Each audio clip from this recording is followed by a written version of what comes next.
How's it going, everyone? Oh, it's a nice little lazy Saturday afternoon. We got ourselves some hot chocolate, some pajamas, some Planescape Torment. I've played this game before, like when it originally came out. Not to date myself. I did not defeat it. I did not own the game. My brother had this game when we were younger, and I feel like, I want to say it might have even been like junior high. It might have been like way young. But I played it a little bit, but I never beat it. And I can't remember why. I think it might have been just because it was my brother's game and I didn't have access to it. I don't remember. This enhanced edition I think is made by Beamdog, which is the same people that made the enhanced editions for like Baldur's Gate, which I put way too many hours into. I did beat Baldur's Gates originally, and then beat them again when they were enhanced, and then beat them again when I felt like it. So I've not played much of Planescape Torment, but I know it's similar, but I remember it's different. Like, it doesn't follow all the D&D rules quite accurately.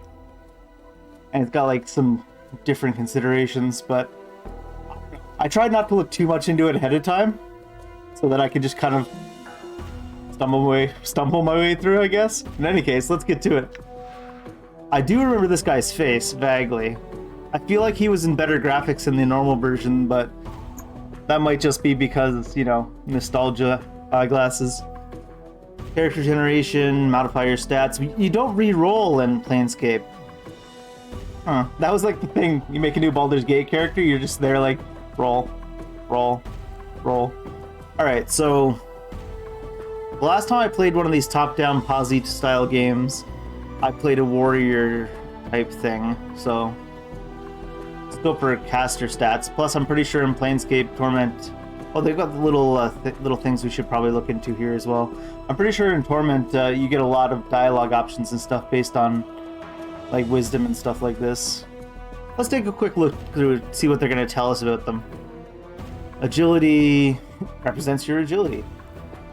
Reflexes, hand-eye coordination. Dexterity makes you harder to hit and aids your thief skills.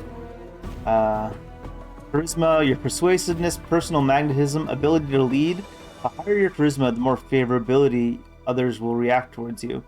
And I think that works with vendors and stuff in these style of games, if I can remember right. And people you meet and stuff like that. Constitution. Physique. High Constitution gives you more hit points. And in the Nameless One case, a faster regeneration rate as well. Does the Nameless One just have passive regeneration?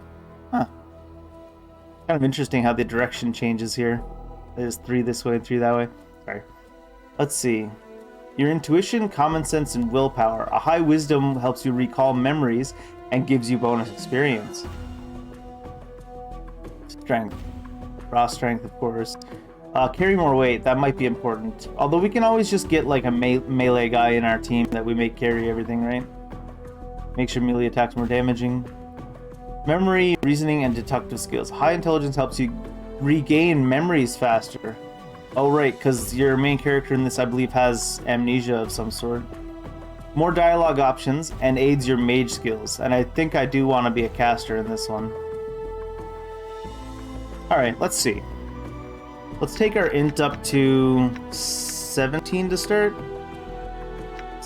From 16 to 17, it swaps to genius level.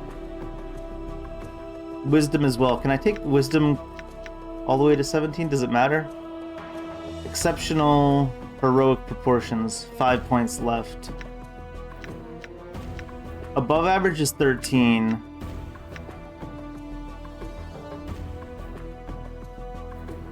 Do I want wisdom to be heroic, though?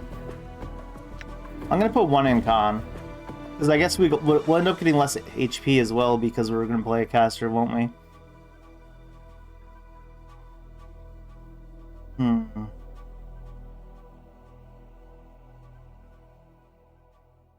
Bonus experience points. Maybe I won't care about my physical stats for now, and I'll just try to go full backline. 17, 17, 13. I feel like I should probably... I don't know which one of these stats will affect my actual character's class more. I feel like I should be taking 2 out of one of these and putting him into like Constitution or even Strength. Wow, we got 2 hit points just for the 1 point in Constitution. Oh, wow. Yeah, this does not work at all like proper D&D from, like, back in the day. I want to get more Constitution, but do I need 7? I mean, I just like that heroic proportions. It does still say we're average strength and average dexterity, right? Because 9s were the average. Alright, let's go with this. It might be a terrible decision, and we might end up dying a lot early on, but we'll see. Ooh.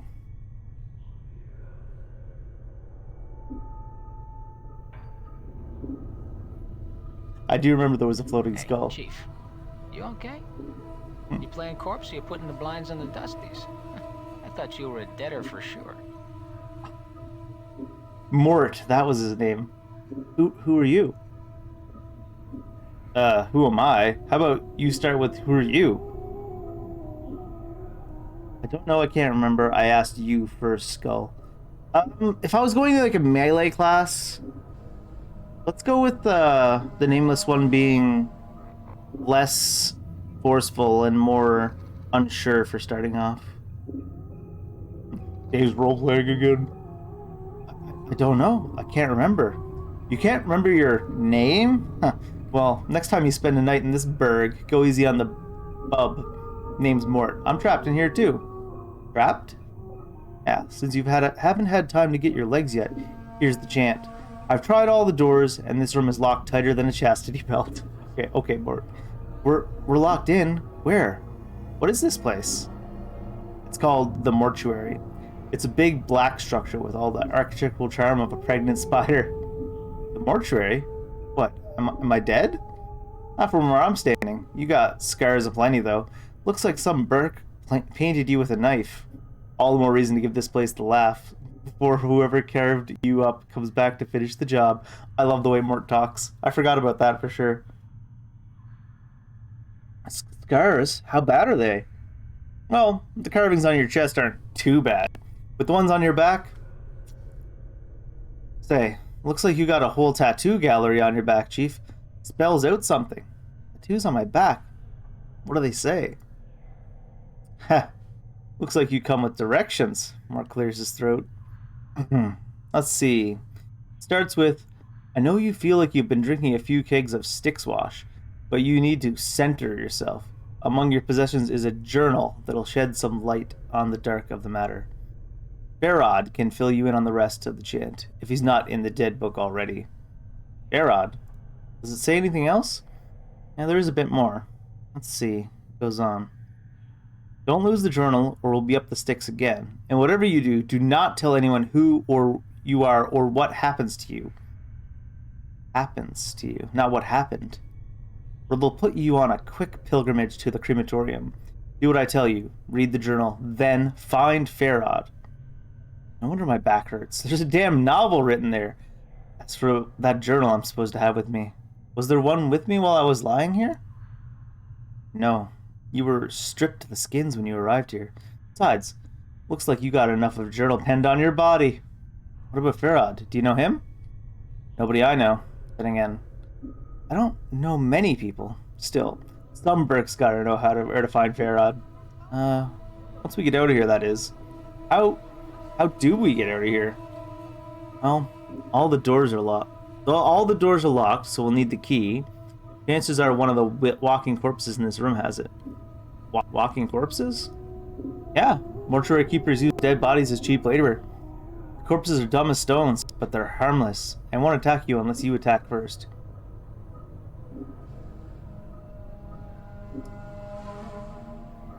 I feel like we'll go with the logical approach. Because he already said they are corpses. So, I should attack one of these corpses and loot it for the key? Well, before you do that, arm yourself. I think there's a scalpel on one of the shelves around here. Search the shelves in the room for a weapon to attack the zombies with. When you find one, go to the inventory screen, the backpack button in the lower right, and arm yourselves. If you wish to examine any items you find, right-click on them in the inventory screen. Alright, I'll look for a weapon.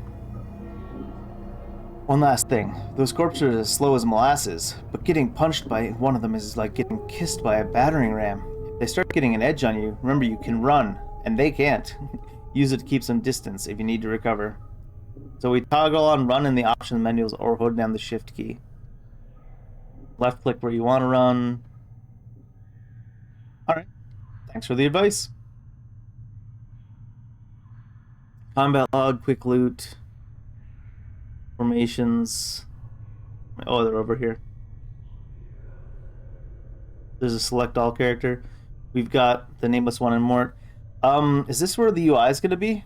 I should probably might put myself top right or top left then, as the game keeps scrolling as I'm trying to adjust the camera. All right, let's see it. Go up here.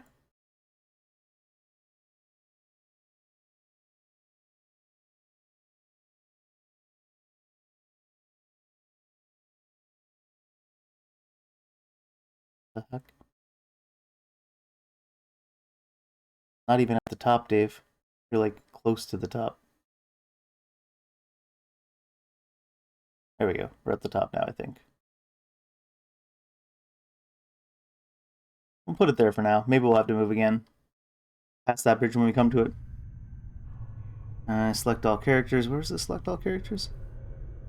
Select all, abort current action, formations, combat log. Quick loot. Ooh, quick loot. That just lets me loot everything? I mean, it does say that. Pause and pause. Is it spacebar as well? Oh, we have weapon swapping. Select spell, weapon, item, special ability, dialogue, free spells, journal. We found our journal, Mort. Character statistics, dialogue, lock view on the character, toggle party AI. Can we set up what we want their default AIs to be? The rest of the party, mage spellbook, map screen, inventory, and show hide hit points. Alright. Wait, was there one to recenter on our character? Oh no.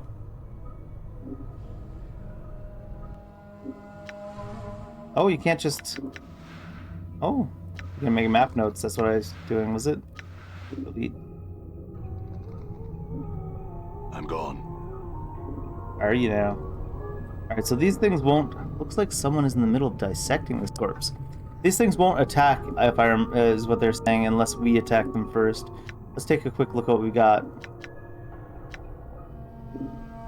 I don't Eyeball. want to part with that. I imagine you don't. So we're a fighter currently. Mort is also a fighter. Mort's Can't part with bite that. Sorry. is his default weapon. Proficiency, fists. Don't ask. Mort's bite is lethal, and he can masticate someone to death. As long as his quick weapon slots are not all filled, Mort can always select bite as his current weapon. Alright.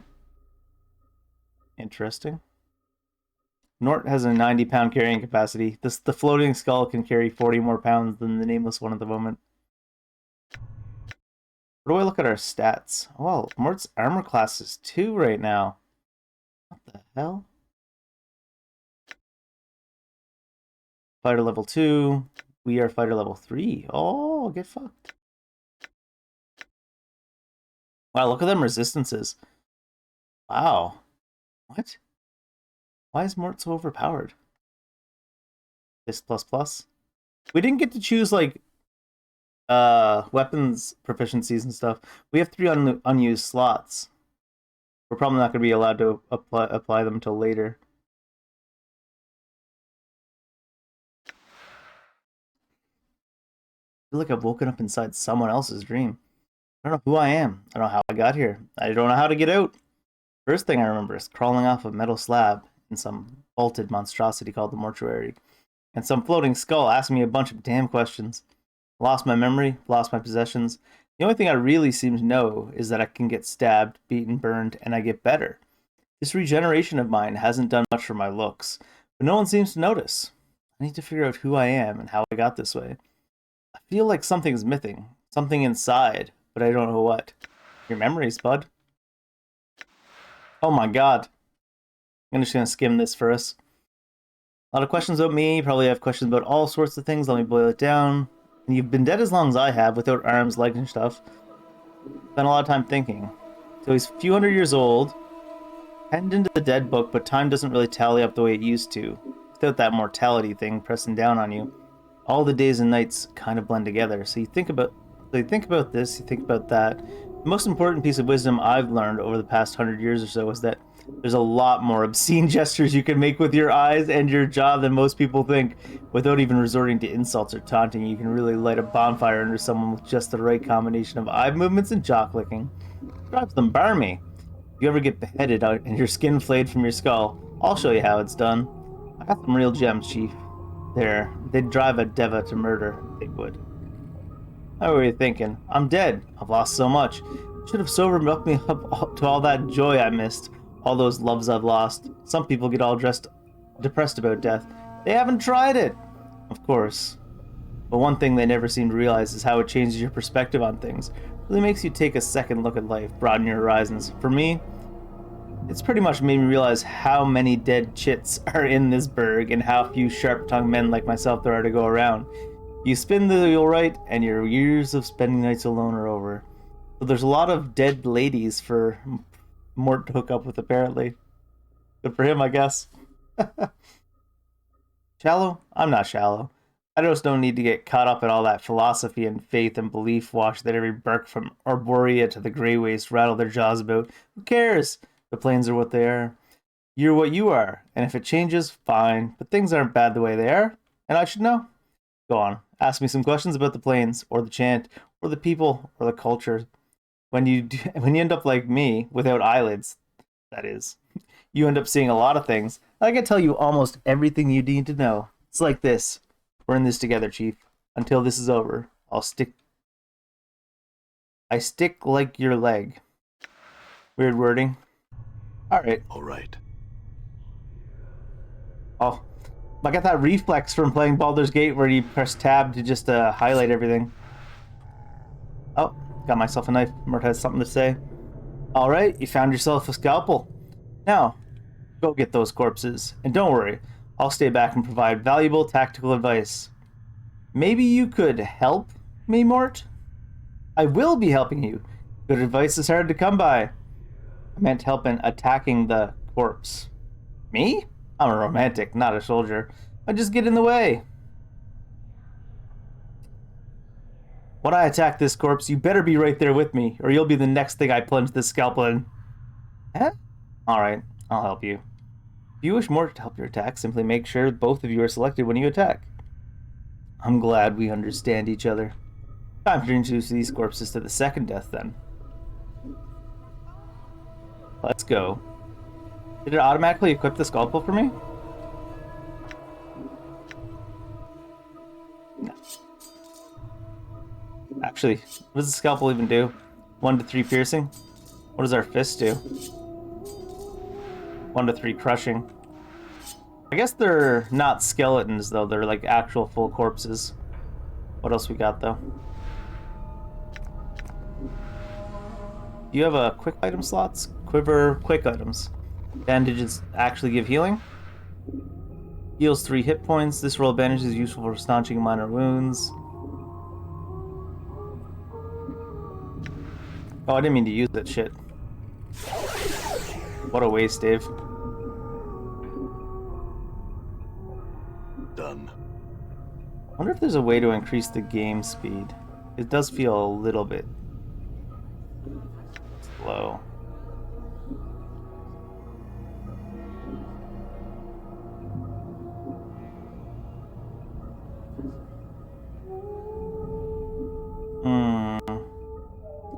Adjusting the frame rate above 30 may result in audio sync issues during cutscenes.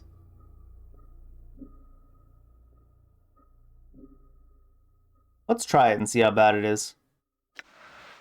It also seems like we're walking faster with the higher frame rate. I wonder if that's true, or if it's just because it was something I was thinking might happen. We'll fight them in a second. Check and loot first. Like the other corpses in this room, this one's covered in blood and completely gutted. And also, we should be... How do I... Oh, there's the run that we were looking for.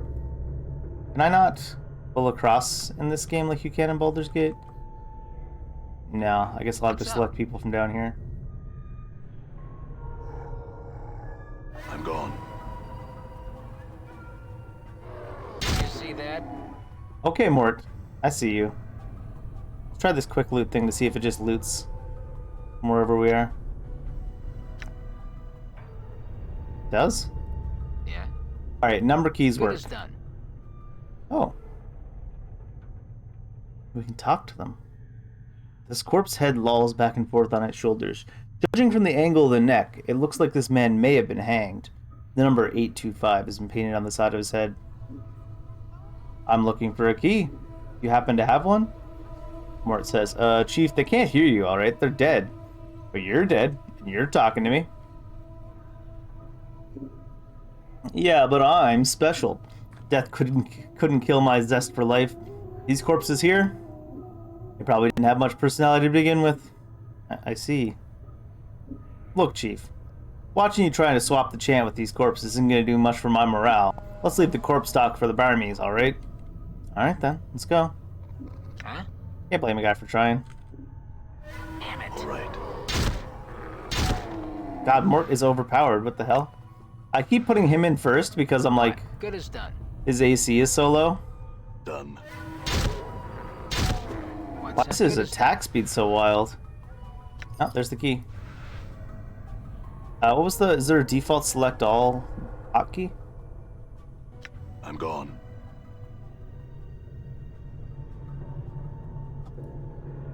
Oh, he floats faster when you have him run. Are we going out this way?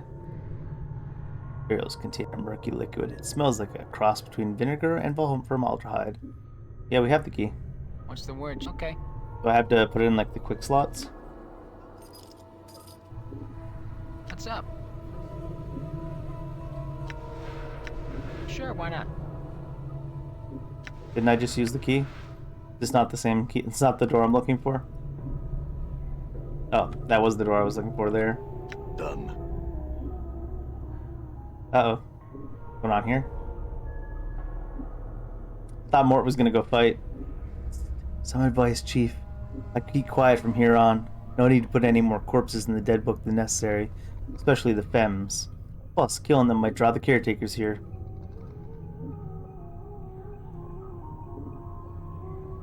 I don't think you mentioned it before. Who are these caretakers? They call themselves the Dustmen.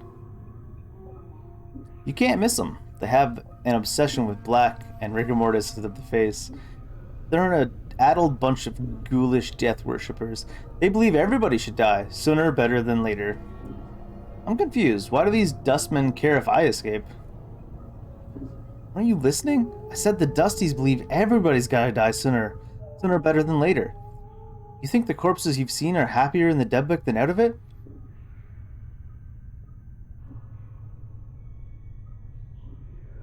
Corpses I've seen here. Where did they all come from? Death visits the plains once every day, Chief. These shamblers are all that's left of the poor sods who sold their bodies to the caretakers after death. We tried to ask him this already. Before he said something of making sure I didn't kill any female corpses. Why? What? Are you serious? Look, Chief, these dead shits are the last chance for a couple of hardy bashers like us. We need to be chivalrous. No hacking them up for keys, no lopping their limbs off, things like that. Last chance? What are you talking about? Chief, they're dead. We're dead. See where I'm going? Huh? Huh? Let's play this straight, man. No. No, I don't, actually. Chief, we already got an opening line with these limping ladies. We've all died at least once. We'll have something to talk about. They'll appreciate men with our kind of death experience. Wait, didn't you say before that I'm not dead? Well, alright, you might not be dead, but I am. From where I'm standing, I wouldn't mind sharing a coffin with some of these fine, sinewy cadavers I see here. Mort starts clacking his teeth. Of course, the caretakers have to part with them first, and that's not likely. We asked all this stuff. Alright, I'll try to remember that. Look, Chief, it's obvious you're still a little addled after your kiss with death, So I got 2 bits of advice for you. 1, if you got questions, ask me, alright? Speak to a party member, select the talk option. Alright, if I have questions, I'll ask you. 2nd, if you're half as forgetful as you seem to be, start writing stuff down. Whenever you come across something that might be important, jot it down so you don't forget. I had that journal that I was supposed to have with me. I'd do that. Start a new one, Chief. No loss. There's plenty of parchment and ink around here to last you. Alright, couldn't hurt. I'll make a new one then. Use it to keep track of your movements. If you ever start to get cloudy on important things like who you are, or more importantly, who I am, use it to refresh your memory. Access your journal, click the journal button. Automatically updated. Alright, I got it. Let's go. Updated my journal. Thanks, nameless one. Alright, so he wants us to not kill randoms. Female randoms at the very least.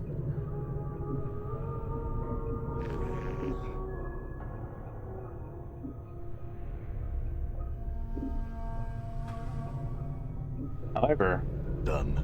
there's looting to be done, possibly. Ooh, receiving room logbook. Check that out in a second. Opera Commons. Ooh, fist irons. Let's see. This huge logbook lists mortuary procedures in a tight, crabbed script. All shells entering the mortuary are to be delivered to the receiving room and logged with the scribe on duty before being embalmed or cremated. Records are checked if the shell is one of the contracted, and if so, not prepare the shell, move the shell to one of the preparation rooms. Be certain that a shell is thoroughly stripped of its possessions before being sent to the preparation rooms. The contracted workers are intended for simple manual labor and do not have the capacity to search and strip a shell. The faction is not responsible for any possessions lost or items stolen by the collectors who have brought the shells to the mortuary. The cell's possessions are to be stored in the receiving room until an initiate can be sent to claim them. Please catalog all possessions in the logbook. Following this list is thousands of entries. Right, that might come in common, I guess. 2 to 4 crushing. Not usable by mages. So we might as well use it now while we can. And let's talk to Mork real quick. If he has any pressing questions he can answer us. Read on my back. What's his place again?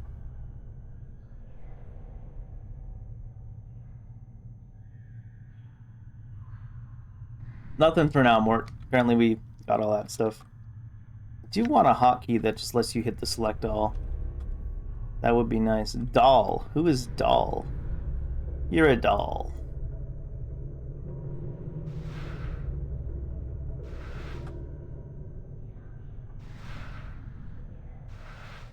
I wonder if I should just run on by default so I don't have to hit shift.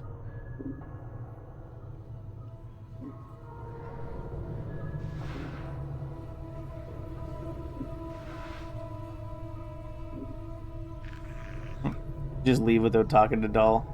Let's see if we can. Oh, we can. Alright, we're gonna talk to Doll though, of course. Oh, he's got a cough. The scribe looks very old. His skin is wrinkled and has a slight trace of yellow like old parchment. Charcoal gray eyes lie within an angular face, and large white beard flows down the front of his robes like a waterfall. His breathing is ragged and irregular, but even his occasional coughing does not slow the scratching of his quill pen. Greetings. Oh, Chief, what are you doing? I was going to speak with the scribe. He might know something about how I got here. Look, rattling your bone box with Dusty should be the last thing. Before Mort can finish his rant, the scribe begins coughing violently. After a moment or two, the coughing spell dies down, and the scribe's breathing resumes its ragged wheeze.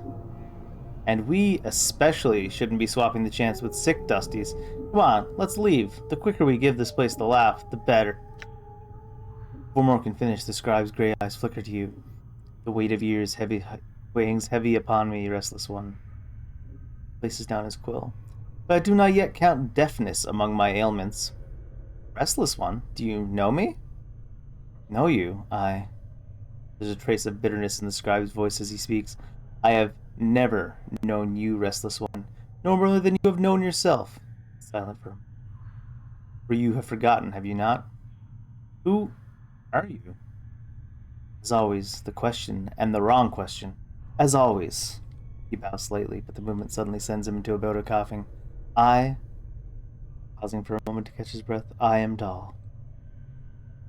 Perhaps you can answer some questions for me, Dahl. Updated my journal. Very well. What do you wish to know? Alright. What is this place? You're in the mortuary, Restless One. Again you have come. Before he can finish, Dahl breaks into a fit of coughing. After a moment he calms himself. His breathing resumes his ragged wheeze. This is the waiting room for those who are about to depart the shadow of this life. Tell me about the mortuary. It's where the dead are brought to be interred or cremated. It is our responsibility as dustmen to care for the dead, those who have left this shadow of life and walked the path of true death. Dahl's voice drops. Your wounds must have exacted a heavy toll if you do not recognize this place. It's almost your home.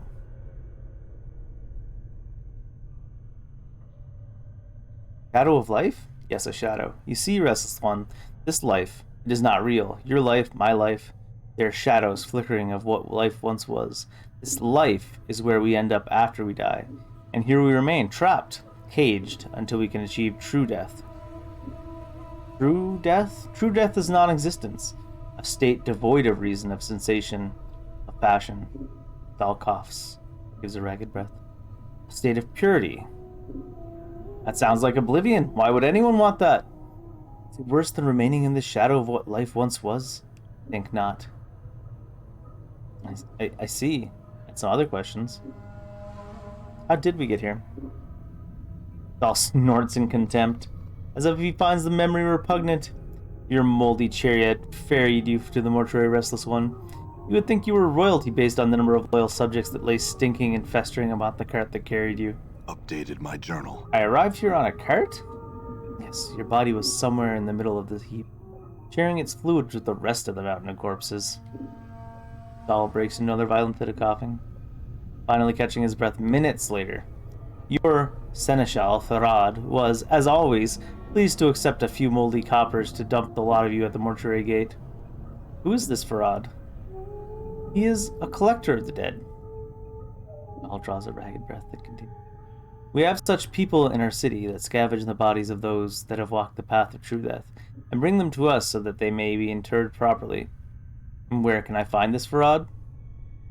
If events persist as they have, Restless One, you have a much greater chance of Farad finding you, and bringing you to us again before you find whatever ooze puddle he wallows in this time. Well, nevertheless, I must find him. Slight warning creeps into Dahl's tone. Do not seek out Farad, Restless One. I am certain that it will simply come full circle again, with you none the wiser and Farad a few coppers richer. Accept death, Restless One. Do not perpetuate the circle of misery. I have to find him. Do you know where he is? Updated my journal. I do not know under which gutter stone Farad lairs at the moment, but I imagine that he can be found somewhere beyond the mortuary gates, in the hive. Perhaps someone there will know where you can find him. Doesn't sound like you like Farad very much. There are some I respect, Restless One. Farad is not one of them. He wears his ill repute like a badge of honor and takes liberties with possessions of the dead. He is a knight of the post, cross-trading filth of the lowest sort. Knight of the post? A knight of the post, a thief. All Farad brings to our walls comes stripped of a little less than their dignity than they possessed in life. Farad takes whatever he may pry from their stiffening fingers. Did this Farad take anything from me? I'll pause this considering. Most likely. Are you missing anything? Especially anything of value? Not that Farad would take exception to anything that wasn't physically grafted to your body. Sometimes even that's not enough to give his greedy mind pause. I am missing a journal. Journal? If it was of any value, then it's likely in Farad's hands. I already asked where we could find it, right? Yes.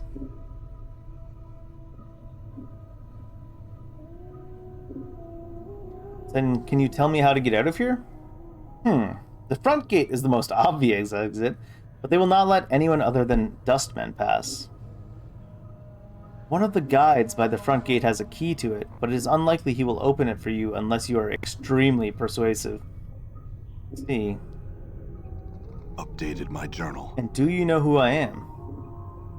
I know scant little of you, Restless One. I know little more of those that have journeyed with you and who now lie in our keeping.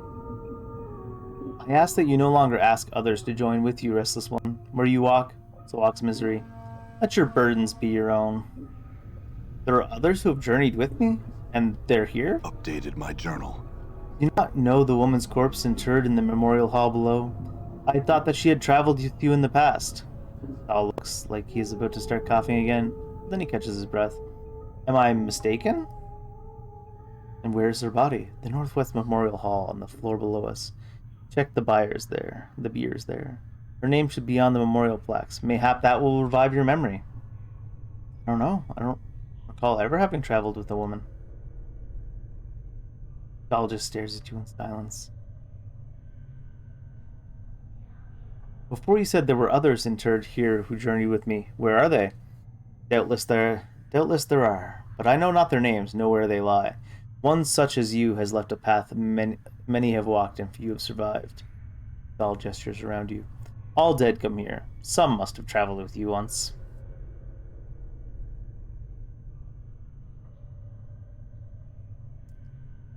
We'll look for them, but I don't want to say farewell yet. Find no fault with your reasoning. And what do you do here? I'm a scribe, a cataloger of all the shells that come to the mortuary. As long as the stream of corpses flows through the mortuary, I shall remain at my post. Say that I've been here more than once. How is it that the dustmen do not recognize me? Updated my journal. I am the one that catalogs the shells that come to our halls, Restless One. Only I see the faces of those that lie upon our slabs. The dark of your existence lies safe with me. Oh, so he's not even letting them know. Seems I do owe you a favor. You sound ill, doll. Are you not well? I am close now to the true death, the Restless One. It will not be long before I pass beyond the eternal boundary and find the peace I've been seeking. I tire of this mortal sphere. Plains hold no more wonders for one such as I. The eternal boundary? The boundary between the shadow of this life and the true death. We've already heard about the shadow of this life and the true death. Alright, farewell, doll. As you turn to leave, doll speaks. Know this, I do not envy you, Restless One. To be reborn as you would be such a curse that I could not bear. You must come to terms with it. At some point, your path will return you here. It is the way of all things flesh and bone. Then perhaps we will meet again, doll. Interesting. Interesting to note that, Doll is not telling the other dustmen that there's, like, an immortal that keeps ending up in their mortuary.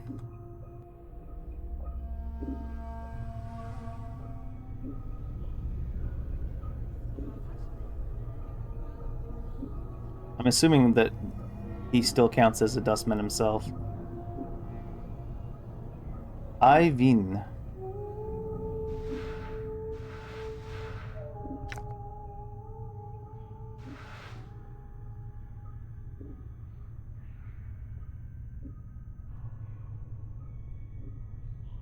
You see a slight young woman with pale features. The sunken flesh around her cheeks and neck makes her appear as if she is starving.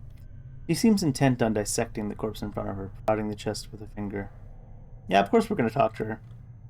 Greetings. The woman does not respond. She seems too intent on the body in front of her. As you watch her work, you suddenly notice her hands. Her fingers are talons. They are darting in and out of the corpse's chest cavity like knives, removing organs. I said greetings. The woman makes no response. I think the dusty chip might be a bit short of hearing, Chief. Let's lay off, shall we? Tap the woman to get her attention. The woman jumps and whips around to face you. Her eyes are rotting yellow, with small orange dots for pupil. As she sees you, her expression changes from surprise to irritation, and she frowns at you. Greetings? She doesn't seem to have heard you. She leans forward, squinting, as if she can't quite make you out. Whatever's wrong with her eyes must make her terribly nearsighted. You, she clacks her talon fingers together, then making a strange motion with her hand. Find thread and an embalming juice. Bring here. Go, go, go. You've been assigned a quest. I had some questions first. Updated my journal. She turns away. She makes no sign that she heard you. I think the dusty chip might be a bit short of hearing, Chief. Let's lay off, shall we? Updated my journal. What's wrong with her hands? Ah, she's a tiefling. They got a dash of fiend blood running through their veins, usually cause their ancestors of theirs shared knickers with some demon or another. Makes some of them addled in the head, and usually addled looking too. So she wanted, what, embalming fluid and thread?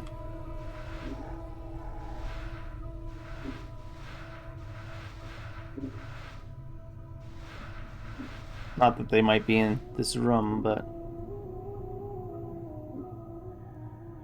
if we see them, we'll come back to drop them off to her. For now, let's head out.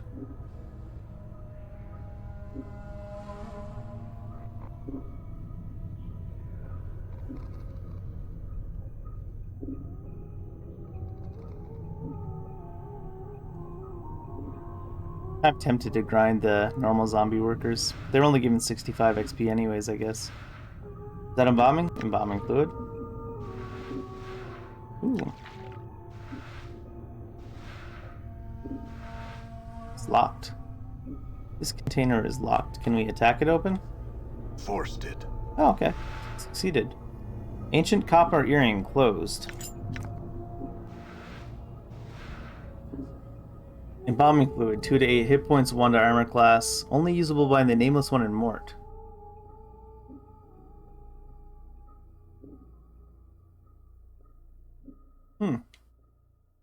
It's even a buff. Interesting.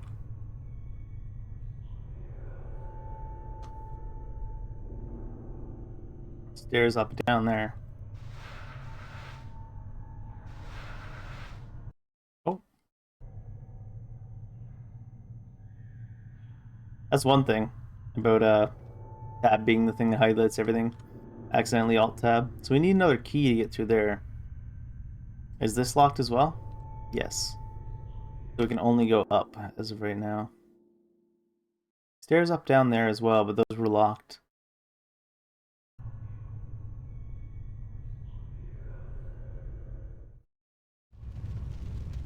All right. River's 3rd floor.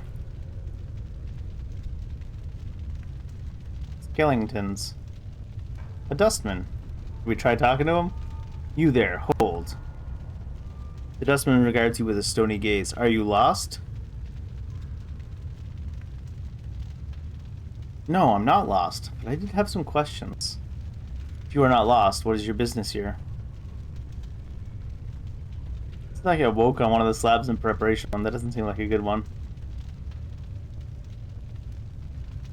I was here for an interment, but there seems to have been a mistake. Who was being interred? Perhaps the services are taking place somewhere else in the mortuary? That could be. Where are these other services taking place? Several interment chambers line the perimeter of the mortuary. They follow the curve of the wall on the 1st and 2nd floors. Do you know the name of the deceased? No? And you should check with one of the guides at the front gate. They can assist you. Very well, thank you. Interesting. These are just generic dustmen, it seems. Would it count as stealing if I grab stuff in front of them? There's the needle and thread I need. You there, hold. Nope.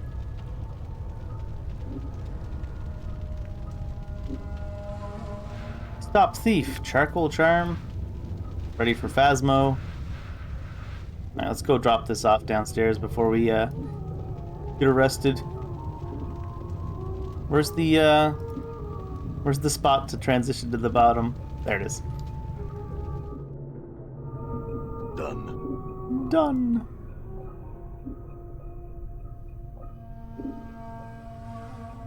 Ma'am, we've brought you the things. You see Ivan. He is dissecting the corpse chest with her talons. The room of her talons reminds you of something. She can't recall what. She turns, sees you, then frowns. Dumb zombies. Clacks her talon fingers rather impatiently. Find thread and embalming fluid. Bring here. Updated my journal. Without missing a beat, Ivan snaps the thread from your hands and hooks it around one of her talons, then begins sewing the corpse's chest. She then takes the embalming fluid and begins to apply a layer to the corpse. Wait. Within minutes, she is finished. She clicks her talons and returns to face you. To your surprise, she extends her hand and drags her talons along your arms and chest. It's not that I'm not flattered, but looks like you have a new friend, Chief. You two need some time together, or stow it, Mort. She traces your arm and chest. You suddenly notice that she seems to be examining your scars. She withdraws her talons, clicks them twice, then bends forward and examines some of the tattoos on your chest. We're right on you. Ivers do that? No respect for zombies. Zombies, not paintings. She sniffs and pokes one of your scars. This one's bad shape. Many scars. No preserves. Her talons suddenly hook into the thread you brought her, and lightning-like, she jabs another talon into the skin near one of your scars. It feels barely more than a pinprick, but it looks like she's about to start stitching you up. Sure. Updated my journal. The sensation is max HP plus 1. Curiously painless, as Ivan begins to stitch up your scars. When she is done, she sniffs you, frowns, then stabs her fingers into the embalming fluid. Within minutes, she has dabbed your body with the fluid, and strangely enough, makes you feel better. This may be the second time in my life I'm thankful I don't have a nose. Ben puts the last touches on your body, gives you another sniff, nods, then makes a shooing motion. Done. Go. Oh. It was certainly worthwhile. Interesting. +1 max HP. He's doing a little build-a-better zombie game on us. All right. Is that lady still coming after us? Oh, what's that charcoal charm? Oh, what's this?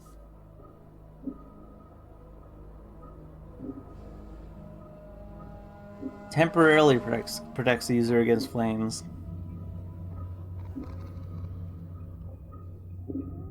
I see. It's a temporary buff. Interesting. How about this ancient copper earring, then? Copper earring looks ancient, sure. Oddly, there doesn't seem to be a hook or any means to actually attaching it to your ear. A series of strange grooves have been carved on the inside of the earring, however, which might merit a closer examination. Note, if you're ever capable of examining an object further or performing an action on the object, a Use button will appear for the object on this examine screen. This copper earring looks extremely old. It looks like it was meant to be worn, but there doesn't seem to be a hook or any means of it actually attaching it to your ear. Series of strange grooves. Examine the grooves. Evenly spaced on the inside of the earring. Upon closer examination, they remind you of small fangs. They're definitely man-made, but you can't figure what they were intended for. You would think it wasn't because my intelligence or wisdom isn't high enough.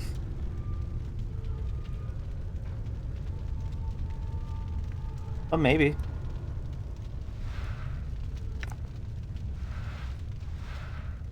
Plot charm.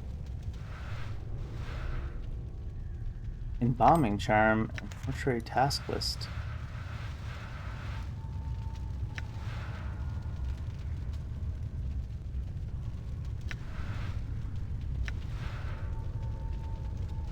Forced it. I don't know why it's working. We don't have any strength. A lot of charms.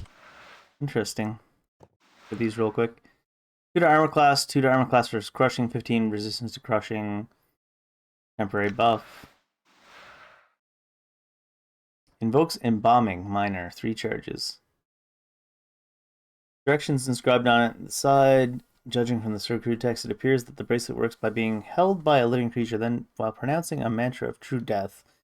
It is touched the forehead of a zombie or skeleton. When this is done, minor enchantment held within the item spreads through the corpse, strengthening their bones, killing traces of corpse rot and or grave mold, and helping to seal minor tears in the skin.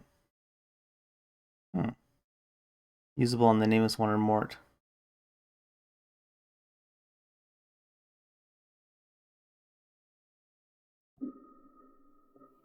Good to 8 temporary HP, bonus of 1 HP for half hour, with air quotes, so in-game half hour, I take it. Doesn't actually have any stats, so I don't know why I put it there. Save inventory spot, I guess. Heals 9 HP. I don't want to use it now. Accumulates the user's blood. I'm assuming that means we can't use it on Mort. Swarm Curse. Magic contained within is activated when the insect is consumed. When swallowed, the recipient suddenly becomes extremely nauseous. A few seconds later, the charmed individual expels a stream of insects from their nose and mouth. Provided the charmed individual can keep their wits about them after the casting, the caster can send this cloud to attack a target. Wow. Someone has penned a series of tasks in red ink on this scrap of parchment. I would like the contracted workers to be inspected thrice daily. At the end of each work shift when the initiates come on duty. We've experienced too many contracted collapses while engaged in heavy labor as of late. If the contracted workers could be inspected every 8 hours and raised if they are collapsed, then this would prevent backlog of shells in the preparation room. I do not wish collapsed bodies to be disposed of. When possible, the original contracted bodies are to be raised and be made to resume their duties. I've included embalming charms with the shells to the initiates on duty. They are to be used only when the shells cannot be repaired with stitching. Sure. Done. That skeleton has a club.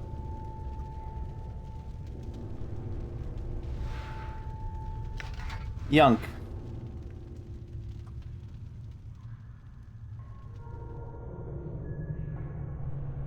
Can we talk our way out of all these like we did with that one guy? I don't want to have to talk my way out of all of them though. They don't seem to want to run us down, so. Ooh, Mortuary Sanctum key. Easy.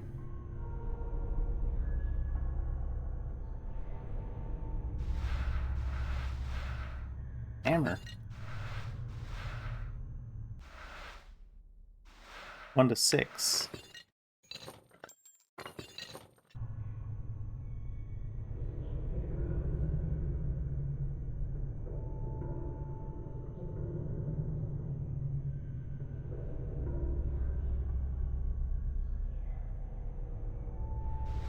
It's probably worthwhile to try to kill some of these guys for experience, but do I really want to do that? Iron Prybar might come in handy. Dustman Request. Forced it. Lots of blood charms. Plot charms, rather. Oh, it does 1 to 6 crushing as well. Even the occasional reluctant ribcage. Contact the necromancer responsible for raising contractual worker 42.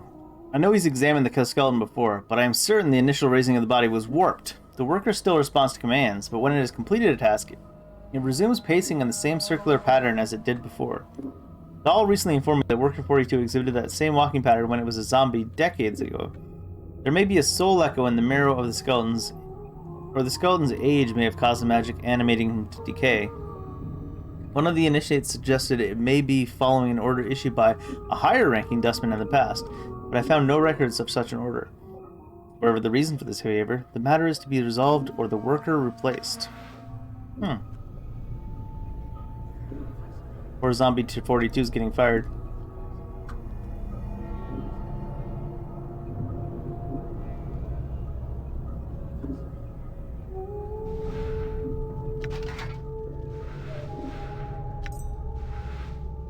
We use that for anything other than what we gave it to her for? Yeah, heals at 6 HP. Lots of random weird healing items.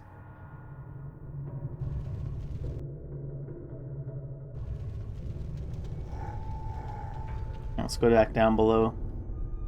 We seem to have achieved key. You there, hold. No. You there, no.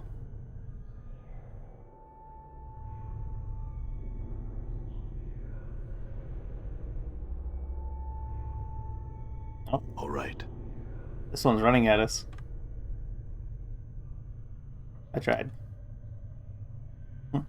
You see a stern-looking man in black robes. He's glaring at you suspiciously. You, state your business.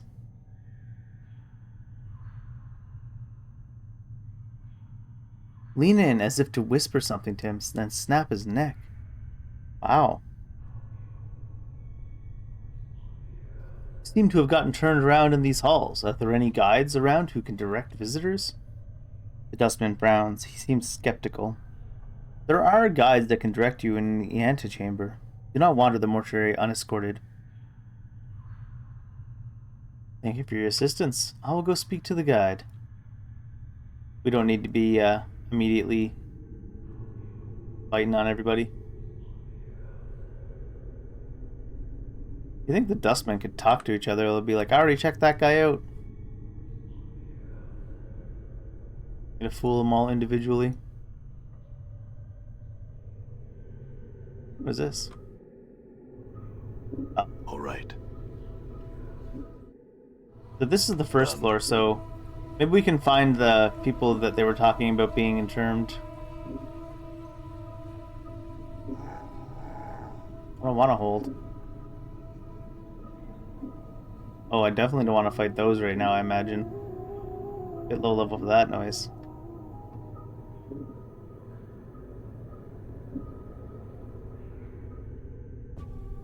Large tomb. Dionara. You see a strikingly beautiful ghostly form before you. Her arms are crossed and her eyes are closed. She has long flowing hair, and her gown seems stirred by some ethereal breeze. As you watch, she stirs slightly and her eyes flicker. You. What is it that brings you here? Uh-oh. Have you come to see firsthand the misery you have wrought? Perhaps in death I still hold some shred of use for you, my love. My love? Do I know you?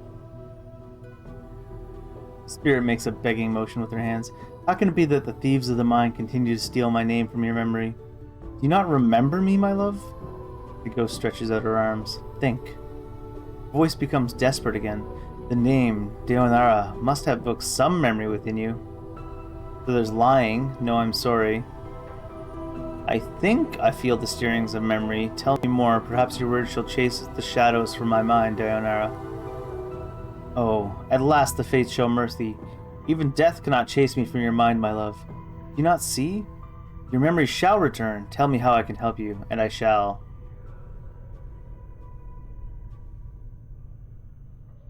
You know who I am? You are both blessed and cursed, my love. And you are one who is never far from my thoughts and heart. Blessed and cursed? What do you mean? The nature of your curse should be apparent, my love. Look at you. Death rejects you. Your memories have abandoned you. Do you not pause and wonder why?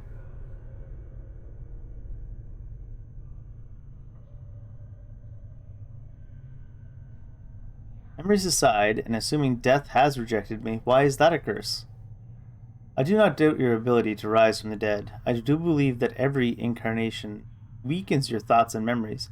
You claim you have lost your memory. Perhaps it is a side effect of your countless deaths? If so, what more will you lose in successive deaths?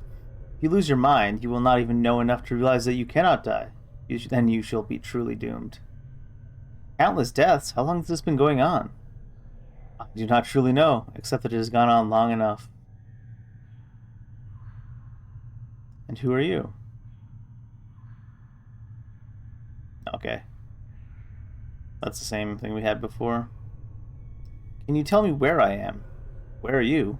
Are you here with me, my love? As in the times when life was something both of us shared. Now it is the eternal boundary that separates us.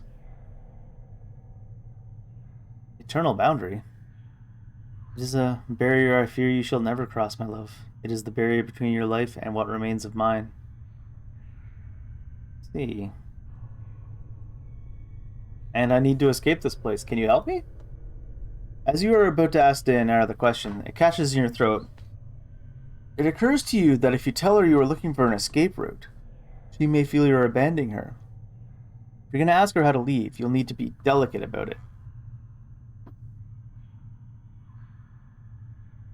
Deonara, I'm in danger. Can you guide me to a place of safety? I shall return as soon as I can to speak with you again. Hi, Matt. In danger? Deonara looks concerned. Of course, my love. I will aid you in any way I can. Closes her eyes for a moment, and you watch an ethereal zephyr pass through her body. stirring her hair. After a moment, the zephyr dies, and her eyes slowly open. Perhaps there is a way. Yes? Ooh, experience! I sense that this place holds many doors shrouded from mortal eyes. Perhaps you could use one of these portals as a means of escape. Portals? Portals are holes in existence, leading to destinations in the inner and outer planes. If you could find the proper key, you could escape through one of them.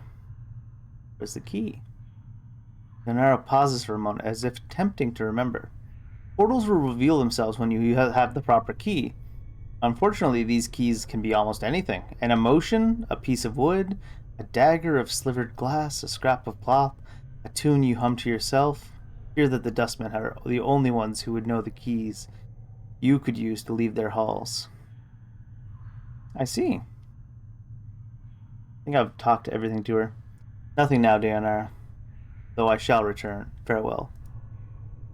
Hold a moment. I learned much when I travel with you, my love, and what you have lost, I have retained. I have not divulged all that I know to you. My sight is clear, whilst you fumble in the darkness for a spark of thought. Wow, what could you possibly say that would have any interest to me? Hold. And what is it your sight sees that I do not? Time itself relaxes its hold as this chill of oblivion slowly claims us, my love. Glimpses of things yet to come swarm across my vision. I see you, my love. I see you as you are now, and... Dayanara grows quiet. Wow. They give you some options to be a real dick. What is it? What do you see? See what lies ahead of you. It ripples through the plains, stemming outward from this point. Shall I speak of what I see? Spoilers? Tell me.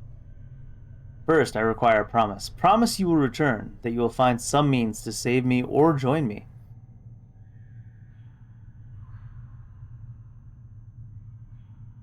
Lie. I swear that I will never die, although, in this case, it's the opposite. I swear that I will somehow die. Price of such promise is too high. I'll make no such promise, Spectre. I find it hard to believe that a woman I once loved would blackmail promises from me with the promise of revelations. Have you no faith in me, Dayanara? Dayanara looks taken aback, then her tone changes, voice becoming almost pleading. I do not mean to extract a vow from you. Just that I have waited so long for you to join me beyond the... You do not mean to extract a vow from me. The do-nots do so. Now, tell your vision, and we will speak no more of vows or promises. This is a little bit more aggressive than I was planning, but... Dayanara stiffens. He looks as if she's about to say something, then sighs in defeat. Very well, my love. I shall have to place my trust in you. This is what my eyes see, my love. Unfettered by the shackles of time. You shall meet enemies 3, but none more dangerous than yourself in your full glory. They are shades of evil, of good, and of neutrality, given life and twisted by the laws of the planes. Evil, good, and neutrality. And the most dangerous we'll have to fight is what? A full version of us that has our memories? You shall come to a prison built of regrets and sorrow, where the shadows themselves have gone mad. There you will be asked to make a terrible sacrifice, my love. For the matter to be laid to rest, you must destroy that which keeps you alive, and be immortal no longer. Destroy what keeps me alive. I know that you must die, while you still can. The circle must come to a close, my love. You were not meant for this life. You must find that which was taken from you and travel beyond, into the lands of the dead. Die while I still can? Updated my journal. Do not doubt your ability to rise from the dead. I do believe that every incarnation weakens your thoughts and memories. We read this already, yes? Alright. I shall wait for you in death's halls, my love. Love, love, love. She smiles, but there's only sadness, isn't it? She closes her eyes, and with an ethereal whisper, she fades. You back with me, Chief? You kind of drifted out on me there. Did Mort see the spirit? I'm fine. You know who that spirit was? Eh, spirit? The specter I was talking to, the woman. You were rattling your bone box with some woman? Where? Mort looks around excited. What did she look like? She was right on top of that buyer. Here? Didn't you see her? Ugh, no. You just kind of drifted out there for a bit and just stood there, statue-like. I was a little worried you'd gone and addled on me again. No, I'm fine. I think. Let's move on. She's still there. Alright, so our plan is to try to find one of the portals, but we don't know what the keys are. Apparently I've already got the key for something. I am carrying a bunch of random stuff that I looted. Sure, something is a key to a portal. You there, hold! No, piss off. I ain't holding shit. Rusty, blood-covered slab. Alright, let's go take that portal. I think that's more or less this whole area. Front gate. They said that the front gate might not be a good idea, so let's teleport randomly. Which is probably a worse idea. We just end up in the abyss.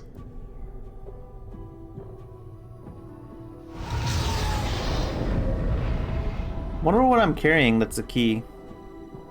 And it's not this key, I don't think. Strangely.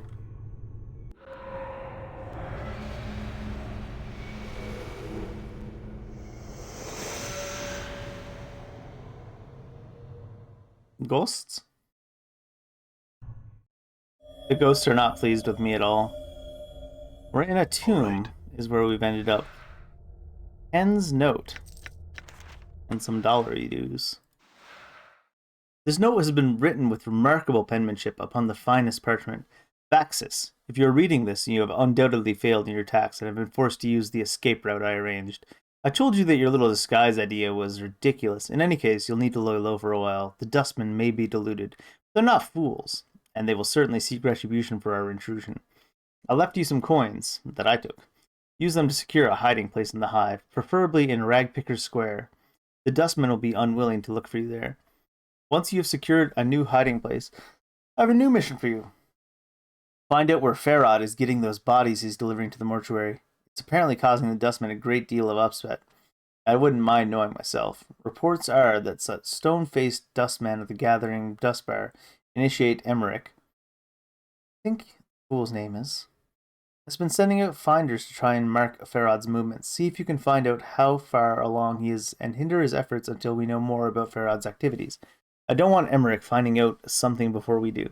So this is perfect, right? We're looking for Farad, and they're telling us we can go team up with Emmerich, perhaps, to find Farad. Convenient? Big convenient. Sarcophagus appears to be here for centuries, no lid.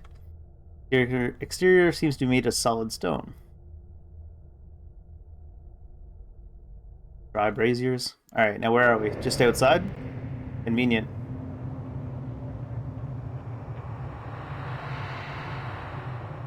The City of Sigil. This is Forgotten Realms lore, if I remember right, like with the world it's built in. I'm gone. Anyone named? Nobody's named. Ooh, your heel's here. Open tomb. Looks like we're actually starting off close to the bottom of the map. Let's just run in this way first. Angar's house. Dabus. Thought that was a name at first. I guess it's a type of thing. Is it like a summon that repairs things? You see a tall creature with a shock of white hair. Its skin has a greenish cast, and a pair of goat horns protrudes from its forehead. It is dressed in long flowing robes and appears to be floating slightly above the ground. Greetings? The creature turns to face you, and a series of symbols appear around its head. These symbols have a slight glow about them, and they just hover there. Oh, for power's sake. Hiking, Davis. What's wrong, Mort? Is it Davis? They speak in rebuses. Rebuses? These annoying word puzzles. If you don't know what he's saying, then we better find a native or some other way to communicate with him, if we want to. An annoying bunch. I bet they can speak. They'd just rather piss everyone else off by trying to puzzle out what they're saying. What's a Davis? Chant is their janitors for the Lady of Pain. They float around breaking, fixing, and patching up sigil according to their whims. They're worse than the corpse flies. Marta. You can't swat them, though, or the lady will get upset. Lady of Pain? Who's that? She runs this city. You'll know if you see her. She's got these blades around her face. She's about the size of a giant, and she floats off the ground like these guys. Mort nods at the Tabus, who's looking at you both. Nobody knows much about her. She doesn't speak much. All you need to know is that you don't want to make her angry. If you see her, my advice, run. I see. The Tabus waits patiently, its hands tucked into its sleeves. A series of symbols materialize above its head. Then they vanish, and a question mark appears.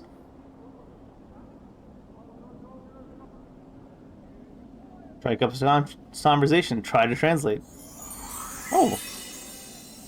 It's because I'm in int and charisma and stuff, isn't it? 1,000 experience randomly. Sure. You ask the Tabus several questions. Try to get a feel for the ribuses that appear above its head. It is extremely patient throughout your discussion, giving you easy sentences to translate. After a few minutes, you start to get the hang of it. Feels like you've done this before. Maybe you can help me. Who are you? Dabus inclines his head slightly, and a stream of symbols appears above his head. I am a Dabus. Sure, I guess we should have guessed that one. What are you doing? I attend to my duties. Very descriptive. Alright, do you have anything to say about your lady? A lone symbol appears above the Dabus' head. This one shows a metallic female mask with blades coming out of the sides. Just looking at the ghostly image makes you uncomfortable. All I wanted to know. I don't know who Angyar is. Do we quick save with...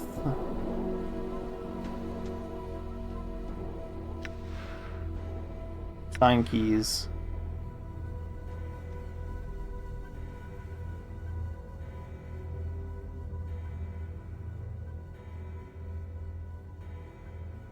Quick loot is T. Multi-select all is equals? How about... You gonna let me use mouse keys? Nope. I don't suppose anything else was tilde.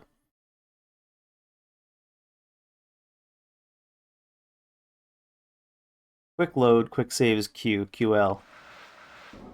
I just realized I hadn't even saved since I started playing. Let's run in here and make sure it's we don't make this guy mad right away. Angyar and wife of Angyar, of course. This man looks haunted. His eyes are half lidded, and if he has had trouble speaking, and his hair is long and unkempt. His beard is flecked with bits of dead skin and old bits of food. He doesn't seem to notice as you approach. Greetings. The man glances up at the sound of your voice, and his slack expression vanishes. It looks like someone has lit a fire in his eyes. What be your business barging into me house? His eyes narrow and his teeth clench. Get, or I'll send you back to whatever grave you crawled from. Calm yourself, I just had some questions. The man's face turns blood red, and he begins shouting, Are you daft? With a snarl, he spits at your feet. You filthy, scar-ridden dog. Off with me, or even the powers won't be able to save your hide.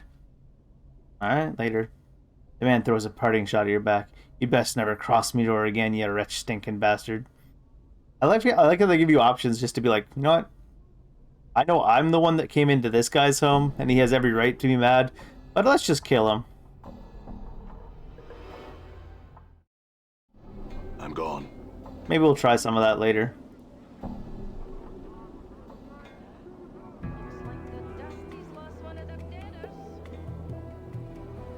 Come chat with me a bit, love.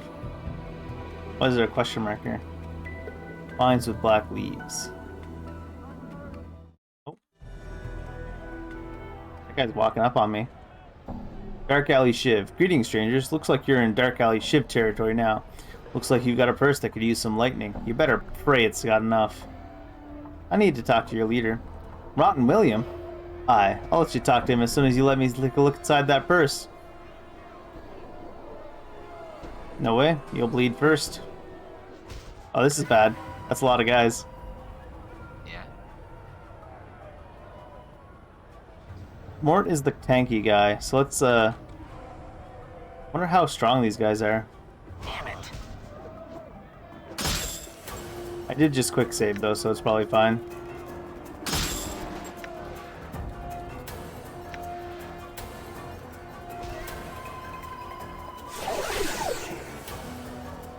I need to get behind Mort so that everybody's trying to attack Mort. All right. Oh god, there's a lot of people. Alright, Mort, you go like this. Oh. Oh, this is a different layout than I thought. Oh no. Done. Oh no. What? Okay. Some of this stuff you can't walk on. Die. Random critical hit. I think we might be saved. Hi, Kyle. Bird on bird violence. There's no birds in this game. Oh, nice. Let's get them both attacking the same targets.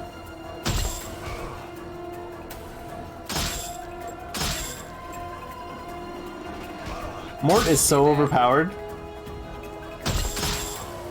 #1 tank in the world. I guess he would be tired. Was it T for quick loot all? No. Bronze bracelet, a dirty rat charm. Done. We just killed a bunch of people, random people that ambushed us. Yeah, but he's like wildly overpowered. What's up, Chief? Like, armor class modifiers, -2 versus slashing, piercing, and missile. His base AC is 2. Look at these resistances. Good lord.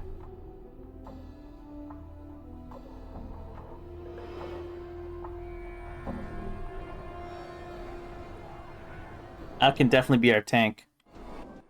Assuming he stays with us the whole time. Uh-oh.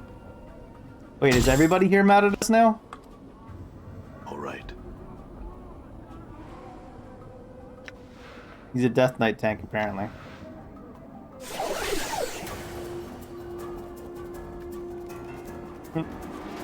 Our poor lad. Wait, why are you running? Chief. I'm gone. Get him, Mort. Why aren't you attacking, Mort? I turned on the AI, did I? I did. I turned on the AI. All right.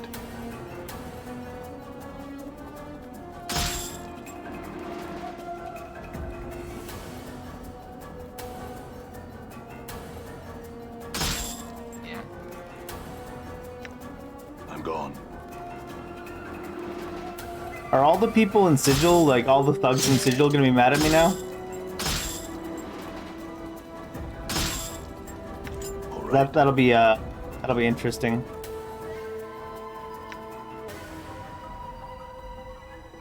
$78.58 of 8,000. Sure. We need to find a class trainer so we can switch out a fighter. Gathering dust bars where we need to find Emmerich. Anna, who are you? No ditters today except walking ones. You see a striking red-haired girl dressed in leather armor.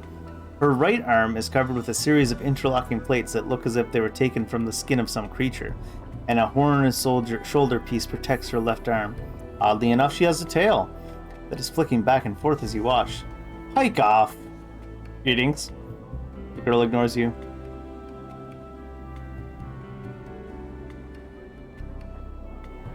I think she's just gonna keep ignoring us. I'm looking for someone named Farad. Do you know where I can find him? Aye, I might. I might say more if you're sweet into questions, aye. Clicks her tongue and rubs 2 fingers together. Jink jink, aye. I'm assuming jink jink means money. She means money. Oh. Aye. She glances at Mort, then shrugs. What the skull said. Hard coin.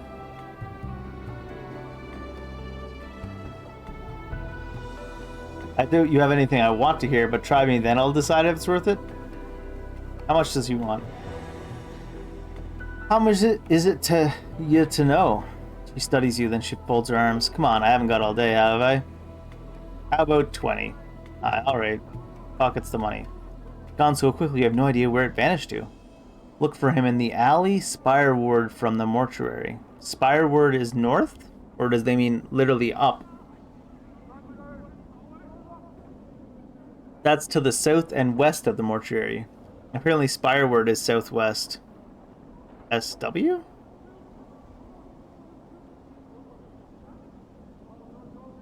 Oddly enough, south and west of the mortuary is an alley filled with heavily armed thugs. You know anything about that? Oh, aye.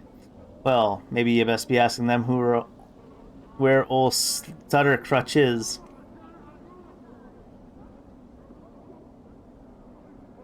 I like how it's the same option, but truth and bluff.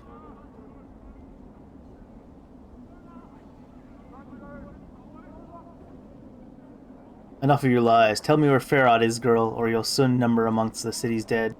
Bar that, I have nothing more to say to you, Burke. Get. Alright.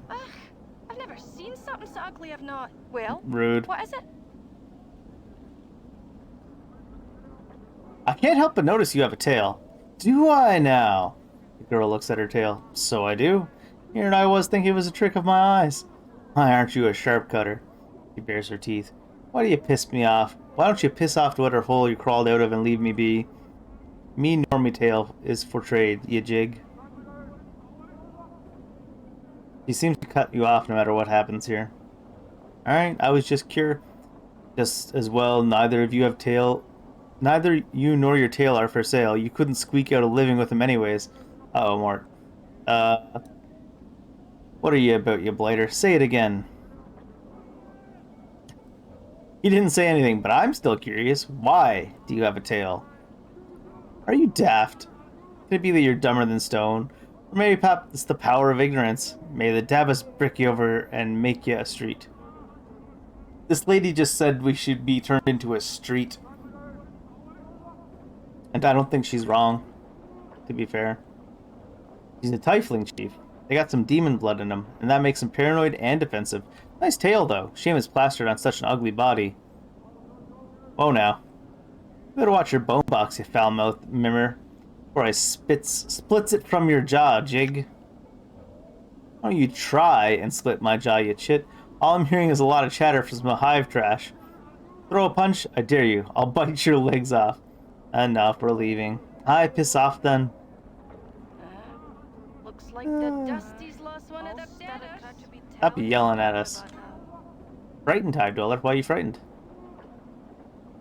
See man in tattered clothing. As you approached him, he suddenly stops and begins to look around, frighting. You there, hold a moment. The man looks startled and takes a step back. Oh, what are you wanting?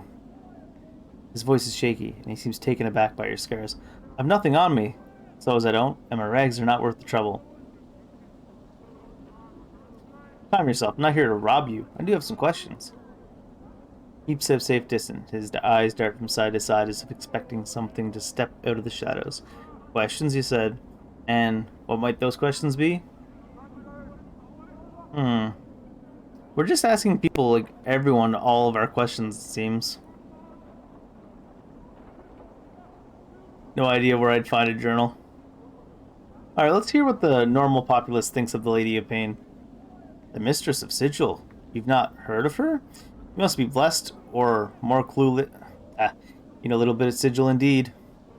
Ladies, where's law here in Sigil? Except she doesn't say much. Dead silent she is actually. Well, that's some law. Looks at you warily. Don't want to be talking too much about her. You don't want to cross her shadow, nor be singing her praises, alright? Now, let's say no more about it. Rat in your bone box about the lady is dim. Dim indeed. Alright, so it's not good to speak positively or negatively. So it's just not good to speak about her at all. Alright, let's try to find this guy at the bar. We tried to leave. Farewell, and he says, Cutter, you might think you could spare a few coppers for a blood who helped you on your way? How many around here do that for a fella? Enough for a man to wet his tongue along after all that talking?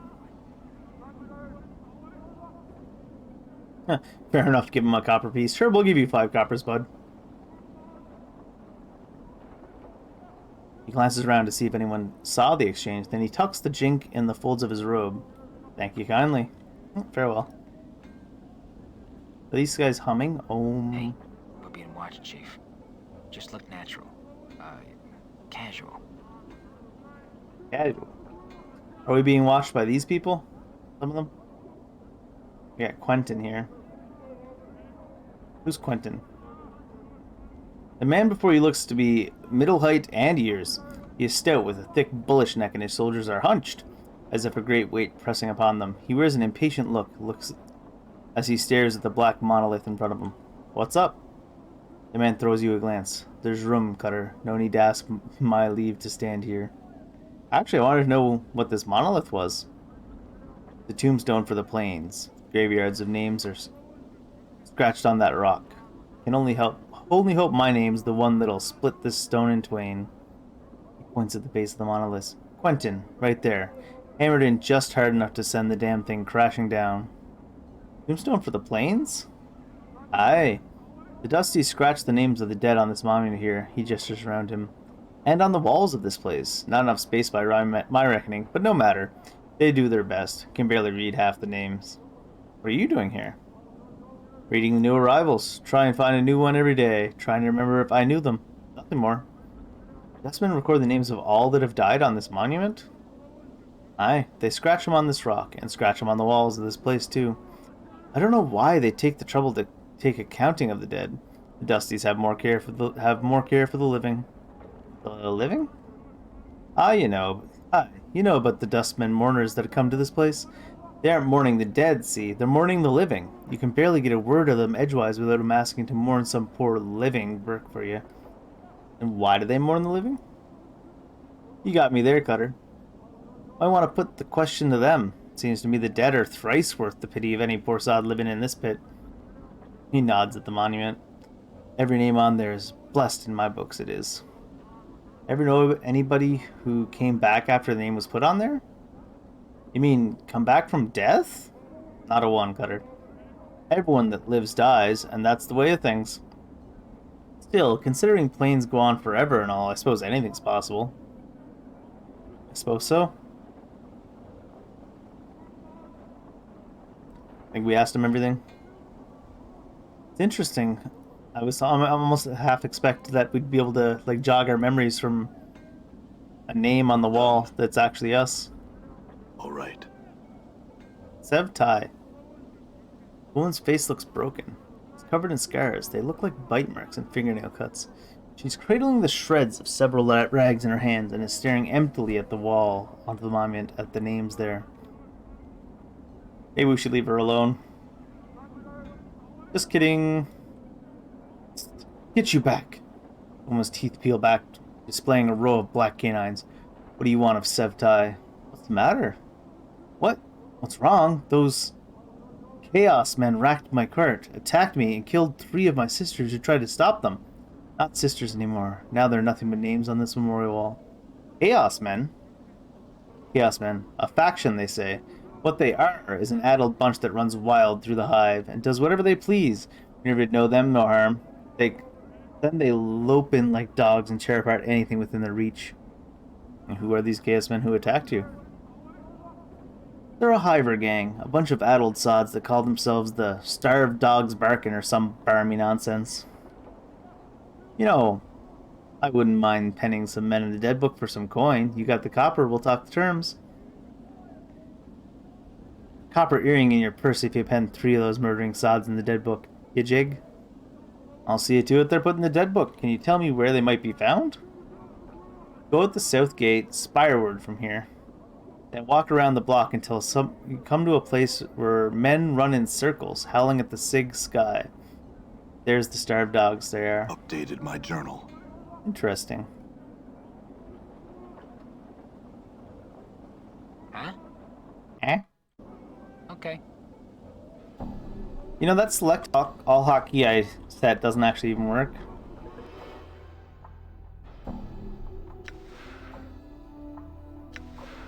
Unless I didn't save it. I didn't save it, apparently.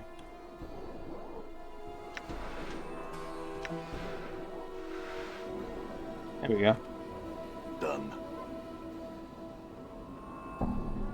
post. This filthy-looking corpse is in sad shape. Its shoulders are slumped, and one of its legs is broken, causing it to lean to one side. Stains cover it from head to toe. Judging from the smell and the texture, the stains run from the rotten fruit to mud and bird droppings. Add to the indignity, graffiti has been carved into its body, and several notices have been nailed into its chest, back, and head.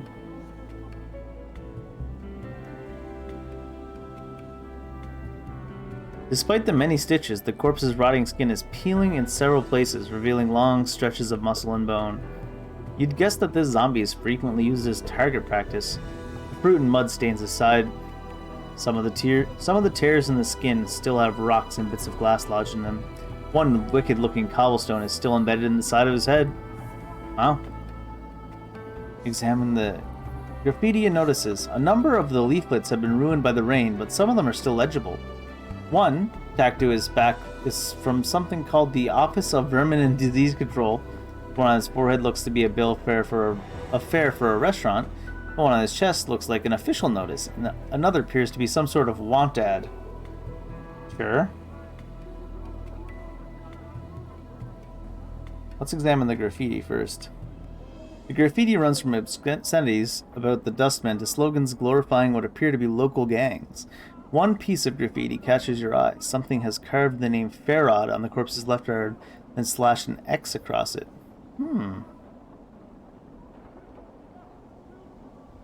To those Hive citizens wishing gainful employ with the most honorable and generous signal government, inquire forthwith at Office of Vermin and Disease Control. Phineas T. Lort. Someone posted a bill of fare for Gathering Dust Bar, but the bill of fare cannot be read as the words Smoldering Corpse Bar have been scrawled in charcoal over the bill. Smoldering Corpse Bar? The zombie immediately jerks his left arm upwards and points far to the southeast. A moment later, the arm falls back to its side with a thump. Oh, he even gives directions. How nice of him. Reminds me of a job I once had. Well, I mean, without the arms. I wonder if this would work with the other notices.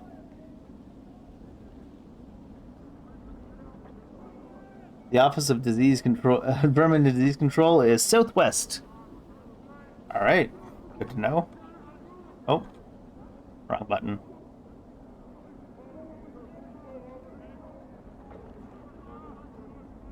The official notice, public notice, by the order of the Judiciary Council and in accordance with the Citizen Sigil, it will be known that those defacing a registered servant of the Dustmen, either by graffiti or malicious attack or by posting notices, will constitute felonious assault, and the perpetrator will be answerable for the vandalism of said servant by order of the Hall of Speakers.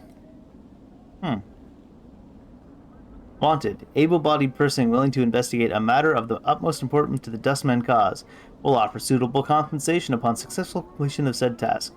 Interested parties inquire in the Gathering Dust Bar. The building before you. Okay.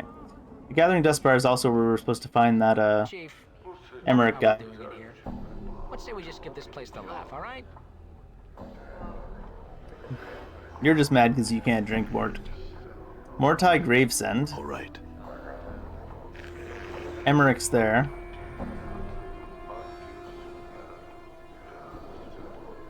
No way to open the gates. Norocht. You see a spindle-thin dustman in dirty black robes. His stiff black hair springs forth from his skull like a crown of spikes, and his leper-white skin is drawn sharply across his skull. He's frowning into his drink and mumbling to himself. The dustman looks up, blinks once, then looks you up and down, studying you. As he studies you, he takes one of his spiked locks and points at himself with it. Noroch, Initiate, Dustman, Guard. Here to talk about the posting outside. Many troubles have I. Help, you can. Mausoleum awakens, the dead walk, the dead disturbed, the dustmen disturbed. Find out what disturbs the undead, and copper kinds I'll pay. Sure, where's the mausoleum? Updated my journal. Mausoleum by the Dustman Memorial. Go north and west from the Black Monument. Go to the arch and a semicircle over your over your heart with this finger. This finger, this make. To the mausoleum you will go. I'll look into it. I guess that means that's how you open the portal there. Let's talk to Mordecai first. This tiny, wizened man is dwarfed by his huge dustman robes. They look as though they were chosen to cloak his small stature. Although he looks to be in his late 90s, this man is extremely energetic. He fidgets continuously, and his eyes dart around the bar like a bird's. Hey. Greetings. The man's eyes gleam as he takes your measure, and he gives you a slight nod in greeting. Hail and well met, traveler. You look like one who is just getting their sigil legs about them. Pardon me, have we met before? Your face seems familiar somehow. Possibly. Are you certain it was me? Maybe I was mistaken. Mortai shakes his head. Well, no matter, no matter. How is it that Mortai Gravesend may help you? You seek the contract, perhaps? The contract? Contract? The contract? Why, it is but a simple transaction. From the depths of this huge robe, Mortai pulls forth a dusty parchment and a quilled pen. I'll give you 50 commons in return, after death. The Dustman faction may claim your remains. He smiles, then clucks his tongue. What use will you have for them at that point anyways? I understood. I did have some other questions, though. Of course, of course. It will be my pleasure to answer any questions you may have.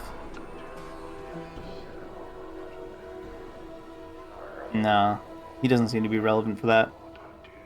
Mortai nods as you turn to leave. He's a strange expression on his face. Is there something wrong? Forgive me, I must ask again. Are you sure we haven't met before? Possibly. I do not recall you. Well, no matter. Farewell, Mortai. Yes, farewell, farewell. Mortai studies you as you leave, and you hear him mutter under his breath. There's something about that one. I suppose we could make a deal with him but if we make a deal with him to take our body after death, and then we die, even if we come back, they would still own our body, right? As you approach, the elderly woman turns and stares at you. La, look who's come a-calling on Seer today. Death's dearest son. He looks you up and down, then shakes her head in disbelief. By every power and his mother boy, what crypt did you crawl out of? Just fresh from... Oh, we have a joke here. What do we got? Well, the crypt was losing its charm, so now I'm looking around for the right place to die. Know of anywhere? She barks with a laugh that rattles your ears. Ha! Not here. Unless you want to die of boredom. What's wrong with here? Don't pinch your sense and your sight, boy. She waves her hand around the bar. Look around. What do your eyes tell you? A bunch of fun-loving dustmen drinking happily and conversing merrily, celebrating life to its fullest. You've got a clever tongue there, boy. Mayhap your tongue is cleverer than you are. That'd explain the scars.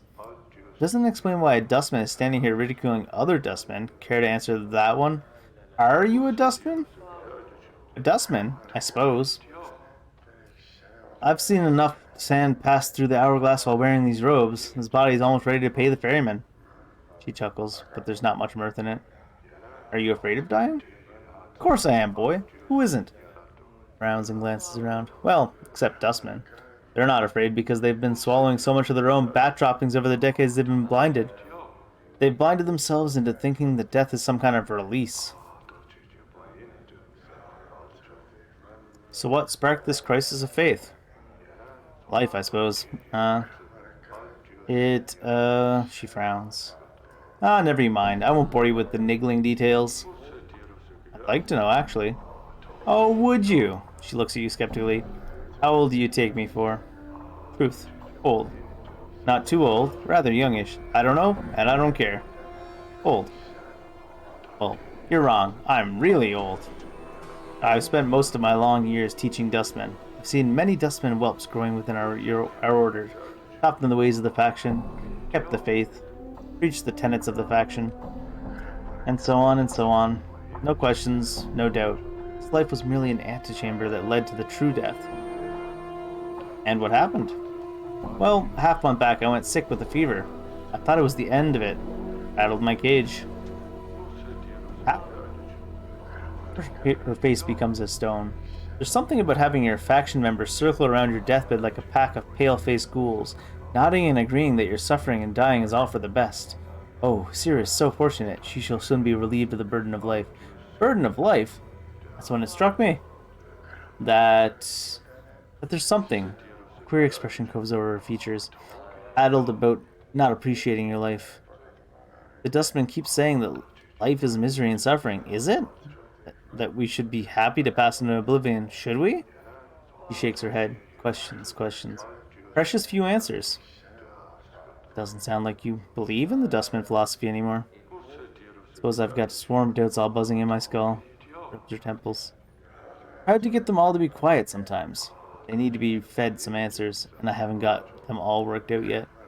Alright, so what will you do? Be square, boy? I don't know. That's the problem with doubt. I don't even trust that what I'm feeling is true. Or if I'm scared of death only because of the brush with the fever, or even what I should do. Is this a passing thing? I don't know.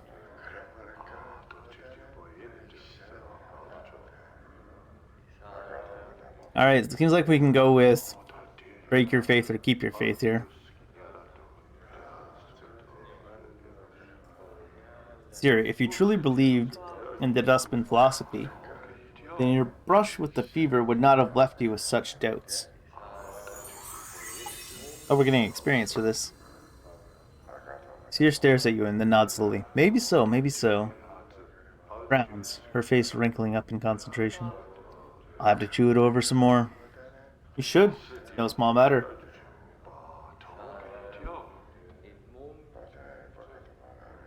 Now, enough of me rattling on about my woes.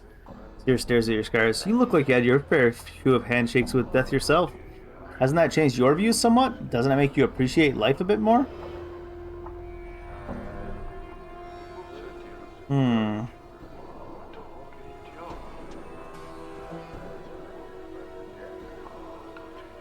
Well, my condition's unique. I woke up in the mortuary. I think they mistook me for a corpse and were prepared to bury me. Strange thing is, I think I actually had died, and then got better. You're rattling my coffin. Yep, just joking. I'd watch that wood of yours. It's sharp enough to kill you. Leave me be. Oh no, I'm stronger. I made her mad, but I did level up.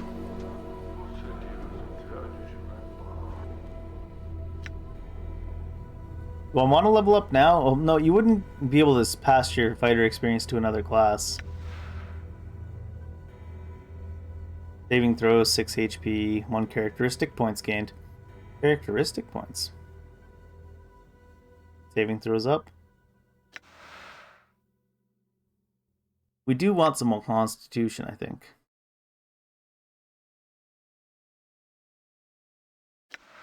And we want to get the constitution early. Current alignment, true neutral. Alright. I like that they don't make you choose an alignment. They decide your alignment for you based on how you play the game. I'm assuming that's how that works. Alright, we came here to talk to Emmerich to begin with, so let's get to him. You see a heavy-set man with dark skin and grim features. He is dressed in dustman robes and is regarding you with a stony gaze. Greetings. You have the look of one lost. The man's voice is like stone settling. Did the wind send you, or are you here with purpose? Who are you? I am Emmerich, factotum and initiate of the Fourth Circle. Is this your bar? You measure ownership in copper. This is not my establishment. You measure ownership in spirit. It is mine. He pauses, as if trying to emphasize a point. The dustmen here are my students. They are under my protection. Can I ask you some questions? Should I just come right out and ask him?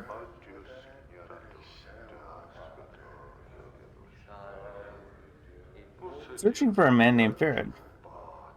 I would know why you seek the collector, Farad. Collector? Collectors gather the dead and bring them to us. I would know why you seek this collector. Why do collectors gather the dead? They gather dead for copper. You pay them for dead bodies? Why? Streets are not a burial ground. The mortuary is where the dead are to be interred. It is the duty of a dustman. Emmerich fell silent for a moment. For some reason you feel he's trying to make a point. I would know why you seek this collector. I want to speak to him? As do I. He's made such a thing difficult. He speaks through other men. Emmerich falls silent for a moment. When two men speak through other men, little is said and much is lost. Why do you want to speak, Farad? The Collector Farad has brought many corpses to the mortuary of late. One must ask where these bodies are from. Tell me more about the bodies. Some are recent dead. They still have their last memories in their eyes. Many more bodies are centuries dead. The dust of ages lies upon their bones. One must ask where these bodies are from. Sure. I see. So he's bringing bodies. Some of them are fresh and some of them are super old bodies. So it's very weird even.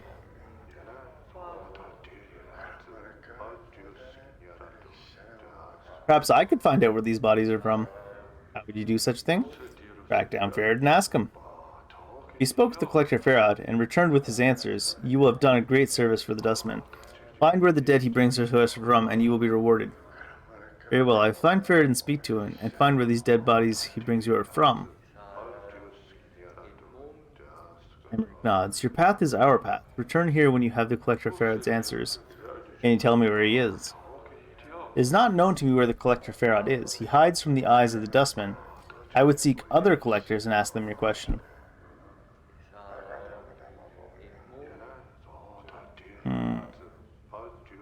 I'm here in search of a journal. These eyes have seen no journal. Alright. So we need to get to know the other collectors. We also got a few side quests picked up now, I guess. Oh, can I,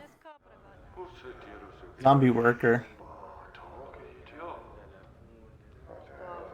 Female is course dressed in a heavy burlap shirt. I was thinking this is the bartender. Let's try to chat up the zombie bartender. Will you do anything later? Zombie continues to stare at you. Alright then. As you turn away, you notice Mort staring at you. Eh? Eh? What is it? Did you see the way that cadaverous beauty was staring at me? She was looking for some lucky cutter to thaw her coffin. What are you talking about? What? Are you blind? She was scouting me out. It was shameless the way she wanted me. Wow, that one's pretty harsh.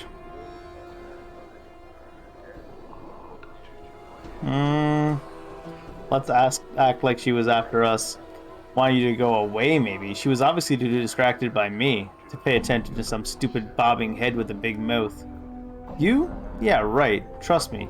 Chits beyond the grave don't care about all that physicality, and I've got a body, and I'm all scarred and tough looking. They want guys with spirit. That's me, Chief. You? Corpses like you are as common as copper. Whatever, Mort. I'm gone. Good old Mort. I got distracted by Mort and thought I forgot I was looking for the actual... I'm gone.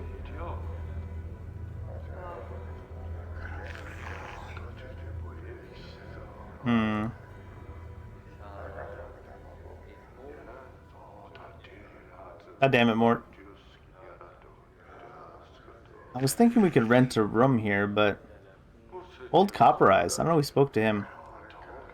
Before you is a tall, silent figure. He could easily pass for a statue, although the deep furrows in his face and brow make you wonder if the sculptor was a little too eager in defining the face with a chisel. He looks well over 50 years old, but exactly how much over 50 it's hard to tell. As he slowly turns to look at you, you catch the dull sheen of copper in his eyes. Greetings. Old Copper Eye stares at you. His eyes are difficult to make out past the black well of his eye sockets. They look to have a coppery sheen about them.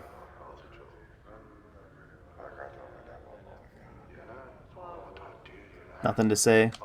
I guess we could sign a dead contract with someone. Maybe we can use that if we ever need to get back inside the mortuary? I've never seen something so ugly I've not been telling this copper about that. Southeastern portion, alley of dangerous angles.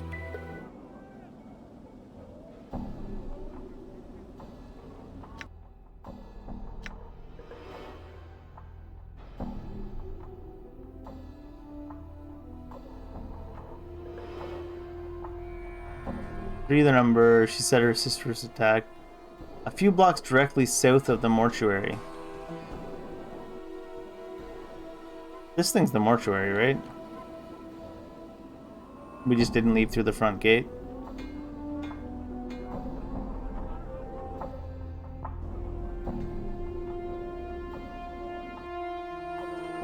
Yeah.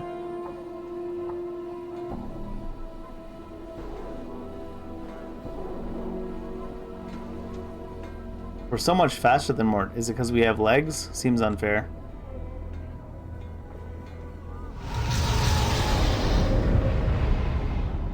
Alright, this is the mausoleum. Shalandra's Kip. A few blocks south of the... Let's go down here and see if we can avenge that girl's family or whatever it was. Oh, you can't do that in this one? That's kind of annoying. I say in this one, as if it's like a Baldur's Gate game.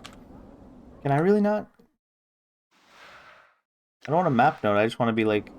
When I come back in from that map to be there. I know debtors today said walking ones looks like. Slow sailing is. I'll get rid of this, by the way.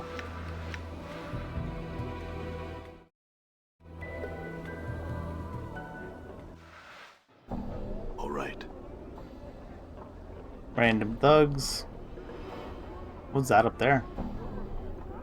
Black Abishai. At the end of the map here? No. Can I unlock the map?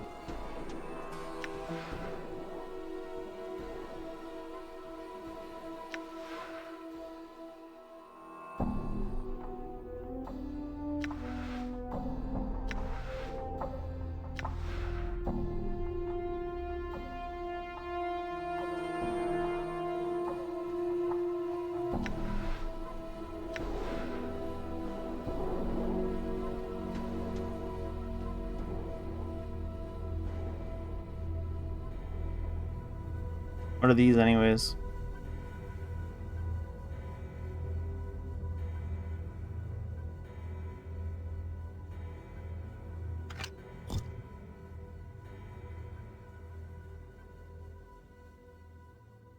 I don't see any. What is zoom lock?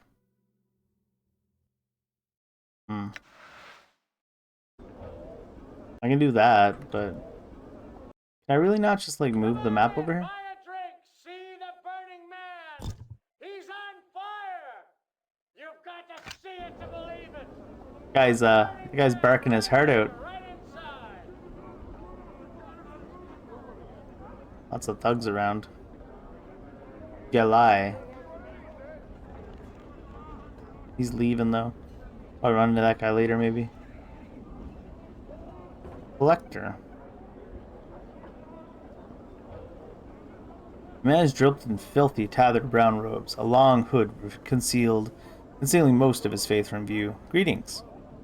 You see his eyes narrow beneath his hood, and he takes a step back. What do you want? What are you doing?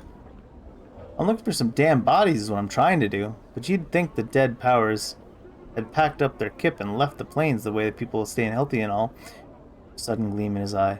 We had a pox last month, and it was a glorious time. It was... Bodies stinking to the high heavens, and plenty of jink to be had, too. Why are you looking for bodies?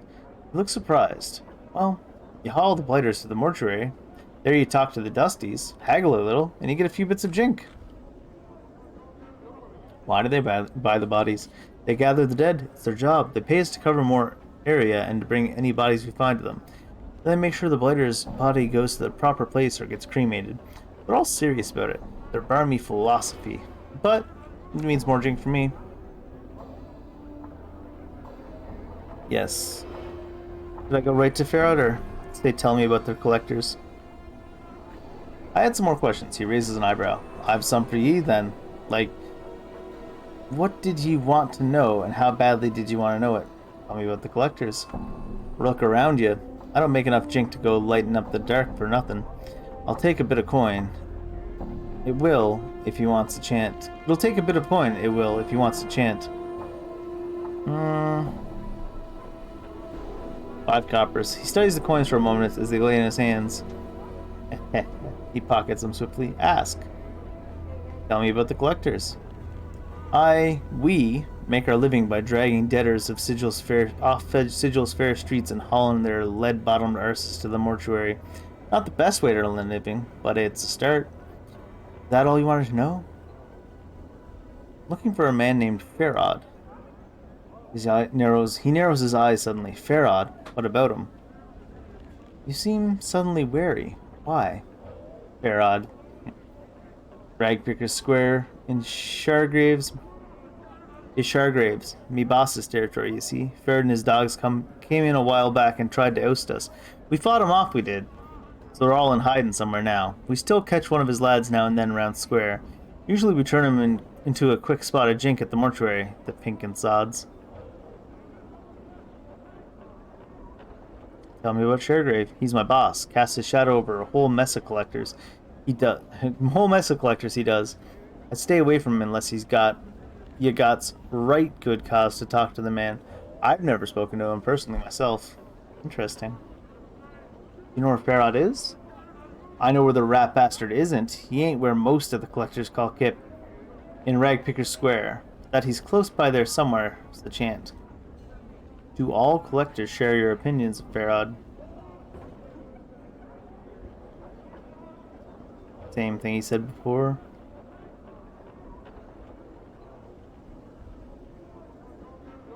No one knows about the journal. I don't know why I keep asking random people. Alright. So we got a little bit of thing there. He should be near Ragpicker Square, but not in Ragpicker Square.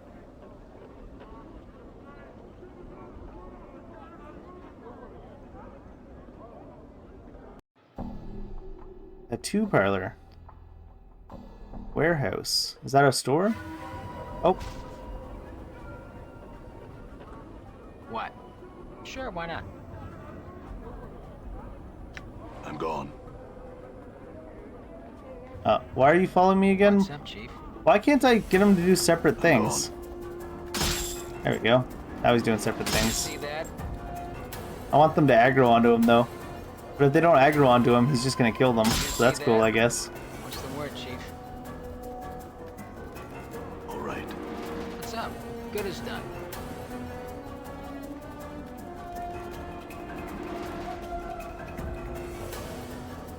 Done. I can't get him to act separately from, I got the AI turned off. It's so strange. I'm gone. Huh? I can't get him to act separately from, the nameless one.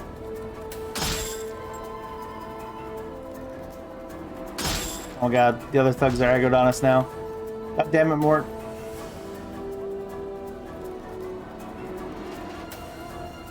He's like, I'm a floating skull, I don't have to listen to you. And now he's run off somewhere wild. I can't move to it, look at him. All right.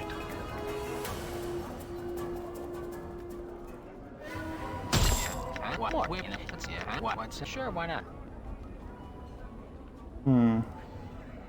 I don't know if I've changed something to make the settings weird, or if it just works so much differently than all Beamdog's other enhanced games. I'm gone.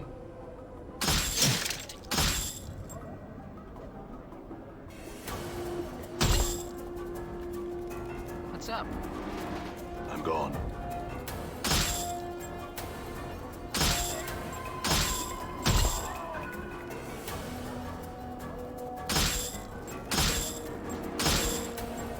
I'm hurt.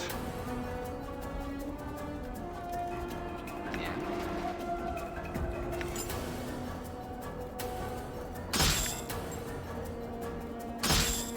Damn it.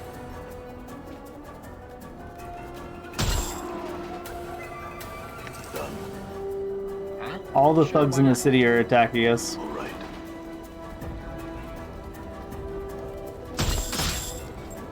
What do these thugs even get for XP?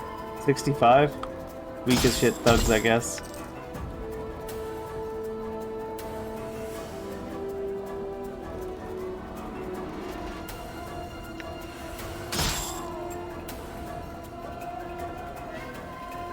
Oh, it's lock view on character. That's something I've done. Done. I somehow did that without noticing it. All right. Come on in, see what I mean? Starved dog barking thug. Can we just attack him without any repercussions?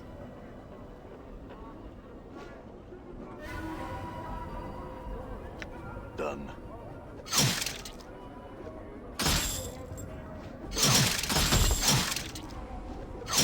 No dying, Mort.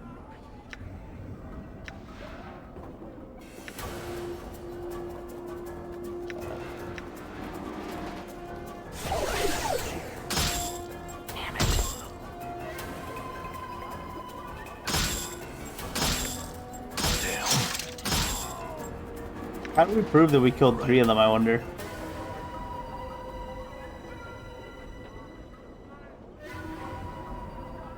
Morns for trees.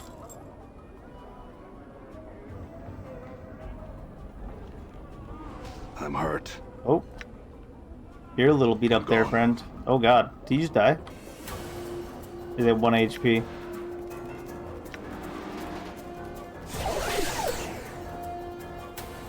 I'm hurt.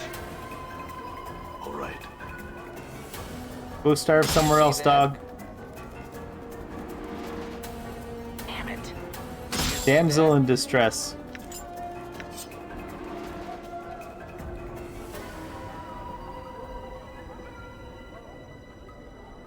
You see a pretty young woman. Her hair is in disarray, and the bodice of her dress is torn. She looks about in desperation, then notices you. Greetings. She runs up to you and grabs your arms. You notice the front of her dress is stained with blood.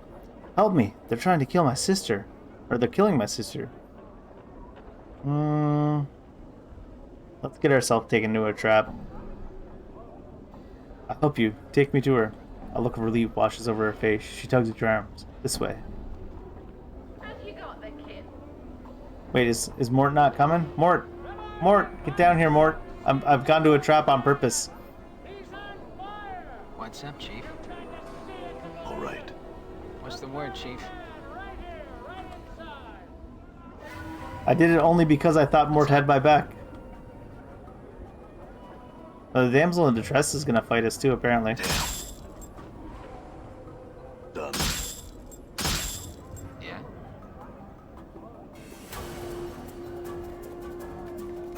Damn. Critical miss. Oh god. Damage 8. Get out of here. All right. Huh? Done. Didn't I have a bunch of bandages? Oh, here they are.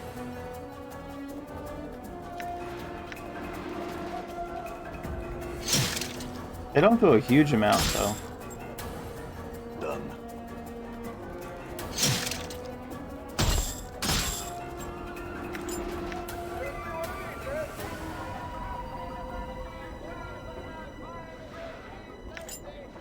Need to find natural shop.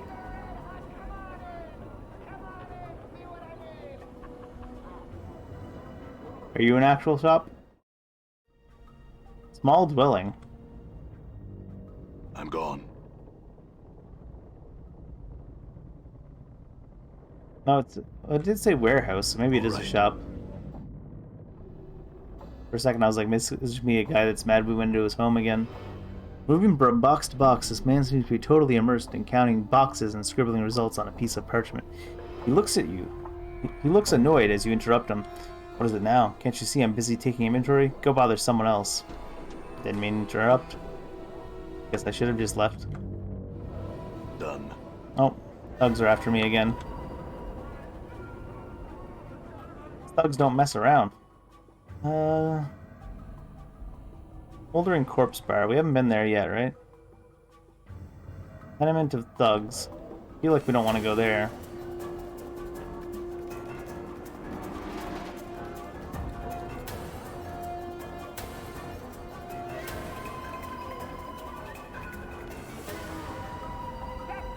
Amaris. Different name there. Different name there.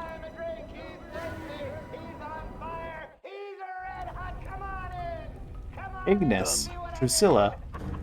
Dakon. Jeez. You clueless? What do you call him clueless? The woman with fading bruises on her face and arms, and a look of despairing longing in her sunken eyes. She might have been a pretty once, but those days were long ago. She turns slowly to face you. Life pours into her features, and the spark of sardonic light that dances in her eyes now makes you wonder if your eyes were deceiving you. Welcome to the smoldering corpse, scarred man. What can you tell me about this place? Here? This is the smoldering corpse, though the person smoldering ain't dead yet. He's just keeping himself alive till someone comes along to help him out. Zods who like to see people in pain come here. Fiends like it.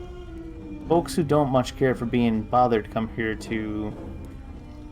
The name alone keeps out most of the Burks. I understand. Looking for a collector by the name of Farad. Farad, the Collector King? You can probably find him and his stinking ilk in the trash warrens on the far side of the hive. Good luck in getting any answer from him. He's a sly devil.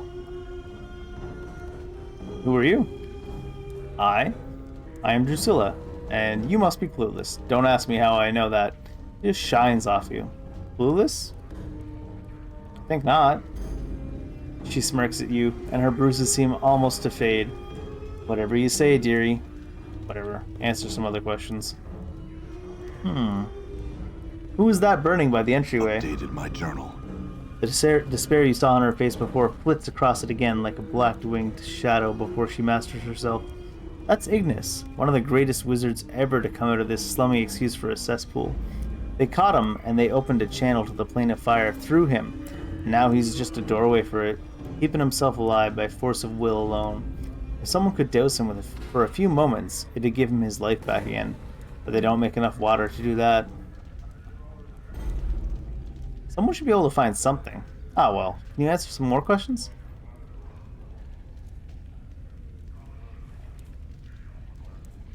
Done. Arcus.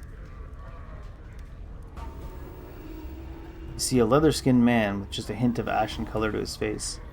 His teeth seem sharper than normal, and his eyes are filled with boredom that comes with having seen too much. His voice is nasal and clipped. You again, huh? What do you want this time? You again? What do you mean? Yeah, you again. You got a hearing problem or something now?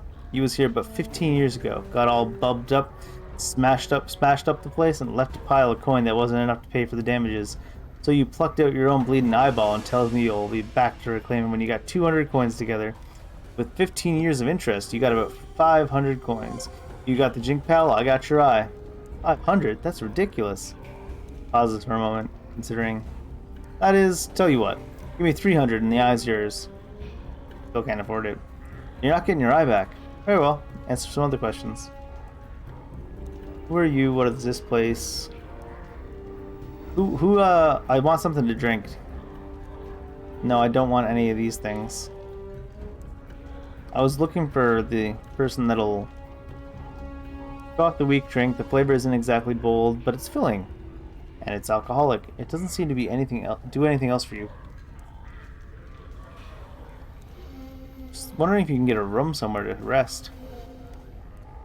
Who are you? Me, I'm Barkus, owner and keeper of this place. What is this place?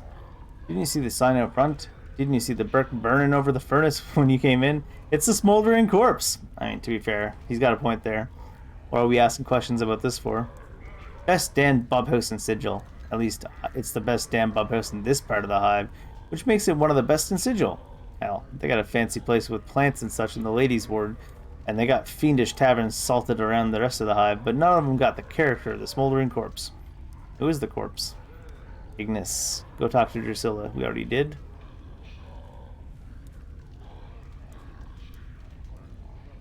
Looking for Farad the Collector. He turns and spits on the floor. Farad. You may as well just turn your back and let him sink a dagger in it. Though from the looks of you, you already have. If you're dead set on finding Farad, pardon the pun, talk to Ebb Creekness over there. He should know something of value. Ebb? The old man? Why, thanks. Where's Ebb Creekness? Hi, Ebb. You see a slightly stooped old man with a full gray beard and a lion's mane of green hair. He wears a couple of shoulder guards as armor, and he keeps a helmet nearby. He smokes a pipe and carries a pouch of tobacco around his waist. He looks pretty strong, but he's a little plump and also appears to have some sort of breathing trouble. Well now, aren't you a sight, lad? Never has I seen so many scars blanketing a fella. Like a scar cloak you're wearing. Where you been? Hanging out in a grain thresher? He laughs. Oh, I'm just jesting with you, lad. No offense meant, and I hope no offense taken. I'm Ebb. Damn, Ebb, you have a lot of intro. Greetings, Ebb. His handshake is firm. Now, I hereby tender my apologies for the unfair jesting, lad. Hope no hard feelings. Can I buy you a tankard or two of something to smooth any ruffled feathers? Sure. That's the spirit, lad. Bide a moment. He rises to his feet and heads to the bar. After a moment, he returns to his seat with a pair of tankards. Here you go, lad. Drink up. He takes a massive swallow from his own tankard, puffs up his pipe, and says, What can old Ebb do for you on this fine sigil day? Questions about this place? Oh, well, I gathered that just to look at you. I mean, you don't look like you're from around these parts, lad. You look like a little too out of sorts to be a seasoned native. Ebb chuckles, takes another drink. So what can I help you with, lad? You need to know the lay of the land. Ebb winks. Sure. Tell me how the city and environments work. Ebb laughs loudly. You don't think small, do you? If you want to know what's outside the city, go talk to Kandrine Ilborn over there. He's the traveler of this place. As for the rest of it, well, I can tell you of the lady, the Dabbis, keys and portals, the way to keep track of time, the way the city's laid out. What does he want to know? What's the city's layout? Oof, let me wet my tongue. He takes a pull from his tankard. The city floats above an infinitely tall spire. The spire. It lies on its side like a discarded wagon wheel, but there's no spokes that connect it to the spire. It's divided into 6 wards, each of them with its own function. Right now you're in the Hive. I think the purpose of the Hive is to be squalor to the rest of the city's grandeur. Factions, philosophical clubs, or gangs if you prefer, divide up the running of the city between them. Were you in a faction? Ed raises his hands to stop you, laughs slightly. Oh, now hold on, lad. I'm no has-been faction member. They say, and they're right, that once you're one of the Harmonium, you're a Harmonium for life. Or bloods that try to make sure Sigil stays out of trouble. No rock in the spire, no folks getting too over-enthusiastic about hurting each other, keeping the city down to a low roar. We try to keep the peace, lad, and most times we do a decent job. Alright. Some other questions about Sigil then.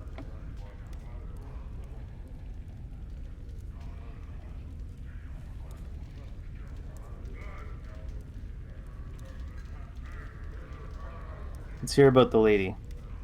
Not many know much about her, lad, and I'm figuring even those that know more than a little don't know too much more. She's a mystery, she is. And even should you run across her, powers forbid, she's silent and deadly. She's not evil, far as I can tell, but she keeps the dark about herself and Sigil pretty tight. None's been able to penetrate it, and if they have, they've been mazed. Go on. Chances are you won't want to meet her unless you do something really bad. Hurting a lot of people, killing a Dabbis, challenging a rule, worshipping her. She hates that. We figure, or interfering with the Dabbis' work, which may as well be the lady's work. If you're lucky, just the mercy killers will come for you. But if she comes, you'll be dead as soon as her shadow falls on you. Now, the lady can do almost anything. In Sigil. Near as we can figure. Make it bigger or smaller, make new portals, seal off old ones, make sure the blood war don't break out in the streets. Keep folks from teleporting into the city, keeping the powers out. Who are the powers? That's another way of saying gods, lad. And there's a great horde of them across the plains. They can't come to Sigil, though. The lady has a way of keeping them out that she hasn't spilled to the chant yet. Be that as it may, it keeps Sigil from being seized by outside interests. And what was that about being mazed? Aye. Sometimes bloods will be packed off to a place where they can't do no harm. The lady, see, she'll take a bit of Sigil and make a little dimensional pocket out of it, a maze. She places those that have crossed her in there and lets them rot. Now, you can't escape getting mazed once the lady sets her gaze on you, lad. She'll get you eventually, no matter how hard you try to dodge her. You'll be walking down an alley, or about to step through a portal, or take a left turn down a street and you've gone down many times before. Suddenly you're someplace you don't recognize. Mazes aren't exactly escape-proof. There's always a way out of each one. A portal the lady places there. You just have to figure out where it is and how to use it. The lady seems kind of interesting. Tell us about the Dabbis. Those funny floating bloods that speak in symbols? Quite a piece of work, huh? The Dabbis are kind of like the lady's janitors and workmen, doing exactly what she wants to make sure signals running up to snuff, patching up the walls, tearing down old buildings, building new ones, setting up portals, sealing off others, and on and on. They're a pretty neutral faring bunch, and you don't want to interfere with one or kill one, or you bring the lady's wrath down right quick. Sort of oriented with the Dabbis. We haven't heard anything about Sigil's time yet. What do they mean by that?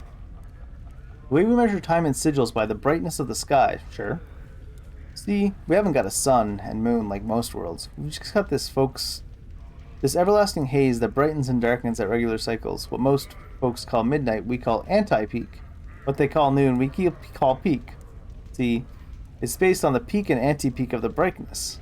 So when someone says something about 5 hours past peak, that's what they mean.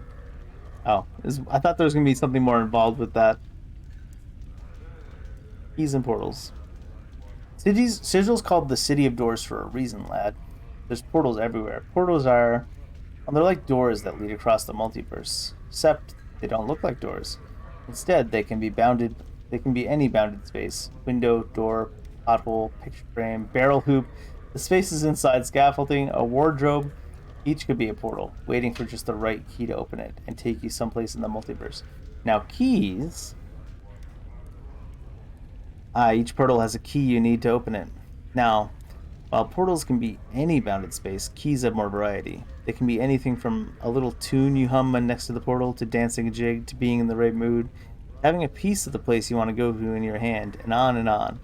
In my youth, I once convinced a girl that kissing a man beside it would open a portal to Arcadia. Turned out, I was right, and many trips to Arcadia did we have. Many portals probably have never been found. There's some you can uncover just by asking people and getting the right key.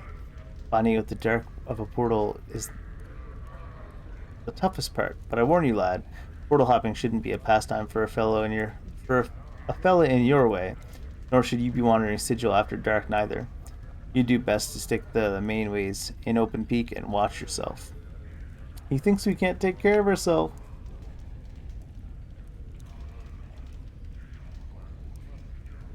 Farod. Eb frowns, takes the pipe from his mouth. Now, lad, what do you want with a Burke like Farod? I think he stole some of my belongings. Oh, no doubt, lad, no doubt. Eb grumbles, chewing on his pipe. You have to chain up everything around that grasping little spider. Should have been one of the fated, the way anything not chained down slips into his parlor. Don't give him a yard or he'll take a league, eh? What do you know about him? Well now, I don't know everything there is to know about Olaf Farod, but I know some of the dark surrounding him. If you're determined to track down that spider and nail him to a wall, then I suppose I could spill some of the chance so you know what you're tangling with. Pauses to snap his pipe. Farod dug his nest deep in Ragpicker Square not too long ago. Got a bunch of collectors and gangs together and started what one could almost consider a collecting faction. Be that as it may be, where can I find him? Well, if you're looking for Farod, which I would say is pretty barmy of you, you're a little off the beaten path. You want to be finding Ragpicker Square. Chant is that Farod set up his kip somewhere in the square.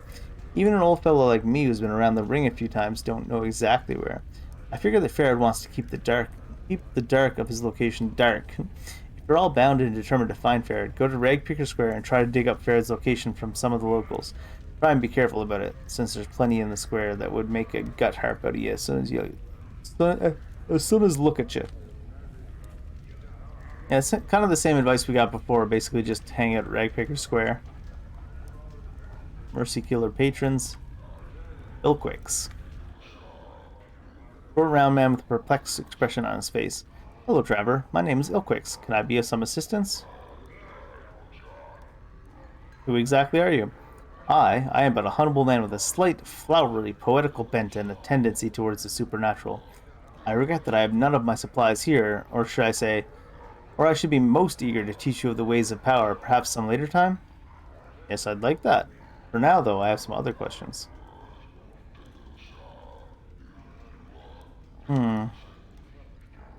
These ones are named, guys. Oh, Mochai. You see someone dressed as a female dustman with half-empty glass in her right hand. As you near her, she calls out to you, Amu, over here. You notice there's something wrong about her, and your exposure to the dustman leads you to believe that she's just too lively to be a real member of her faction. Hey, Cutter, buy a lady a drink? You're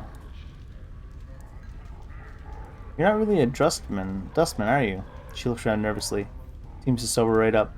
Why do you say that? Because you don't act like a Dusty. And you're not offering contracts. In fact, you're taking money instead of giving it out for that corpse labor they do at the mortuary. Stifles a squeak of terror, hastens to explain. No. I'm not a dustman. I just found one of these robes in the street, and I didn't have enough money to get good clothes, and I heard there was a dustman thief around.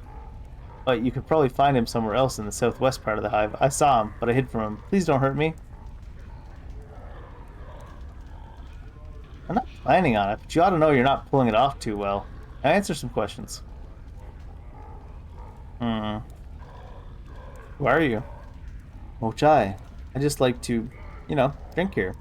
I'm just a person, Very suspicious. Tell me with the other patrons. I don't know. They're just people. I don't deal much with people, unless they're buying me drinks. He looks at you hopefully. All right. It's a weird interaction. Zero. Who's Zero? You see a man standing stock still. He isn't moving a muscle, though he's basically invisible. On closer examination, it appears that he isn't even breathing, just standing. His eye sockets are empty and holes in his face. Contained within their bounds is a flat, gray light that seems to dance with possibility. Looking into the sockets, the eerie, empty feeling of a limitless void shivers through you as if you had gazed into the sliver of eternity. Head slowly swivels towards you. You notice that no muscles appear to move under his skin as he turns. He speaks in a pure, bell-like tone. Well met, Wanderer. You have forgotten again, haven't you?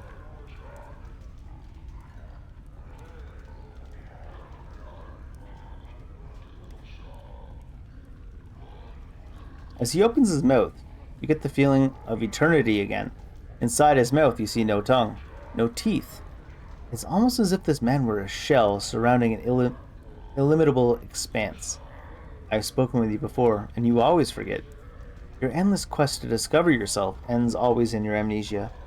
You draw close to the truth and recoil. Let us hope that you have the strength to endure your existence. What do you know of me? How do you know this? I know that you, like a fly, rise up from the wreckage of your old shell, buzz about for a time, curl up and die at the window of truth. You bumble about the pain, seeking the light without any plan to your actions, and fall exhausted when you fail. You alight on others to feed from them for a time and move on with no regard to them. I've watched you come here and listen to your words and watched you move away no wiser. Will you learn from your mistakes, Seeker? Who are you? I am O. Or Zero? It looks like an O because it's the same as what they use in the one there.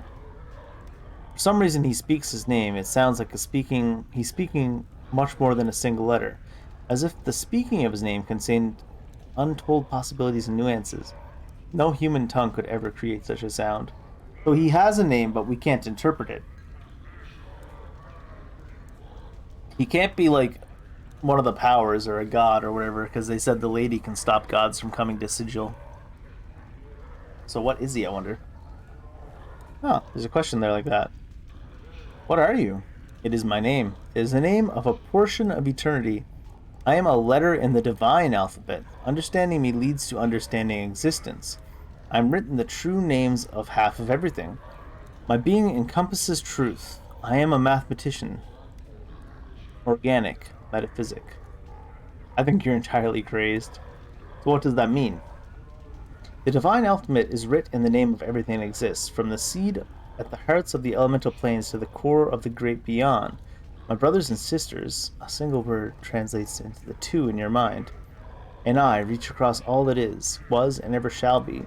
We are thought, and reality, and concept, and the unimaginable. So what are you doing here? Watching the ebb and flow of mortality. And what do you see? You mortals are like wasps. You build your lives nests from the slimmest of branches. When the wind shakes your home life free, you seek to sting the wind to death, instead of realizing your foolish mistakes, attempting to repair the damage you have caused yourselves, and learning from your experience. You bring harm to any who have the misfortune to blunder near you in your time of pain and distress. My advice to you, and to all mortals, stop acting like an insect and start acting sentient. He doesn't have very high opinion of mortals. That's for damn sure. Looking for a journal. It's urgent. Do you know where I might find it? I feel like a guy might know the answer. I do know where you can find it. It's not my place to reveal such information. Rest assured you will find it, as well as the man you seek. What do you know of that? Whether your journey takes you far beyond your journal request, to the very edges of existence, you will struggle for your life and your very spirit. And I do not tell you any more regarding this. It's not that I will not. He sees that he does not tell us any more regarding this. Huh. I think that's purposeful.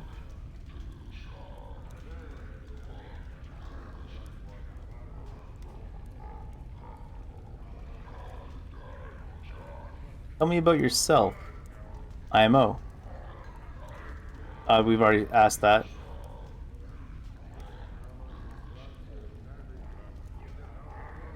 Have you seen or heard of Farod? I know where he is. I can give you only one word. Nearby. You will find him in the hive under a veil of secrecy. That's what all your answers seem to be under as well. Can you give me an answer to another question? How about the patrons? Does he know anything special about the patrons? Patients of this place are varied, yet all mortal. Like all mortals, their concerns are limited, and the potential of blossoming into an actual truth... With the potential of blossoming into actual truth. I can tell you this, though. You may find a companion dear to your heart here, at least as dear as your heart will allow.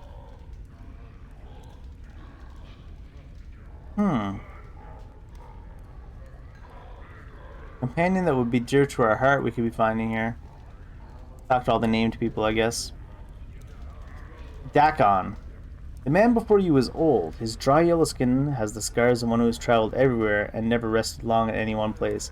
His pinched face is inhumanly angular, and his ears sweep out from his skull, tapering to points. He wears a loose-fitting orange tunic, and a strange shimmering blade is strapped across his back. The blade looks to be a two-pronged glaive, made of some metal whose surface swirls like a film of oil on a pond. Greetings. The man turns to you, his eyes like polished coal. He stares through you, and for a moment you wonder, he might be blind. The weapon suddenly turns a dead, flat black, mirroring the man's eyes. Are you alright? Hail, traveler. Oh my god, he's got vocals. He says nothing for a moment, merely searches your face with his eyes. Hail, traveler. His voice is quiet, somber, the wind whispering through the branches of a great tree. Hail. Your eyes have the weight of one who has traveled far to be in this place. Yeah, you could say that. The man's gaze does not waver from yours. I am known as Dakon. The emphasis he places on the word known strikes you as odd, yet familiar at the same time. You are not known to me. I do not know myself. That is for the best. In knowing yourself, there will be little in the plains worth knowing. Fell silent for a moment, still studying you with his coal-black eyes. I would know why you have come to this city. I'm looking for answers. I have many questions. Speak your questions. I will hear you. Let's ask him what he is. You can't... God damn it, Nameless One, you can't just ask people what they are. Your features are unfamiliar to me. What are you? Githzerai. A Githzerai? One of the people. One of the people? A Githzerai. Yes, but what are Githzerai exactly? Dakon is silent for a moment, then speaks. Our history does not need to be made known to you. We would bleed to death on Time's blade before I recited a fraction of the histories of our people. I don't need to know your histories, but I would know of your people as they are now. Dakon is silent for a moment. Know this and accept it as an answer. We are the people who make our home upon the shifting plane of limbo. With a deft motion, Dakon slips the blade from his back and holds it before him. There, we mold the matter of limbo with our minds. We forge cities with our thoughts. As you watch, a series of rippling waves of metal begin to roll forth from the center of the blade. The pitch and the crest of the waves matches the inflection in Dakon's voice. In its chaos we dwell, with only our knowing to preserve us. We are Githzerai. What is that blade you have? It moved, shifted in response to your voice. It is a Karak blade. It is an object that lets others know the rank of its wielder.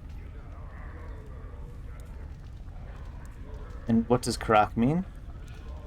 Dakon falls silent for a moment, as if searching for the correct words. In your tongue, the closest translation is chaos matter.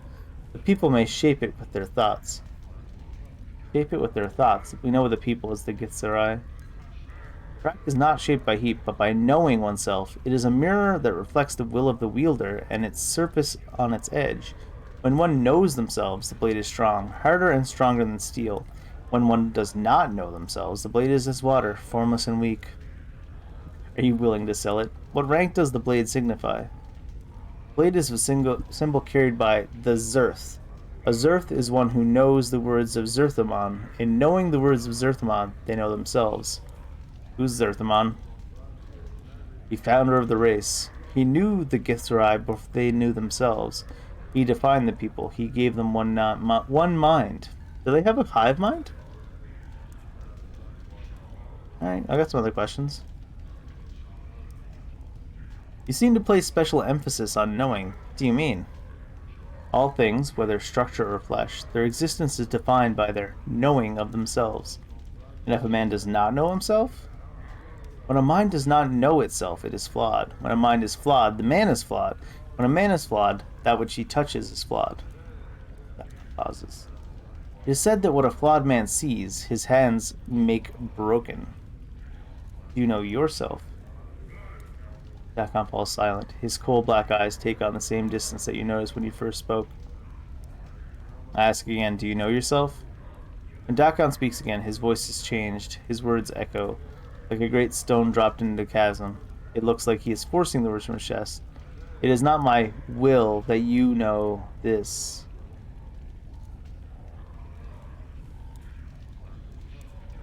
I don't know how aggressive we should be here with this.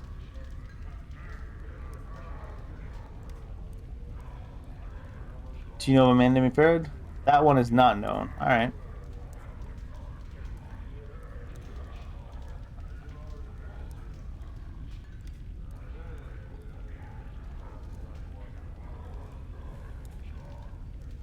Don't know if there's anything else other than pressing him on the knowing himself answer.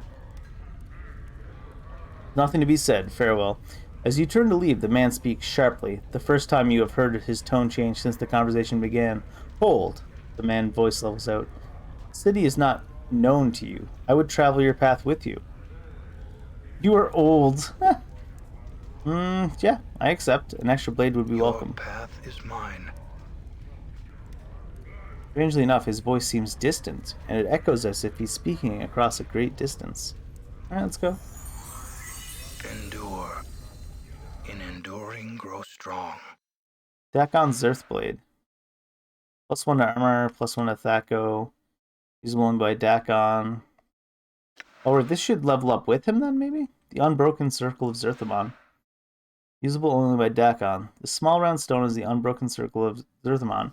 The Unbroken Circle is a Zerth religious text containing the teachings of Zerthamon, the founder of the Githzerai people.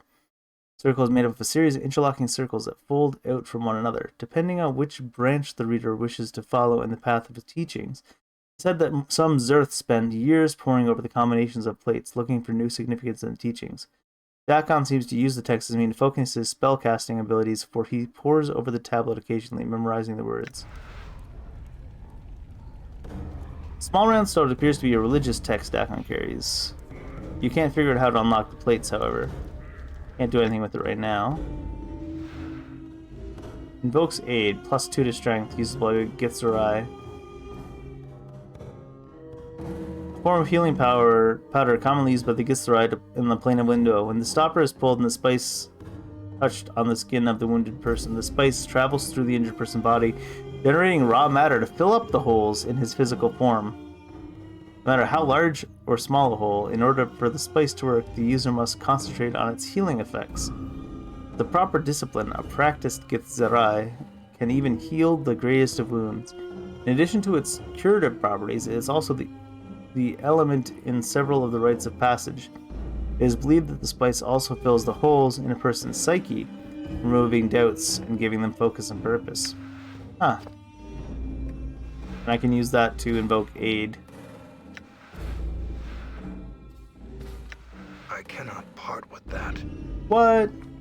AC2. He's not using any weapons. He's got Dakon's Earth armor class 5. Dakon's Earth armor is fashioned interlock metal rings formed of the same substance as Dakon's blade. Worn over a padded red tunic, spiked precision shoulder pads have been added. Similar to chainmail, lighter and more flexible. When the sword and the armor are used in tandem, the armor becomes even more fluid. And the unique property of the Brak, or whether this is some magical effect of the two items, is unknown. What are you? You're a fighter mage. 17, 13, 16, 16, 13. They gave you an awful lot of points, didn't they, friend?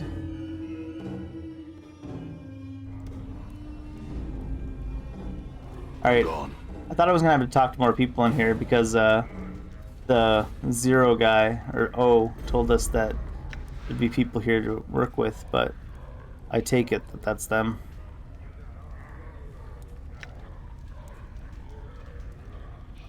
Cannot change the Nameless One's party order. I want to put him in the back, though.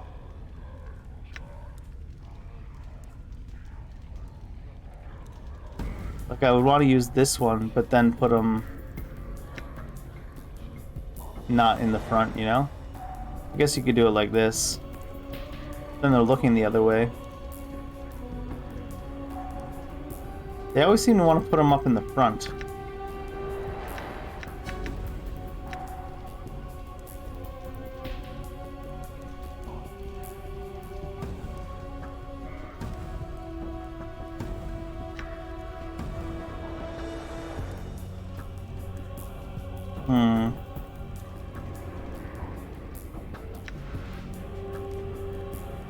I do intend to have him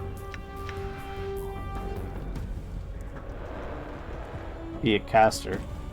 Well, we've got Dakon now, though. He could be a caster. Oh, random people want to fight us already. Done. I still haven't found an actual, like, vendor type tattoo parlor. Come on inside! Come see the Burning Man! Can I see? What do I see? The spit! The Hive, the Clerk's Ward, the Lower Ward, the Hive, the Buried Village, Ragpicker Square, lingering size. So we need to get to the Ragpicker Square.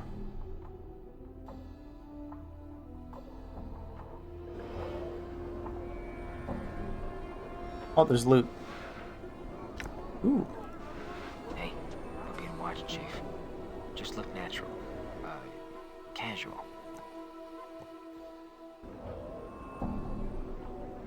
Did I go into Fell's parlor? Who's Fell? Done. Hello, Fell. You see a Davos, but something about it strikes you as odd. The same shock of white hair, the same greenish cast to its skin, the same pair of goat horns, but then you suddenly realize that this one's walking on the ground, not floating. For some reason, that makes you uneasy. I had some questions for you. Who are you? You're about to ask, you suddenly realize you already know the Davos' name. His name is Fell. As if in response, the Davos inclined his head slightly, and a lone symbol appears above its head. Blurry at first, then resolves into a white oval, black lightning bolt through it. I feel like I know you, Fell. Fell bows reverently. A stream of symbols swirl above its head, rotating clockwise, then counterclockwise. It takes you a moment to translate. This is the first time, and not the first time, you have come to this place. Do you know who I am? Yes, but I'm not permitted to tell your story. Why not? Updated my journal. For a moment there's no response from Fell. Then a stream of rebuses appear, as if trickling out of Fell's mind. My apologies. I cannot change the nature of a man. I cannot explain why, but the last sentence sends a crawling sensation through your skull. The nature of a man? What does that mean? My apologies, I cannot say. What lies beyond the curtain, Fell? It is my gallery. Your discarded skins are my canvas. I admire you. I am saddened for you. Saddened for me? Why? Other caravan of symbols forms around Fel. The mark of torment lies upon your flesh. The tragedies and loss have built themselves upon it.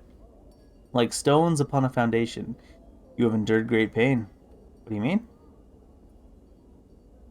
I admire you because you have never surrendered to the weight of these losses, despite the fact their chains hang on you still. Go on. A long string of rebuses appear. These losses blanket this life and all your past ones. You shed lives like a molting serpent. You are exploring the infinite paths of life. Tell me more. A long string of rebuses appears. Take with you this warning. Each of your lives casts a shadow on existence. You must travel to a place where these shadows have gone mad and regrets have scarred the earth. Is there anything else you can tell me? Do not sign anything. I did not sign that contract, so very well. Another series of rebuses appear. Do you feel complete? I don't. In fact, ever since I woke up in the mortuary, I feel like something's missing, something inside. Fel nods. You are strong. Keep faith and you shall become whole again. I'll try. You say you've met me before, Fel. Do you know how I died? Shadows. Shadows? 3 symbols swirl about each other, each leaving a faint black misty trail about them. They take on a ragged edge like teeth and talons and multiply. Where there were 3, there is 9. 9 becomes 27, until the room is a swarm of shadows. Many shadows. They streamed from the darkness and swarmed you, then left you to die. Why? I do not know.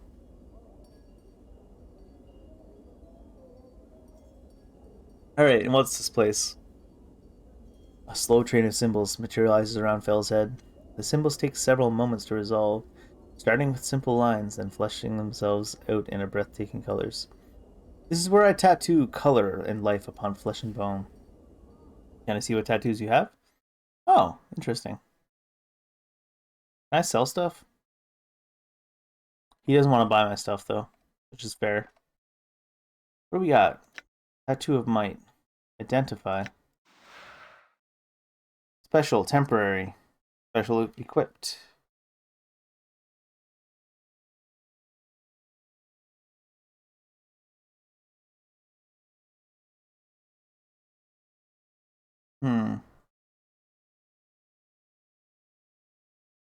So we can plus charisma and minus wisdom.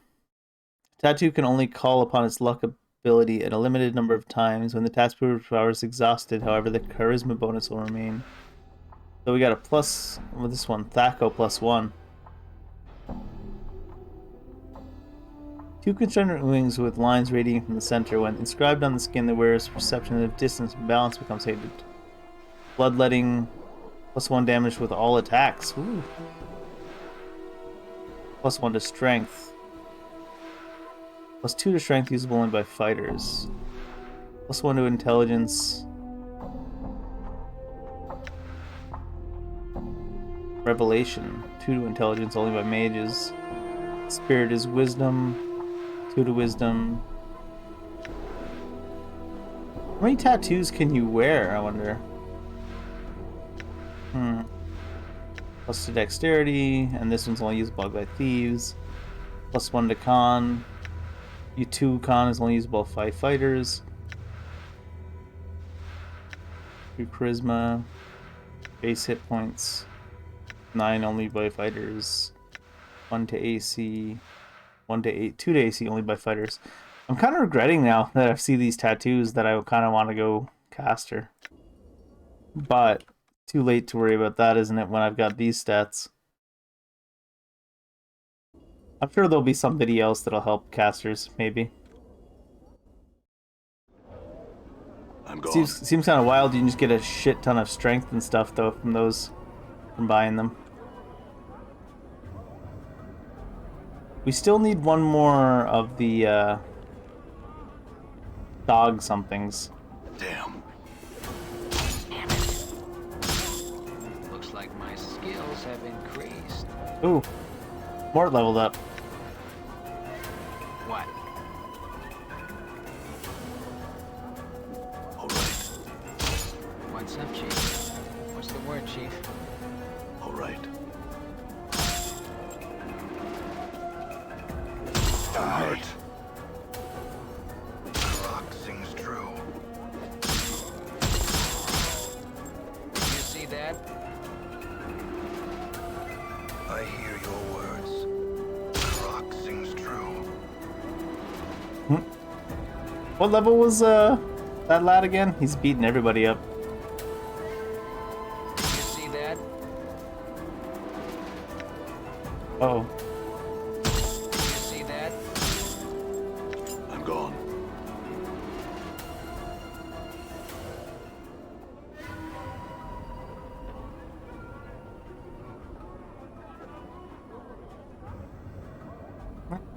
Get back here. Why are you so quick?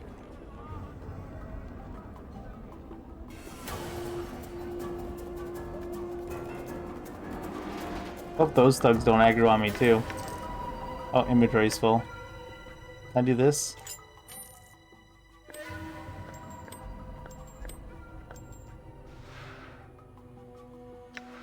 Only by thieves, huh?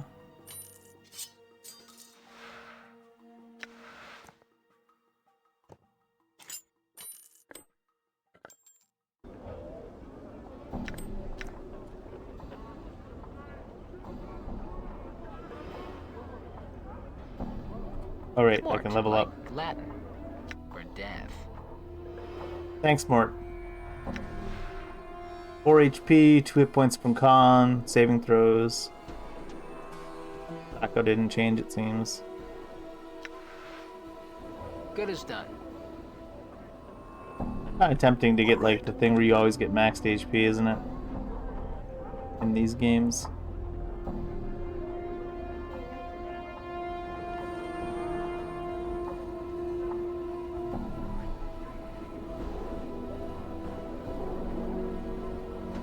We haven't talked to this July guy yet either. He's a thin man in stained clothing, a hooked nose, and 2 stubby horns jutting from his forehead. Stumbling about and muttering to himself, he stinks of brine, vomit, and cheap wine. Greetings.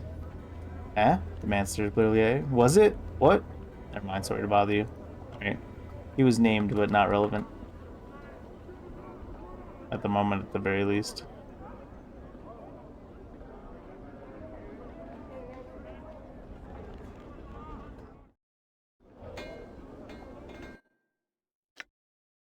Where are we now? This part of the hive? All right.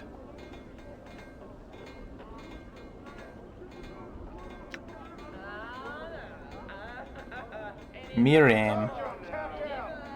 Solomon stands silently by the wall, staring off into the distance. He seems to be unconcerned with the flow of traffic around her, and clutches a wooden pole from which dozens of small fish are dangling. Greetings. Oh, hello, sir. He squinched at you for a moment, trying to discern your identity. Oh my. Here I was thinking it was one of my regular customers. Tuna, sir? Mackerel? Sea cucumber? No thanks. I had some questions. Her mouth presses down in a tight-lipped frown as she stares off over your shoulder. Let's look behind her. See nothing of interest behind you. As you turn back to her, you catch her looking at you. She looks away quickly, assuming her staring off into the distance one more.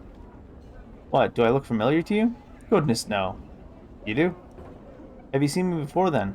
I think. You or a man with your very likeness. So long ago. Well, you see, sir, my sight's not so good now. It wasn't back then, either. But I thought I saw you walking past me with a small group trailing behind you. What do these people look like? Hard to say, sir. It was so long ago. And you walked by so quick-like, but I remember now, the way you held your head up. There was a woman following you, trying to stop you, to get you to turn around, speak to her, but you pushed her away. What happened then? Beautiful woman she was.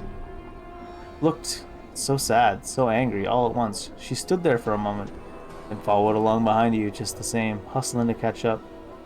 You said there was a group. Who else was there? Shrugs. There was at least 2 other gentlemen with you, sir. The only one I remember too clearly, though, was a tall, thin, reeked of bub he did. I smelled him across the way. Looked like he hadn't bathed in ages, too. Followed you close, he did. Never said a word. Acted like the woman wasn't even there. And even when she bumped against him, trying to stop you. That's all I can remember. We're gonna be rich. Give her 5 copper. Oh, thank you, sir. Sir, most kindly. Maybe the lady's shadow pass you over. Thanks. Hey, we're being watched, Chief. Just look natural. Casual. Ash mantle. What is ash mantle? You saw a dustman in long black robes and a pale face. Unlike the dustman you saw in the mortuary, however, this man looks confused and is glancing about, as if looking for something. When he spots you, he raises his hands to attract your attention. Greets. The man seems relieved that you're speaking to him. He bows slightly. Thank you for hearing me, traveler. I'm known as Ashmantle, one of the Dustmen's sect. I was wondering if you could direct me. I don't know the air very well. I'm looking for a certain establishment. A bar those of my sect frequent. Do you know such a place? The Dustman Bar. It's by the mortuary. Lie. The Dustman smiles. Thank you very much, traveler. I appreciate your kindness. The people of the Hive are rarely helpful in such matters. Tell me about it. Hey, can I ask you some questions? What questions do you have? Looking for a man named Farad. Do you know where I can find him? Alright. How about the missing journal? I assume not. Tell me about the area? This area is, well, there's a market to the northwest, I believe, and some government office to the southwest. The vermin control office, I think. You seem to know this area very well. It's a large place. I know some areas, but not others. What do you have to say about the Dustmen? Pauses for a moment, then nods. It would be my pleasure. We, the Dustmen, recognize this life for what it is, an opportunity to experience our passions before the next life. We shift through the dust of our past lives for meaning before the next. Thanks. Later. The Dustman nods and gives a final bow. Thank you for your time. Certainly, farewell. You're about to turn away when you suddenly have a feeling that something is amiss. Suspicious, you glance at Ashmantle again, just in time to see him tucking something into his sleeves. It looks like something of yours. Ooh, can we do this? Bait Ashmantle into pickpocketing you again. Observe his technique. We had a bunch of experience. Under the pretense of giving him additional directions to places in the hive, you engage Ashmantle in light conversation and secretly study his movements. Ashmantle seems to be relied primarily on his dustman facade to disarm his victim and uses frequent bowing motions to cover his pickpocketing attempts. You make a mental note of his technique just as he makes another attempt to reach into your purse. Grab his hand. Your hand snaps out, but Ashmantle draws back suddenly, and you miss grabbing his wrist. You see his dustman facade crumble, and with a frightened look, he runs off. Damn it! Get him! Get him! I want my 10 copper back.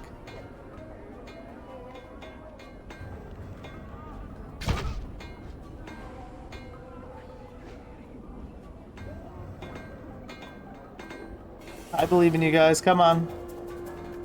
You can do it. Damn it. Got him. 10 copper, jagged knife, and copper earring.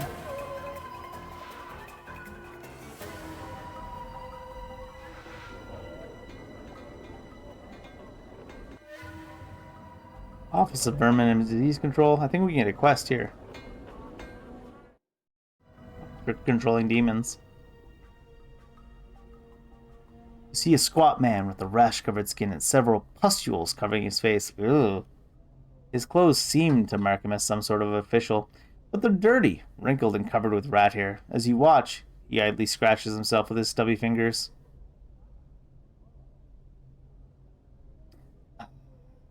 Aye, the little man shrieks and jumps, startled, clutching his heart. He takes a deep breath and pushes his spectacles up on his rash-ridden nose. Yes? Yes? And what is it I can do for you? He scratches his nose and looks you up and down, studying your scars. I have little to nothing in the till, so if you've come to plunder the premise, the locale is ill-chosen. I'm not here to plunder the premises. Who are you? I'm the respected Phineas T. Lort, the 39th, in charge of this hive branch of the Office for Vermin and Disease Control. It is my distinguished privilege. He scratches his chest and puffs up. To inform you that we, in the bureaucratic sense of the word, we, meaning to encompass the sigil bureaucracy as a whole, are accepting bounties on all manner of vermin and strays that infest the fair streets of Sigil. Hub of the multiverse, and the city which sits at the center of all things. The city by which all other cities are measured. Bounties? Updated my journal. Yes, we in the bureaucratic sense of the word we, meaning to encompass the sigil bureaucracy as a whole. Even his sent paragraphs have bureaucracy in them. Are accepting tangible proof of the eradication of brain vermin, aka cranium rats, from the hive area where they have clustered quite thickly for the past many years, as a recent census of the vermin population has shown. I am empowered by the Sigilian bureaucracy to pay a bounty of 1 copper common per cranium rat delivered to my branch office. Cranium rat? Cranium rats are a species of vermin that become more intelligent the more of them are in close proximity to each other. 1 cranium rat alone is but a nuisance that chews at the boards and burrows into food. But 5, 10 or more, and their intelligence grows until it surpasses even the intelligence of one such as myself. I imagine that 2 or 3 cranium rats might be enough to outwit you, sir. Just tell me more about the goddamn rats. The more of them are in the proximity, the more formidable they become. Some gain the ability to cast magical spells. They can resist magic effects hurled at them, and they can employ some cunning tactics. Which is, as you can understand, we are anxious to reduce their numbers in Sigil. Alright.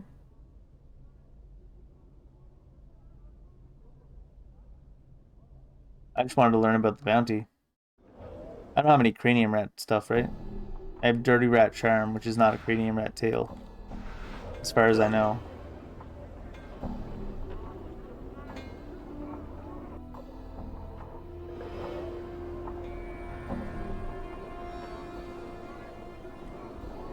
Are there really no formations that have the nameless one not front and center? So strange.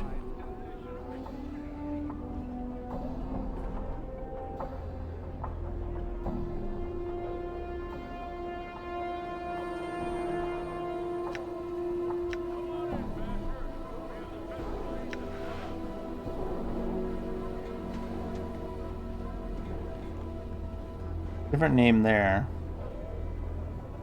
I want to find a shop though. Braskin's Kip.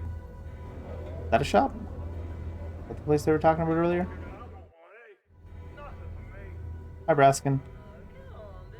In a loud, booming voice, Braskin asks, "What in the name of the abyss are you doing in my house? Leave now before I make you even more ugly than you already are." Not possible, dude. Done.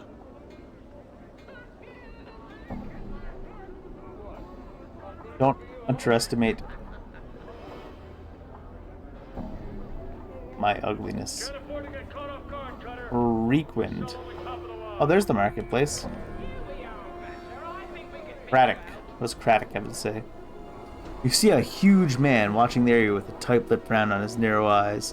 He's hunched slightly, as if bearing a heavy load on his shoulders. The unpleasant smell of sweat and dirt wafts from his clothes. What's up? The man glances down at you, and his frown deepens. Hi, what are you sniffing around here for? Had some questions? No time for the likes of beggars and dogs. Now push off. Rude. Are you a merchant? This grim-looking woman spares you only a brief glance before returning to her rant on top of the stage.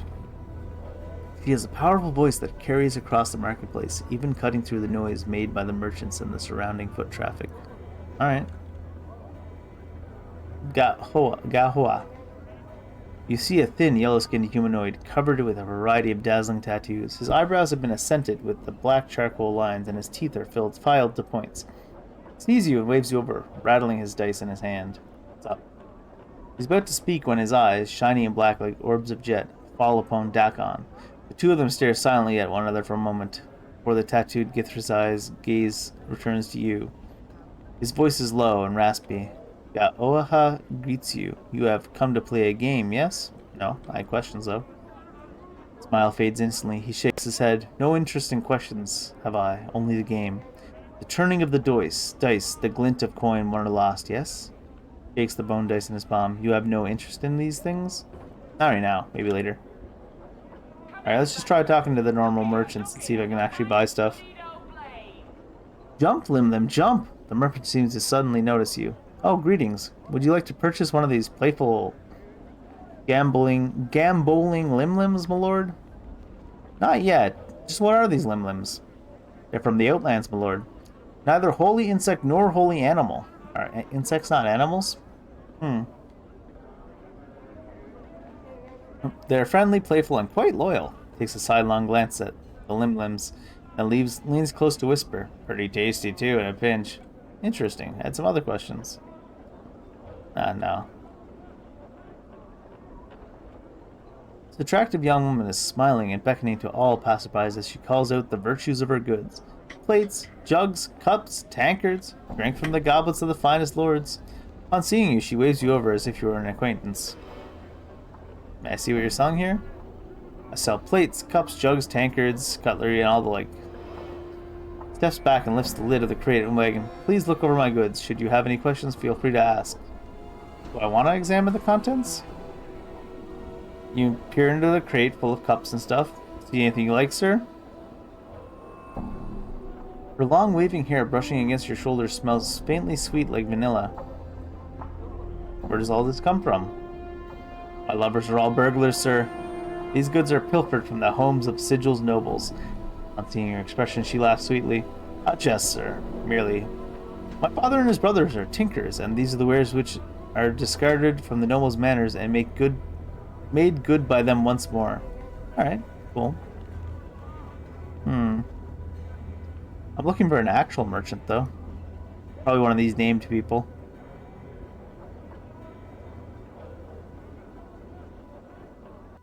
Oh, this is actual merchant. Alright. Let's not sell that ancient copper ring. Oh, the needle thread's a healing item, isn't it?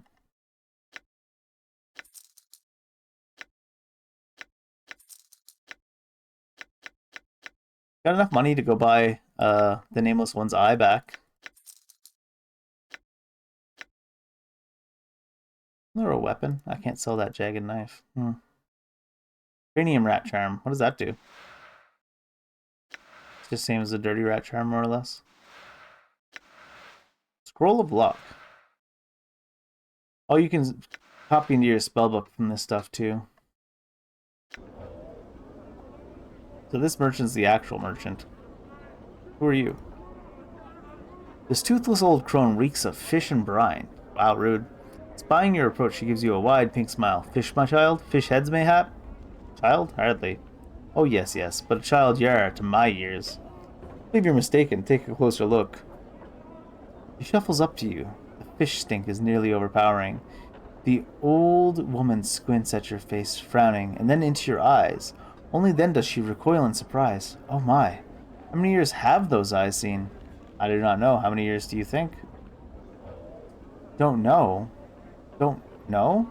Too many, I'd say. But no matter. It won't do to rattle the passerby. Let's keep it our little secret. She resumes her normal tone of voice. So, fish, my child? Hee hee. Pokes you in the belly. What are you selling? Fish of all sorts. Where did the fish come from? Brought to Sigil from all over the plains. Interesting.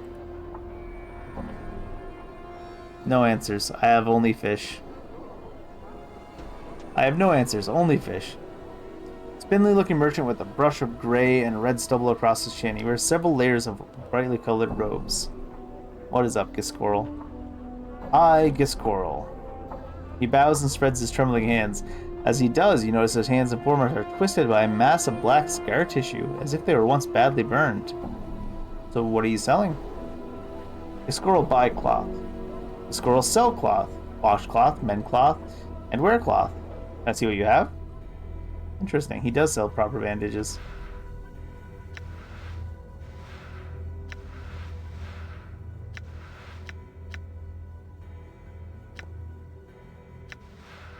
Oh, I see. You can buy straight up healing items. Get a few of these for now. That's more than enough for now, right? Let's see. Let's send the needle and threads to you.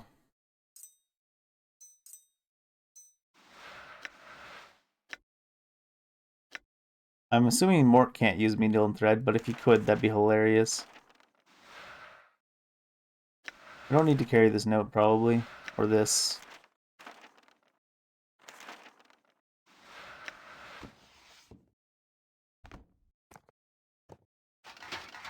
Probably don't need the sanctum key either, but let's hold on to that. Can't do anything with that right now. Might need a higher lore.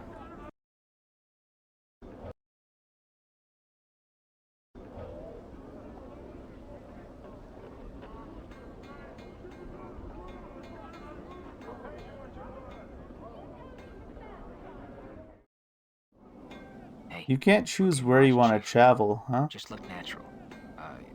Casual. I'm gone. Mar. Are you selling lim-lims too? First impression of Mar is that he needs a long bath, preferably away from any creature that has a sense of smell. You can almost see the stench waft off his body in sinister yellow tendrils. He motions towards you frantically in an effort to get you to come over and talk to him. What do you have to say, Mar? Full of excitement across. Thank you for stopping. My name is Mar. I have a favor to ask you, alright? It's a matter of life and death. I must be delivering this here box or it'll be me head for sure. Gives me bad luck that I twisted me leg something fierce, so will you help me out and deliver the box here for me? I'll deliver the box for you. Art slowly takes out a small box within the recesses of his ragged clothing. For the briefest of moments, you see a look of regret cross his face, then it's gone. As he looks at you and hands over the box, a slight shimmer surrounds the box. As both you and Mar touch it, a sigh of relief is heard as Mar releases the box into your care. This is not going to be good. What now? This be needing to be delivered to Quatre. He can usually be found somewhere down in the southeastern section of the hive. Oh, unless you try to say I didn't warn you. Whatever happens, don't open the box, and don't leave the hive with the box. Now, be off with you. I'll be back when I deliver the box. Updated my journal. Quatre's was that, I can't actually look at the old places I was at, huh? I think that was the guy with the warehouse, though, right? Come here! Come on in and sleep it off! Have a good one! This zone seems to be much smaller. The flop house. Hey, you! Hey, Cutter! Come on inside and get warm! We'll get you in a nice bed! Cutter. Down and rest it off! That's where they had the World Cup. For some reason. I'm gone.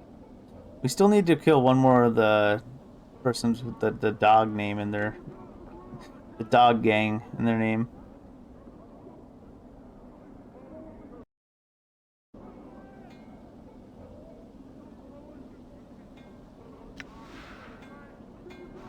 Oh, the edge is over here, is it?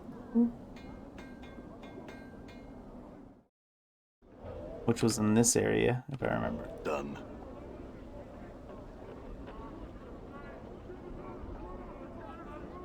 Random arse thugs. Let's check real quick.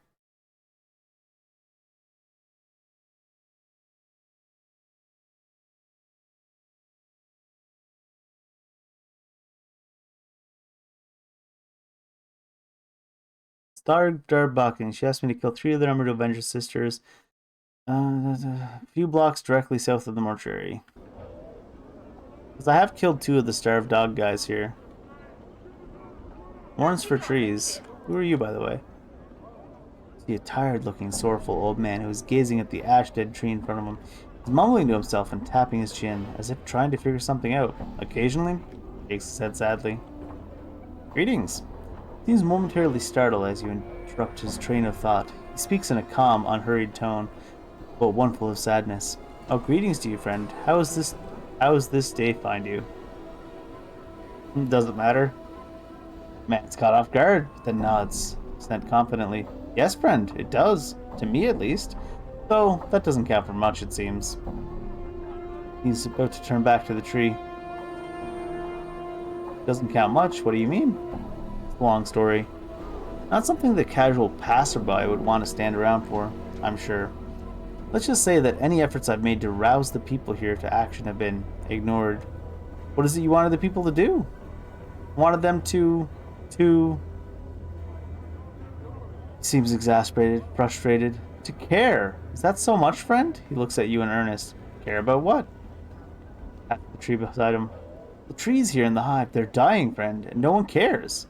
Seeing the look on your face, he holds up his hands as if to silence you for a moment. It may not matter to some, but it's important to me. I feel it's a shame to see the last tatters of life and beauty in this world left uncared for to die.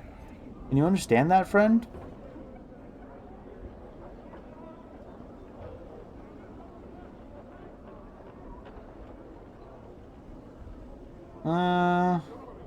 All things die. I expected that. No different from the others. Just lead me to my thoughts. Oh, wow. I wanted to apologize. Lie. I regret my rudeness earlier. I wanted to apologize. Jimmy looks back at you for a moment quietly. I'll accept your apology, friend. Do you have questions for me? Yeah. Why are all the trees dying? Just look at your surrounding, friends. Can you imagine anything having an easy life here? Besides the wretched conditions, the Dabbus rarely comes to this part of Sigil. Dabbus? You know the Dabbus. We know about these things. Why don't they come here often? The hive's a dangerous place, but that's not it. The Dabbus have the lady watching over them, and no one's foolish enough to tangle with her. It was really all on account of Fel. Fel? Well, friend, I'll just say he's the only Dabbus that doesn't serve the lady. I don't know the whole dark of it, as they say, but he's shunned by his fellows and lives here alone in the hive. Runs a tattoo parlor, but most of Sigil is wary of the place. What's there to be wary of? Well, friend, since he turned from the lady, many people think it's just a matter of time before her shadow falls on him. No one wants to be about when and if that happens, I'm sure. You don't have any idea of how he came to be shunned? Like I said, friend, I'm not too sure. I've only heard vague rumors about him being on the wrong side of the issue when some power decided to butt heads with the lady. You could always try and ask him. I'm told he's friendly enough, if not a little odd. Some power? A deity? A deity, friend? A god? The lady has no problems with the likes of them, as she keeps their allotted of Sigil entirely. His name was Auskar, but I don't know much else about the affair. His name was? The man nods gravely. As I understand it, the lady destroyed him. I wouldn't forget that. If you were to ever consider messing about with her or her servants. Alright. Got some background that I probably should have got before I talked to Fel for the first time.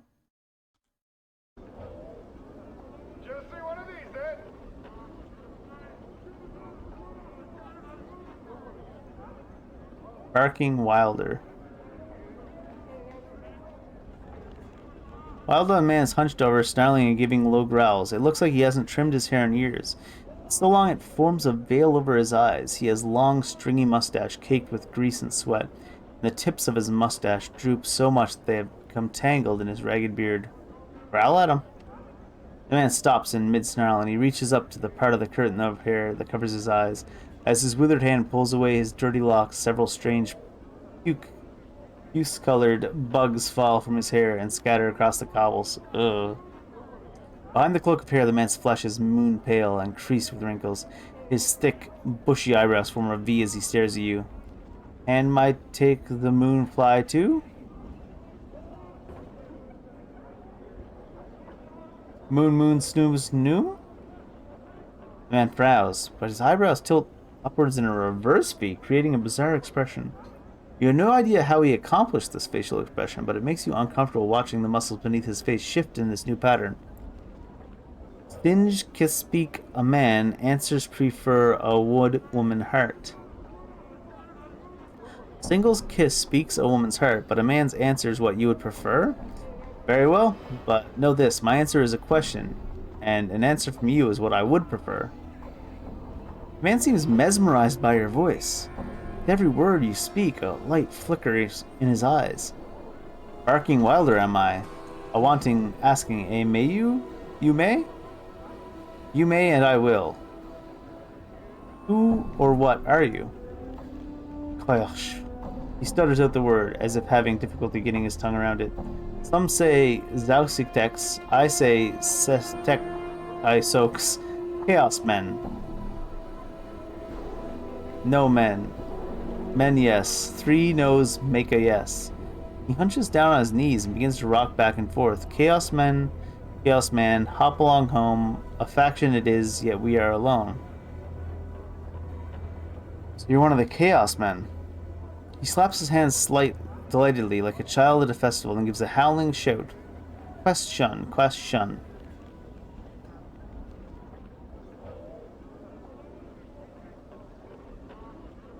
Do I want to join a faction in this playthrough? I don't think it would be the Chaos Men if I do want to join one.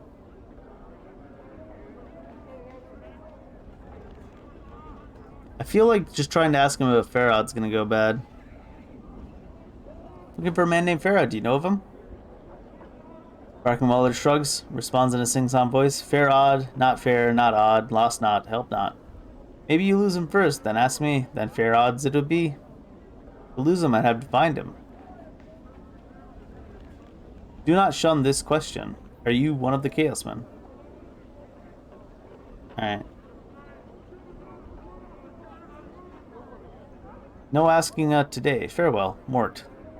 Well, that's a tree with one snap branch too many. Mort rolls his eyes. No sense in chatting without Sitek, Chief. They're a barmy bunch. Who are they again? They're a faction who don't have any rules, except don't keep one thought in their heads for too long. They're sometimes called Chaos Men. No need to explain why. How do they get members?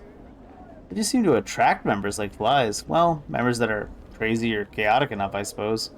I don't think they have any recruiters, though you really can't say anything about them for sure. Thanks for the info, Mort. Oh, the thugs are at it again. Damn it.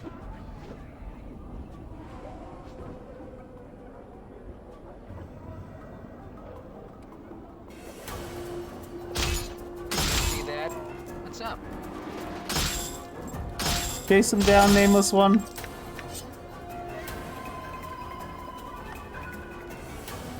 All right. Done. Those are just random guys. I need to kill a guy with barking dog in his name or whatever.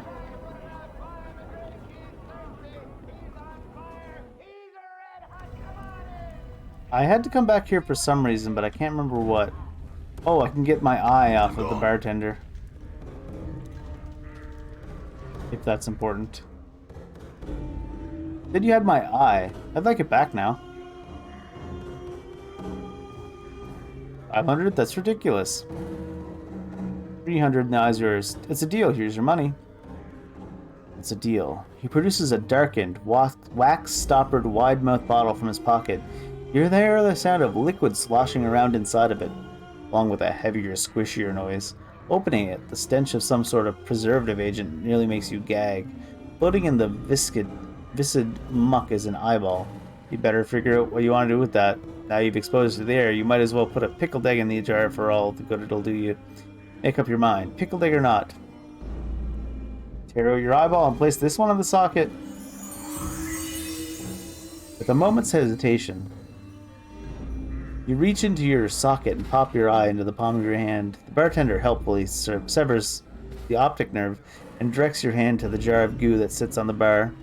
You deposit your eye in the preservative, wrap your fingers around the old one, and slide it into your empty socket. The pain of the entire operation is incredible. After a moment, though, you can feel the optic nerve reattaching itself to this new eye, and suddenly you're hit by a flash of memory. A vast expanse of chaotic, ever-changing wasteland stretches before you, a group of humanoid vultures plummeting towards you, cruel weapons ready to strike, and your own shining blade clutched tight in your fist. 3 toughs surround you. In the colors of an enemy you can't quite place, long daggers glisten in their hands, and the light glints cruelly from their exposed teeth. You glance at your scarred hands, and know that soon they'll be covered in blood. Another memory flash. An enormous frog-like creature comes bounding over, through, and under. Chaos stuff. Headed for you with a mouthful of teeth. You hurl your javelin through the shifting matter and pin the creature to a sudden stone plinth. You have recalled some of your lost fighting skills.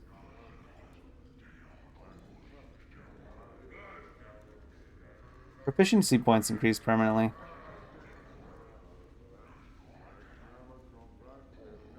Oh, we got beat up by that though, did we? Where's the rest thing? Quick loot, how to play. Rest party. Are we allowed to just rest here? Seems like we can rest just anywhere. Well, it didn't say. It said it couldn't rest because we're scattered.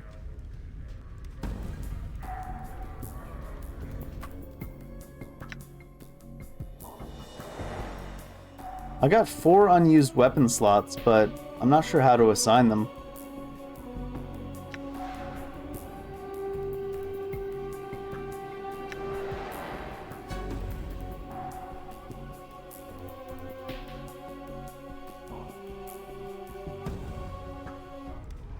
Let's see if it'll let me rest just randomly here.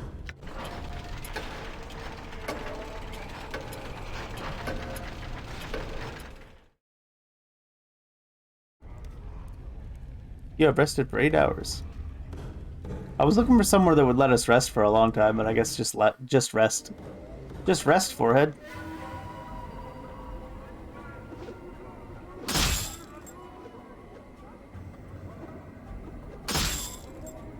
I'm gone.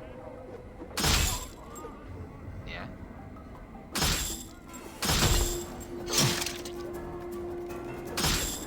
The rock sings true. These guys aren't very good for XP, but doesn't hurt to have loot. What's up, Chief? What's the... Okay.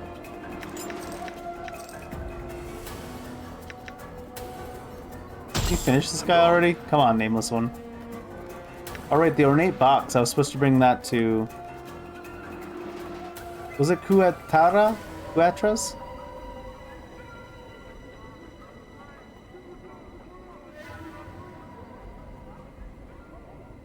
Death Rider, come see the Burning Man. Try to put him out. Buy him a drink. He's thirsty. Try to put him He's on out. fire. He's Yeah, it is a Kuatra. Come on in. Come on in. See what I mean? I might have accidentally killed a... What's it called without noticing? What's up?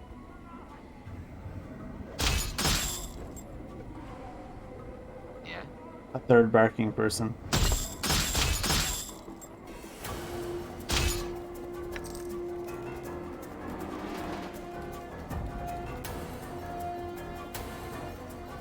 You'd think they would develop a reputation fairly quick, and nobody would want to be fighting them. At least not random thugs off the streets.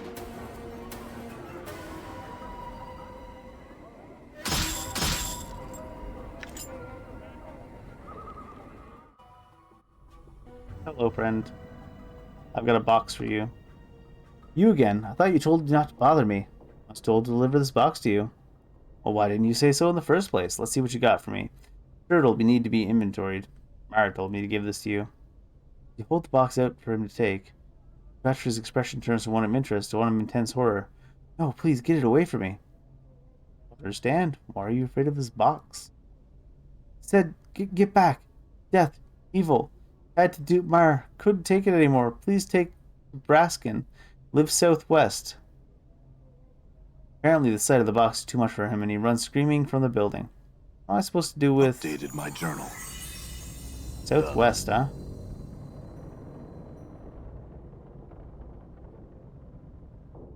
Interesting. All right. Who's this guy that was wandering about all the time anyways? Much as this creature's body is a combination of a man and a ram, his head is a mix of sorts, with a broad, flat nose, goat ears, and a pair of curling horns. Intricate designs are shaved into his dirty pelt, and a massive four-flanged polearm hangs from his belt harness. He doesn't seem to notice you. Greetings. Turns to face you with startling speed, his eyes dark and suspicious of you. His voice is deep and rumbling, not quite human, and heavily accented. What do you want, Two Legs? His hand is close to his polearm. Only to speak to you. I've some questions. Seems to calm down. His hand drops away from his weapon. He still keeps a certain distance from you, however. What did you wish to ask me? Why were you so wary of me? Sad for a moment. This place, a wretched, unclean place, is so full of unfriendly, sometimes desperate people. Not the best place for visiting Borear, Two Legs. Two Legs. I have business here, so here I am. You do not live here? The Borear shakes his head, laughing. No, Two Legs. No Borear could live like this. Where are you from? From the plains of Isgard, Two Legs. They are my home. Smiles, in fond recollection, as if warmed by the memory. What sort of business are you here for? Another time, Two Legs. If you ever meet in a happier place, I should tell you all about it. Is there anything worthwhile? No. We get his takes on some of the stuff we've asked people already, but...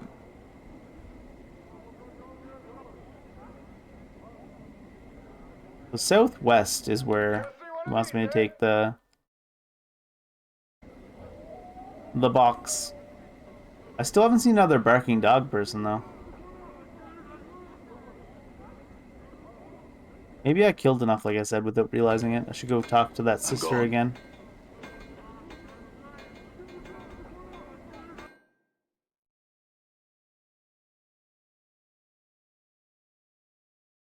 Was it Braskin he wanted me to take it to? Yes.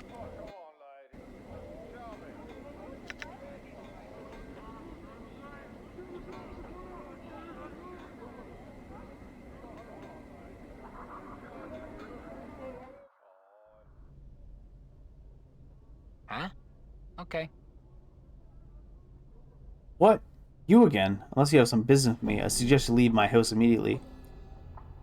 Gotta deliver you. I need you to sign here. Well, why didn't you say so? Hand it over, and you be on your way. As you present the box to Braskin, his expression changes from anticipation to that of amusement. Whoa there. I won't fall for that trick a second time. Put that thing away and leave. Understand. Oh, would anyone take this box? First Quatra, and now you. Did you say Quatra? Braskin lets a great bellow of laughter. Well, that's the fellow who brought the box to me. Bought the box off me. Thought he got the best of me when he bought it. I guess he figured the gem alone was worth more than the price he paid. Poor fellow didn't realize what he got himself into till it was too late. Just what's so horrible about this box? You mean you really don't know anything about the box you're holding? Well, guess it won't hurt to tell you what I know. First off, so you don't get any ideas in your head, the curse on that box only affects the current owner of the box, and to be the owner of the box, you have to willingly take possession of it. There goes the idea of just leaving it for someone. What's in the box? Now that is a good question. That box has been around the hive since anyone can remember. There are many rumors flying about, as you can imagine. Over time, the truth has been warped a little bit further with each retelling of the story.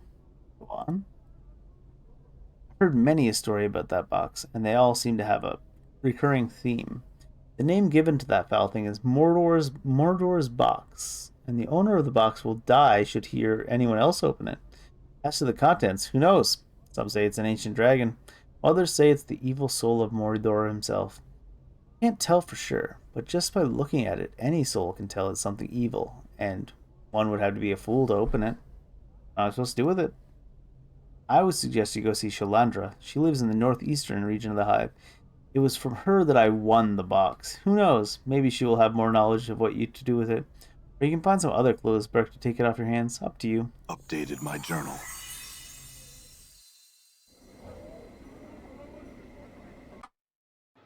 Shalandra. I should go check out Sebtai again real quick too. All right. See if it'll let me hand in that quest, since I feel like I can't see any more of those Barkin dudes. I'm gone.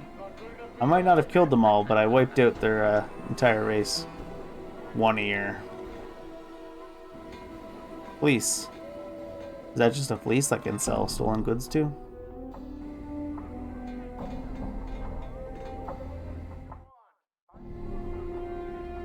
I'm gone. She was right there, actually. Hey, thugs.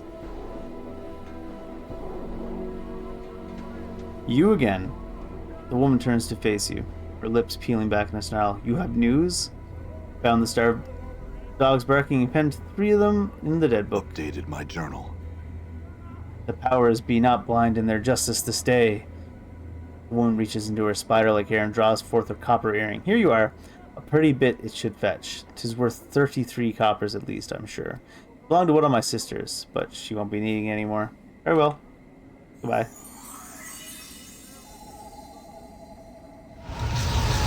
Ingress. Who's Ingress?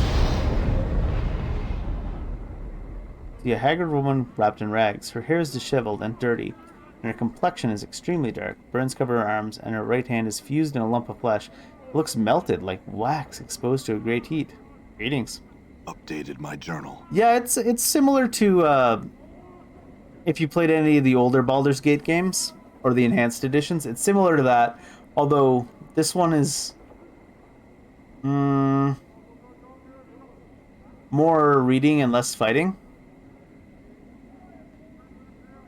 so far. But that's because I'm taking the approach of actually like that person has a different name. It's also made by the same guys. The team that made the Baldur's Gate enhanced editions did this too. Beamdog or whatever. What do you want with me? The woman's accent is thick, and you're having difficulty making out what she's saying. You want me to leave? I'll leave in the city. No, I'm not. I can't. I tried. It's not a city. It's a prison. Everywhere. Everywhere? There's worlds. There's plains. Sinking sands. Fields thirsty, nettles be. Sightless worlds where your limbs are given life and hate. Cities of dust whose people are dust and whisper ash. The house without doors, the twilight lands, the singing winds, the singing winds. She starts to sob quietly, but she seems all out of tears and shadows. The terrible shadows. Ooh, we need to know about the shadows. Where are these places? Where's them places? They're all here. Doors. Doors here to everywhere. Doors? We already learned a little bit about doors. Wait, what happened? See English, she's huddled inside her cloak, dirty rags, her teeth are chattering. She's glancing furtively around her, as if expecting to be attacked at any moment. Greetings. Huh? You? What do you want now? What are these doors you were talking about? You're not knowing? I'll tell you I will. Beware every space you walk through or touch in this thrice cursed city. Doors, gates, arches, windows, pictures, frames. All of these doors could be doors to other places. Every door has a key. And sometimes what's on the other side takes a part of you as tithe. So this is what we're hearing about this whole city, is anything that could be a portal might be a portal. What are the keys? Keys are the number of keys and the number of doors are as many as the doors in the city. Every door a key, every key a door. She'd start chattering again if she's cold, and a key is anything. It might be an emotion, an iron nail held between your second and fifth fingers, a thought 3 times, then thought once in reverse, or maybe a glass rose. And all these things are keys that open doors? Updated my journal. Yes. Her teeth start chattering. She clenches her mouth, closed, and squints her eyes. Yes, I can't leave. I can't leave. How'd you get here? My journal. She seems calm slightly, and her eyes take on a 1,000-league stare. Came from a place somewhere else from here, almost a life ago. Hummed to tune by a glade with 2 dead trees that had fallen together. A brilliant door opened in the space, and between the crossed trees showed me the city on the other side. Stepped through and ended here, up here. Why can't you go back though? I tried. All the doors lead to other places. She shudders and grips her melted right hand. Went through thrice 10 portals. Some on purpose, some on accident. None of them were right. Can't find the way back. There must be a portal that can take you back. Can't even leave here. This square. And there, the place of death behind the gate waits for me. Points at the mortuary behind the gate, then turns back to you, her face desperate. I can't go anywhere in this city. You can't go anywhere? What do you mean? Anything could be a door. Any arch there, any door here, could be a portal. Don't know the key. We get sent to another horrible place. Gotta stay away from the closed spaces. All could be doors. Could have a key on me. I'm not even knowing about it. You're afraid to go through any door or arch because it might be a portal? That's right. How long have you been afraid of this? Since the last time I walked through the last portal, the place where my hand... Since my 10th turning, I'm in my 410th turning that now. Her teeth begin chattering again. 30 years? You haven't walked through any door for 30 years? Her vision seems to clear slightly. She looks up at you, her teeth still chattering.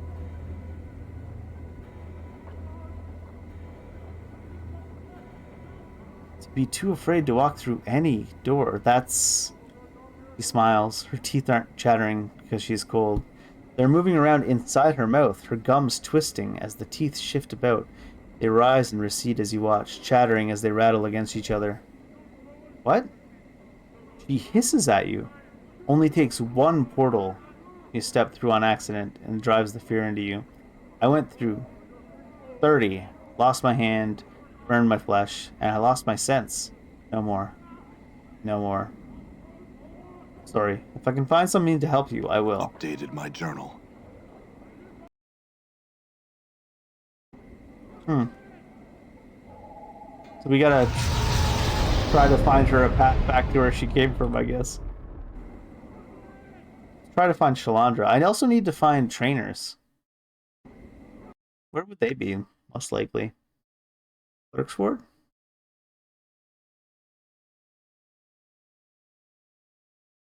Fuck doors. All my homies hate doors. That is kind of a weird thing, though. It's like anything you walk through could be a gate and you don't even know. Kind of wild.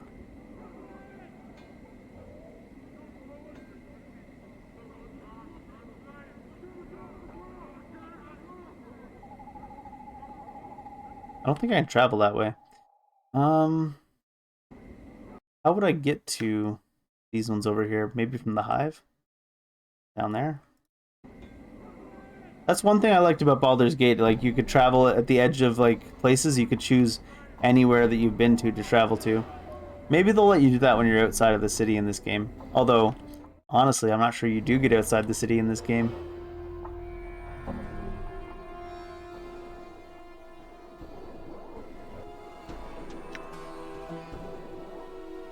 Alley of the Lingering Sighs. There's also the Alley of the Dangerous Angles. Let's just go ahead and start working our way towards Shalandra, I guess. Because we know, we at the very least know she's in the northwest. Last time I went to this alleyway, a bunch of people attacked me.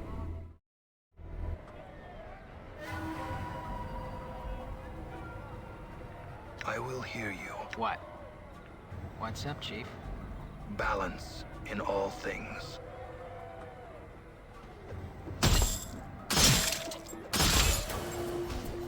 Uh-oh.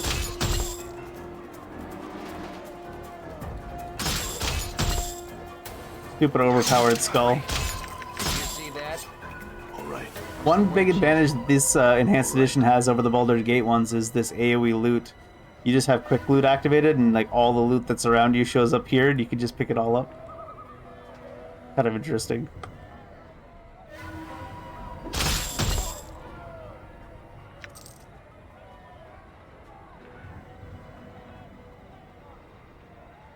I don't know if I want to mess with the Razor Angels right now.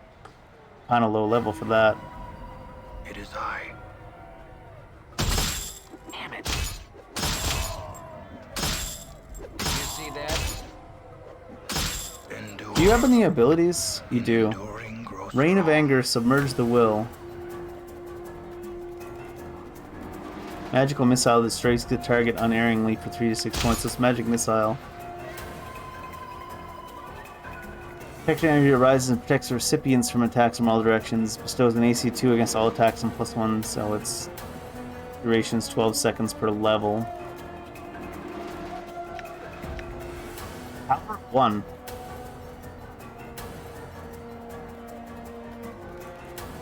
Increases the target's strength. I hear your path is mine. These thugs are awfully aggressive. They're all like, you came to the wrong part of town. Rotten William. Die. I can't see, like, in the Baldur's Gate where it's like, you know, injured or not. It looks like he wasn't very tough. Dropped a lot of money. Done.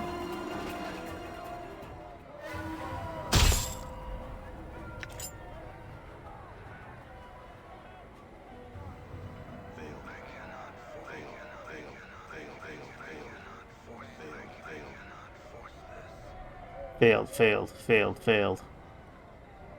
Might as well run into this guy's tent while we're here. Hive Dweller. Get food we can steal? Silver ring. Mine. It's gotta be here somewhere. Done. Nope. Mine now.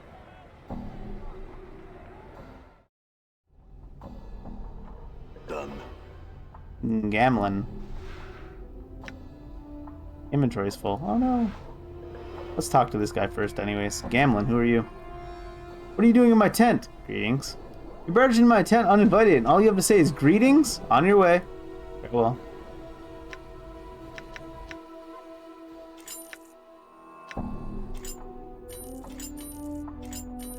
Doesn't sound unreasonable on his part, to be honest.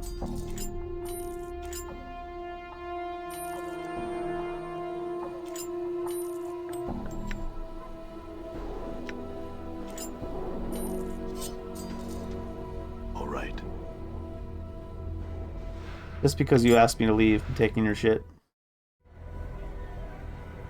Alright. Actually, what is this? Burnt building, a tent,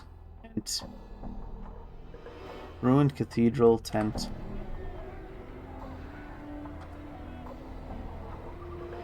These people are probably not going to just attack me straight up, right? The Razor Angels? Cristal. Who's Cristal? You see a cool, collected woman. Her face is set in hard, determined lines. Her voice is low and firm. I am Cristal, leader of these Razor Angels.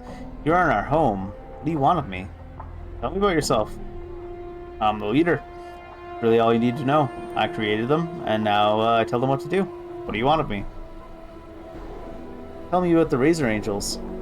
We came here when bigger gangs took over the trash warrens near Ragpicker Squares. We got here right around the same time as the Dark Alley Shivs, who set up a kip on the other side of the alley. They're a bunch of murderous thugs. We're thugs, but we don't kill if we can help it. We just need to make a living, and given our situation, charging a toll is the best way to do it. Sounds rewarding? No, it's not. Only we've got nothing better to go for. We're hive dwellers. Even the scant education I got won't get me out of here. No one wants hive dweller. So we make sure we're not entirely ignored. Why is my only option whatever, farewell? Before you go, I need a favor from you. This slice of alley just isn't big enough for us and the Dark Alley Shivs. We've got heart. They've got hate. Kill off their Rita, Rotten William. Well, you're in luck, and you'll get free passage through the alley from us for the rest of your life. Come back through here often enough, and that'll save you a lot of jink. Sounds like a bargain. You've got it. Updated my journal. I look forward to hearing of your success. Come back and tell me when you're done. Updated my journal. Have you made a gain in the seeking to write Rotten William into the dead book? Yep, he's dead. You won't need to worry about him and his gang anymore. It's done. Rotten William's gone? You've got my thanks, traveler. And you will never again pay a toll for passage through the alley of dangerous angles. But I have one more request for you. What's that? There's a dangerous killer, a lone wolf who goes by the name Black Rose. He's preying on my people. I ask you to stop him. What's in it for me? Coin. Alright. Then, find the barmy Black Rose in this alley and write him into the dead book. When he's dead, return, and I shall reward you. Updated my journal. Updated my journal. Alright, we're looking for Black Rose. He's gonna be like in the burnt down building or the cathedral maybe. I want to find a trainer so I can switch class though. Before I keep getting experience. Oh, mage in training. Maybe this is where I go. Hi guy. Young man dressed in plain but well-kept clothes. He pauses his pacing as you approach. Greetings. Rock's in trouble. Big. Help you do? What's wrong? Rock forgets his ring and tent. Friends need to magic with. No rings, be mad at Rock. One ring brown, like Jink. Other ring shiny like mirror. Last is pretty. And yellow. Bring it for Rock? I'll bring them back for you. Updated my journal.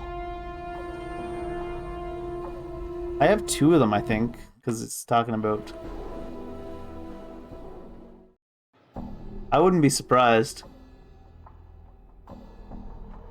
I don't think I owned this game before. I was saying when I was really young, I played it a little bit, but I didn't get very far into it, and I think it's because my brother owned it. I got the enhanced edition off of a Humble Bundle for, like, not too long ago. It's made of gold, silver, bronze. So I'm missing the gold ring. All right. I've been in 2 of these tents, though.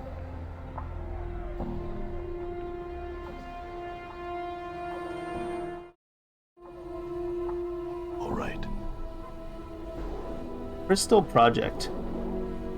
I don't think I played that one. You seem to have startled her. She abruptly stops rummaging through the tent and stares at you nervously. She's got the other ring, doesn't she? Greetings. I wasn't doing nothing. I swear it. Why don't you tell me what you weren't doing? She looks at you as if you were to tell you something, and then she quickly dashes for the door. Stop! Oh, she's gone. Done. What? She's gone. I guess we might have to find her again. I'm gone.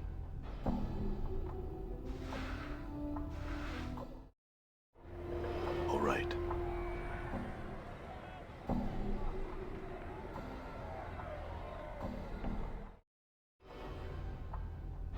I'm gone. Wonder where she went. She wouldn't have gone here, right? Done. Junk. My junk.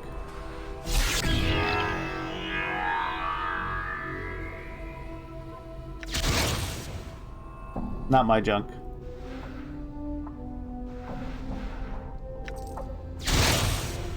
Was that 1 copper worth it, Dave?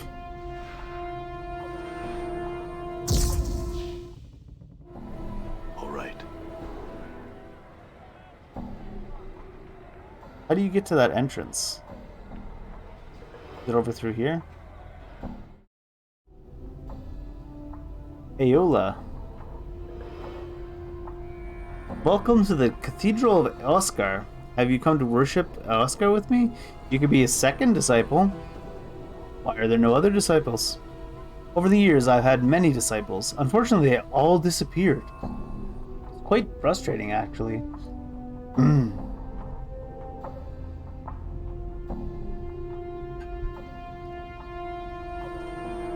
As soon as they become initiates, I never see them again. Lately, there have been rumors going around that the lady herself is the cause. Now, no one comes by anymore. You are the first soul I've seen stop by in a long while. I'm not afraid. I want to be a disciple. Tell me more about Eskar. The lady, I have no wish to cross her. Illa's voice takes on a tone of adulation. Eskar is the keeper of gateways. Within Eskar lies the power of portals, doorways, and the opportunity. Sigil, also known as the City of Doors, used to be the home of Eoskar until he was cast out by that accursed lady. Now there are a few worshippers of Eoskar here because the lady forbids it. That will soon change, however, as I will help the people see the greatness of Eoskar. She cannot stand against the will of the people. From what we've heard about her, it seems like she can stand against the will of the people. Does becoming a disciple of Eoskar does what? I don't know. I don't want to cross the lady right now, though. We're not high enough level. Done. I don't think you're ever high enough level for that. I don't know. I need to find more tents, I guess. He wouldn't be over here, would he? With the Razor Angels. All right. Maybe you would. Maybe he would. All right.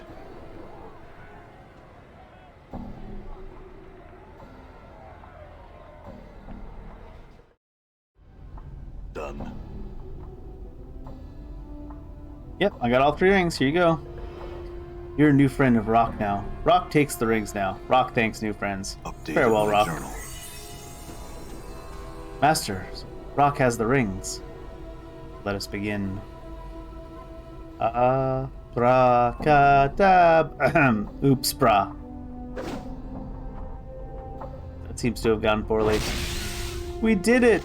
Watch out, it's attacking.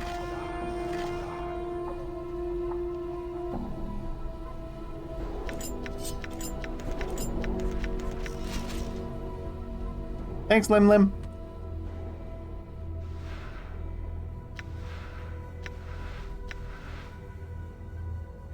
Scroll of Fist of Iron. Fist of Iron, copy level 1 wizard, 5 seconds, plus 5 seconds per level.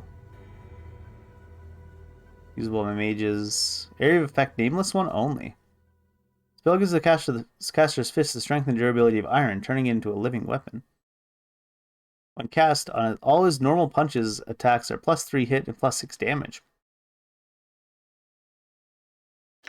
Cannot cast spells when it's in place. AC 6. Cumulative with dexterity, nothing else.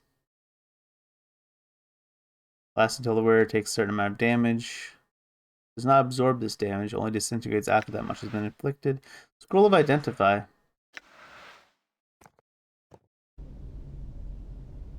Do you have anything to say, Rock? Rock lose friends, but Rock make new friend. Call him Green Thing. Sure. Seems fair. Done. Descriptive.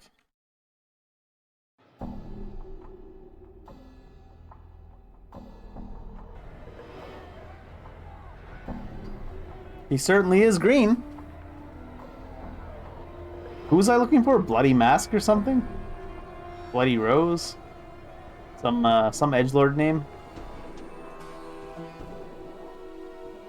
Cristal wants Black Rose dead. And he's in this alley, yeah? Ron Williams dead. Now I have to kill Black Rose. I didn't accidentally kill him at some point, did I? Not yet.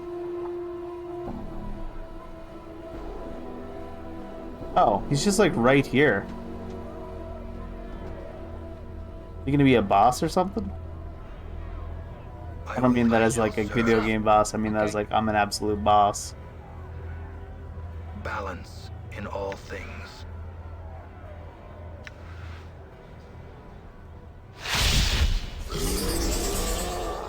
Yeah? I suppose I should try talking to him first.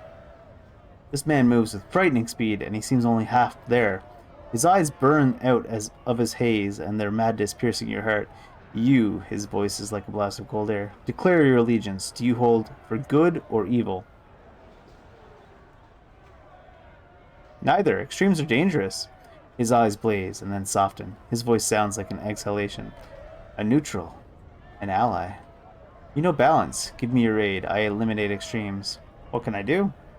I'm hunting the Razor Angels and the Dark Alley Shivs. Choose the leader of one and eliminate them.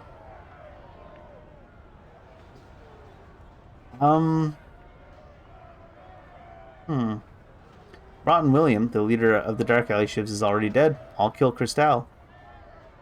I wait. You go. Now. I had some questions first. There are no questions. There's only actions. Go. Fine.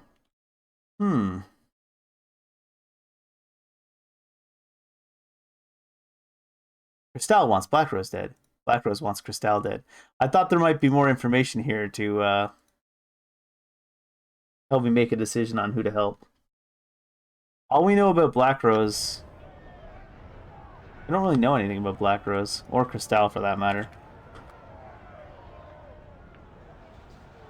It's gonna be difficult here though, isn't it? Look at all these dudes. Power of One's already active. It Let's- is your will be done. Sure, why not? Let's just make a go of it. That works. Oh, I don't want you at the front with your worse AC than everybody else in the game. Alright, these guys are not all that strong like I thought they might be. I'm hurt.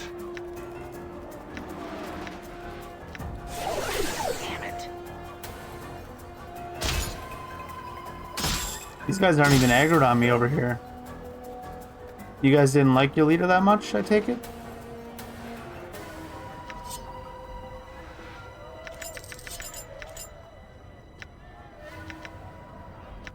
Murderer! It's like super deep lore. They want each other dead.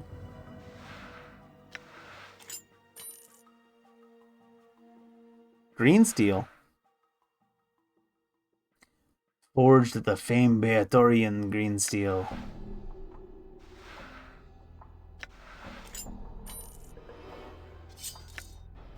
Forgot that Mort even has an inventory.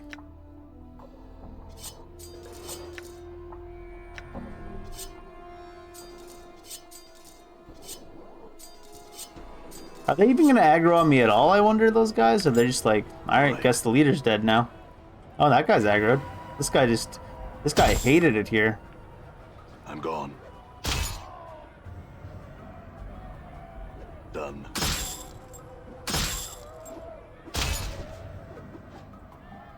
Die.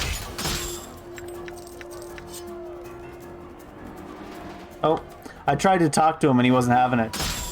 I was allowed to murder all of his people, but the second he tried to talk to him, I don't want to talk to people. Have you slain Christelle? Yes. Black Rose is going to try to kill us now. We establish our philosophies now. A contest of arms. The winner is the true victor in our struggle for truth. I'll do it, but I can't even die. You'll lose, eventually.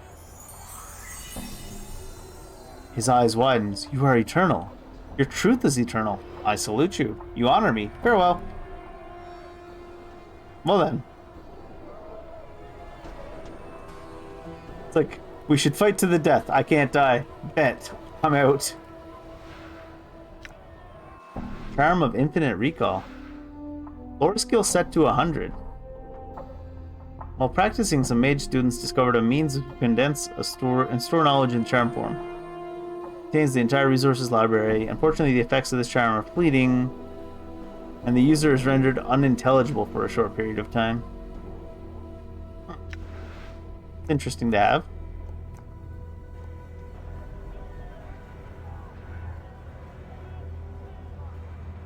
Boy, what's going on?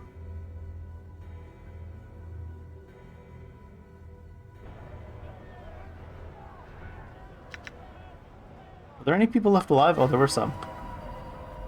Oh god, why you guys all? Oh, I only have one selected. Whoop. It's actually good though, because the other guys have higher AC anyways. Did you see that?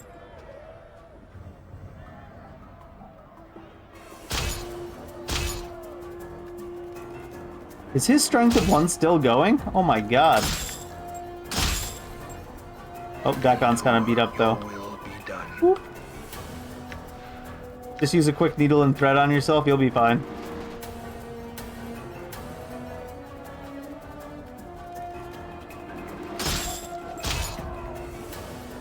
His strength of 1 is still going. I just felt I hear your words. Die. All right. Before we move on, we should probably rest. Too dangerous to rest here. Am I actively in combat? Or can I not rest in this area? This area. Hi thugs. Where did they say that lives in the northeastern? Oh, Shalandra's over next to the mortuary. As the thugs turn hostile. Who runs so much faster? Oh, it's the nameless one. Nameless one is a speedrunner apparently. Shalandra's Kip.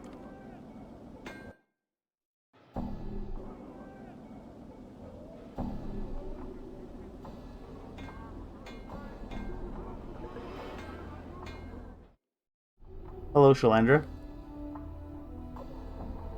Blast, I almost had it that time. Don't you know it's dangerous to interrupt spellcasters when they're evoking a spell? Luckily for you, I was only practicing.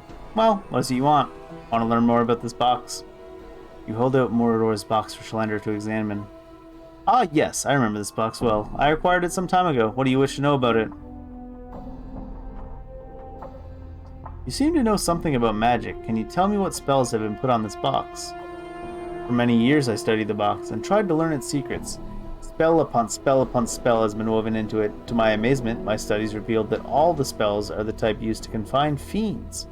Fiends? You mean there are fiends trapped within this box? No, not fiends, a fiend. And judging by the sophistication and power of these spells, it would have to be one of significant standing and power in its realm. I got more questions. Can you safely remove the spells? So you can remove yourself from this box, eh? That spell is the worst of them all.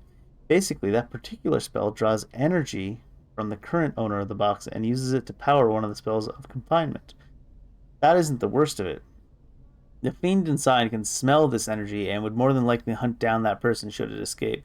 It's a real no-win situation to who own that box. Either it drains you dry of your energy, or the fiend within kills you. I see. If you don't mind, I'd like to ask you some more questions. Where'd you get it from? Let me think. I don't recall whom I got it from. I just remember I was down in the marketplace looking for some spell components, and some person offered me this box. After testing the box, found it to be cursed. But I was intrigued by the spells woven into the box, and so I bought it anyways. We were so intrigued by the box, what made you decide to give it away? I was young and brash back then. It was in my relentless pursuit of knowledge, I carelessly undid one of the spells. Looked closely at the box. It was like new when I had it. Signs of decay are an indication that the spells are weakening. I realized I was in danger if I kept the box any longer, so I held a contest to get rid of it. Contest? The most expedient way to rid myself of it. I simply invited all the bashers in the hive to fight each other to determine who was the best. Bashers are notorious for having big muscles and not much upstairs, if you know what I mean. They came like flies to honey. I offered some money and the box as a prize. I believe some basher named Braskin won the contest. More questions I wish to ask. Do you know the history behind this box? The only thing I've been able to learn is its name. It's called Mordor's box. As to who this Mordor is, or the origins of the box, I do not know. Is there a safe way to dispose of the box without hurting anyone? I'm not strong enough to fight or banish such a creature. It's been ages since I've been there, but there was a cathedral located in the middle of the Alley of Dangerous Angles. A priest, or someone who gains their power from a higher source, might be able to help you. And a great help. Updated my journal. I'm gone. Nothing to steal. I still haven't found someone that can help me change my class. Damn it.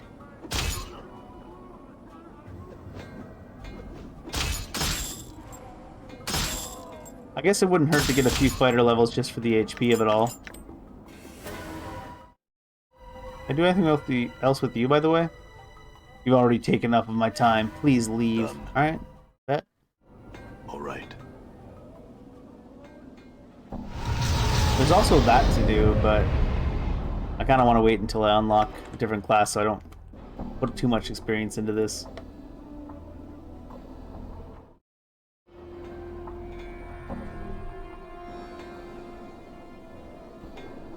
Alright. Wait, where am I? I need to be going this way. Ragpicker Square is there, though. Come on, you don't want to sleep out here. It's cold. I can sleep wherever I want. Done. I can sleep wherever I want. Can I sleep in the Gathering Dust Bar, actually, come to think of it?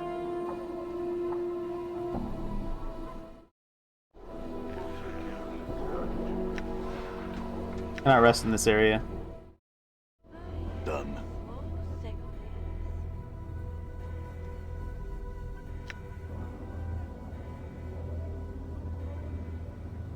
That's a lot of harlots.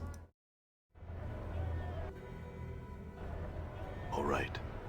Alright, let's ask the crazy priest in the abandoned cathedral if he can help us with the demon that we have trapped in the box.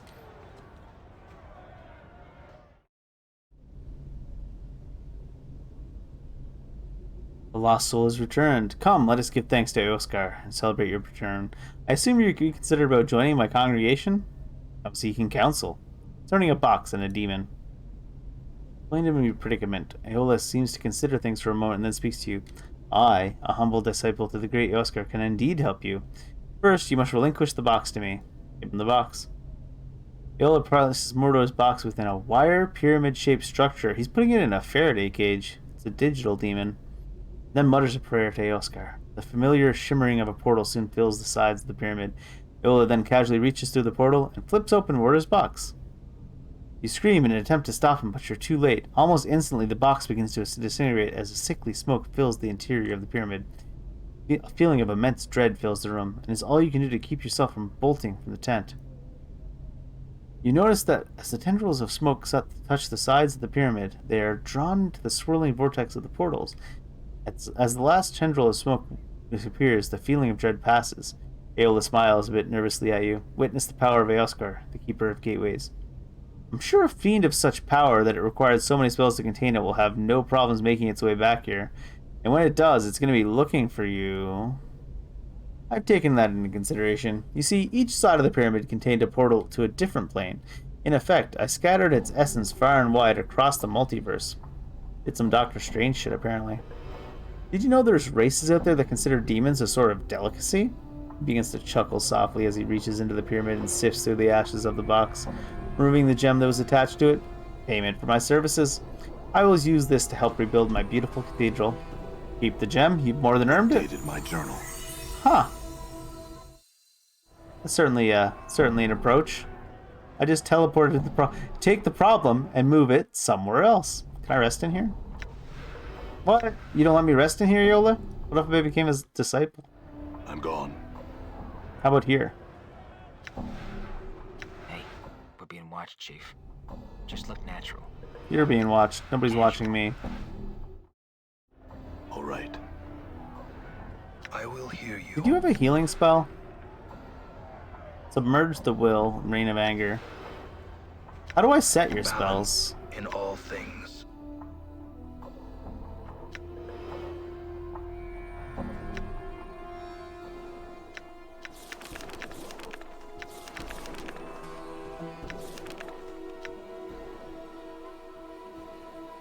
Scripture of Steel. +1 to hit, +1 saving throws to all creatures that are friendly to the caster in 7-foot radius. This was what? This was the AC. That was a good one, actually. In addition, the caster gains 1 extra missile every 2 levels. That's a good one, too.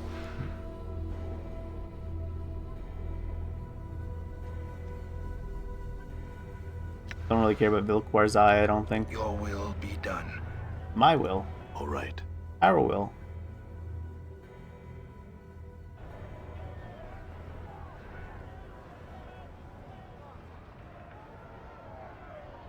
It's no longer really an alley of dangerous angles anymore. We've killed all the peoples.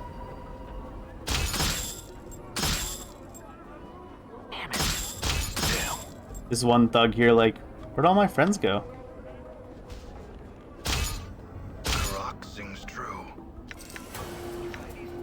Done. Is Requin a bard? He's like, stories for coin. Iron Nals. Look at this guy run. Definitely got legs on him. Can you not go off the screen though? That'd be swell.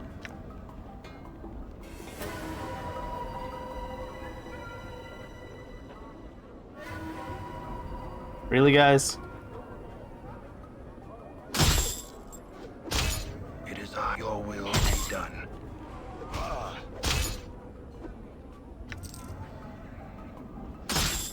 Damn it. I'm gone. Who was the merchant that actually worked? It was you, right?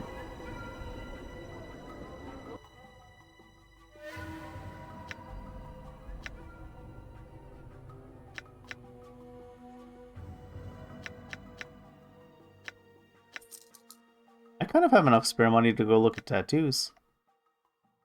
Guy doesn't want to buy weapons.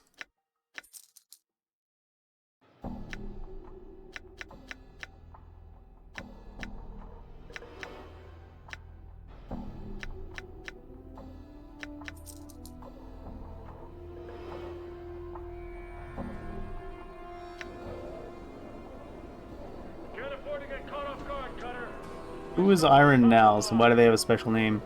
This broad-shouldered woman is shuffling about amongst the huge beams lying on the street. She kicks at the beams with iron-shod boots. Every once in a while, she bends down and wrenches a nail from one of the boards with her bare hands. She holds each one up, appraising it, then drops it into a leather sling bag. Greetings. She straightens up, hearing your approach. She's smiling politely, but from her stance and the way her hand rests close to the hilt of her weapon, you can tell she's ready for trouble. You notice one of her eyes has a milky film over it. That's close enough there. What do you need from me? I had some questions. Ask away. What are you doing? What did it look like I was doing? Collecting nails.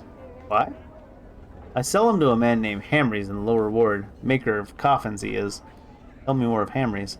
Not much to say. He's a bit chatty. He'll rattle his bone box till you bar me, if you let him. But a fair bargainer. He needs the nails, I need the jink. And that's about as far as it goes. Where's the lower ward? I used to know the way I did, but the Dabus have changed the streets around again. Don't know how to get there now. I'll need to chart a new path, but I figured the Dabus will straighten things out eventually. Does anyone else here scavenge nails? No one was clever enough or had the will to do it before me, and I shoved off anyone who tried to jump me claims since then. Your claim? That's what I call it. Honest labor's hard to come by in the hive, and I'm not about to let some sodden piker peel me of my work. I sent more than one of them running, howling, holding their guts in, or off with the collectors if they're unlucky. Her dead eye gleams maliciously. The hive knows this spot is iron as it does. Is that how your eye was ruined? None of your business. Why? Would you like a matching wound for your collection? Not that particular. No, that particular one's not quite me. She laughs heartily. Aye, and I don't think you have much room for another scar besides. You know anything about Farad? Heard the name I have. Heard a pack of collectors or so I hear it. Head of a pack of collectors or so I hear it. Not sure where a body'd find him, though. You may want to try Ragpicker Square, north and west of here. Whole mess of collectors. Now we're good. We were gonna head to Ragpicker Square after all.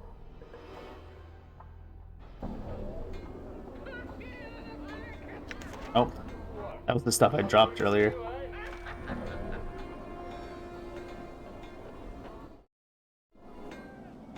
Oh look, the thugs are mad already.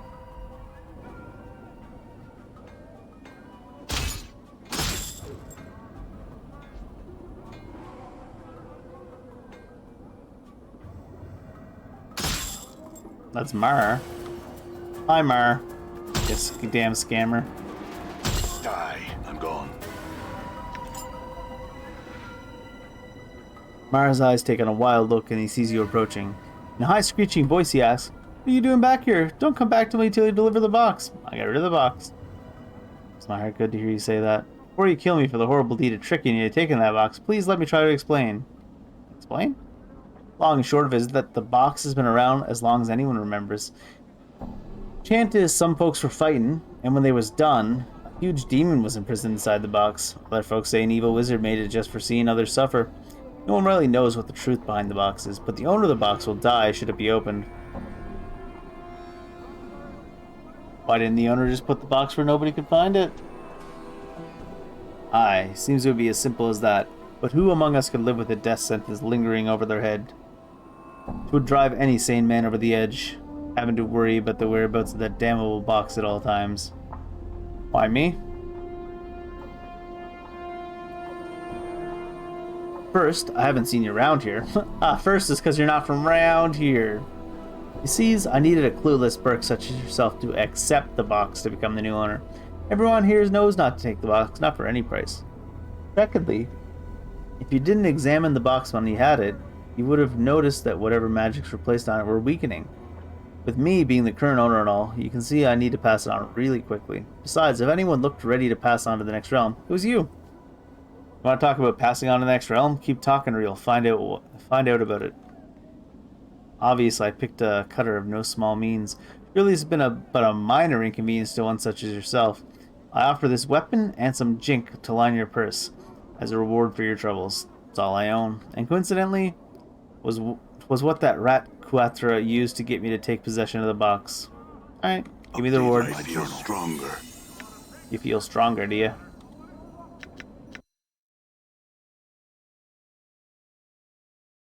What kind of weapon you give me? He gave me something unidentified.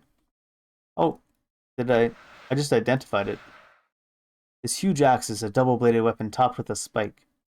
The edges are razor sharp, and the long handle allows the wielder to put considerable force into it. This axe is of a different alloy than normal steel. It's light and easy to swing. It causes the same amount of damage as an ordinary axe, but it strikes much more quickly.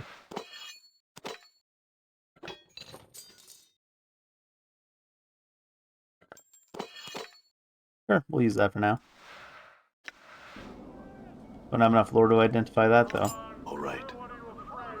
Oh, look. Hi. I just realized I didn't level up, which is what I went in there to do.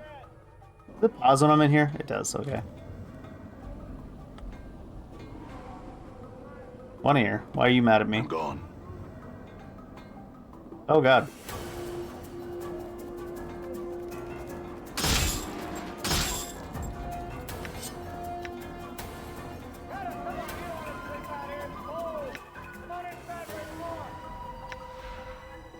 Seven HP, 1 characteristic points. Oh, right, we get characteristic points for leveling up with the main character.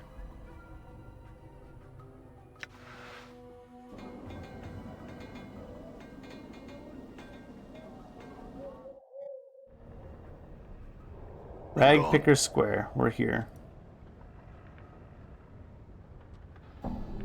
Yellow Fingers. Rat Bone. This weaselly-looking fellow is skulking about the garbage like a tattered shadow. Seeing you and Mort, he beckons to you. Hey, skull. Where'd you get the skull? Huh? Me skull it is. Give it back to me. Mort turns to the hiver. Pike off.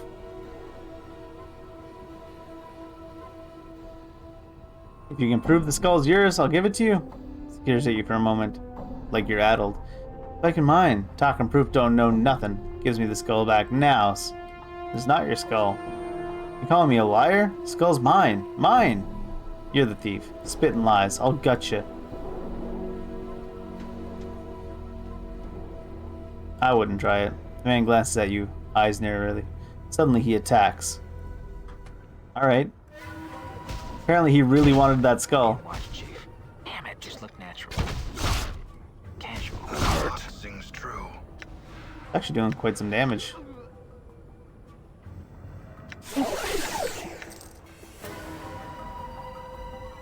Nobody seems to give a shit that guy tried to kill us.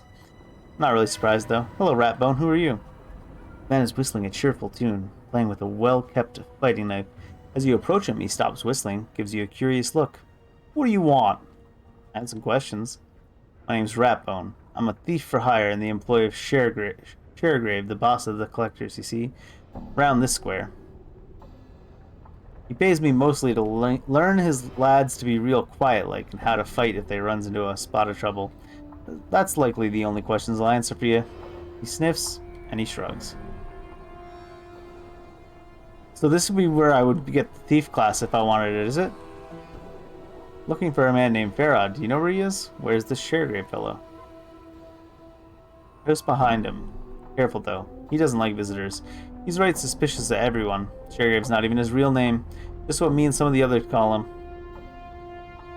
You're a thief for hire. Could you train me? Sure. You been trained before? No, I haven't. That's fine. I'm gonna cuff you. So dodge it. Dodge the blow. You avoid Ratbone's blow. Not bad. Now, about that spotted chink. 50 commons and I'll see you trained right up. No thanks. Where's your boss? Looking for an Amber Farad. I don't actually want to take the thief class. I just wanted to see if that would be what it was. Ratbone shakes his head. Nay, I don't. Here he's nearby though. Some of his lads come running through at times, making for hidey hole, and so who knows where. Somewhere up around those elevated platforms, I'll bet. But it's none of me business. Live and let live, I says. Alright. By the elevated platforms. Let's talk to Sharegrave and see if we can get a mission from him to kill Farad or whatever it is. This guy's stalking around his own place. What an edgelord. Tall and lanky, this pale, grim-looking man exudes authority despite his gangly and somewhat awkward frame. A good portion of his left ear is missing. What little that's left is a ragged mess of scar tissue, as if the ear was bitten off rather than cut. His narrow, shifting eyes, almost mere slits, look clever, dangerous. Greetings! Spits out a reply. I don't know you. He glares at you. What do you want? Answer quick before I call in some men to make quick work of you. I had some questions. Alright, so what? Looking for a man named Farad. Tension in the room suddenly rises. And what a funny thing to ask about. What do you want about old blood Farad for? He has some things of mine, and I want them back. Man is silent for a moment. Then he cracks a smile. He steals from us all, doesn't he? Whether he's living or dead. Whether we're living or dead. What do you mean? Our main source of living around here is the dead. You follow? Yeah, you're a collector. Aye, that's right. Looks at you as if he's considering something. There's only so many debtors at one time. My bloods and I can only gather so many. No one else is gathering debtors. That's that much less jink that goes into our pockets. So... Updated my journal. The rub is that he's found a mother load of them. Now, I haven't heard of any massacres in Sigil. Brown's tapping his chin. So I'm quite interested in knowing where all the debtors come from. I could find out. Oh, I? And how would you do that? All I need to do is to find them. Let me worry about the rest. My journal. You got it. I'll even give you 100 copper commons for your trouble. Go up on the platform, follow them to the north and west, and you'll come to a gate that leads to Farad's Bolt-a-Hole. Getting in and getting the information is your deal. If anyone asks, you don't know me, and we never had this talk. Who are you? Oh. All right. Wanted to see if you would tell me anything else. Even though it's like, you don't know who I am. Well, who are you? Midwife's hut. What's the midwife have to say about anything? Old Mevith. Squat old woman looks like she has had all the color bled out of her. Everything from her hair to her shawl to her robe. All are shades of gray. 50 of them, in fact. The only splotches of color on her come from several strange herbs, which are tied to her belt by their stalks. The herbs make a strange sound when she moves, like a brum. Oh, I didn't mean to hit that. Greetings. The elderly woman turns and stares at you. You notice the gray shades blanketing her body extend to her features as well. Her hair is a wispy gray, and her eyes are like the chips of granite. She frowns when she sees you, and who you might be. Adon. Lie. I don't really know who I am. So you don't know yourself, child. Hard to piece together the man beneath all that tracery and scrawling scars, is it? Maybe. Who are you? With a sly cackle, she wags her eyebrows. Have you not heard of old Mebeth, then, the midwife of the square? Have you not now? He narrows her eyes and her voice drops. Well, now you have. Bribey Mebeth. You're a midwife? What do you do?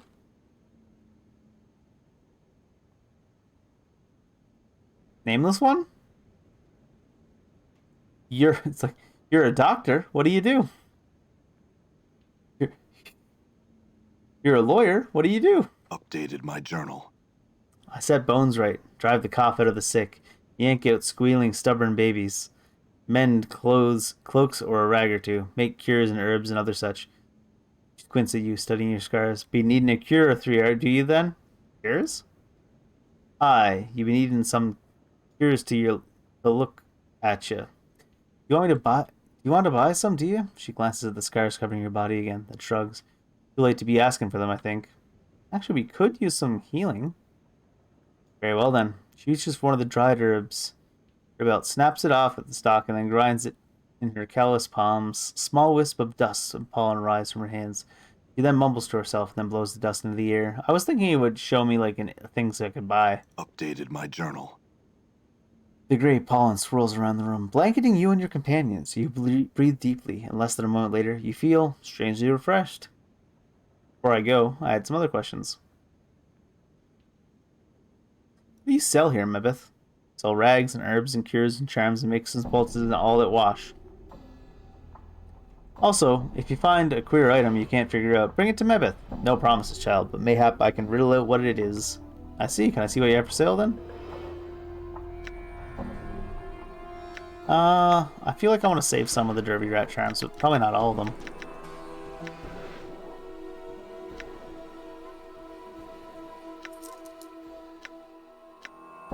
She doesn't want to buy weapons either. She just sells charms. She also sells charms of infinite recall. Divine Censor invokes Raised Dead. When lit, the sensor has the power to entice the soul back to a recently departed. Unfortunately, there's only a limited amount of incenses left in it. Remove curse. Alright. Oh, I should see. How much does it cost to identify from you, Membeth? 100. Yeah, fine, we'll do it. Just an AC1 ring. What? Here's a question. I don't imagine you can use rings, can you, Mort? No. Is this why you're so overpowered, Mort? Because you can't actually use anything?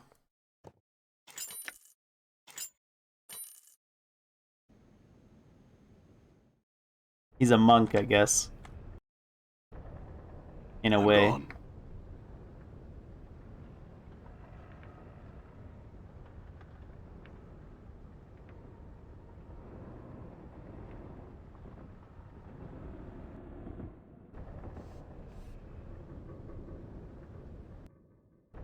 These places don't have labels on them, really.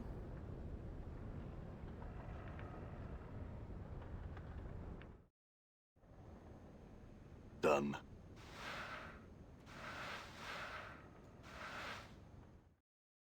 I'm gone. Are you gone? Are gone.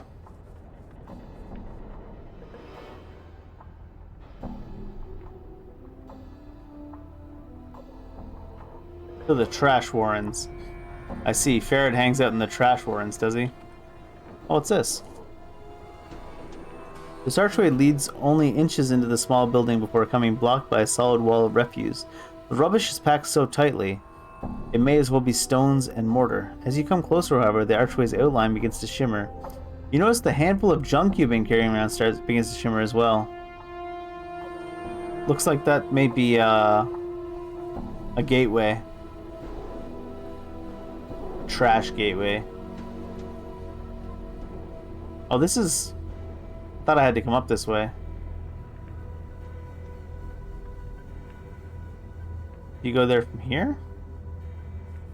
Or do you go there from here? Trash-filled archway.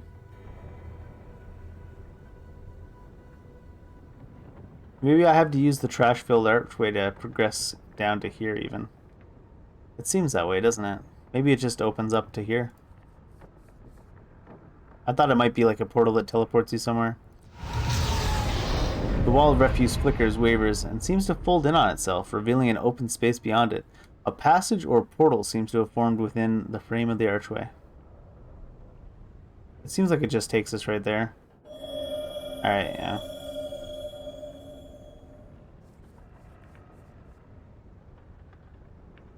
I want to move to the next zone here.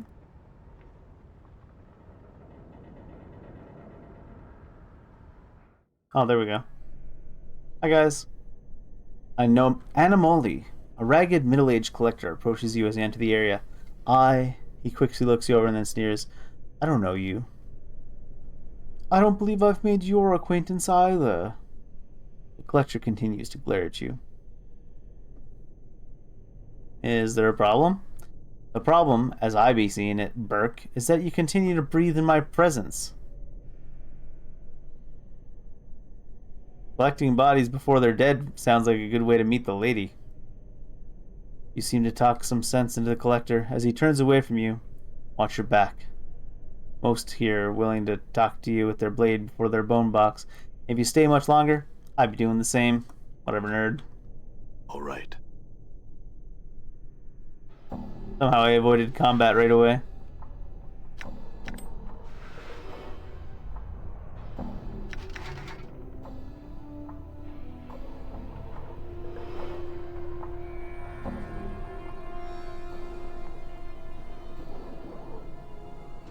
Hi guys. You see that? 120 experience. Fighting stronger lads now, I guess. Like my skills have been. Die. Oh, Mort leveled up. Go Mort. What's up, Chief?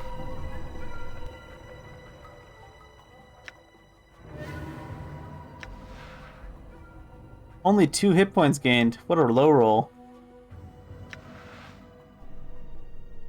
Sure, why not? I'm gone. Pretty unfortunate.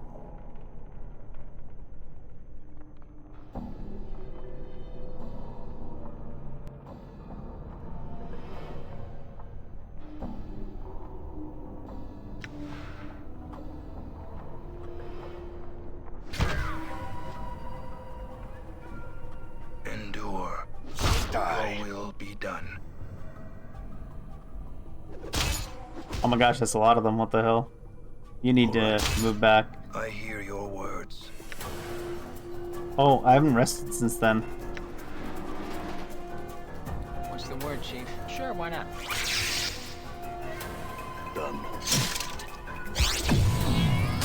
Yeah, that works. Now we all have good AC. I will hear you.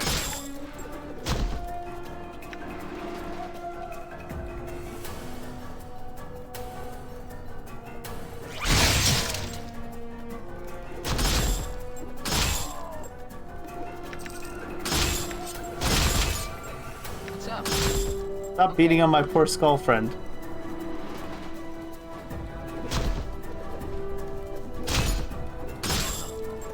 Rock sings true. Damn it. Does this pause? Seems like it does.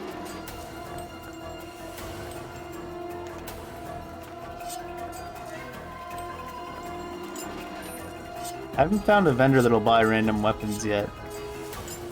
Unfortunately.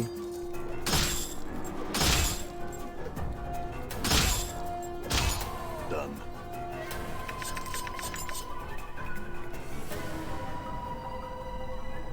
But those guys all show up from anyway, just randomly came out of the wall. Mort's a little beat up too. Should we heal him? Balance in all things. Can we use thread on Mort? Your can- will be done. I'm not sure how you use needle and thread to heal Mort, Done. but sure. You guys okay with me? You guys don't care about me?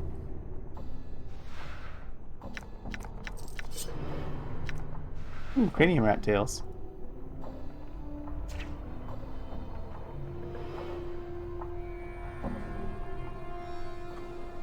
Buried villager. Why do you want to fight? Oh my god.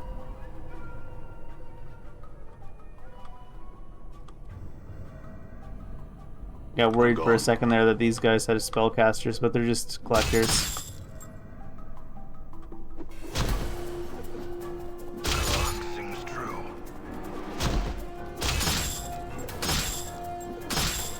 You see that?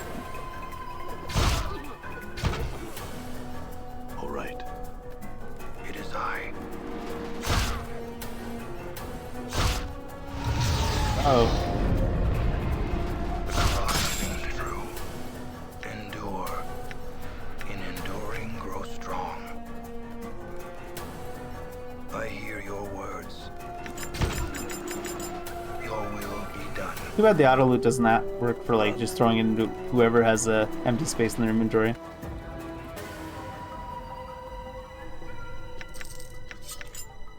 Oh, maybe it does. Portal to be had here.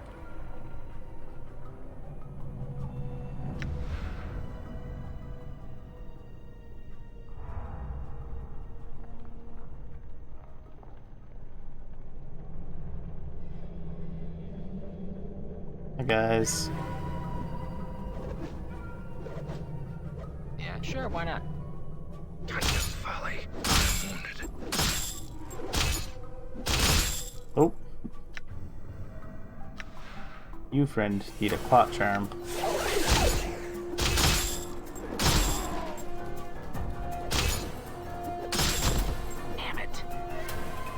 Using the right weapon?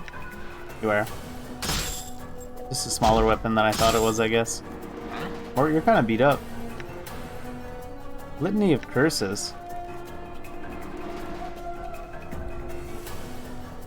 Orkandrakana's repertoire of insults to taunt an opponent to lowering his guard and attacking. Penalties to hit and damage when enraged. Not target undead, magic resistance does not affect the spell, target does not get a saving throw. While the target is taunted, the target suffers -2 to hit and -2 to AC, -2 to damage, as long as the Litany of Curses is in effect. Interesting. See that? I'm gone. It's interesting that the needle and thread as well as like the blood charm works on Mort.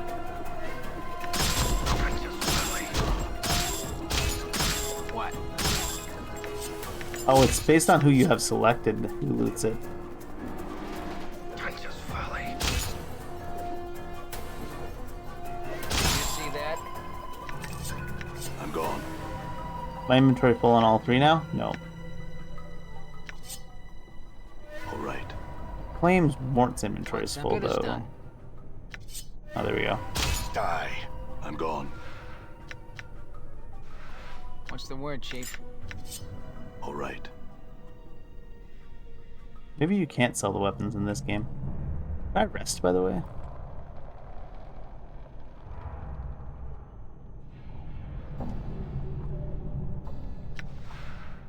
Not rest is too dangerous to rest here.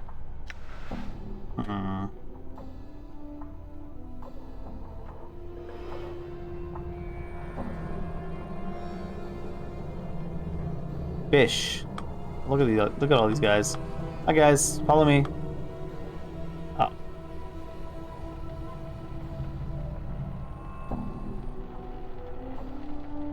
There we go. Get them isolated at least.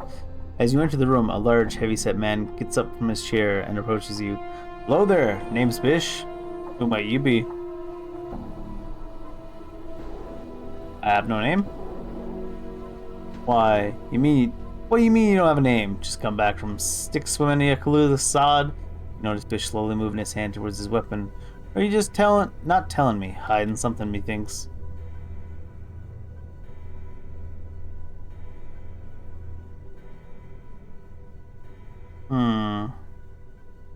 Nothing to hide, and I don't want to cause any trouble. Just want to pass through. Bish frowns at you. Alright, you can go on. You start to make your way past Bish. He leans over and quietly warns you. Know this, Burke. You go causing trouble down here, I go crushing your skull if I see you again. Alright. Alright, dude.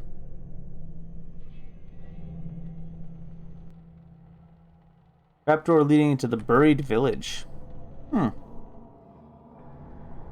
I'm gone. Now we're in the buried village. Who would have thought?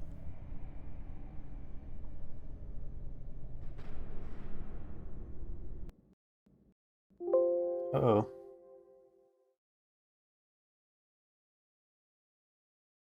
Are we crashing? Is that what that was? Do we get autosaves? Hopefully.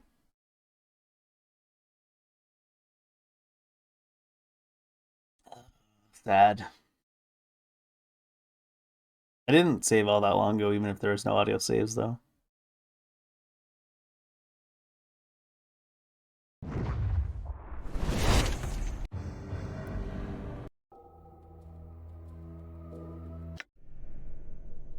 Yeah, there is autosaves. I'm gone. You're gone. Let's see if we crash again right away here. Opening and closing the map too fast. Marta the seamstress. Ojo the leatherheads.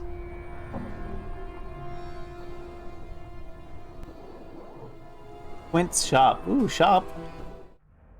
I would like to sell you all the things we looted off all the people we killed in your village from your village on the way here.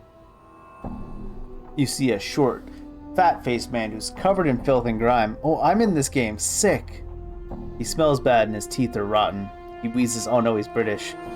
He wheezes as he looks you up and down and says, I'm Quint. You new? Yes. Yes, I am. You selling or trading? Yes. His eyes narrow even further. Dealing, huh? With me? Or with everybody? Everyone. Pike off, Burke. Get. This gift's mine. I got first claims. You got no claim. All I throw, I gut you like a fish. Barad said I could trade here. I'll murder him, he says. Quint, you my blood. You got run of the place. And he goes off and gives a piece to the scabby scod like yourself. Lame leg bastard. Comes the brakes. I have some questions for you. What do you want? I like how he's just like fully calm all of a sudden for some reason. Let's trade. Oh, he buys jagged knives, but they're only like one each.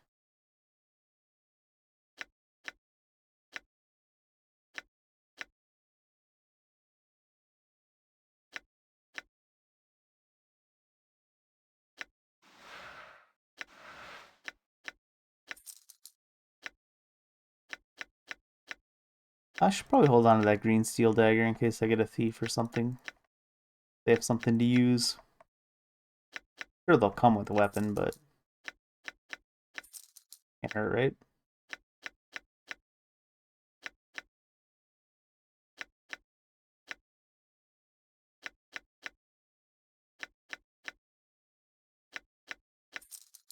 And what do you sell here? Just rags? Oh, they got iron knuckles. Only 1 to 3. Battle axe. Green steel knife. High quality sledgehammer. 1 to 10 crushing. Only usable by fighters. Battle axe equality. Only usable by fighters. Not charm. Invokes strength. Invokes magic missile. Only usable by mages. For whatever reason, someone has enchanted it, making it capable of casting a spell Magic Missile for a limited number of times, so it's a bond of Magic Missile. Angle less eye.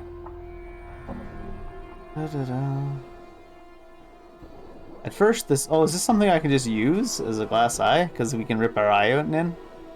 At first glance, this glass eye seems a poor replacement for a real one. However, when inserted into an empty eye socket facing inwards, its power awakens. Although the eye dulls the wearer's colors and sights, it increases awareness of angles and shapes, giving a wearer greater accuracy with weapons, giving him a greater chance of dodging incoming missiles. Furthermore, mechanical traps stand out to the wearer's vision, making it easier to spot and disarm them. The user becomes more vulnerable to crushing attacks, however. Some of the fertility of the glass eye seems to be transferred to its wearer. This is something we can use on main character, I guess?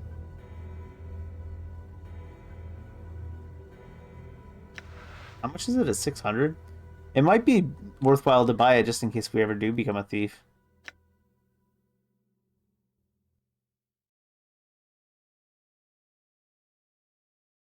Sure. And let's see, I'm assuming where'd the angleless eye go? You can't use it, you can't use it, we can use it, yeah?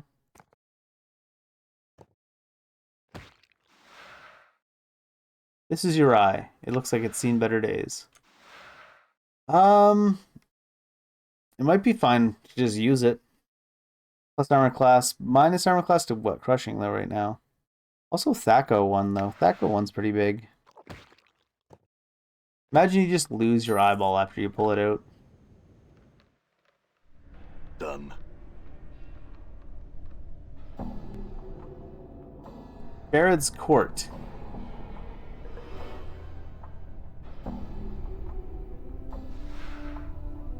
Ooh, punch daggers.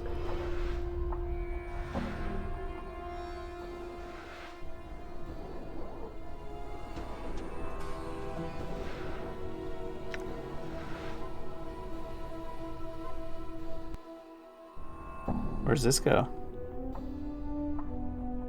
When he comes and finds a brick line, the door is locked.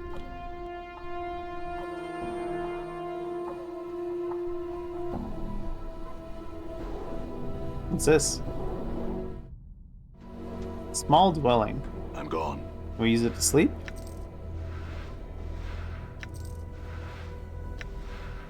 Cannot rest in this area. Done. They're very restrictive of where you can rest in this one. Hello, ma'am. You see a haggard woman, her care-lined face showing every scar the years have left upon her. Her eyes are knowing and tired, and she sniffles as she speaks. What is it you're wanting from me? Just the answers to questions. Who are you? Who am I? She laughs bitterly. I just ask for a grain of sand's name, because that's about as important as I am. That's an uplifting viewpoint. I had some questions, though. What are you doing? What am I doing? Well, I'm just trying to eke out a hard Scrabble life under Ragpicker Square, steering clear of those who put me here in the first place. That's what I'm doing. Alright. All right. Probably should have seen some of that stuff. Look how the village just has random thugs, too. Die.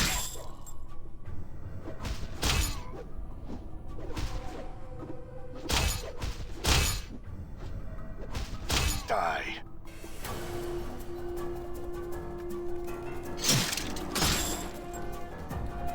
Come on now.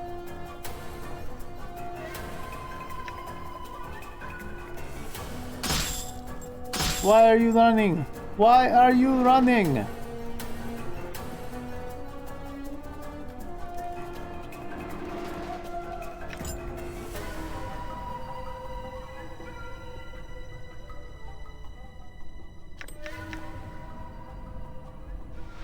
Ooh. Silver, silver. Radine. Who's Radine? You see a woman with a lined face and drab clothing. Her eyes are far away, and there seems to be a new vitality rising up under her skin, as if she'd been given a new life. There's a patterned tattoo around her neck. She starts when you speak at her. Eh? What do you want? I want to ask you some questions. Mayhap I got answers for you, mayhap I don't. Tell me about yourself. Me? I got 2 names now. I'll show you only one. Don't want you stealing the new one. You can call me Radine, pet. And I'll hold the other name tight to myself, I will. 2 names, huh? Must be nice. Aye, Poppet, it is. Can you give me some other answers? Tell me about this place. The Buried Village? Nice enough place. I suppose, if you don't mind the stench of corpses being torn open, garbage heaped on the roof, and the constant scurrying of rats around here. Much colder with only a name and no number to protect you, that's for sure. Tell me about the number. This squirmy thing? It's an identifying number. It's my number gave to me by a kind man who saw me cold without the protection of numbers to back me up. Now I got it, and I'm happier than I've ever been before. How does it work? Safety in numbers. And with safety comes warmth. And with warmth comes comfort. Numbers can do it all for you, dearie, as long as you respect their power. Tell me about the tattoo. So that tattoo was the identifying number.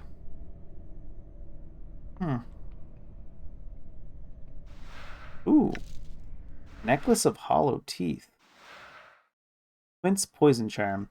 Necklace made out of pointed teeth. Examining it more closely, you see that each teeth has been hollowed out and it could carry a small amount of liquid. This quince poison charm, when used, it has the ability to cure various types of poisons. Cure poisons? Huh. Interesting.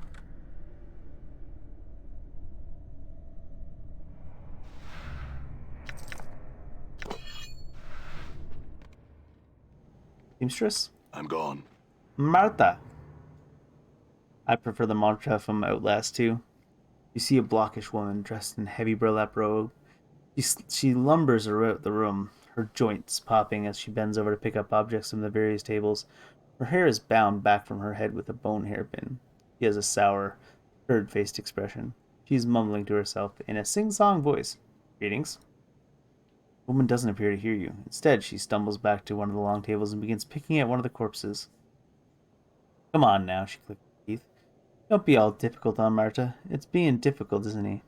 Yes, Marta. Yes, he is. What you can see, it looks like she's digging teeth out of the corpse's mouth with only her hands and fingernails. When that doesn't work, she pulls out a splintered wooden chisel and a mallet and thwacks at the gums until the tooth snaps free, and puts it in her bag at her waist. What are you doing? Marta leaps away from the corpse, startled, gives a piercing shriek. Ah! She catches her breath, then hisses angrily at the corpse on the table. If dead you were not, you might have said something earlier. False corpse, nasty corpse. Have you no shame? Can we throw her a voice? You were the one who should be shamed, knocking out my teeth like that. Have you no respect for the dead? Ha! Marta puts her hands on her hips and puffs up indignantly. Likes you cared for your teeth, all rotted and scored up in syrup brown. Wonder they hadn't popped out of your bone box. She scratches her head. Isn't that right, Marta? Aye, all rot and gone they were. Throwing my voice again. Oh, you will be punished for your evil teeth-taking, Marta. I shall haunt you until the end of your days. Ah, you hears this, Marta? Do yous? I hears it, Marta, I hears it. With a grunt, she starts pounding the corpse with her fist, making meaty thwacks with every hit. Ah, me, will you? Take this, and this. Oh, stop, stop, I will haunt you no longer, forgive me. Damnable debtors. Marta takes a deep breath. The chisel falls to her side. That's more like it, Marta. Yes, yes, corpse, quiet. I'm the one that spoke, not the corpse. Marta squints and turns. Eh? How'd you get over there so fast? Marta, how does he do that? No glimmer. No glimmer! This grave bait's blind and near deaf. Grave bait? Interesting terminology. Don't know I've heard that before. Marta's still mumbling to herself, something about corpses and gratitude, which you don't quite catch. Who are you? My journal. Marta, does this one ask who I was? Did? Nobody but mine. I'm Marta. Marta the seamstress. Marta the seamstress. Marta the seamstress. She turns away, back to the corpse, singing her name to herself. Oh, is that supposed to be singing? I made her sound unhinged as shit. I mean, she is unhinged, but... Marta turned back to the corpse with a huff. Trying to get this Burke to give up his stitchies and his teethies. And he isn't cooperating. No. She wags her finger as if lecturing a child. Stubborn as stone, isn't he, Marta? Yes, he is. Stitchies and teethies? What are you talking about? Gotta pulls the stitchies out. And the teethies. Marta? Perhaps you could give me a hand. I have been giving you a hand, old baddie. No needs to take the tone with me. Pulling out the stitches and teethies, yes. And the thingies inside. Is she talking to herself and responding and having an argument with herself all at once? Thingies inside? I think she means organs. I hope she means organs. Thingies. Mort turns to Marta. Yes, thingies. He turns to you. All semantics. Why are you pulling out the corpse's teeth and stitches? Updated my journal. Put them aside, Marta. That's what I does here. She scratches her head. Aye, Marta, we do. Stitchy thread and teethies are precious. Can be turned into jink. Strip the corpse down. Strips of horses we bring ya. They tell Marta. Pull out teethies and stitchies, thingies inside the corpse. Strip them cold, and then we'll sell them to the dusties. Who tells you to do this? Fat-faced gimme pig Quint and other crutch hobble crutch fair odd. Isn't it that right, Marta? Gives a queer smile and nods. Aye, it is Marta. Farod? Where is he? Where's Farod? This one asks. He's here's, isn't he? Aye, Farod is here's, Marta. One of the buildings here, he is. And what do they do with the things you dig out of the corpses? Sell for shinies. I see. Can I rest here? Marta's home. Marta sleep here. You can sleep in if you wants. Yes, I don't think Marta has a problem. Does he, Marta? No, Marta. If I doesn't, you doesn't. Very well. At least we found somewhere you can rest. Marta's conversation's hard to read. My gosh. I want to rest here again. Can I rest to full?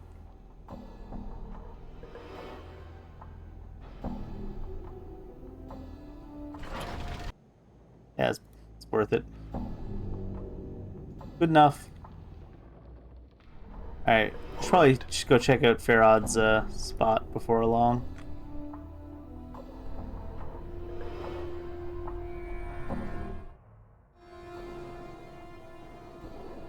You see a ragged man clad in patchwork clothes. He reeks of smoke and trash, and yet has a yellowish cast to his skin. He looks askew at you. What do you want from me? Just answers some questions. Alright, this guy's just gonna be depressing like the other lady we saw. And not tell us anything. Let's just steal his things and move on.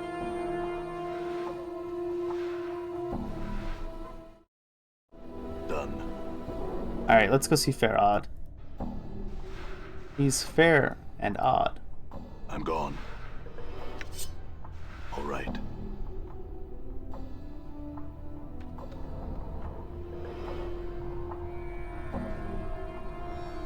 Like, where's the entrance? Farad's court. Done. Give me my journal, Farad. Oh, he's old. I wasn't expecting that. I don't know why.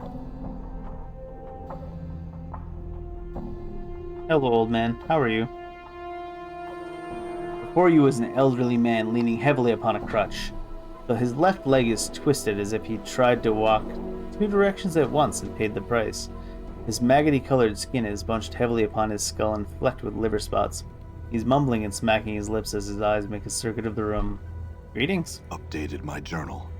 Ah! The man's eyes light up as he hears your voice. Or aha! I don't know why. I read that as ah! 'Tisn't my steady crop-a-jink come to Farad's waiting arms again. Greetings, corpse. Have you come to ask Farad for another jaunt into the mortuary walls? Farad, I've come for information. I've been told you know something about me. Know something about you? Light in Farad's eyes dims. He studies you, mumbling slightly as his eyes flicker up and down your frame. Corpse? No? Yes. His eyes meet yours. Ah, no. Farad, what is it? Farad's studying you with a dead-even gaze. It isn't a mummer's fair, corpse. No time for games, no time for Farad to play the wheel. What are you asking such questions for? I've forgotten myself, and I was told to seek you out, that you would know something of me. Eh? Who told you such a thing, corpse? Well, no one told me exactly. There were these tattoos on my back. They told me to seek you out, if I ever forgot myself. Ah, so little said, so much told. Barrett falls silent. Suddenly you have a feeling that Pharaoh is dissecting you, corpse on a mortuary slab. I know much you would know. Much, yes, much indeed. Pharaoh smiles slowly, the folds of his flesh on his face peeling back like a curtain. What do you know of me? Pharaoh licks his lips, settles himself upon his crutch like a vulture. No, no, not free. Question you ask. His pasty white hands tap the edge of his crutch. Much I can tell you, but the telling has a cost. Go on. Pharaoh taps the flagstones with his crutch and sneers. This village is not all that lies beneath the ragpicker square. Yes? Chambers, vaults, corridors, filled with the dead, all asleep in their coffins. Somewhere in those halls, somewhere there lies something misplaced, something mine. What is it? Small thing, a trinket, such a trifle. As Farad speaks, his words start echoing as if the two people were speaking. You know you've heard them before, from your own lips. A sphere made of bronze, ugly. Feels like an egg to the touch, and it smells of rotten custard. Am I right? Farad falls deathly silent for a moment, then nods. Yes. How much do you hide from me, corpse? Did you return to see if I remembered it is what it is I want? Do you know where this sphere is? Ah, Farad sighs like shifting sand. And why do you suppose I ask you to look for a corpse? I do not know where it is. I know it is buried deep, far deeper than any villager has ever gone. Farad, it may be in the catacombs where the waters run deep, deep. Oh, very well, I'll do it. But I want to know what I'm buying with this trinket. There's a lot of knowing rattling around in my brain box, corpse. He holds up a withered finger. One of them is this bit of wisdom. Everyone wants something, whether they know it or not. There's much I know about you, much you would want to know.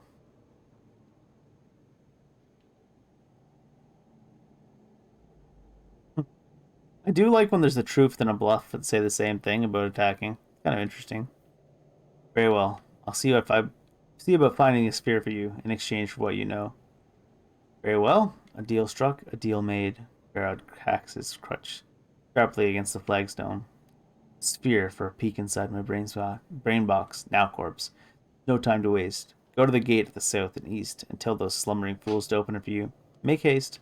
Make haste. Updated my journal. Anything else in this room to check out? Doesn't seem like it. The gate that was locked. All right.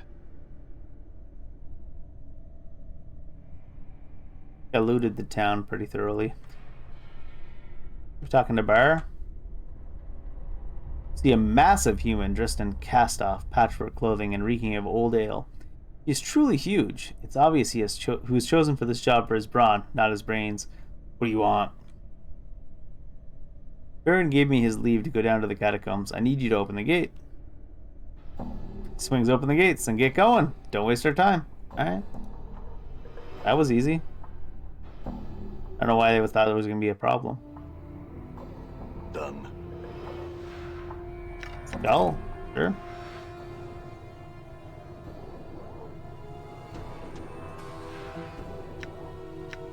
Inventory's full. What?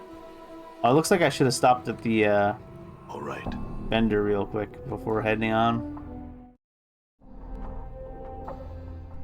All right.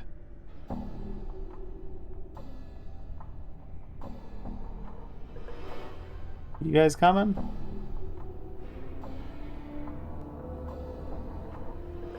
Are they stuck?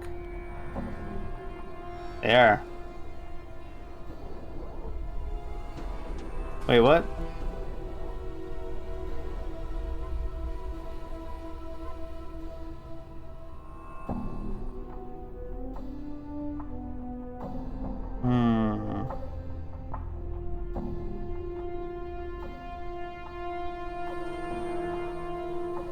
We're locked in until we solve the issue, it seems.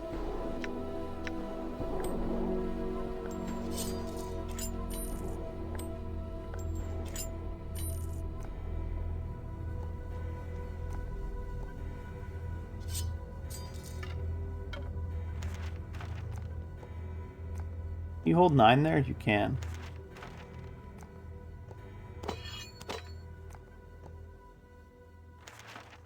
Should give someone else his eye to hold. I know. All right. I think they locked us in until we find their shit. Do I need skulls? Are they useful? Generic human skull. It is not as talkative as Mort, but perhaps that's for the best. You hate on Mort like that. You dicks. Oh, what do we got? Dragui. Vampire bats? And do your will be done. Here they come. I can't really get them to come. Do not come. I'm gone. I hear your words.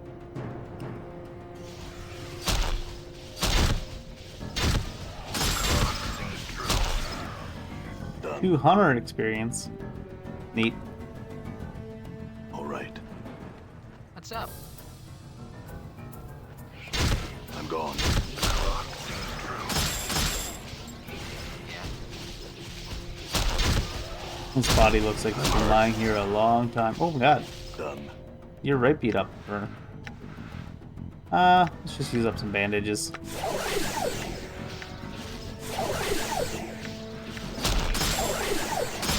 Since the bandages are kind of met anyways. I'm gone.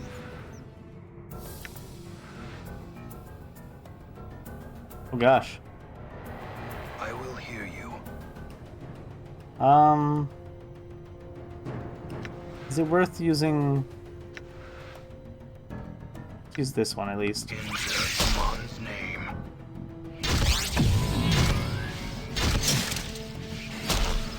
There's so many, just for the armor class.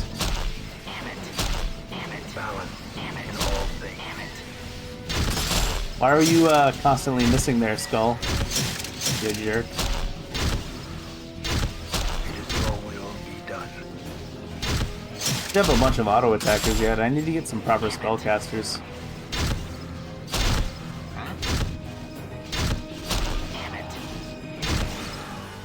All right.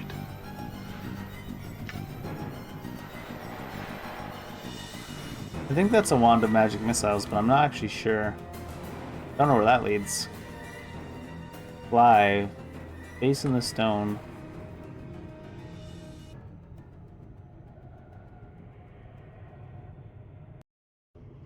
Oh. Clive, as you pass one of the twisted stone faces on the walls, it calls out to you in a creaking voice that sounds like the shifting of boulders. Immortal, regard me. I am Clive.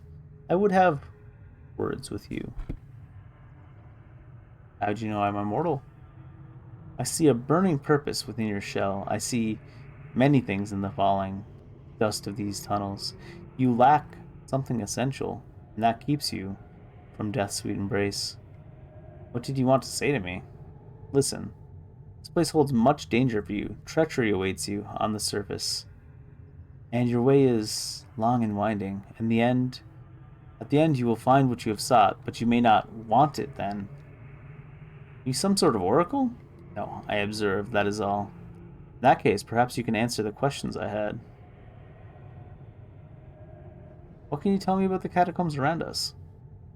Catacombs were carved aeons ago. They housed the dead of the city who did not wish the tender ministrations of the dustmen.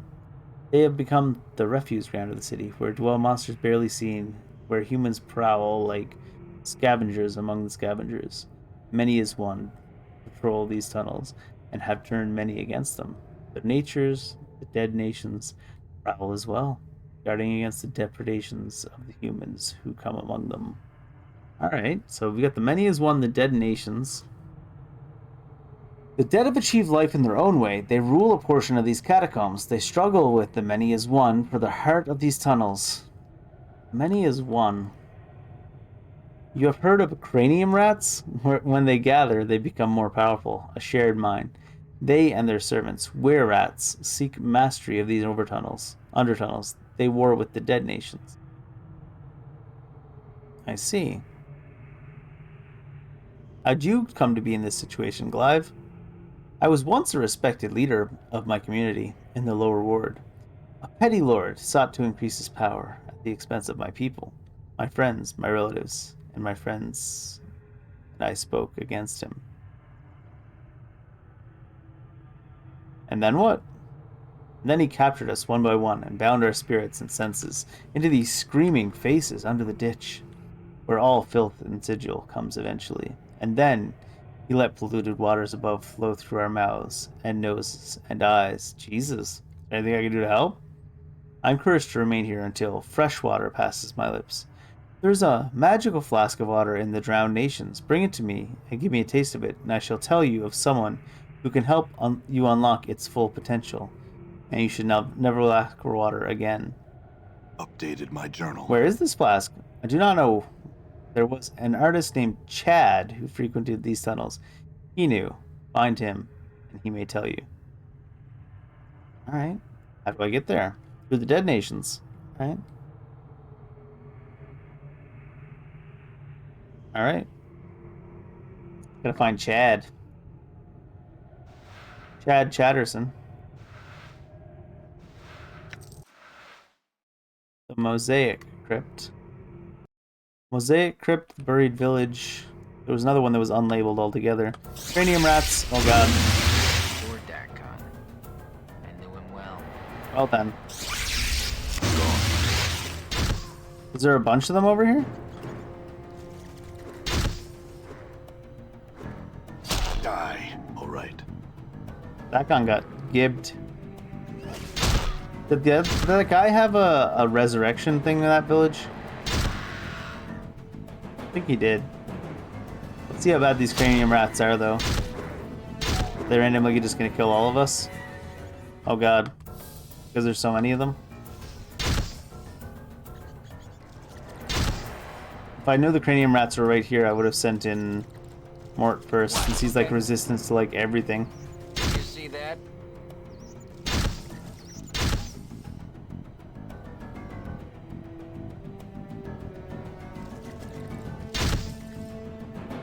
Alright, let's go see about All right.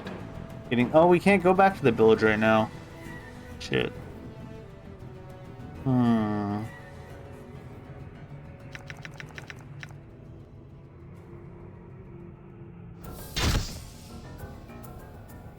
That guy must be like specifically extra susceptible or something. Oh, where rats? Weapon. Bite's not working on Hammett. A weapon. Pike's not working on it. Pike's Oh. not working on this thing. I hope he doesn't lose his memories this time. I hope you haven't forgotten yourself. I don't want to explain our boring adventures all over again. Huh. That's interesting. I just noticed too that I don't think we can kill them without Dakon, because we don't have any magic weapons. All right. Let's see.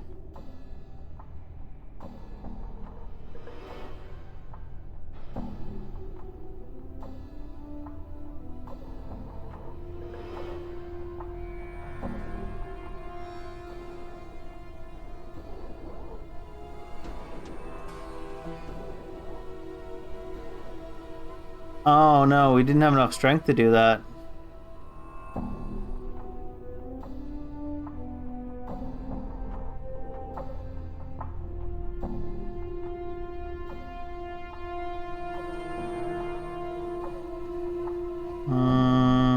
Fine.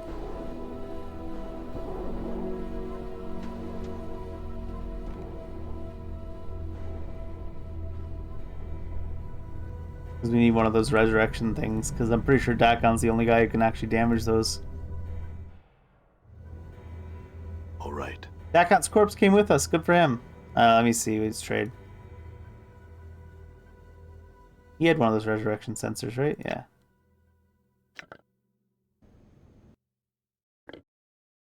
Three charges only. Rip.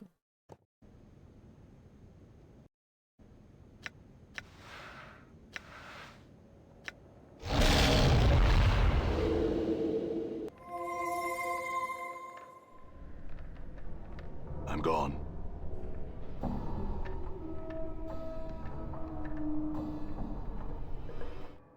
Poor Dakon.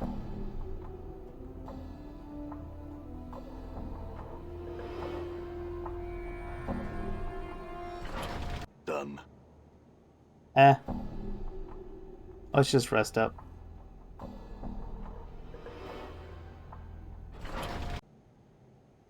Did Dakon's stuff come with them?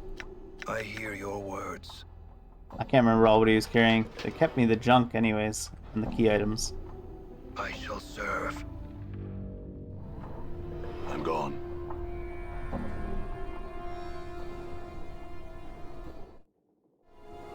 Done. While we're here... What do you do? Oh, resistance to fire. But I had a bunch of stuff to sell. It's probably all in Dakon's inventory, so it's probably all on the ground back there.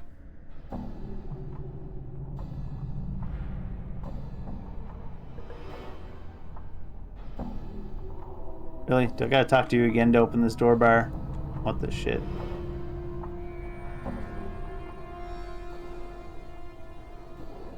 Wait, we need to get 200 to get back through into the place? What happens if you didn't have 200? To be like, hey, I have to go get it? Don't have that much.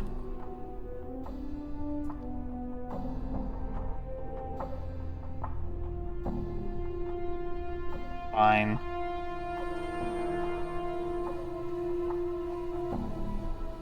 He takes the money and counts it carefully. When he's finally satisfied that you haven't cheated him with one coin, he opens the gate for you. Don't forget, it'll cost the same to come back through. Yeah, whatever. I don't have 200 then, do I? Oh, I will, yeah. I think it's because when that thing I tried to do probably requires strength, and I didn't have strength. Dakon, where's your corpse?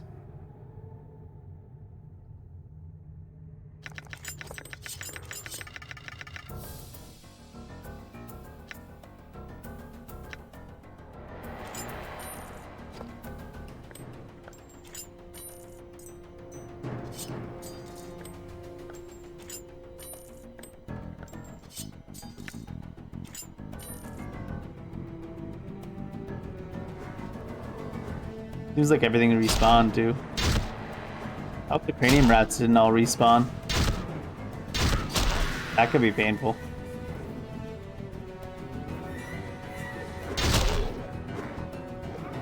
In knowing the teachings of Zerthamon, I have become stronger. All prail Zerthamon. Alright, let's see. What are we doing? Die. My blade has changed. 4 hit points, 1 hit points. Blade changed. Dakon's weapon has changed. Fighting skills have improved. Saving throws have improved. This his weapon probably is... Well, if he couldn't kill the were-rats with the weapon before, he probably can now. Enchanted +1. +1 to AC. 1 additional first level mage spell. Nice. Let's take... Scripture of Seal. Your path is mine. Done. Uh-oh. I don't think it was the cranium wrath that messed me up before, now that I think about it. I think it was, a trap or something.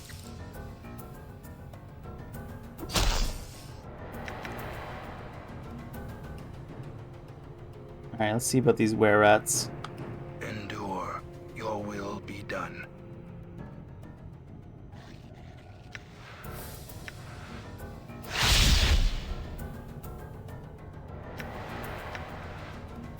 Someone's name.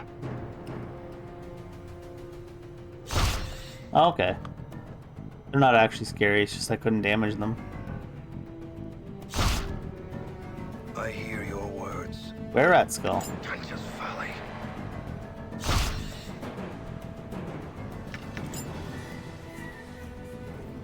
Done.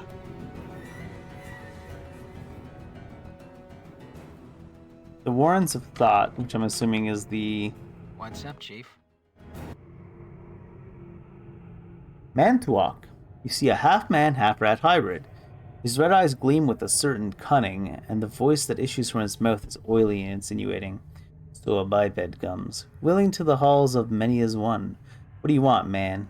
And where do you intend to go? Step lightly, intruder, and speak the truth to Mantuak.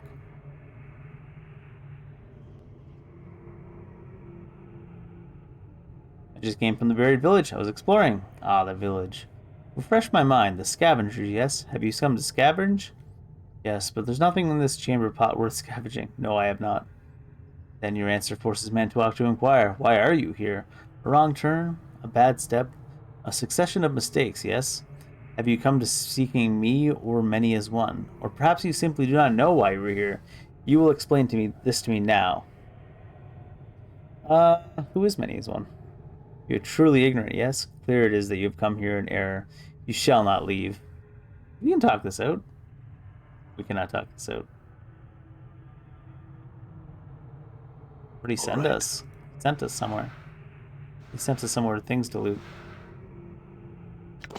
Strange choice. We're down with it.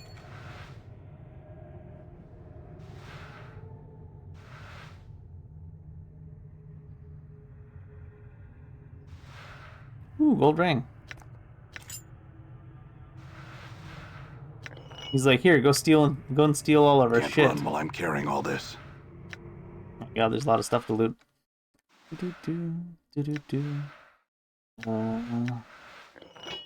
Hopefully it's not cursed.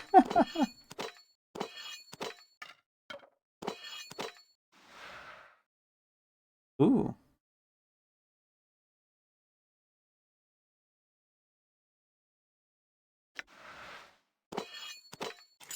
Give some regeneration for a bit.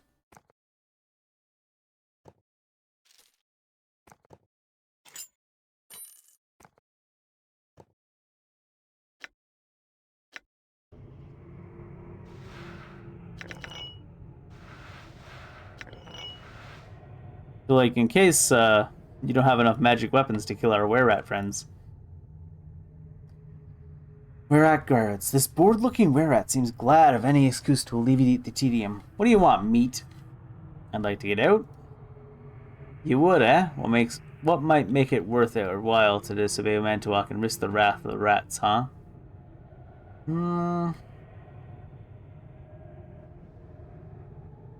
Think about it. I am clearly a danger to you, and yet I'm speaking to you as an equal. Do you really think these walls can hold me if I put my mind to it?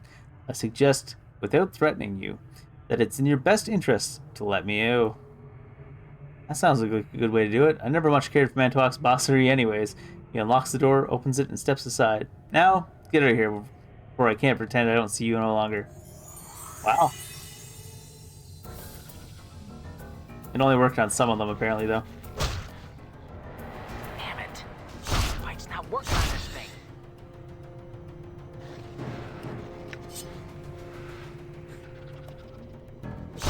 My bike's not working on it. Bike's not working on it. Damn it. My bike's not working So it's on only this our boy Mort now that can't damage these guys.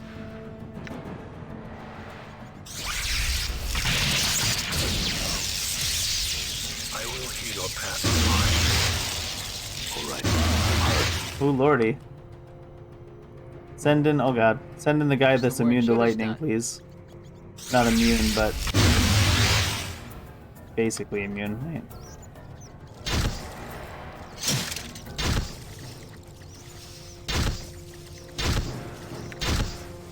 Damn it. Sure, why not?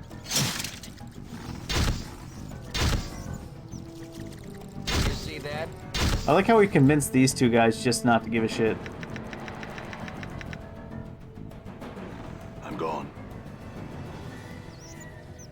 Oh, Balance in You all see things. that? Done.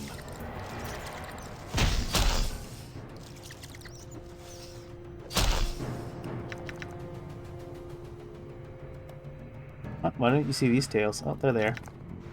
They weren't in the quick loot for a second there. Is there a reason we had to come to the Menias one? Not really, right? Oh god.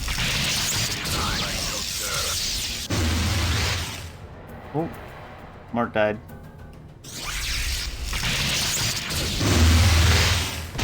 Done. Who's helping you? Oh, these rats, I guess. I'm Oh, hurt. is it ever those rats? I should probably let my MC die, right? Because he just regenerates in the start of the area. So again, it has come to pass. Are you well? Oh, but he sends Alright. it out here. Oh. That's not helpful.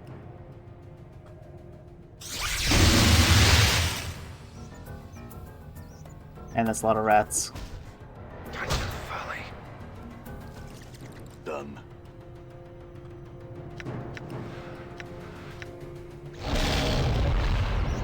Yeah.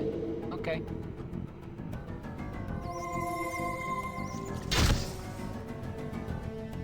Huh? Done.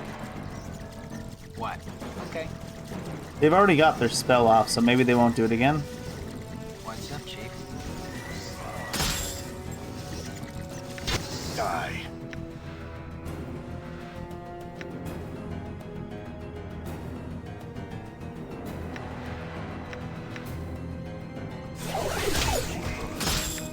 How did I change that? Oh, there we go. Kind of valley. You see that? Enduring valley. Strong. Inventory's full. What's the word, Chief? Thought it was just so many tails to loot.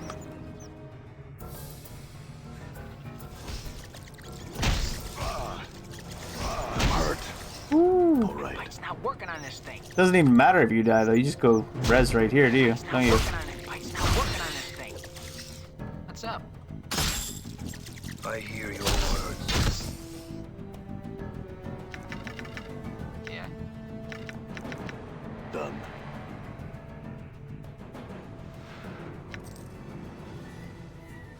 I'm not used to not being able to like rest to heal in dungeons and stuff. I'm trained by Baldur's Gate.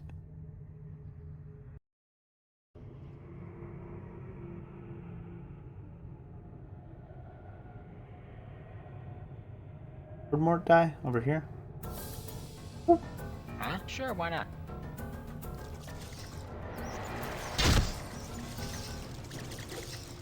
Damn it. You see that? Done. What? I don't actually know if the Wear Out Skulls will end up being worth anything. What do we have for healing then?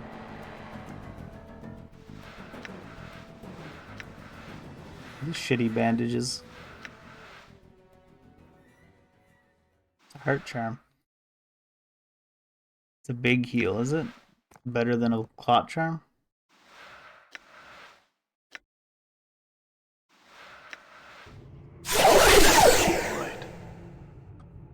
What's up, Chief?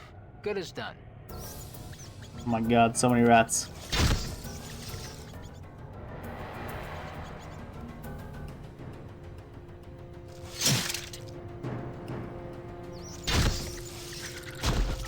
It's not working on him. It.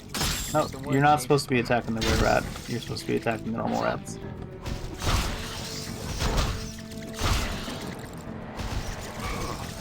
Okay.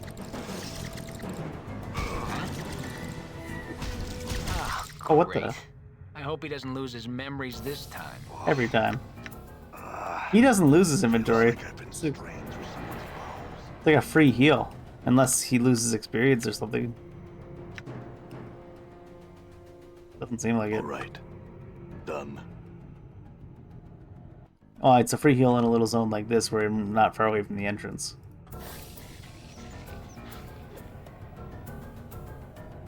What? Die. Wounded. I will. Your will. Dakon, be on the done. other hand, can go ahead and not die. That'd be great. He doesn't have any healing on him. The rock sings true. What's up, Chief? Okay.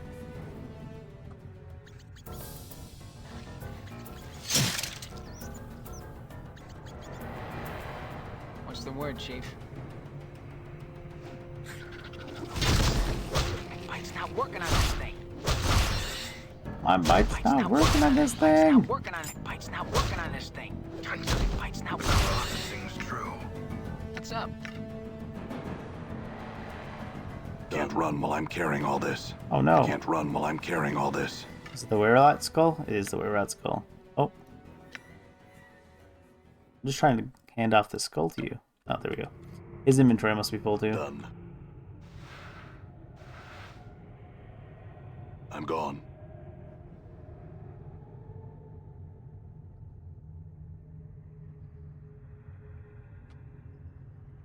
Oh god. I knew him well. Yeah? Oh, Dakon.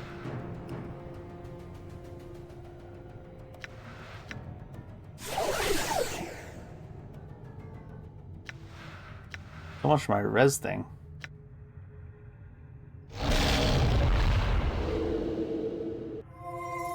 All right. Balance in all things. So much for the resurrection. Huh? Okay. Try sending the skull in to see if they'll shoot at him again. They did. Jaw is hanging on by a thread. Would you give me a hand here? Hmm. His jaw's hanging on by a thread.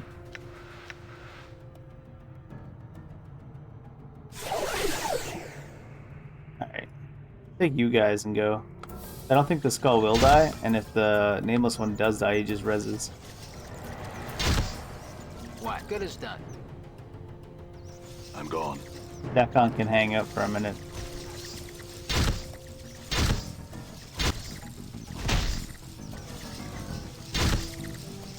So many creating rat tails. You see that? You see that? It is not your will. They don't seem to be casting anymore. Be it safe. What's up, Famous Chief? last words.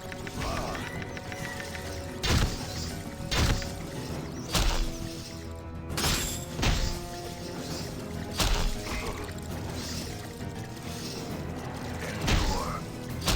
In What's the word, enduring, Chief? grow You strong. see that? What's up?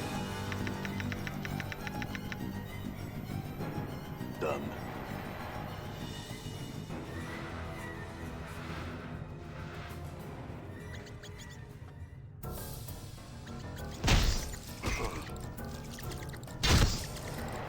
Yeah.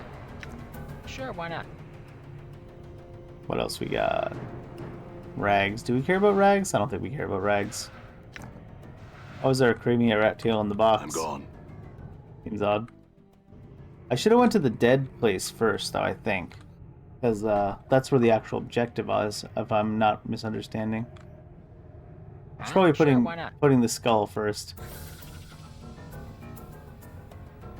I hear your words.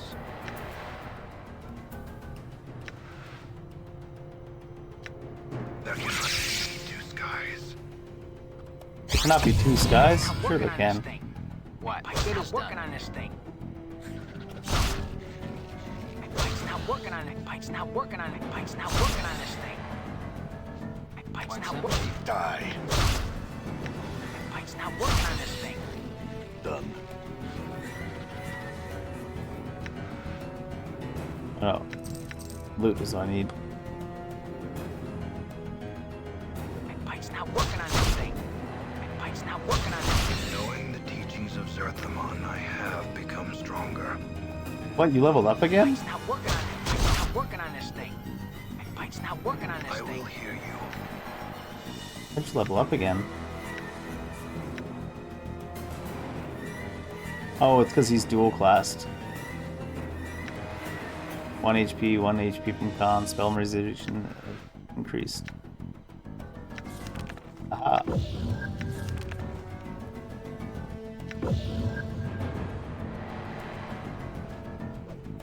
Pike's not working on it. Pike's not working on this thing. Pike's not working on it. Pike's not working on it. Pike's not How do we working get on this thing. Mort to do magic weapon Pike's not damage? working on this thing. Done. Does he get upgraded when he levels up? What's the Speaking word? of this, Sure, why not? though. Any rats? Quite a few. Oof. It's worth sending in the lightning resistant person first, I think. I'm gone. Am I low on healing items now? Seems like I am. Might have to buy some next time. Next time I'm able. What's up? Sure, why not? What? Just hanging on by a thread. Would you give I me thought- a hand here? I thought that was like something they did the first time they saw you and then never again. Do we use bandages on a skull?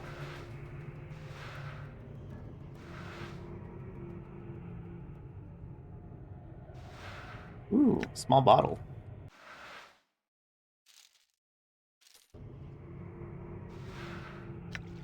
What you do? Contain some dark liquid. Huh? Eh? 69 tails.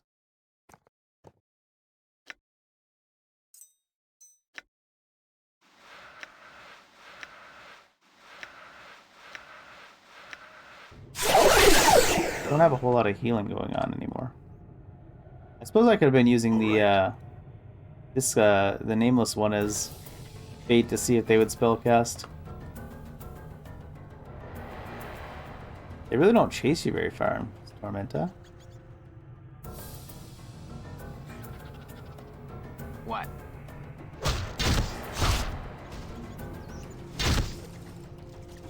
I'm hurt. Damn it. All right. You may be hurt, but I don't think we care that you're hurt, nameless one. You see that? You see that?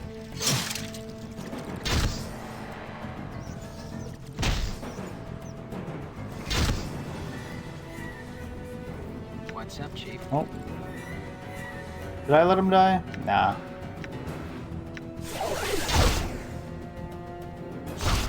I'm wounded. Bow, your will be done. Pike's not working on this thing. Pike's not working on this thing. What's the word, Chief?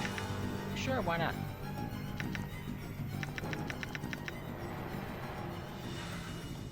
Bearing.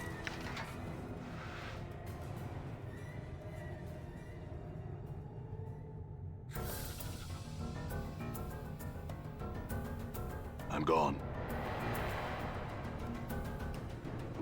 Pike's not working on it. Pike's not working on it. Pike's not working on it. Pike's not working on this thing. I love that. I don't know why, it's so dumb. What's up? Okay. Die. Just folly. Uh-oh. Damn it.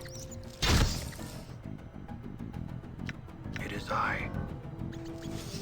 Yeah. Huh? Sure, why not? They didn't do their lightning stuff here. What? Get their at. And it has come to pass.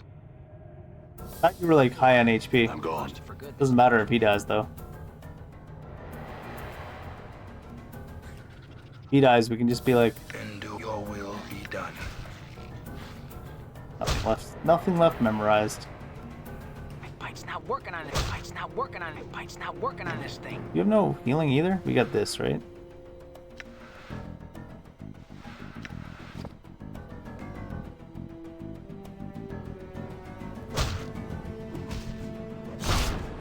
Bite's not working on this thing.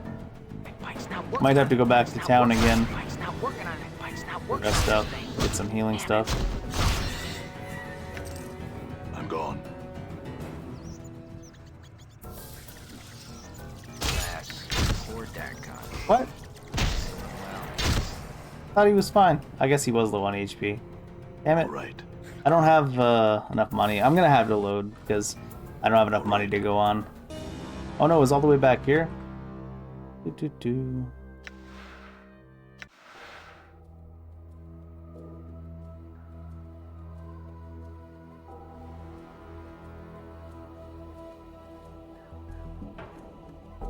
Oh, it's the day, I see. I was like, these times are all different. I guess this is the most progressed one. I can't just not have Dakon anymore. I was willing to waste the money because I messed up, but I was like, Bite's not working on it. Bite's not working on it. Bite's I'm not hurt. working on this thing. I really wish I had gotten more characters before I came here. Bite's not working on it. Bite's not Die. And, you know, made it so Bite's Mort not can working actually on it. hurt Bite's people. not working on this thing. Maybe we should leave and come back later to this area when Mort can actually do damage. For starters.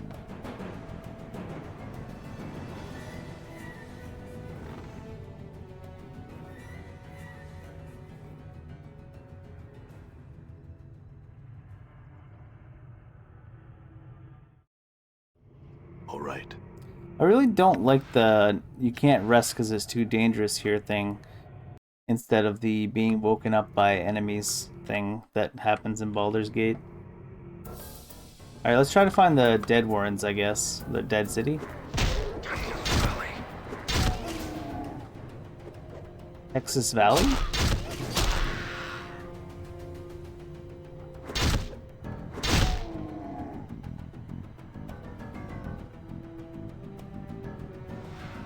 Hey, embalming fluid. Some heals out here. That's not nothing, I guess.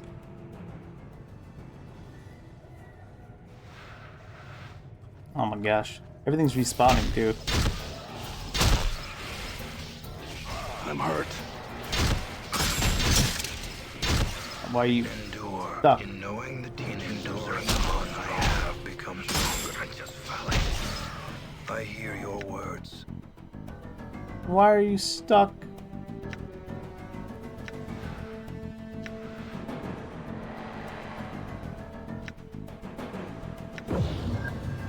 I'm gone.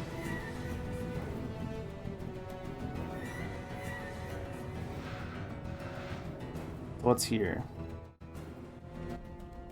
Dismembered crypt? Is that what this says?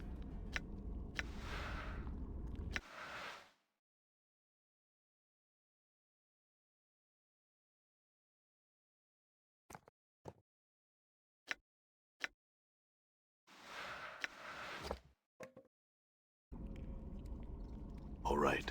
I'm wounded. Oh, good to know. I'm gone.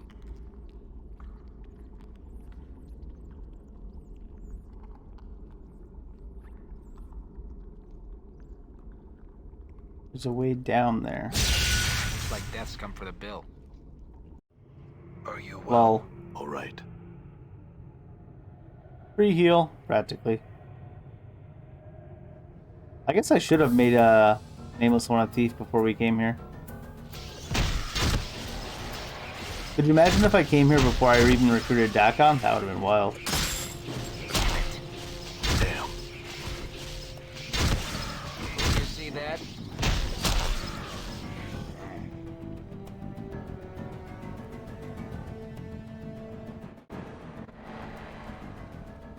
Done. Let's see. Is there a way to... I still got hit by something.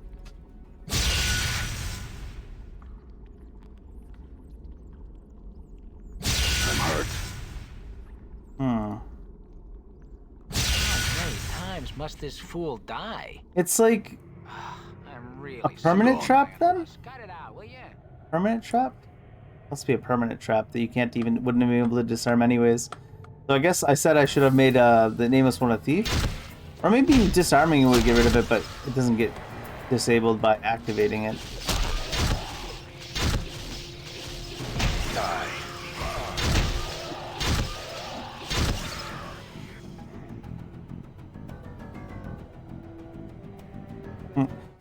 The definition of insanity, just try it over and over again.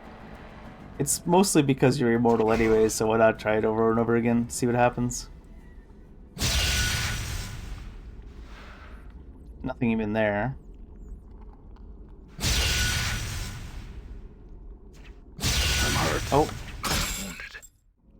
It makes everyone run across. Is that a cranium rat? That's not good. All right.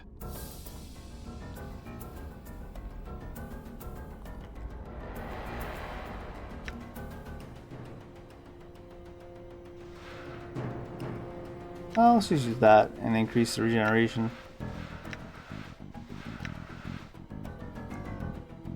Or Dakon. Why can't I can't even pass to him? He's too far away. What the shit, Dakon? Done. I shall serve. All right.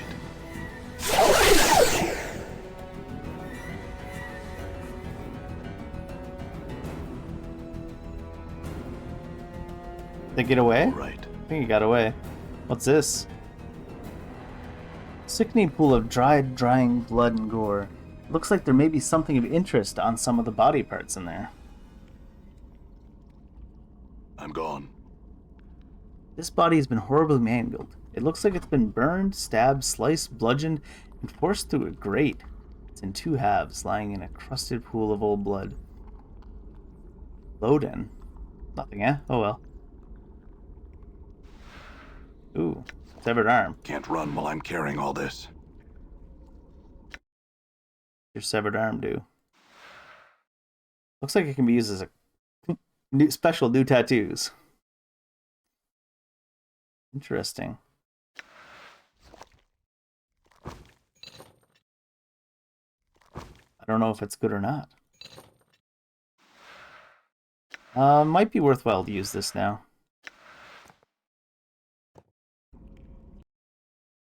Do I have to use it from here? Severed arm, yours. Huh. Sure. Enchanted +1, usable by fighters and thieves. Batizo Mace, 3-9, Thaco +9. Usable only by fighters. I'm assuming you can't use this, huh? Oh, sure. I'll just swing it with my arms. Yeah. I'm alright with that. Usable only by mages.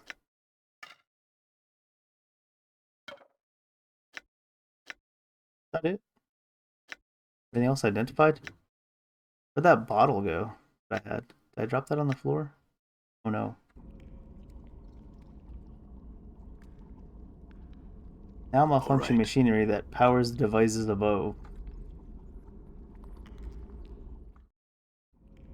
Wait, can we get back across here without dying? Bala, your path is mine.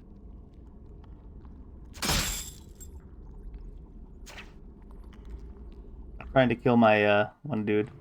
Uh-oh. Alright, we'll have to go back to town even if the charge is 200. I'm saddened that I made the price to go high by trying to trick the guy and not having enough strength to pull it off, I assume? Maybe dexterity, because he pulled his arm away fast. Damn. Damn it. What's with the critical misses, guys?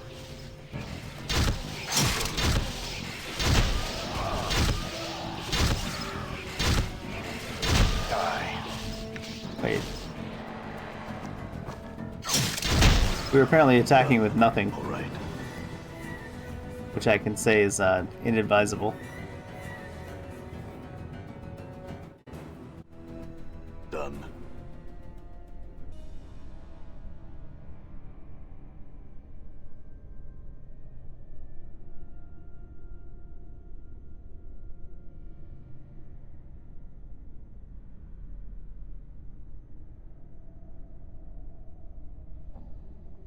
I'm tempted to go for the 40, but I feel like it would mess up.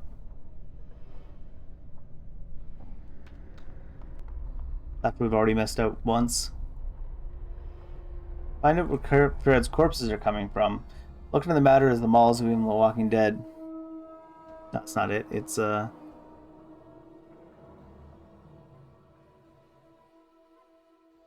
what?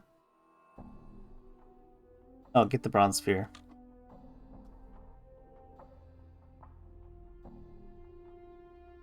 Located in the deepest part of the catacombs where the water has drowned out the passageways.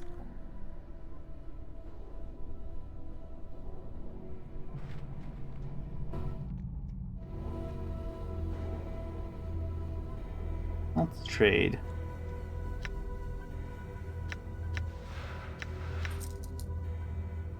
That made me like immune to fire.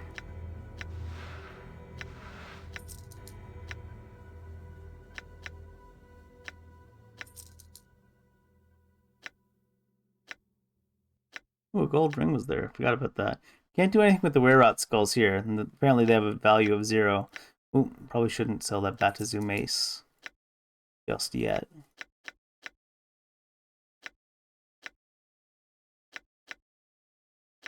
It's good to know that we shouldn't use the... What's the hollow axe?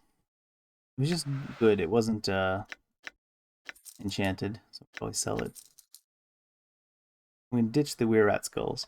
Is the only healing this guy will sell us... Oh no, he's got blood charms. Why is the clot charm... Oh, because it gives resistance. A blood charm just heals 18. How many of those can I take? Can I take 20 of them? How much is 20? 720. Another 9. If we have 30, we can put 10 on each person.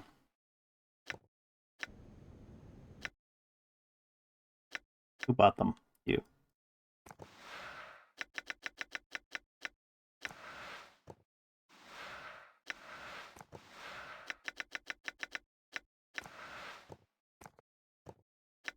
Now we've got a fair amount of healing for everybody. Were-rot skulls apparently are useless.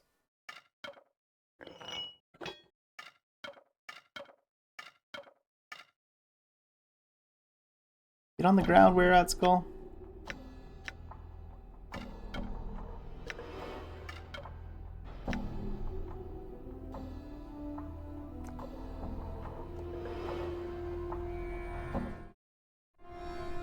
All right. Sleep at Marta's place. Sleepover! Do we order pizza? All right.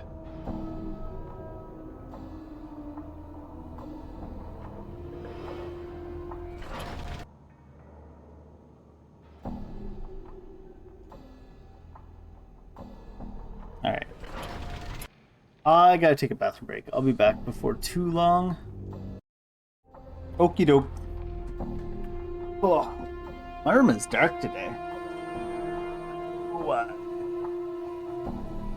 So, get back in there. We got some healing to bring with us this time. I feel like I really wish I had unlocked Mage before coming here. I'm gone. Because there's a lot of experience to put in other stuff. Dakon didn't even get topped by resting twice. God damn it, Dakon. Why you do this to me? Is this guy gonna charge me 200 copper to get through again? Ugh.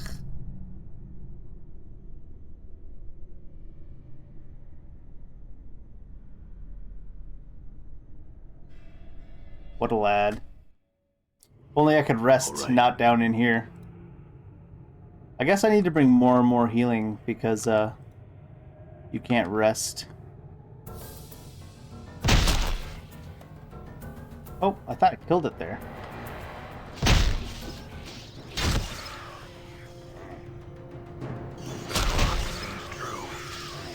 Kind of wild that you can't rest but respawns happen. Alright, we haven't found the Mosaic Crypt. I'm not sure if that's going to be where we'd like to go, but let's take a look.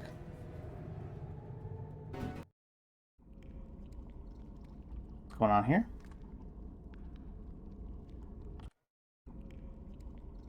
Let's just only move the nameless gone. one in case there's damage to be taken. Enter's locked. Probably not forcible. Forced it. Oh. Alright then. Probably not forcible. Forced it. Well then.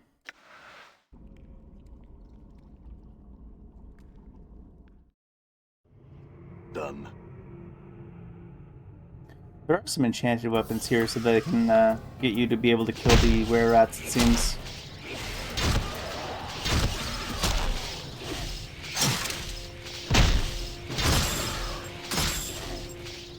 Into your path is mine.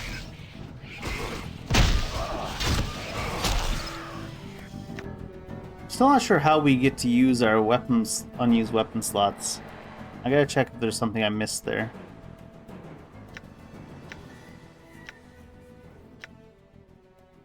Or maybe I gotta find actual weapon trainers.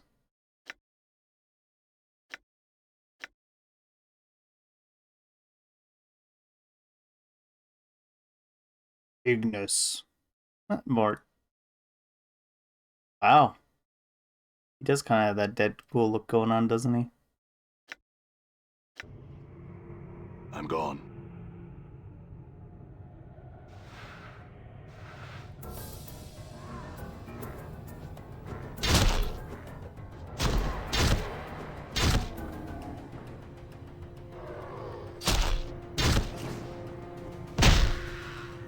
I need Mort's teeth to get stronger. I need to get him like some gold teeth or something so he can bite people hard enough to do magic weapon damage.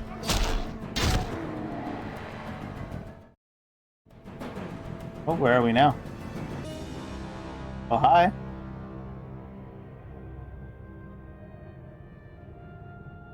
Hargrim the Bleak. Stop. Thou have come too far, traveler, and trespassed into the dead nation's realm of the Silent King.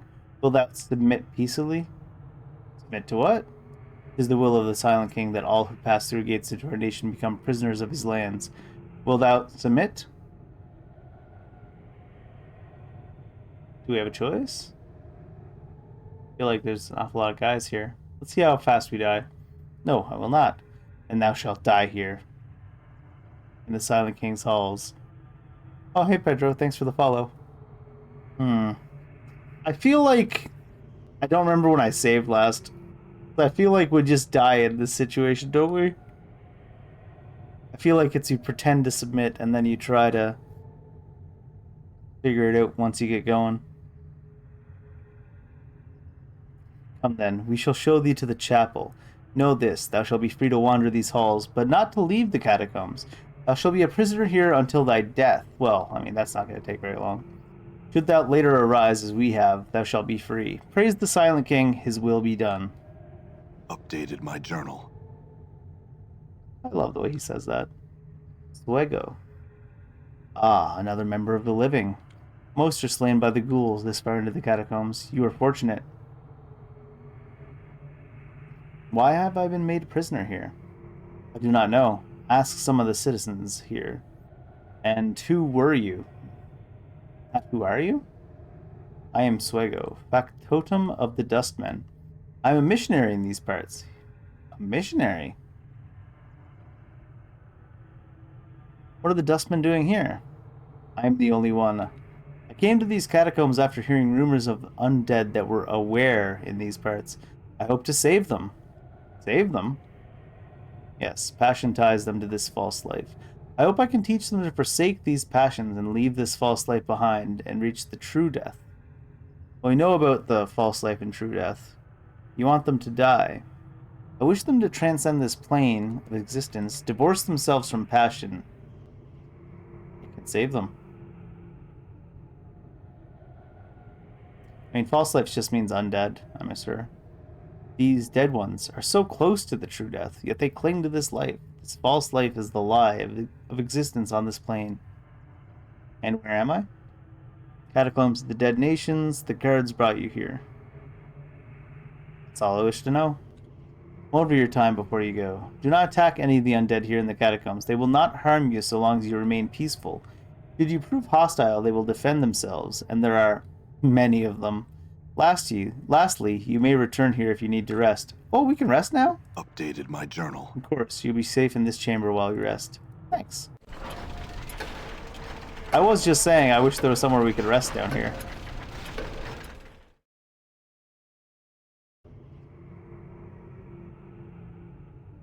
All right. Ooh. So no one's gonna attack me even if I loot all their shit? I love the Dead Nations.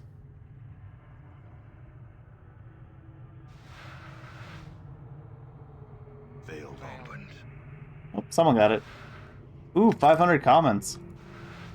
Forced it.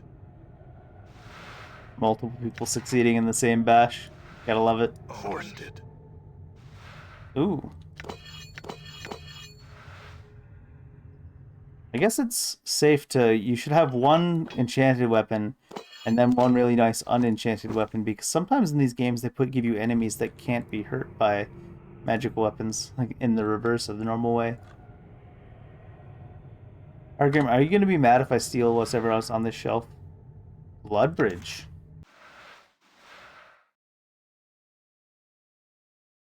A bizarre compact of the healer's heart and merchant's mind. Necromantic spell transforms your body into a marketplace that barters life and death. Drain life from himself and give it to the target. So it's like a heal you can use as a wizard by sacrificing your own HP, which seems good for the nameless one. Seems okay.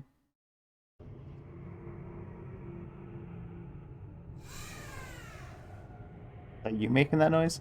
Argrim the Bleak. The skeleton wears what appears to be an ancient priest's robes, heavy and ornate. It carries a large, impressive stave, which is capped with intricately carved horns, dangling pendants, and a gilded skull. Greetings? Skeleton, its eyes aglow like two burning embers, looks you over, but makes no reply. Yargrim? It nods solemnly, the pendant suspended from its stave, tinkling softly. There's something disquieting about its silent, piercing gaze. I had some questions. Emotions for you to proceed. Alright, what do we have?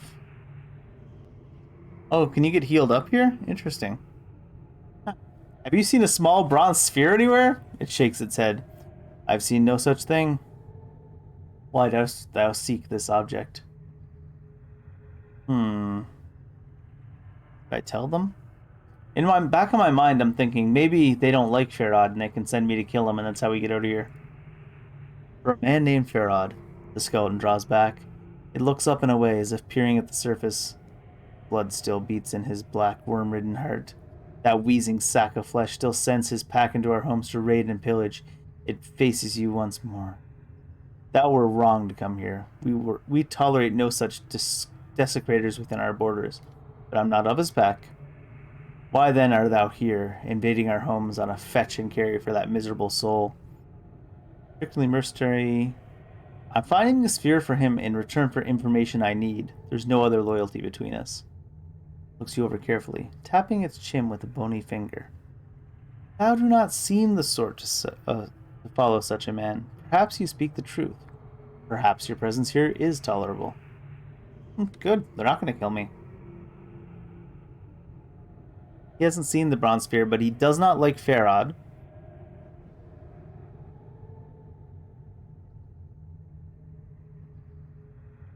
Tell me about the Silent King, our lord and vision. He who makes the law and protects us. Thou would do well to start no trouble here, stranger, for the Silent King's eye is everywhere, and his justice is swift. Why is he called the Silent King? He speaks no more than necessary to guide us. Praise to the Silent King. May I speak with him? It holds up a bony palm. With a creaking groan and a puff of dust, its jaws open to speak. No? Its voice, deep and resonant, echoes for a long while in the vaulted chamber. Okay, so why can't we see him? Voice booms throughout the chamber. No living creature may pass the doors that lead to his throne room, nor would I allow thee an audience even if such a thing were possible. Thou shalt not see him. Alright, how about some other questions? Why are we prisoner? This is the will of the Silent King. Living who are caught here are made to languish in these halls until they join the quiet ones. Would he be Updated my convinced to journal. allow otherwise? This is doubtful, but perhaps. Mysterious are the ways of the Silent King. So may I sleep with them after all then? No. But I need his permission to leave. No, by the power of the Silent King, thou shalt not leave this place. What can I do to convince you? Prove to the dead nations that thou mean it no harm, acts of goodwill. Perhaps I shall take thy petition to the Silent King. I'll find some way to help you then. We gotta get our rep grind up. We gotta grind up our rep with the Undead Kingdom in order to talk to the Silent King, apparently. Oh, this one's locked. Failed. I cannot force this. Mort doesn't give a crap. Mort will force it.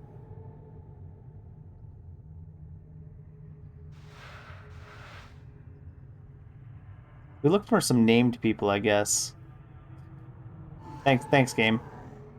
Is the nameless zombie gonna be the named zombie in this case?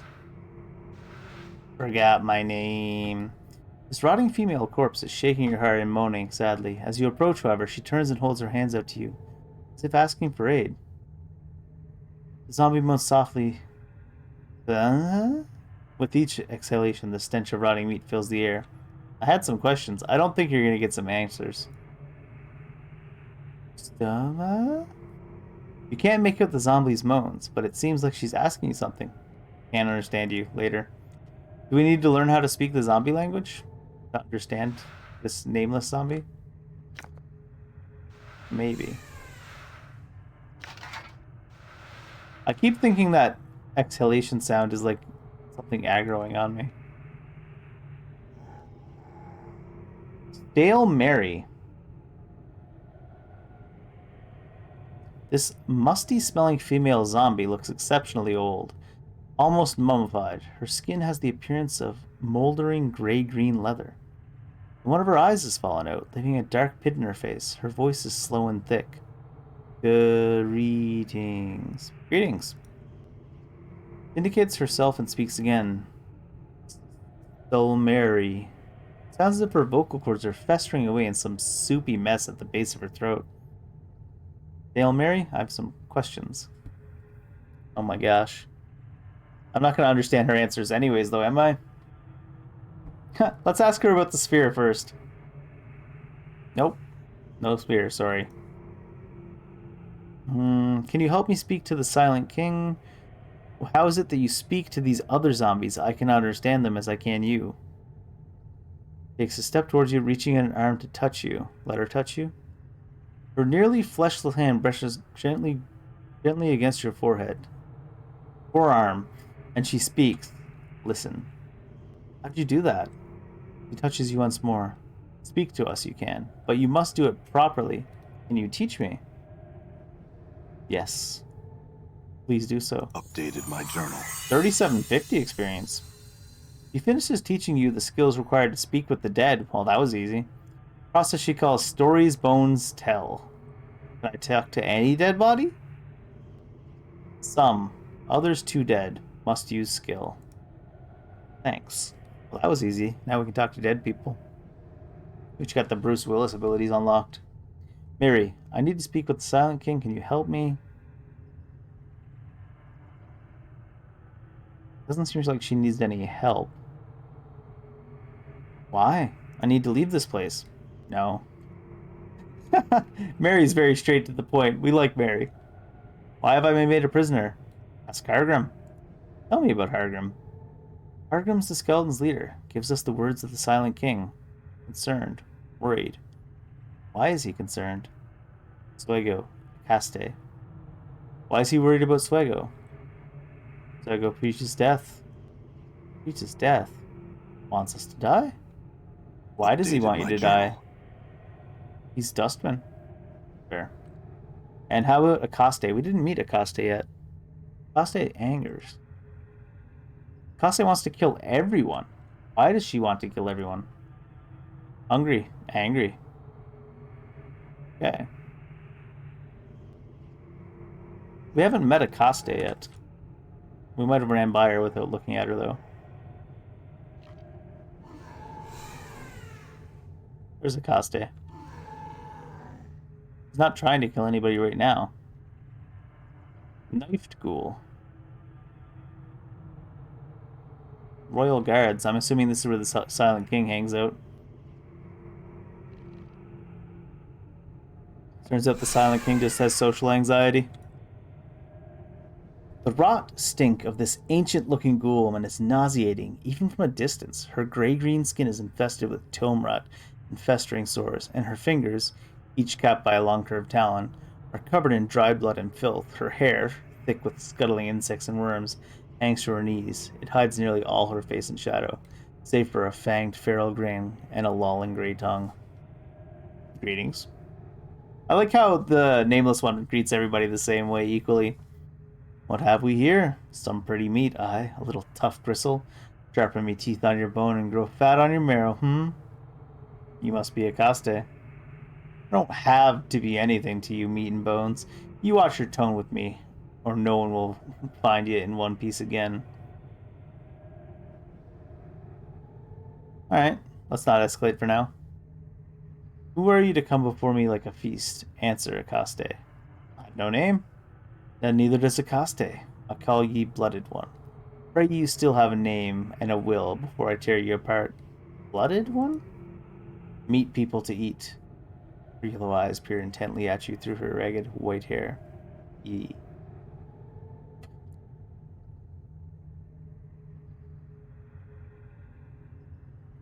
Alright, what are you doing here? We fight, win, and feed. Blooded ones such as ye become our food in the end. Ravenous hungers we have. Burn the stomach, never full. We hunger all the time, and here ye are. Hurry up, die, and be still. How'd you come to be here? Wander the catacombs, hunt, kill, crack open crypt coffin, eat bones, dead flesh. Come here. Strange place. Acosta say among the weak, marrow-filled bones, and herd of dead flesh, and make noise. Talk to them, and they talk back. So why have you not killed and eaten these undead, then? Not easy prey. They are not still like other bones and dead flesh are. They fight as a pack, and are many of them, difficult to beat both. Weaker, separate, together strong. Almost strong as Acosta, so we wait. And what is it you wait for? Weakness. Yes. Wait to see how strong Silent King is. If he's stronger than Acosta, wait for herd of dead flesh to stop following marrow-filled bones. And what will you do then? Updated my journal. Would eat all, hungry. Kill all small blood fur things. Eat all rag-blooded beings in village. Eat. Catacombs are full of feast. Hungry are we. Hunt and eat. As she talks, she becomes more agitated, gnashing her teeth and spraying spittle. Let her rant. We need to hear what she has to say. Kill them all, Acosta would. Tear and rend and shred the herd. Dead flesh, stupid cattle. Slow and weak, fit only to eat and rend and tear. Break and snack the weak bones. Suck the marrow from their brittle bones. Kill and eat them all. Acosta wants them to be quiet, still. Dead not talk and walk. Die and be still, so that it can be eaten. Pop between the teeth, crack their skulls to suck forth their brain meat, then pull open the rib cage and devour the soft parts of the skin. Wow. Coste certainly has a way with words. Coste smashes a clawed fish into the ground, shattering the tiles in her rage. I hate them. Alacaste, no. Do not hunt the blooded men who scavenge and creep in the tombs. Do not kill the blooded rats. Leave them be. Do not hunt. Do not eat. Kill them all. Silence them. Suddenly fell silence. Her rage finally spent, the last echoes of her screaming dying away in the darkness. Give me things of value and I will help you.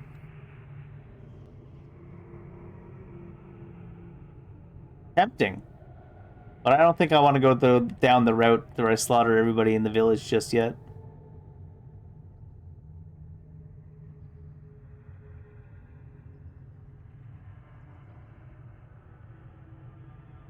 Alright, so she hasn't seen the sphere either.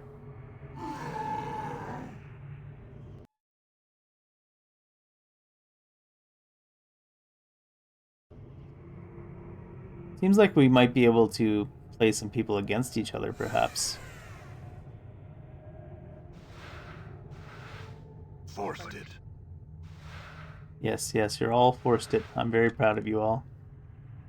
Have I looted these ones? Failed. Opened. Out of my way. Ooh. Failed. Opened. A little bit of healing. Failed. Opened. Wooden club. Can't hurt to have. What are rags worth? Nothing, right? Basically.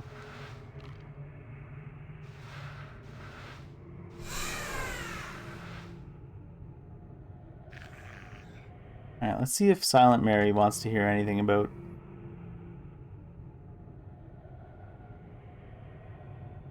Stale Mary, sorry. Wants to know anything about that crazy Akaste. Doesn't seem like it. Maybe Hargrim is the one we need to talk to about Akaste. And if not, we'll have to go and find some other people real quick. There's also Swago. Maybe we can convince Swago to team up with Akaste and attack them, and then we come to their rescue. Is that messed up? That's a little messed up. What is this? This metal slab apparently used as a bed. There looks to be a portion on the side that can be pried open. Pried open? Look inside. You're not going to be able to pry into Swago's thing while he's around. You'll need to find some way to distract or lure him away from the area if you want to get in there. Tell him about Akaste. Had some questions. Akaste's a brute. Only the Silent King keeps her in check. I fear. Should his presence be removed, the ghouls would run rampant through the catacombs. Tell me about the Silent King. I've never seen the Silent King. I wish I could tell you something about him, but I have never seen him. Presumably his throne room lies beyond the Crimson Doors, but I cannot gain entrance. Hargrim, the Spelling Priest, will not let me. Stubborn one, but admirable. His piety and devotion to duty.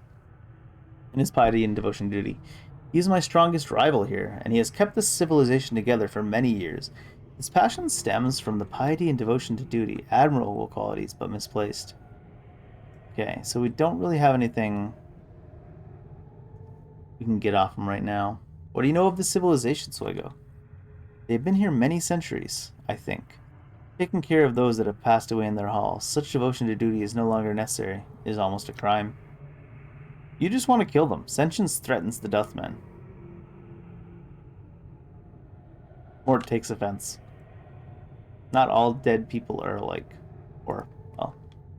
Not all dead people need to be deader. That's for damn sure. Where did Hargrim even go? Did he go hang out in front of the king's room?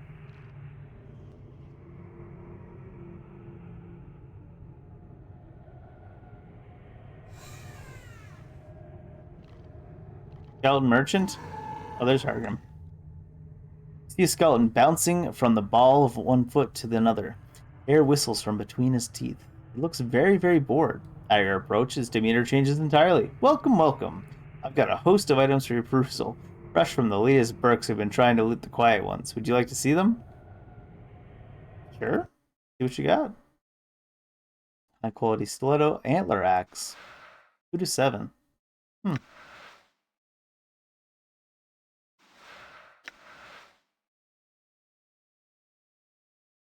Charm of Infinite Recall is not bad. 36 for Blood Charms. It's the Heart Charm. Heart Charm was a 27 with the resistances. Adder Seer. Spit forth spiraling bolts of acidic green energy at an opponent. Okay. Ace Knife.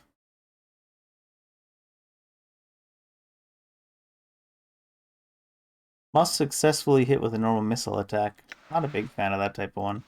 Elysium Tears. Single target within range. Stream of small meteors rain down and strike the target and surrounding area. 1 meteor for each level of experience up to a maximum of 10. Each missile that hits inflicts 1.2 blunt and 1 to 4 fire. Anyone within 3 feet of the target takes 1 point of fire damage as well. I do kind of want to buy that just so I have it later on when I become wizardy.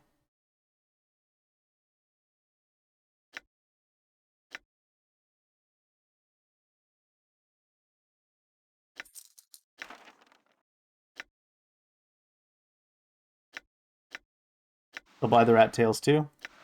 69, nice.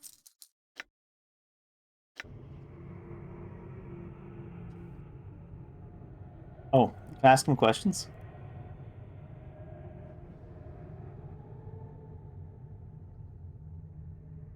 No. Are you gonna answer any of my questions? No. Looks around behind you. I'd rather stay at a wall, frankly. Looks back at you. You gonna buy something or not? No. Don't think I will.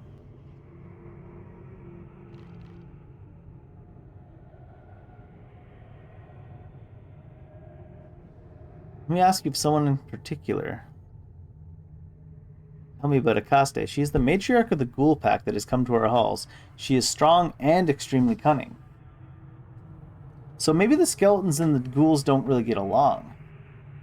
Tell me about the ghouls. I do not trust them or their matriarch. Well, there you go. They watch us with hungry eyes, and would doubtless devour us all if our numbers and the word of the Silent King were not a shield against them. Go on. Updated my journal. They are forever ravenous without us holding them in check. They would run rampant in the buried village and the warrens of the cranium rats, killing all, and then return to devour all that is here. Who else inhabits this place? We, the skeletons, other undead, zombies, and ghouls. There were once shadows, but they have long since fled. Sometimes one of the living spends the last of its days here. Also, far to the east live many cranium rats. Tell me the other undead. The zombies. They serve the Silent King and the dead nations as laborers. They work beneath the guidance of Stale Mary, the most intelligent and wisest among them. So we've got Hargrim the Bleak leading the skeletons, Stale Mary leading the zombies, Akaste leading the ghouls, and the Silent King reigning over top, it seems. Tell me about Stale Mary. Most intelligence of what some call the Rotting Herd, the zombies which populate the dead nations. Unlike many of us, her herd did not depart at the moment of death. That is as much as can be said. Tell me about the Rotting Herd. They served the Silent King as laborers. Yeah. Alright. Tell me of the rats. 5-brained vermin who once came here in great numbers, feeding upon the corpses in our care. The ghouls have, for the most part, driven them back. They no longer leave their warrens to the east of here. Do they have any weaknesses? Strength is gathered in numbers. If one were to find any and slay small separated groups, and the stronger packs would slowly lose power. In the rat warrens to the east, for instance, they are very powerful. Brain vermin killed in the hive above might weaken them here, though. Oh, that's good to know.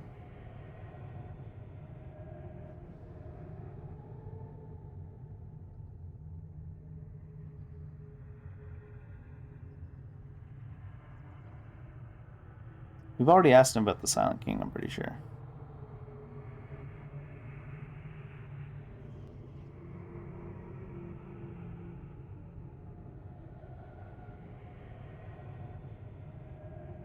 Yeah, so it's proved to the dead nations you mean no harm, acts of goodwill. Is there some task I could perform for you? Updated my journal. Yes. Perhaps. Occasionally ghouls will miss small packs of well-hidden cranium rats that have come to spy here. Should thou come across any, be sure to slay them. Alright. So there might be some cranium rats that might be hanging out somewhere that we need to kill. Door's locked. How can I be forcing it? Door's locked. Failed. I hear your path is mine. Yeah? Good as done. Done. Stop staring at us and calling us meat. What is this, Hollywood? Failed.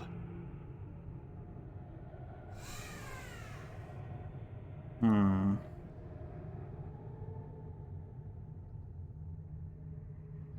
we talk to the royal guards? Are they going to be able to talk? Iron hinge ledge that opens into a small coffin area. No meat left on the bones of this ancient animated corpse. And greetings to thee. The thing's calm, faraway voice echoes from within its skull, expelled with a cloud of dust. Add some questions. I shall answer what I can. Ask what thou will. I have more than enough time to speak with thee. Have you seen a small brown sphere everywhere? I have not. Perhaps I should speak to Hargrim, our high priest. He knows much. What do you have to say about him?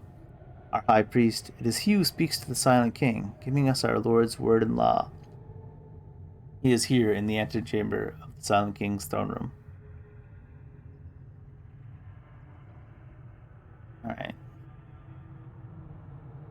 Anything else I can get out of you? Why have I been made prisoner? Skull touches its chin, tilting its skull slightly upwards. The ghouls are permitted to feast upon all those found robbing the catacombs. Silent King felt it would be best to let other intruders, those caught wandering and made prisoners such as thyself, languish here to lapse into our care, rather than be devoured by the ghouls. Thou may wish to ask Hargrim, our high priest. Lapse into your care? Skeleton nods. Become one of our charges, to number amongst the silent ones. Your charges? The silent ones, the dead who do not but sleep. We protect them, watch over them as they rest. Who would disturb them? Many. He ticks them off on yellow, dust-covered finger bones as he speaks. Hungry, uncontrolled ghouls, rats, and most of all, the living. Those from the buried village, servants of a man named Farod, often descend into the vaults of the dead nations, disturbing the silent ones. I do not know why, nor do I care. My only concern is that we stop their foul laboring.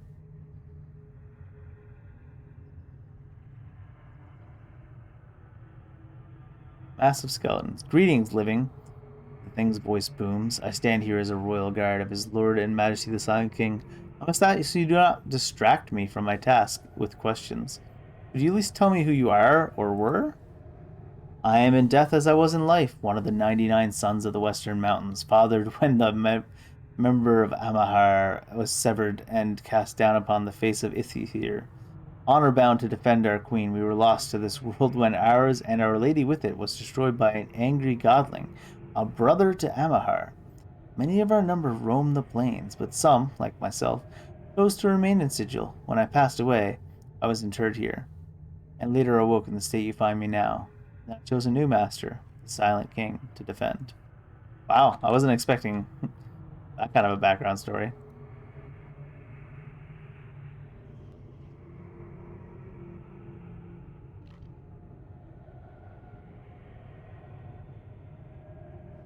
Ghoul's face is great. Gathkosh, one of its eyes has been destroyed entirely. Despite the relative freshness of the wound, it seems to cause the foul-smelling creature no pain or discomfort. You notice a grimy knife tucked into its waistband. The letters Uhir are carved in the handle.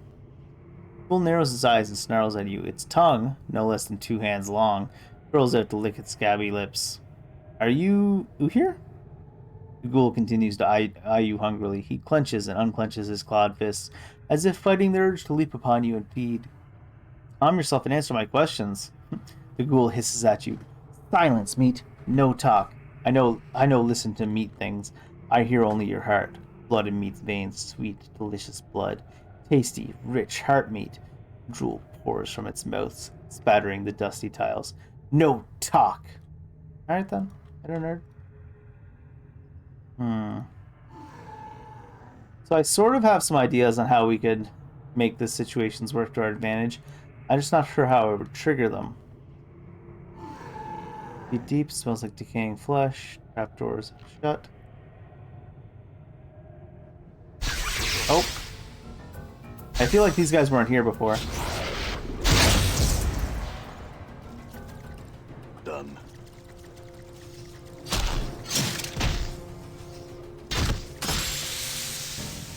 This is certainly a task for Hargrim, though. I'm gone. What? I will hear. Why do you take so much damage when you have the best armor class out of all my characters? All right. Does he have less HP? No, he's got the most HP. Just how it is, I guess, sometimes. Hargrim, where you at? I killed some rats. Is that enough for you to tell me what to do next? Argument acknowledges your presence. I didn't kill a group of cranium rats in the rubble of an old passageway. Updated my journal. A lot of experience? It nods, obviously pleased. However, thanks. May the Silent King watch over you. So can you speak to the Silent King for me now? No. By the power of the Silent King, thou shalt not leave this place. What else can I do to Updated convince my you? journal. Rid us of that damnable dustman, and I shall speak to the Silent King of thy freedom. However, I do not seek to have him assassinated. Merely give us a reason to remove him from the dead nation. What troubles you so much about him? He tries to convince us to give up this pretense of life,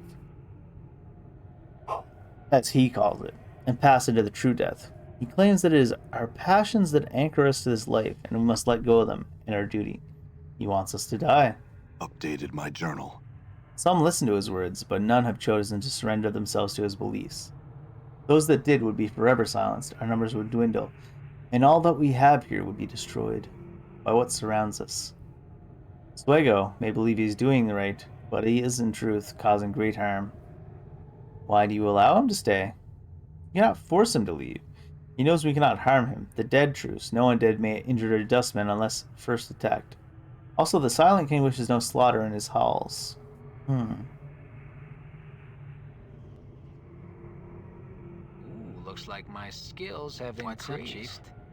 We need to get Swego to leave somehow. I'm sure I'm saying his name wrong. Ooh, so a good amount. Plus 1 fist. Did your teeth level up? In case you didn't notice, Chief, those are my teeth.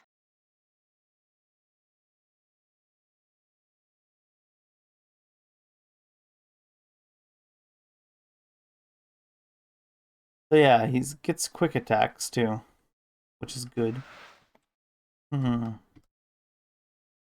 Just make him store all our weapons and see if there's any that he can use.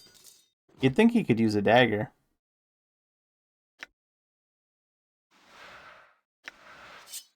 Oh, sure, I'll just, swing it with my arms. No, you hold it in your mouth and you stab people with it. Gosh, you're such a contrarian. What an angry skull.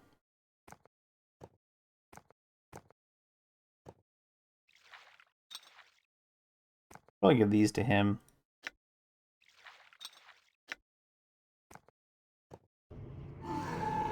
What a contrarian of a skull. Alright, some way to get Swego to leave. I'm gone. Failed. Failed. Opened. It's kind of funny, failed. Failed. Opened. Just letting you know. We need to get, maybe we can get Akaste riled up and get him. Done. No, What's because the word, Chief? he said he doesn't Done. want him assassinated.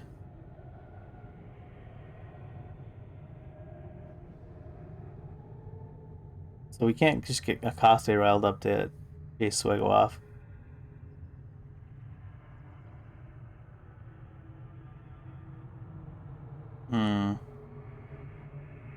I'll rest up real quick. Swego's the one keeping us safe, and I'm like, how do we get rid of him? Kind of rude, eh? Jeez. Maybe we can learn something else from Silent Mary about getting rid of Swego. Doubtful skeleton. You have doubts because of Swego? No meat left on the bones of this ancient animated corpse. Only a few colored rags, which seem to serve more as decoration than clothing. It is staring at the floor, shaking its head and tapping its chin thoughtfully. Makes no response. Apparently lost in thought. I said greetings. Looks up and seeing you, sighs with a small puff of dust. I've much on my mind and would prefer to be left alone. Is there something I could help you with? No. I have a difficult decision to make, 'tis all. Decision's Updated my that. journal. To continue my life here or die, to finally pass to the true death I've been told of. I see no reason you should give up on your life. Take thy words into consideration. Now I ask thee to leave me to my thoughts. Farewell. Let's see if we have any notes that could help us. Thanks, but nothing more. Remove Swego from the Dead Nations. Arkham is unhappy with Swego because the Dustman is constantly trying to convince the citizens to die. Should that happen and their numbers dwindle, I imagine Swego would be very interested in speaking with them. We're going to tell Swego about the skeleton.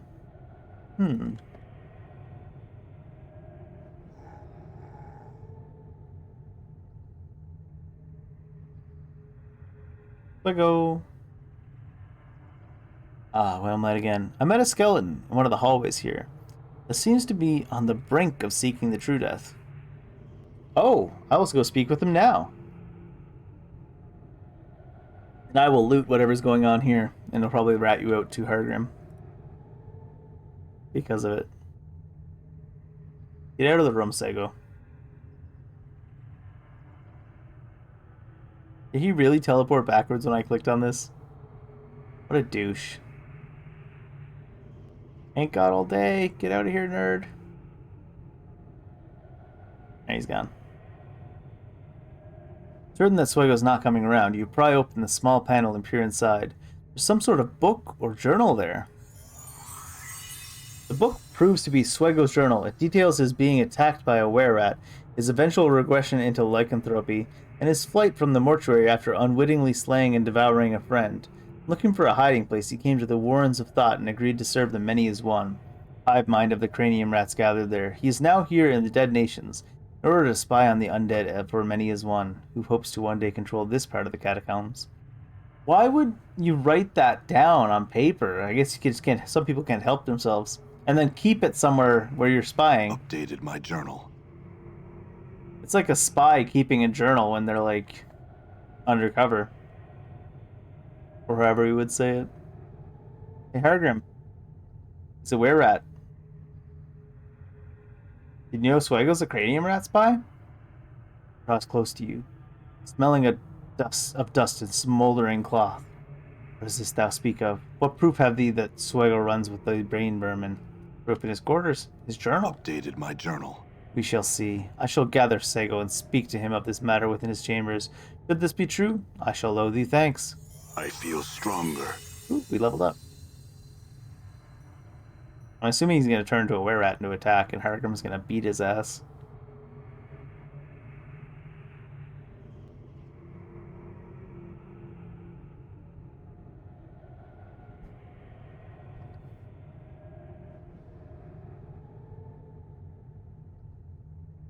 The dead truth shall protect thee here, Swego, but thou shalt... Oh my gosh, it's so quick. See, this man never leaves. Allow him to speak with no one. Bring him no food. Oh, and there he's a rat.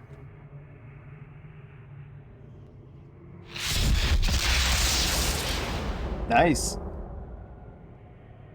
Good job, Hargrim. I don't want to fight Hargrim now. He's my bro. All right. Can we loot Sego? Swego? Sago? That's half the reason I'm glad Swego's dead, because I don't want to have to learn how to pronounce his name. I got his skull, because why not?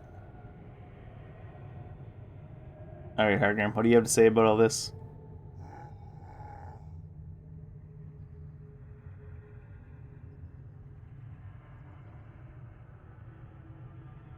May I speak to this Silent King now? No?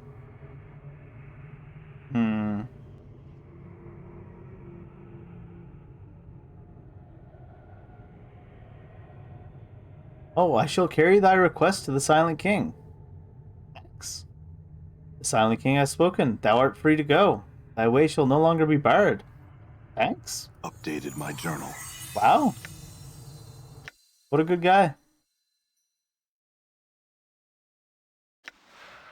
Ooh, some nice hit points. One characteristic point as well, and that's stamina.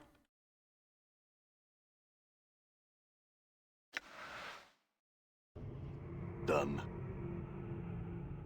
From the looks of it, I probably should have taken like higher constitution to start for the starting HP, and then switched over to getting a few points of charisma for stuff after.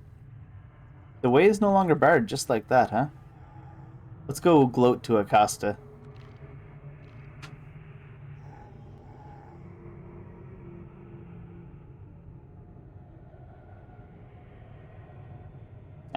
never mind. Can't gloat.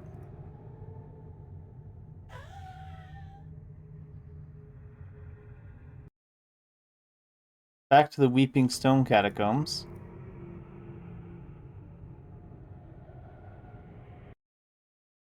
To the Drowned Nations Catacombs. Is this deeper?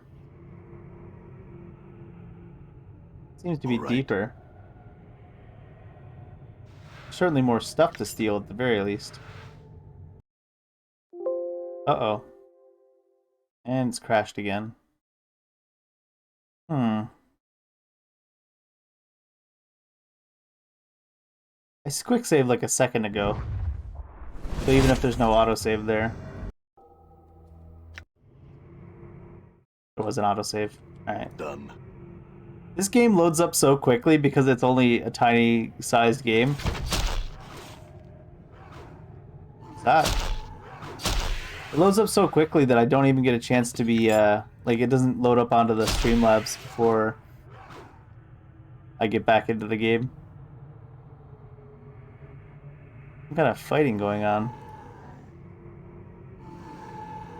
Oh. Trokopotaka. Oh god. 12 damage. Endure. In enduring, grow strong. You don't get to see in this game like close to death and stuffing on the stuff on the enemies. Is that an option? Even though it's cheesy, even if it is an option, I do want to turn it on. Yeah, show enemy health status. Approximate health status. I don't know if it's like unintentional, but I'm just trained so hard by the old Baldur's Gate games to want to be able to see like, you know, uninjured, barely injured, near death.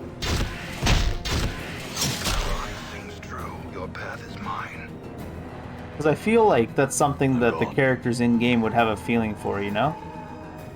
Maybe like, I can tell that I've almost won type thing. Ooh, magical pipe.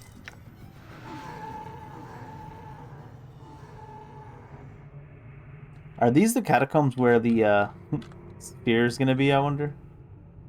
I still don't have a thief. Oh, tapioca.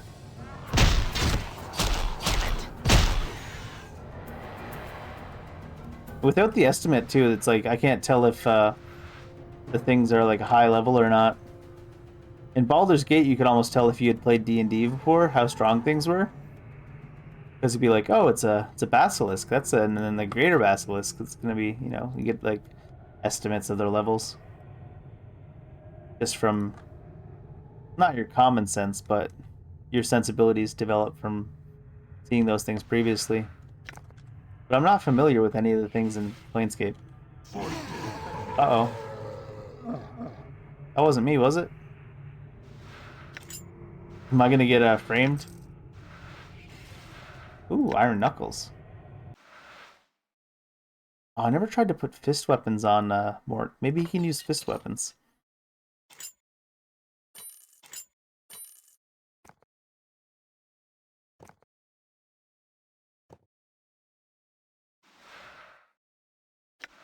I don't know why I need Swego's skull, but we're gonna bring it with us.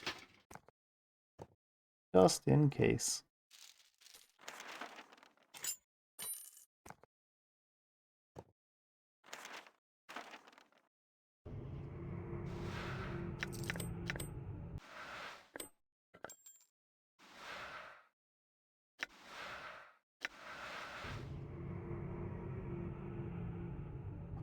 This large tome has a short inscription carved into it. Here lies the beloved mother of Bajin A. The last part of the inscription is illegible. Bajin A. Bajina.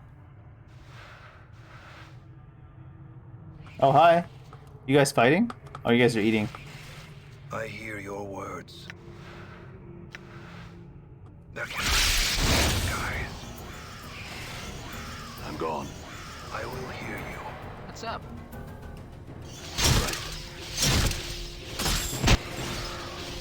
The Quran sings true.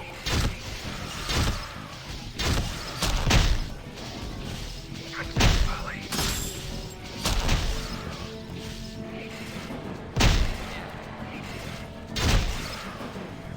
All right. Not all that scary, those fellows. A lot of them, though. Forced it. Opened. Ooh, Charm of Recall times 3? Sick. Forced it. Opened. I'm amazed that sometime the Nameless one succeeds at forcing it, because his strength is so low. Could use these from the inventory. Seems kind of silly that you can't. Alright, let's see. Spiked Knuckles. Not usable by mages. Echo 1, Enchanted 1. No. I can't take that. I didn't think you could, but I figured it was worth looking.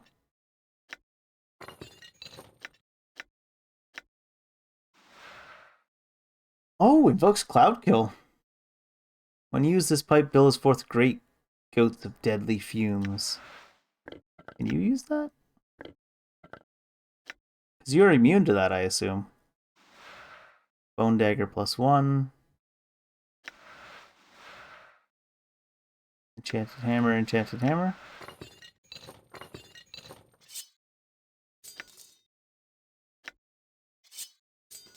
I hope we get like golden grills for more later at some point.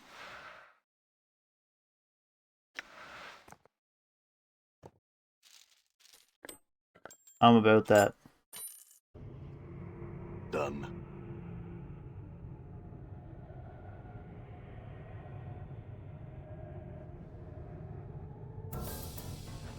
Ah! The tapioca was bait! I thought they were ambushing me for a second there. They're like, no beating on my friends. Good as done. You see that? Tapioca is running. Oh, there's more tapiocas. Balance in all things. Is this a situation to use Scripture of Steel? I think so. Done. Sure. Okay. I'm gone. You see that?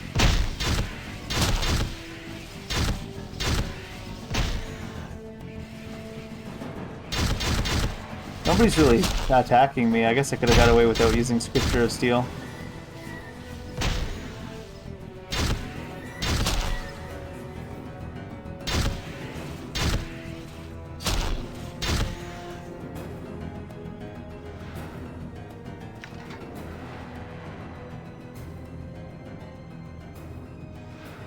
That could have been a lot uglier than it was, though.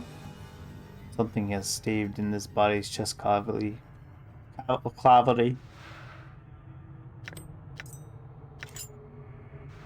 You locked?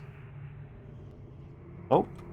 As you open the gate, a cold wind rushes forth. You begin to shiver as you hear the sound of a voice whispering, although you cannot make out what it says. In a second, it is gone and all is silent. You realize that you have been here before, and you have a strong feeling.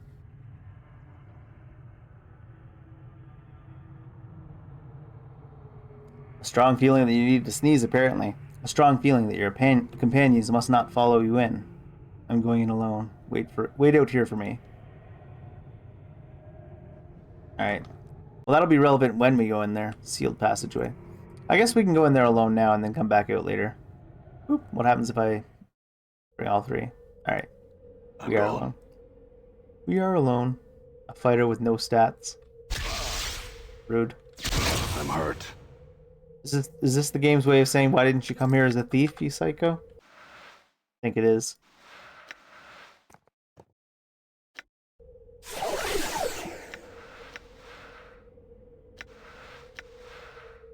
Alright, it's gonna be faster if I do this.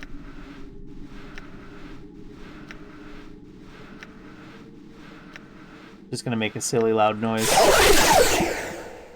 Yep.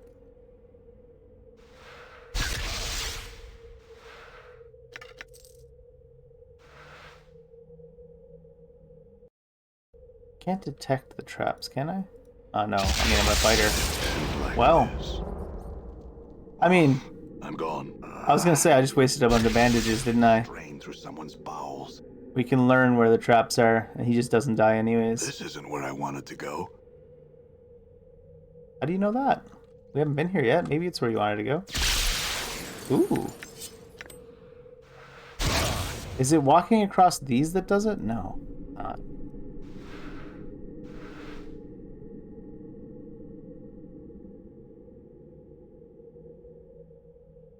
Can we die if we do that? Is that the idea? Home key 1.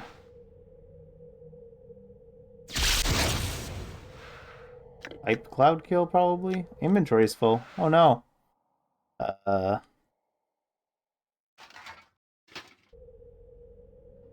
should probably go drop my stuff off with somebody upstairs. Like this. Oh, Oh no, it's locked. stiff. It's locked. Alright. Let's put stuff on the ground that we don't mind losing, but we would want to pick up later.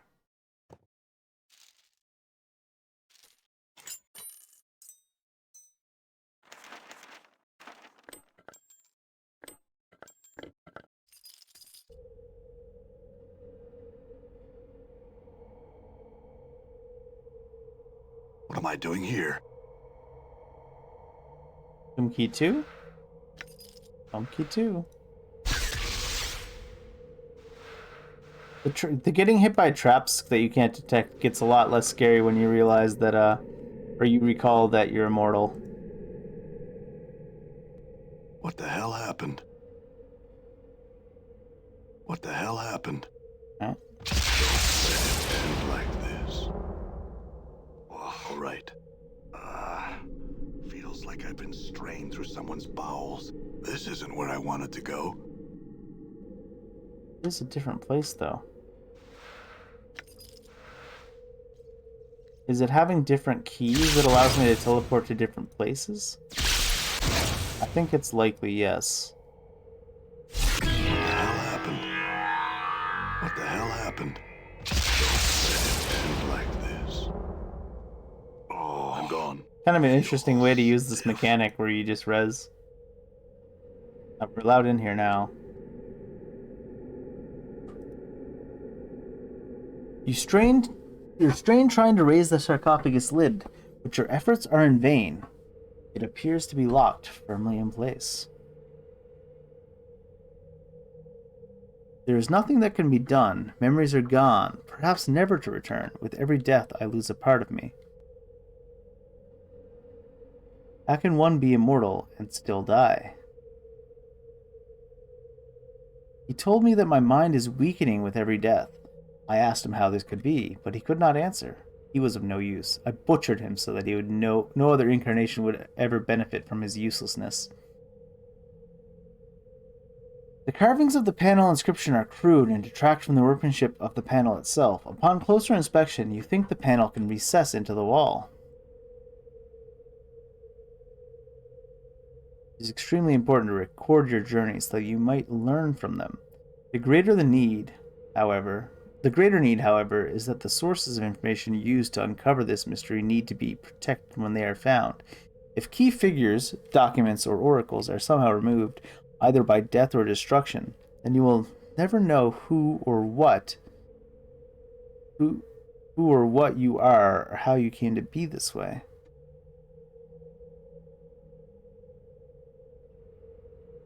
Oh, I think I read something else there.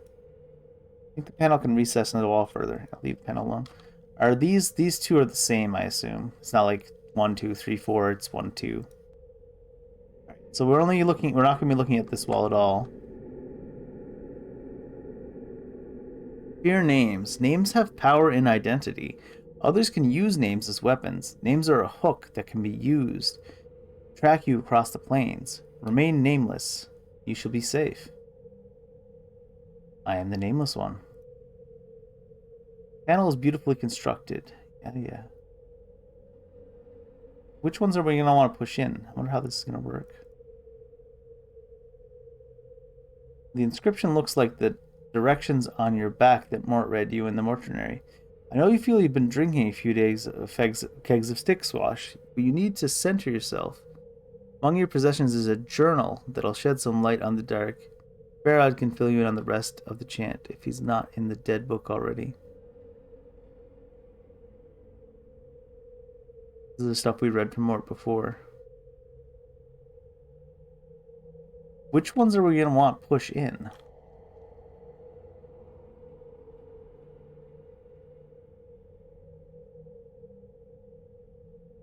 This is different. I have lost lifetimes because of my killer. I cannot deceive him, so I must kill him. I tried to throw him off the scent. I left false bodies, tailored in such a way to placate him. I roamed the most outer planes, hoping to use distance as a shield.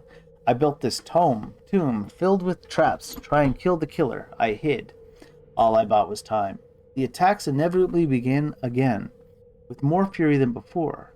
Deceptions are useless. Somehow the killer always knows that I live. No matter where on the plains I hide, he finds me eventually.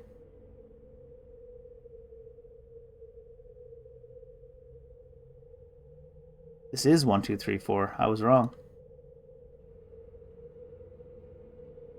I suspect we will continue to die and be reborn until we finally get our life right. I do not know what we have to do to bring that about, though, and therein lies the frustration. Is it some sort of karmic cycle?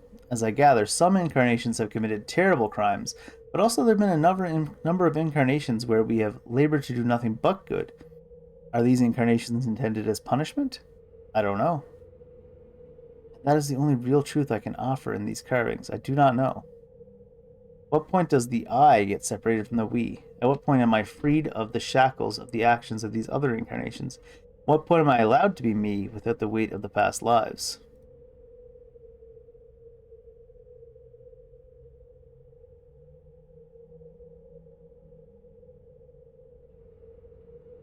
What little light there is in the world is draining out this hole in my body.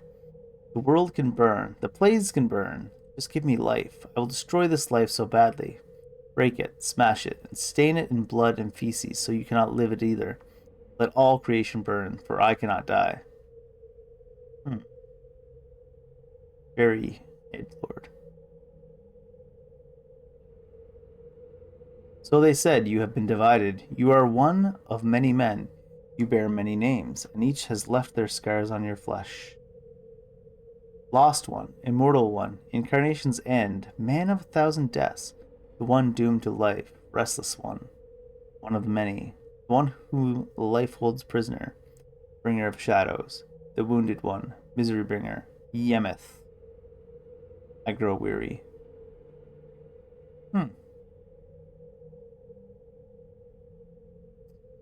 Let's see. First, let's go with...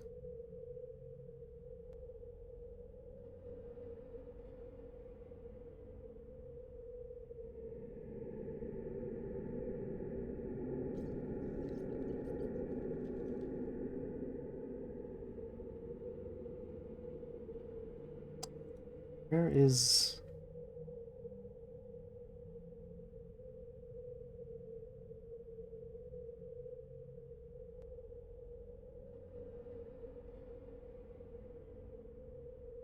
You push the panel and it slides easily into the wall. You hear a click from the sarcophagus behind you.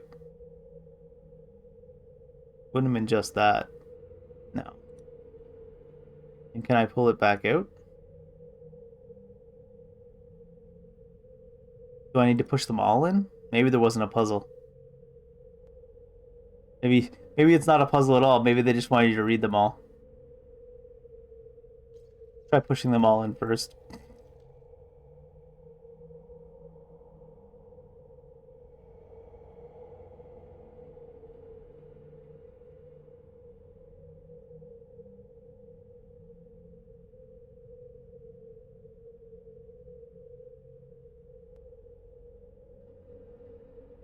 I was trying to, I was reading them very carefully, trying to figure out, you know, what the pattern is of what they want you to push and what they want you to not push.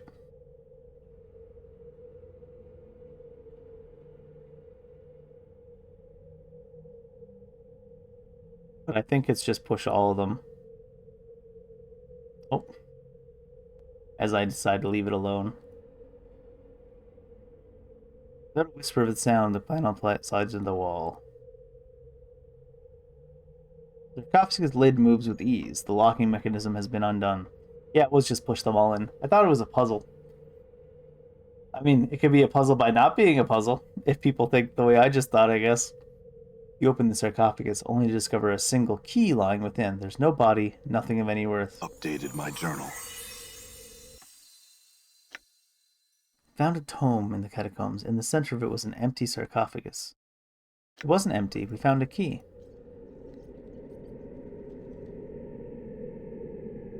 The door is still locked. Home keys 1, 2, 3, 4. Can I still do this? And still do that. I'm gone like I've been through a shredder.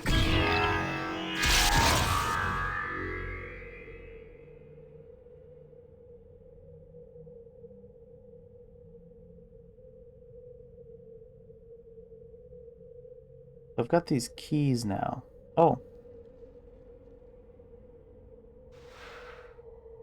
Battle Axe. Scroll of Axe of Torment. Bloody Teardrop.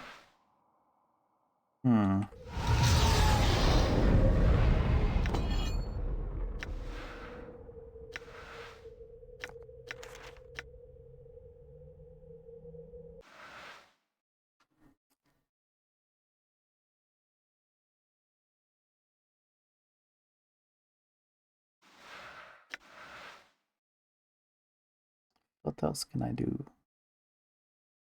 Do I need the keys still? Maybe I can drop all these keys. This is going to be a bad choice, isn't it?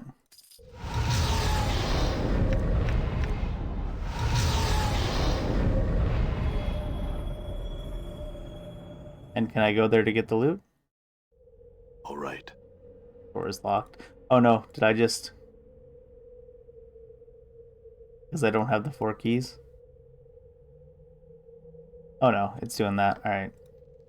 The keys no matter after you've looted them once.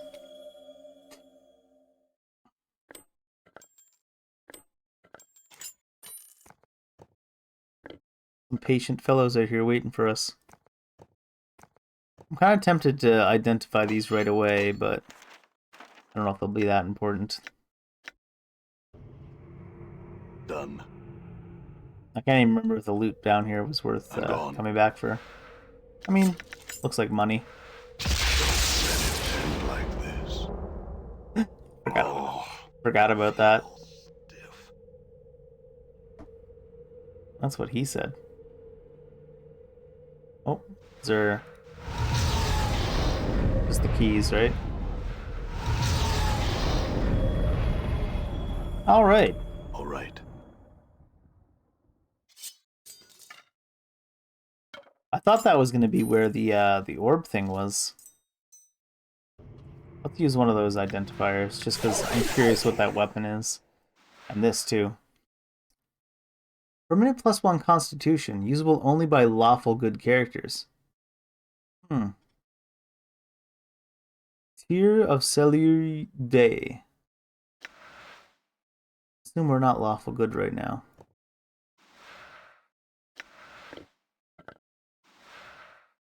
Enchanted Battle Axe. It's just Enchanted Battle Axe. There's nothing in particular. Severed Arm, yours. Sure is. Can I stack these? No! Rip.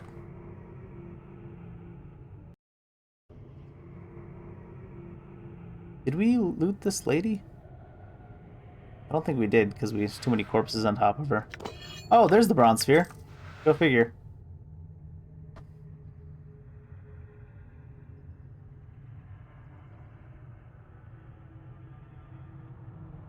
We don't know anything about this yet, do we?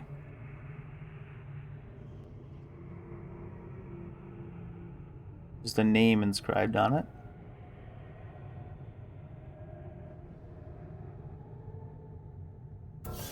Ooh, hi there, guys. What's up, Chief?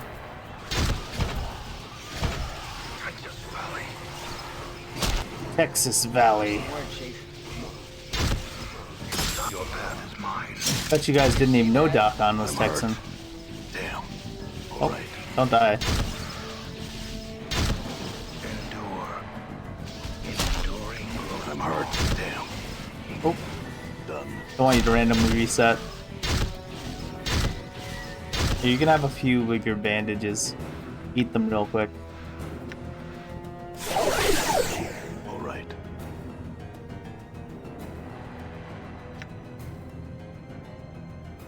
What's up? Oh, the ghouls died. I'm gone. Rip ghouls. Not my fault. Slight murmur. Susurrus. What? Slight murmur and susurrus emanates from these openings, as if there was something dwelling within.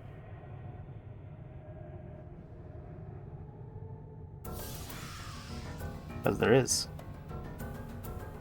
I'm gone. I hear your path is mine. Let's just go ahead and do... Let's do Submerge the Will. All right. Oh, did it cancel? I will hear you. Oh no, it went off. Alright. Done. And then let's go ahead and Scripture of Steel.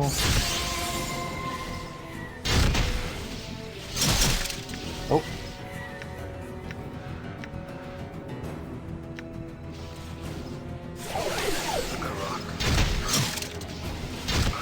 Die. Lesser Marguli. Are they all Lessers? Yes. I'm hurt. I want him to die, In actually. all things. You can't res him. Damn it. Die.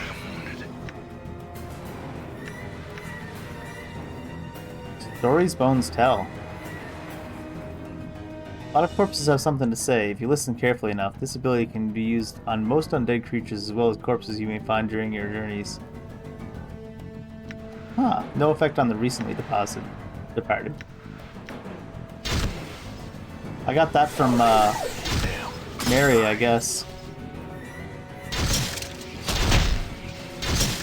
Did you see that? And do your will be done. Come on, Dakon. Actually hit something.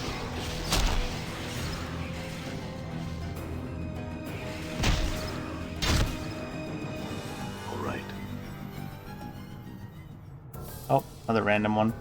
Ooh. Is this the... Oh, that's the one for the guy. Yeah.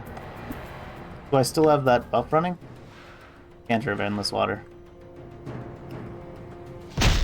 We can save Wallman. I'm gone. Holy cow, Nameless One. Getting your ass beat.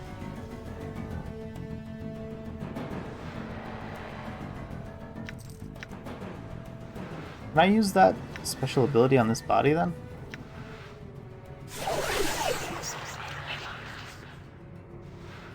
Guess not.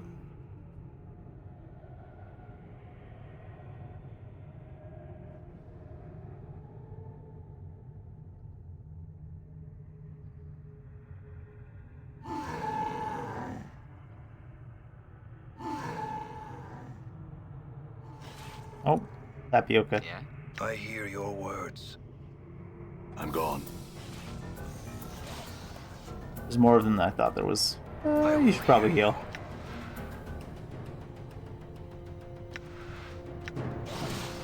Huh? Huh?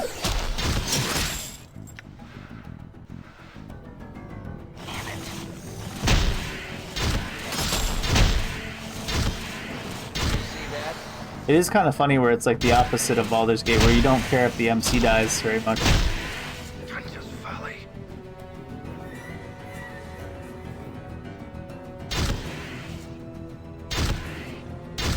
Damn. Done.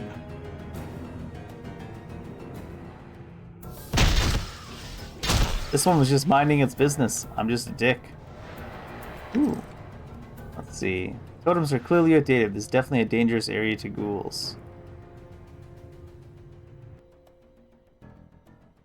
I guess that's all there is really to see for now. Did I loot that? I did, yeah. Alright, let's head it back up for now.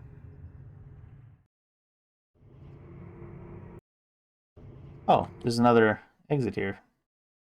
The Drowned Nations catacombs, so we don't have to go through the Drowned Nations if we don't need to. Failed. Balance. Your will be done. I feel like... I guess there's a key that unlocks that somehow. Unfortunate. Done. Alright. Guess we'll go back up and see I'm Farron. gone. Done. Ah. Done.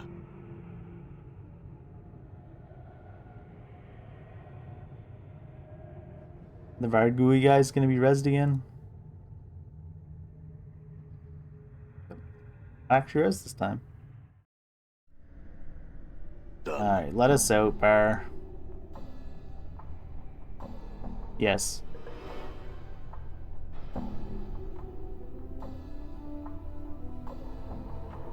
Hey, we didn't have to pay.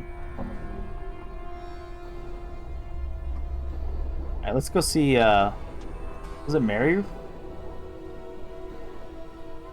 Go see the seamstress real quick. We can sleep in her, Done. her gory room. Marta.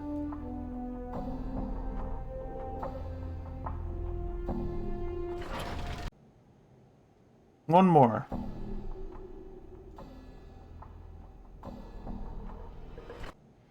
Good enough. We didn't have to use a whole bunch of healing that time. The dead side was not as scary as the rat side. They did have that hint too about killing them on the surface before wanting to fight the hive mind.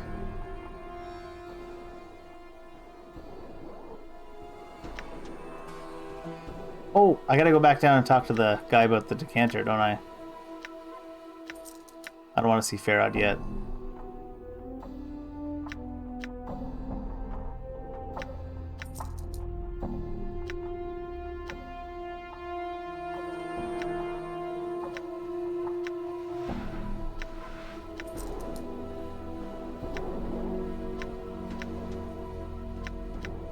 Sell one enchanted Warhammer. We'll hold on to one. I should be holding some of these more so in the quick weapon slots for It is I. back on.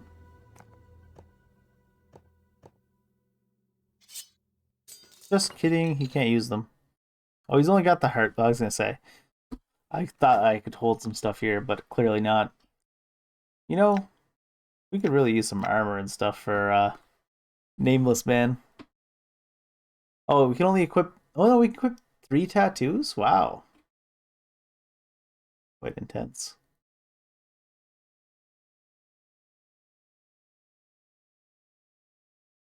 Don't want to part with that. What? Eyes cannot be removed, only switched. I'm gone. How dare.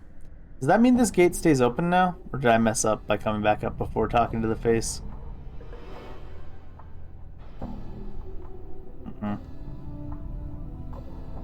Forget it. I assume that Farad's gonna want us to go back down there, or something's gonna happen that wants us to go back down there. We'll worry about it then. Oh, it's Uhir. This sour-faced middle-aged man starts when you approach him. Reaches for a belt. Finding no weapon there, he simply backs away from you.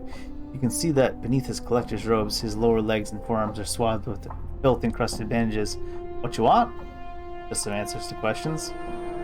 You're covered in bandages? What happened to you? Did a ghoul steal your dagger? I got bit by a ghoul down below while I was looking about for stuff to sell. Down below? Down in the catacombs where all the debtors is. Say, you going down there anytime soon? Perhaps. Why? I lost my lucky knife, he grunts angrily, stomping his foot. He's been with me for years, right here. Points to an empty sheath on his belt. So what happened to it? We've already met the guy that has this knife. It's kind of a funny order. I was poking about in the catacombs below and ran smack into a ghoul. Must have been a straggler, because there's usually more than one. He bit at me face, so I covered it with my arms and stabbed him in the eyes. It dropped and bit me a leg. Well, before I shaked the piker off and made it back up here. Quite a story. I'll bring back your knife if I see it down there. Updated my journal. Would you? I'd be grateful. So I would. It's got my name carved into the handle. Glad to help.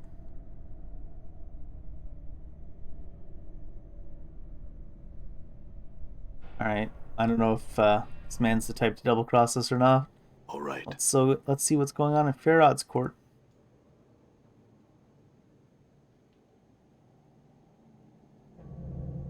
Ah, corpse. Farad turns as you approach, his crutch clacking on the cobbles of the court. He licks his lips and smiles expectantly. Have you brought me what I asked for? I had some questions first. No, that's just the normal dialogue. Ooh, 15k. Big. The bronze sphere. Here it is. Farad's eyes gleam as you hand him the bronze sphere. He touches it gingerly, almost reverently. You chuckles. Ah, corpse. Such a gamble you were. And paid off handsomely you have.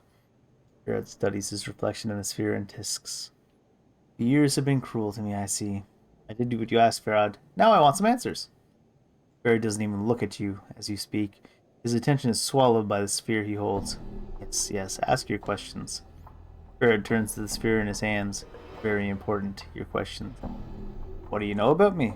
Why was I told to seek you out? Farad studies you with a critical eye. Stay your weapons for what I'm about to say, corpse, for it could be your ears will take offense. Farad smiles wickedly. My ears no longer care, but yours are still fresh for the burning, it seems. Lie. You have my word. Tell me, Farad, I'm losing patience. Vow you have my word. I'll stay my hand, but I need to know what you know. Now you see,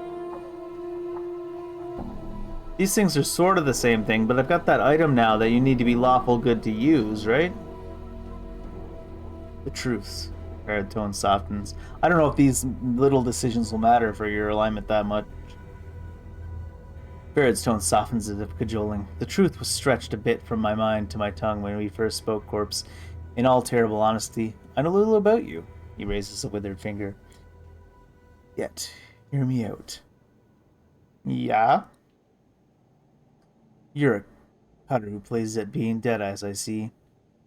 Some time ago you came to me like you are now, but not.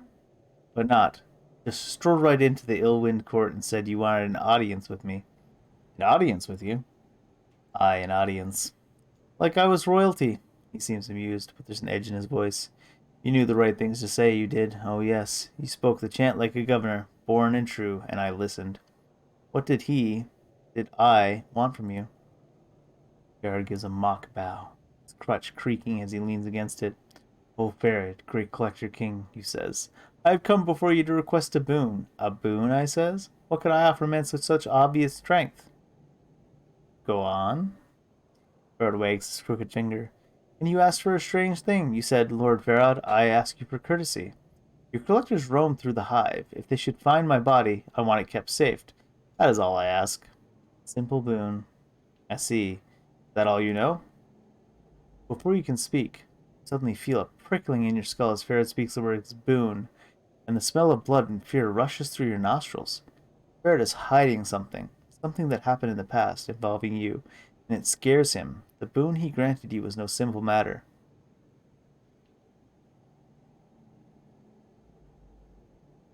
So you granted my boon just like that? There's nothing to be gained from it for you. Why'd you even agree to it? Farad falls silent for a moment. A dead man can keep no promises, and promises to a dead man are easy enough to make, corpse.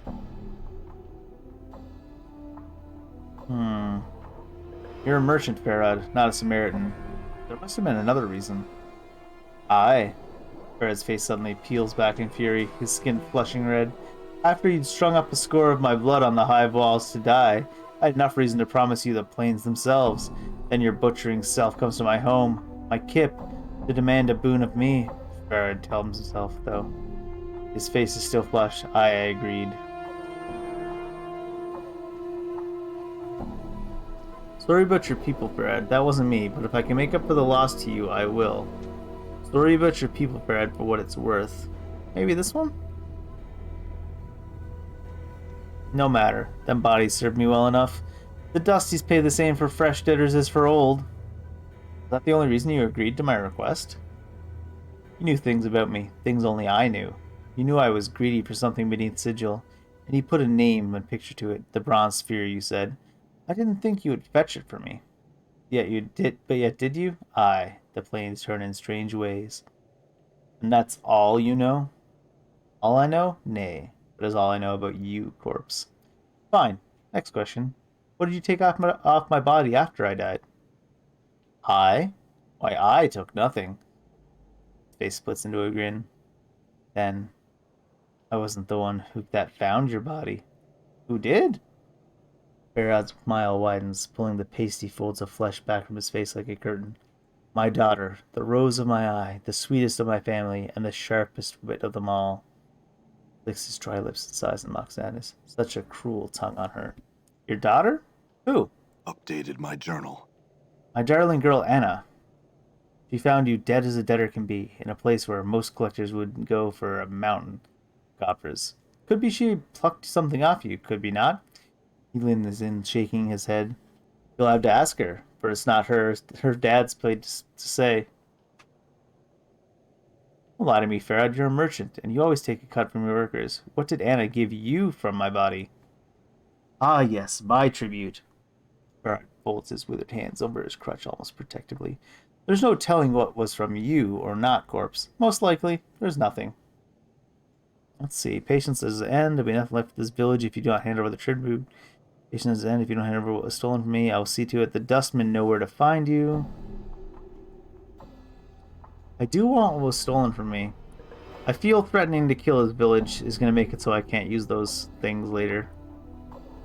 Barry is silent for a moment. He taps his fingers against his crutch slowly. Well?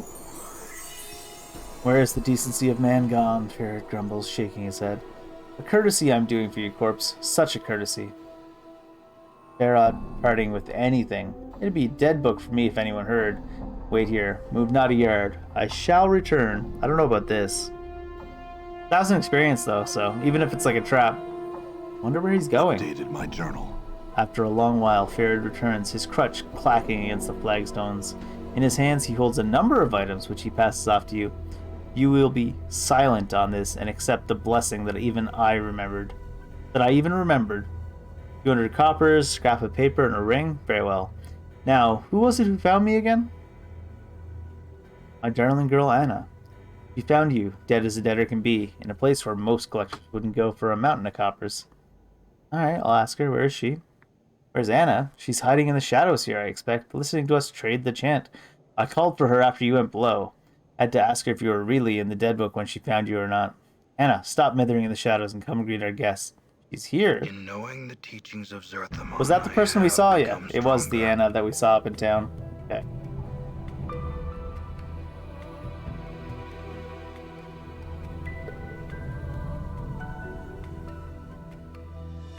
Oh, what now? You turn to see a striking red-haired girl dressed in leather armor. You didn't even hear her enter the chamber. Her right arm is covered in a series of trafficking plates that look like they were taken from the skin of some creature, and a horn shoulder piece protects her left arm. She has a tail that is flicking back and forth as you watch. You're Anna. I met you in the hive, outside the mortuary, correct? The girl ignores you, turns to Farad. What's this about then? I'm not playing the leash pull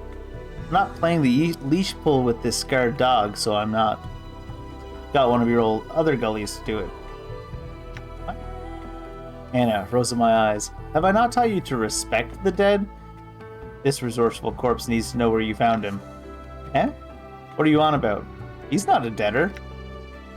Ah, yes, my mistake. Farad nods, then his voice drops dangerously. Yet, my darling Anna, that still makes it your mistake, for this one only had 1 foot in the dead book when you brought him to me. He taps his crutch against the flagstone with a light tap. He woke up, sought me out. Most embarrassing. So? Anna glances at you and shrugs. Shouldn't be playing debtor on the hive while I'm about, or he'll wake up in the Dusty's arms, he will. Enough. Where'd you find the body? Show him where you found his body, Anna. Take him to the haunted alley. Bird studies Anna for a moment, then grins and turns to you. If you happen to lose my darling Anna on the way to the alley, corpse, you come back and see Farad. I'll guide you. Updated my journal. Anna sneers at Farad, then throws a glance at you. Come on, then. Keep your steps quick, you jig. I've little time to waste on the likes of you.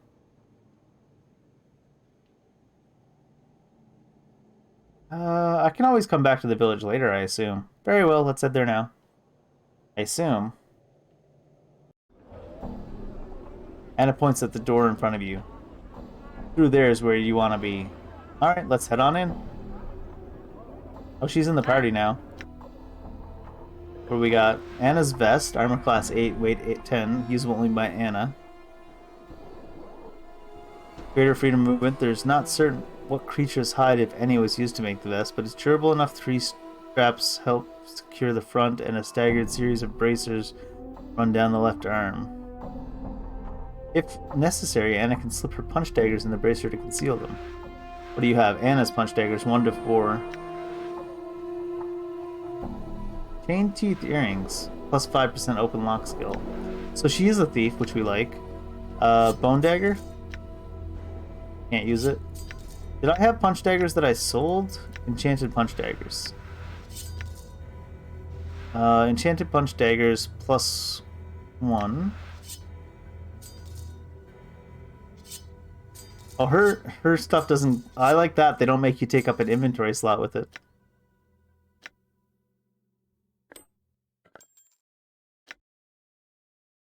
Simple silver ring.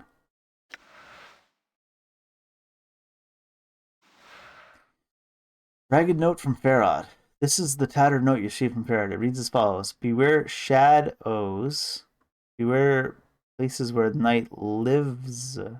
They wait. There is no natural darkness, only shadows. Huh. Interesting.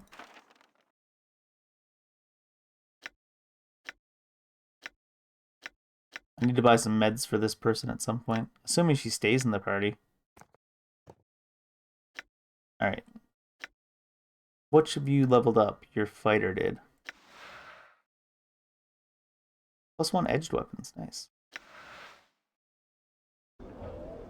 Is your Karok also leveled up, actually? In enduring, grow strong.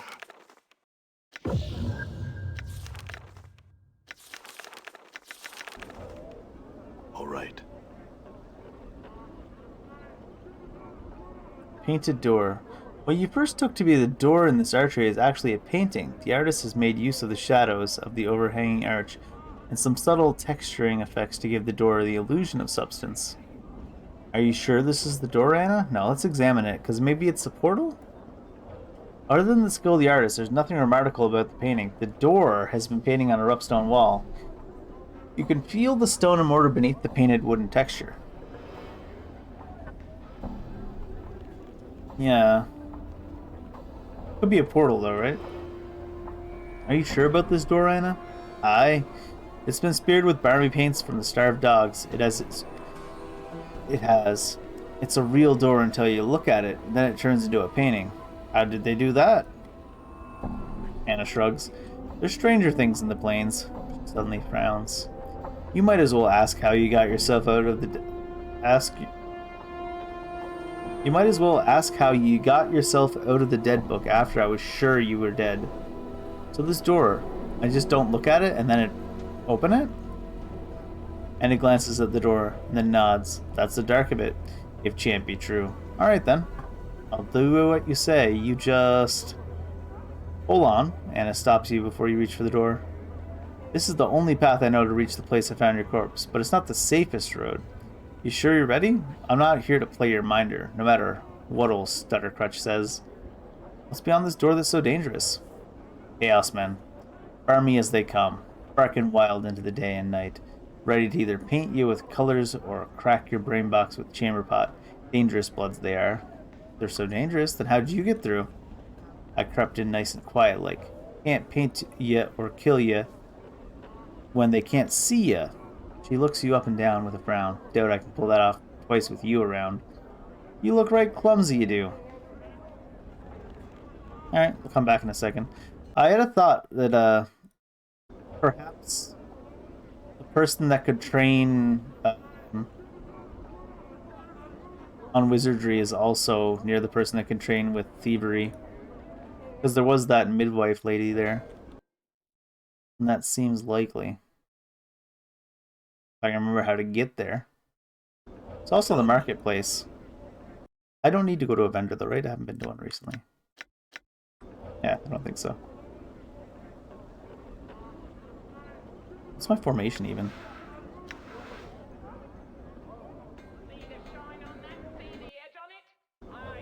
Yeah, see the edge on it? I tell you what. Sigil Manchester. I'm gone.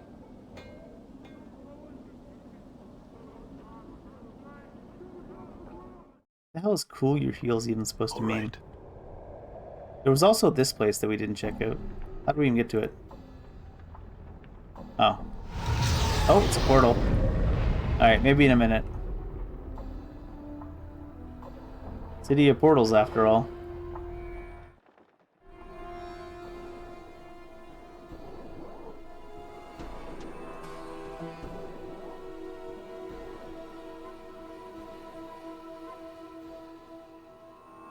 I'll buy some cures. Are you a witch, Mebith?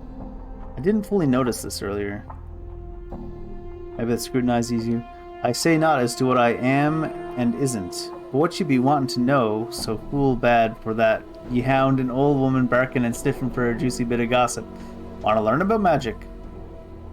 Ha, I ain't no teacher, no schoolmistress all set up to teach like them in Big Festal. There's others somewhere, I'm sure, that'd spill the dark of it. You'd be wasting your time with old Mevith, so you would. I don't agree. I think you have a lot to teach. Mevith looks at you intently. Oh, aye. Why do you want to learn such things? You want to know? I may need to solve the mystery of who I am. I need power. My reasons are my own. Let's say we need it to solve the mystery of who I am. After a Mevith nods. The art may help, it may not, and you must not rely on it to solve all your problems, child. It's most like only going to add another chip to your pile of questions. I understand. Will you teach me? Ha! One should make songs rather than make magic. Songs have more beauty. Magic's been made dull, commonplace, soiled by the mob of people that tromped through it. I'll teach you, but first you'll need to do some things for me, you hear? Like what? My legs aren't good for walking about Sigil, and there's errands I have to run. I need to fetch me some herbs from the market. Spire Ward, easterly and southerly from here, in the Hive Market. Here's a sample. Takes a black seed from a coat and flicks it. Updated my journal. You twist the black seed in your hand. As you do, you feel a small bite. Then a small drop of blood oozes from your thumb. There are tiny barbs on the seed like teeth. Mevith snorts. Careful with it. Show it to one of the fruit merchants at the market. They'll know what herbs you seek. Alright. A fruit merchant at the market. We also haven't talked to people recently. What is your will? There's things I would know Doc on. Ask you about your travels. Can you talk about your teachings?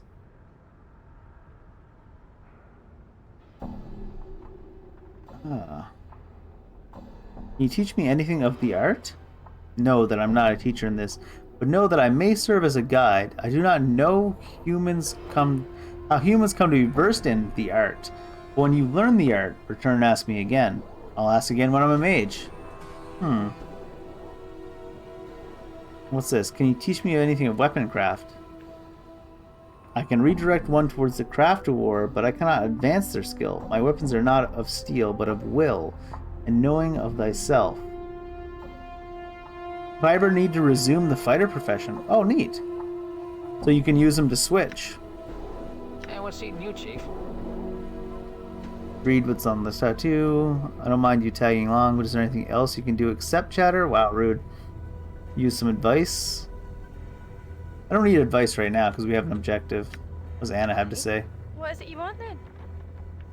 Where's the place you found my body? Didn't I meet you in the hive? Did you find anything on my body before you brought it to the mortuary? Anna looks at you warily, and her tail stops flicking for a moment, then resumes slower than before. Aye, mayhap I found something, but if I found anything, it's mine by right, it is. The other bits are in Ferod's keeping. I don't have time for games. What did you find on my corpse? Well, you had some fist irons, you did, and a little bit of jink. But I left that for the Dusties, so they think I were a wee bit honest. You had an ugly ring that I kept. She dips her finger into her arm, embarrasses, and pulls forth a small ring with a stone mounted on it. Worth thrice more than the jink and the irons it was. Too bad it's too ugly to wear. I'd like that ring back. Now. Oh, yeah, she actually gave it to us. She studies the rings with a frown, glances at you. Didn't he want the ugly thing anyways? Fine. Now, when you mentioned some stuff from my body that had gone into Pharaoh's keeping, what did you mean? Aye, Pharaoh takes a bit off every each corpse we find, he does. This is right, being lord of the village and all. Off every corpse you'll find? That's a lot of corpses. Oh, aye, to hear tell, old Stuttercrutch has got a stash pit somewhere close to him. It's the only thing I can see why he's set up Kip in that filthy, drafty hall. It is nothing but stinking shadows. Really? That's where he puts the tribute he gets? Aye. Now, what are you on about? You planning to rob him? Nah, we're not gonna rob him. We want to be able to use those lawful good tiers eventually, or whatever they were. Well, good. Warning against such a thing, I am. Farad can be a daft sometimes, but he's mean as all fiend spit when he gets worked up. And he loves his keepsakes, he does. Where would he keep it all? If he's been at the village for as long as he says, he would have amassed quite a collection. Well, Anna's silent for a moment. I know he's never left his hall to get his tribute when he needed it. He wouldn't want to walk far with that lame leg of his, though. Aye, that's true. But only if you don't watch him careful. He isn't lame. Though he puts on a fair show about being weak in the leg. So that crutch of his could be a portal key? Anna frowns in thought for a moment, then slowly nods her head. Aye, there's a thought. I wouldn't know how you'd use it, though. Maybe you just need to have it? Maybe we'll find out. I have some other questions.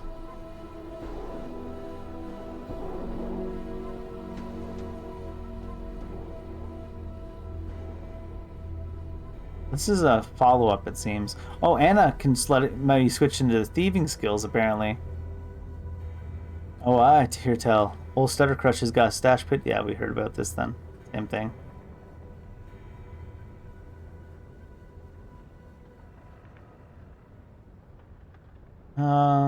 Didn't I meet you in the hive before I found Phaedra? Ah, you did. I haven't forgot, yeah. When I asked Farad, you told me he was south and west of the mortuary when he wasn't. I did, and you'd have done the same if some scarred wreck came to ask you where you could find your dad. You found him anyways, so I don't want to hear you carrying on about it. What were you doing by the mortuary? My territory. I was looking for debtors, I was. Found a walk-in when I did. Let's move on. Done. If we can switch between by just talking to the people, let's get thief training off this guy then. Can you train me? No, I haven't. Dodge the blow. Sounds good here.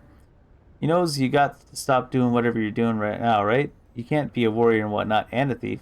Are alright with that? Yeah, I am. Let's get to it then. What I'm going to learn you here is the thief's 6 best bloods. Sneaking about, hiding, picking locks in pockets. Finding and removing traps, and me favorite, stabbing plucky Burks in the back. Go on. Sneaking about, hiding in the shadows, and moving real quietly. It's right handy. Better a live get than a dead cutter. Eh? Now, not only do you stay out of harm's way, if you does want to stick someone, you've got the upper hand right off. But I'll tell you more of that later. Keep it in your mind, though. You can't go sneaking if someone's already looking at you.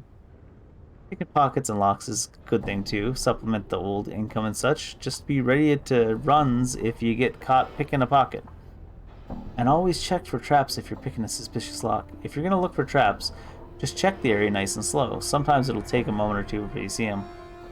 If he does find a trap, use your skills to disarm the bladed thing. It's a lot like picking a puzzle lock, really. Last thing you learn is the backstab. Rathbone sighs happily. If you manage to sneak up on a bugger and he wants to start a row, just attack the sod from behind. You've got a much better chance of hitting him, and when you do, he hits harder. Alright, let's go get to training. Rathbone nods. Alright, first off, you gotta relax. You're too tense. You're gonna have to let your instincts take over at times and trust your hunches. And so your training as a thief begins. Updated my journal. Well, we get experience for learning it, too. For a long period of training, Rathbone nods at you. Satisfaction. I must say, never have I run across a faster learner. I'd almost say you've done this all before. Perhaps I have. Simply forgot. Thanks and I farewell. feel stronger. Alright.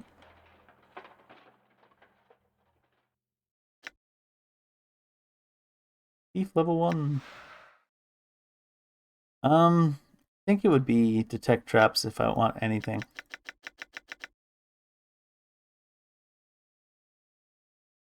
42 hit points, 0 characteristics. Alright. Now let's try talking to Dakon. What is your will?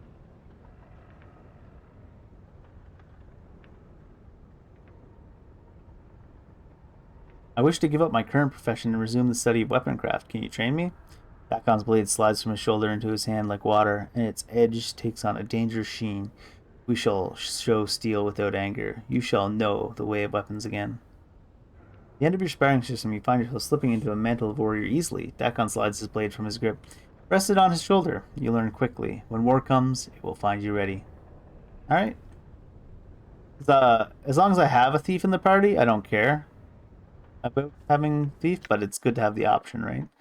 You never know when storyline might take certain people away and whatnot. I need to know how to use these unused weapon proficiencies, though. I figured it out later. Black barb seed. How'd he ring? Oh, because we got a ring back from Anna, right?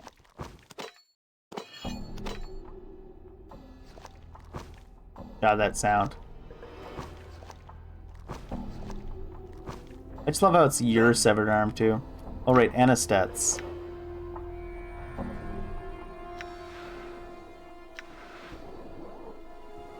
There's lockpicking and stuff. Fist weapons. 50, 50, 40, 50, level 4. Fighter thief. Oh, she's not a full thief. 14, 12, 10, 18, 16, 13. Huh.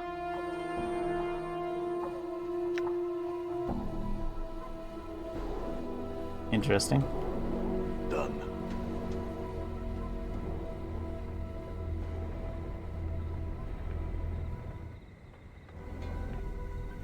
All right. Oh, I'm locked on, I think.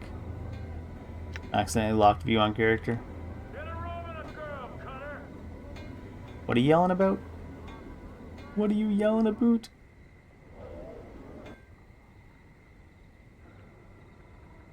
Done. Need a fruit seller, right?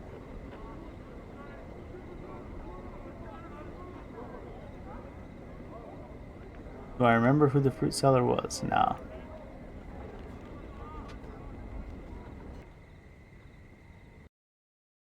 Doesn't sell much of interest.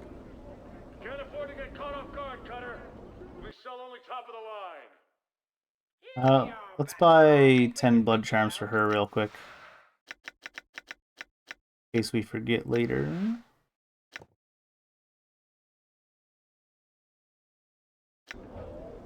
Hey, we're being watched, Chief. Just look natural. Oh, she's fish. Casual. He does fish. Oh, blades. What do you got? 4 quality sledgehammer. No. Yeah, we don't care about any of that stuff.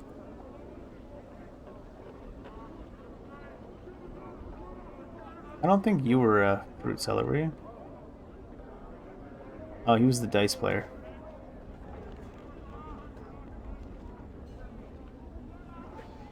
Can't afford to get cut off.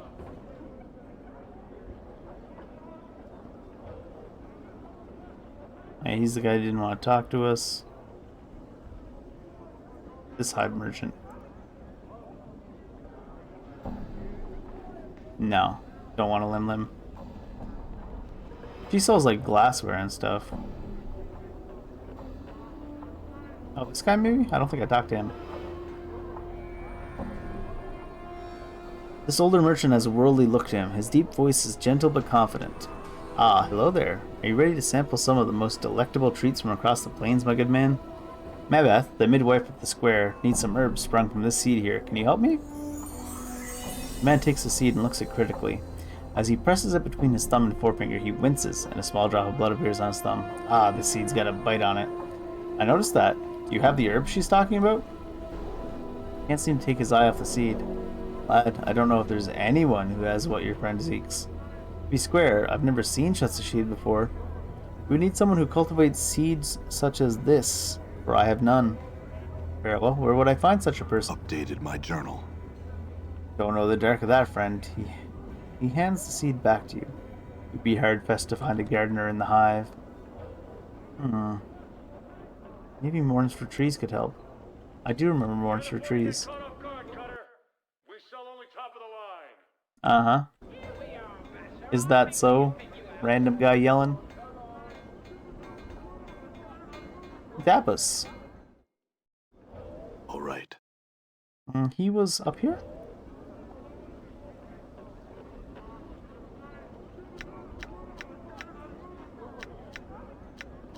Have you got the kid?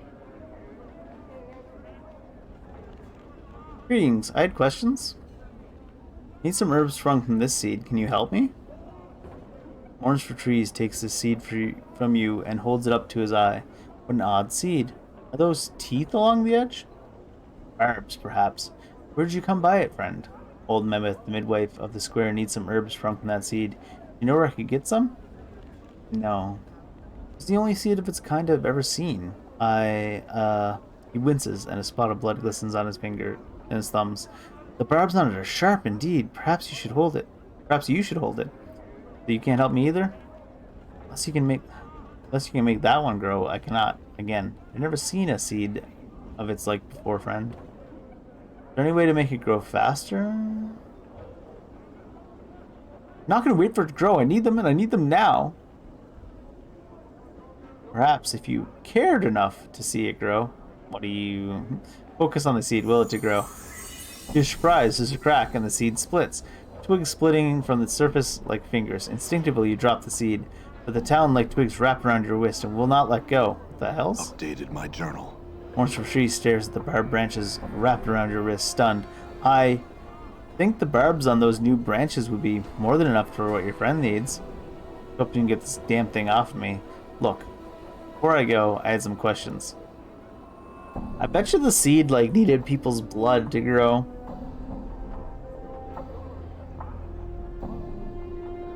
Or something goofy like that.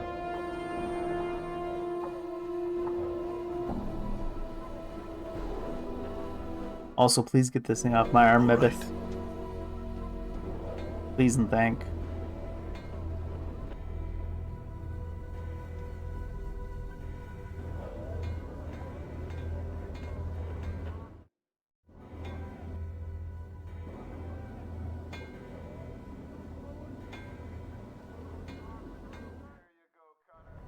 All right. Alright, there's also that portal there to adventure to. If we want. Oh, and there's that other undead place that we have a quest for too. Alright, to return with those herbs you wanted. Now maybe you can get this damn bramble branch patch off my wrist. Is that so? Maverick glances at the barbs that surround your wrist. If so, think it off then. Updated my journal. Shrieking and snapping, the black barb branches unravel themselves from your wrist and form into a tangled ball of brush and twigs. Looks like a nest of dead black snakes. Mammoth snorts. Think it into a picture frame or something with more structure and less angles. Concentrate on the barbed ball, then imagine it is a picture frame. The branch ball creaks, the twig bending and twisting until the branches have bent themselves into a small picture frame. 2 handspans on a side. Almost unconsciously, you imagine shape the barbs to the back of the frame so it can be hung from the wall easily. And, as an afterthought, you move the remaining barbs to the inside of the frame so it can be picked up by the edges. How's that? Maveth stares at the frame for a moment, then cackles. Ha! Square enough it is. Good work, child. Good work. This'll do nicely. Is that all you wanted it for? Aye, well, this is enough. Aye, but there was one thing I forgot to tell you to fetch when you left last time. It'll take you back to the Merchant Square, it will. Look for the cloth seller, Giscoral. Some rags of mine that we're supposed to wash. And long has it been since I first asked him to do it. I see. You could have mentioned that before I left. Alright, I'll be back. Done. Wouldn't be so bad if it was like the Baldur's Gate enhanced, where you could, like, once you get to the edge of a screen, you can pick any screen to travel to.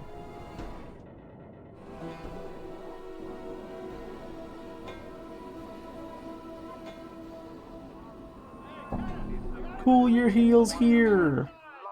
No, don't think I will. Alright, right. you squirrel. What did you do with our cloth?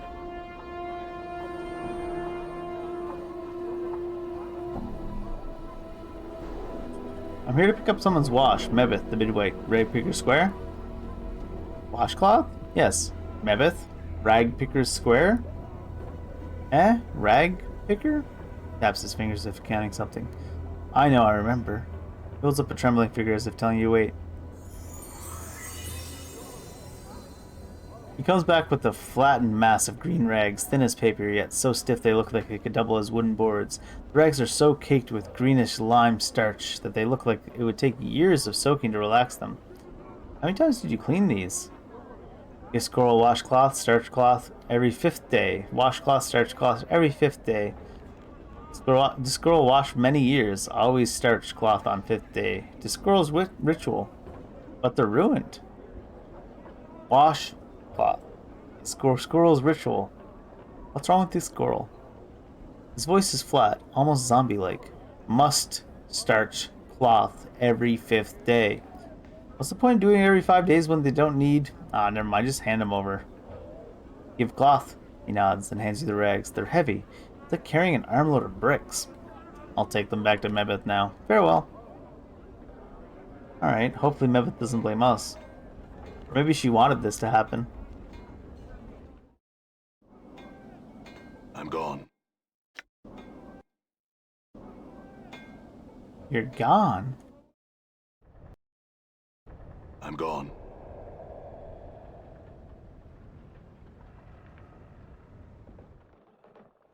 Alright, Mebeth. What the hell's up with your rags? I brought your washcloth. I think Giscoral was a little heavy on the cleaning ritual, though. He takes the stacks of starched green rags from you. He examines them critically. At least they won't tear, she sighs. Or bend. What's with that washcloth merchant Giscoral? His hands were all scarred and he seemed slow. Ebeth is still turning the cloth over in her hands, tapping it with her finger. Well, child, sometimes one burns with the art, and other times the art burns you. Is that what happened to him? Ebeth clicks her tongue. Mayhap. There's sums for who using the art is like breathing. They strolls about with pointy hats and stinkweed pipes. Then there's hedge wizards and plain touch gypsies and fortune caster, half-seers, midwives who flicker with the art. Them have a harder time of it. And Giscoral was one of them? Ebeth nods. Aye, so to speak. In some ways he's no different than he was. Addicted to a habit and a ritual he was. Sets down the stiff rags. They clunk as she places them on the floor. Aye now. There's one last thing I need from you, child. It's better not involve me going back to the market, Mevith. Oh? And if it does, child? Mevith draws herself up. She glares at you. Even at full height, her head barely crests your shoulders.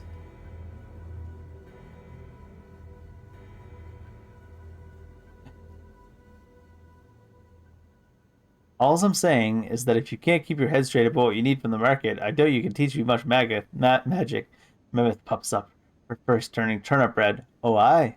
Is that your feeling on the matter, is it? If so, then leave. I'll tell you, I won't be wasting my time trying to shine light in that mule head of yours. No, I'll do the errands. Just tell me, is there anything else you need me to pick up while I'm there? Only this. I need some inks for scribing. Some ingredients in one of me cookery books. I'll need you to fetch some from one of the merchants. Kosa Shai be her name. Very well. We'll see if I can find her, but okay, we don't have questions first. Updated my journal. She didn't much like me going, hey, if I need to go to the merchants again, just tell me all at once. She's like, excuse you? Done. You don't understand the art of magic, apparently. How close are we to leveling up on fighter class, though? Because it might be worthwhile to get one more level on fighter. Maybe. All right. Before switching over. Just for HP reasons. Assuming that's how it works.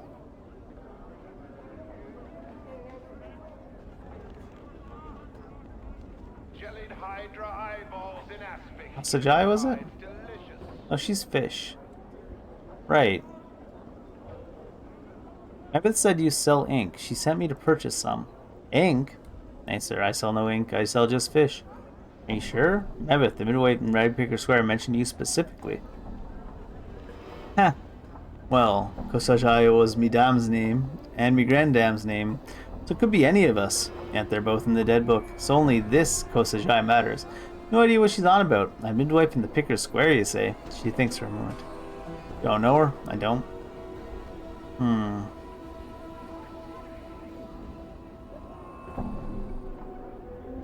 Well, you don't have any ink? Well, I can't say that's much of a surprise. I swear Mebit's having you run in circles. Now hold on, your midwife friend's not all wrong. I know you can get how you can get ink, but it may not be the ink you're looking for. The ink I'm thinking of bleeds from the gills of Brogata fin, it does. This Brogota fin, it bleeds ink? Aye.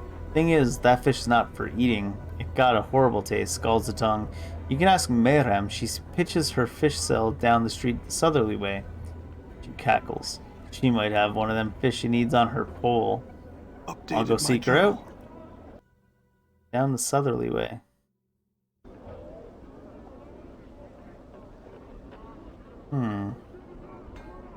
Was it Mayram? Is that what she said?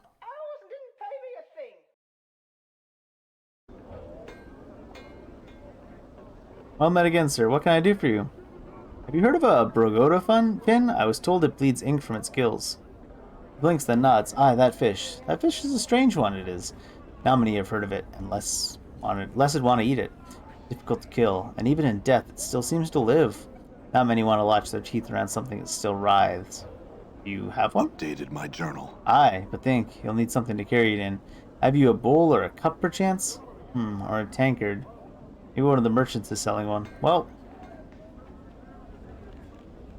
we know who that is. Hello, lady. What are you selling right now? I need to hold something to hold ink in. Do you have a tankard or a goblet for sale? Oh yes, many kinds. They range in price from a few coppers to several hundred. Look for the cheapest one you have. He raises an eyebrow, reaches into the creator's side, then throws a battered-looking tankard to you. Covered in dents, and its handle looks like it's about to fall off. It looks like it was used on someone's skull. She smiles slightly. It'll do. Thanks and farewell. My journal. Did she just give that to us for free? We didn't even have to pay anything? Dang, that's service. Customer for life. Well met again, sir. Brought a tankard. Can I get that ink from the fish in it? She nods and plucks a fish from her pole. It twitches as she grabs it. It then starts lashing about as she begins to twist it like a rag. She wrings it until bluish-black ichor begins to trickle from the fish's gills. When your tankard is almost full, she relaxes her grip and throws the twitching fish into a sack at her side. Updated my journal. Thanks, Miriam, I guess. She wrings the fish out. Kinda weird.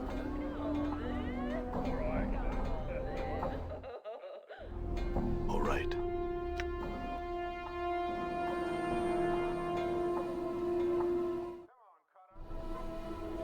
All right.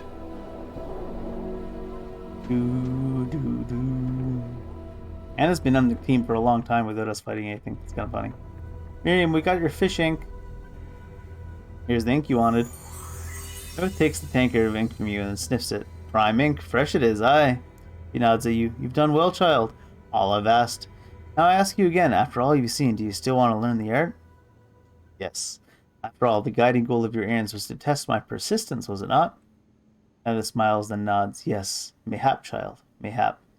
That's not all. You knew who I had to see to accomplish each errand, didn't you? Mammoth nods again, slower this time. Mayhap, child. Mayhap. If and so, what did your senses tell you about them?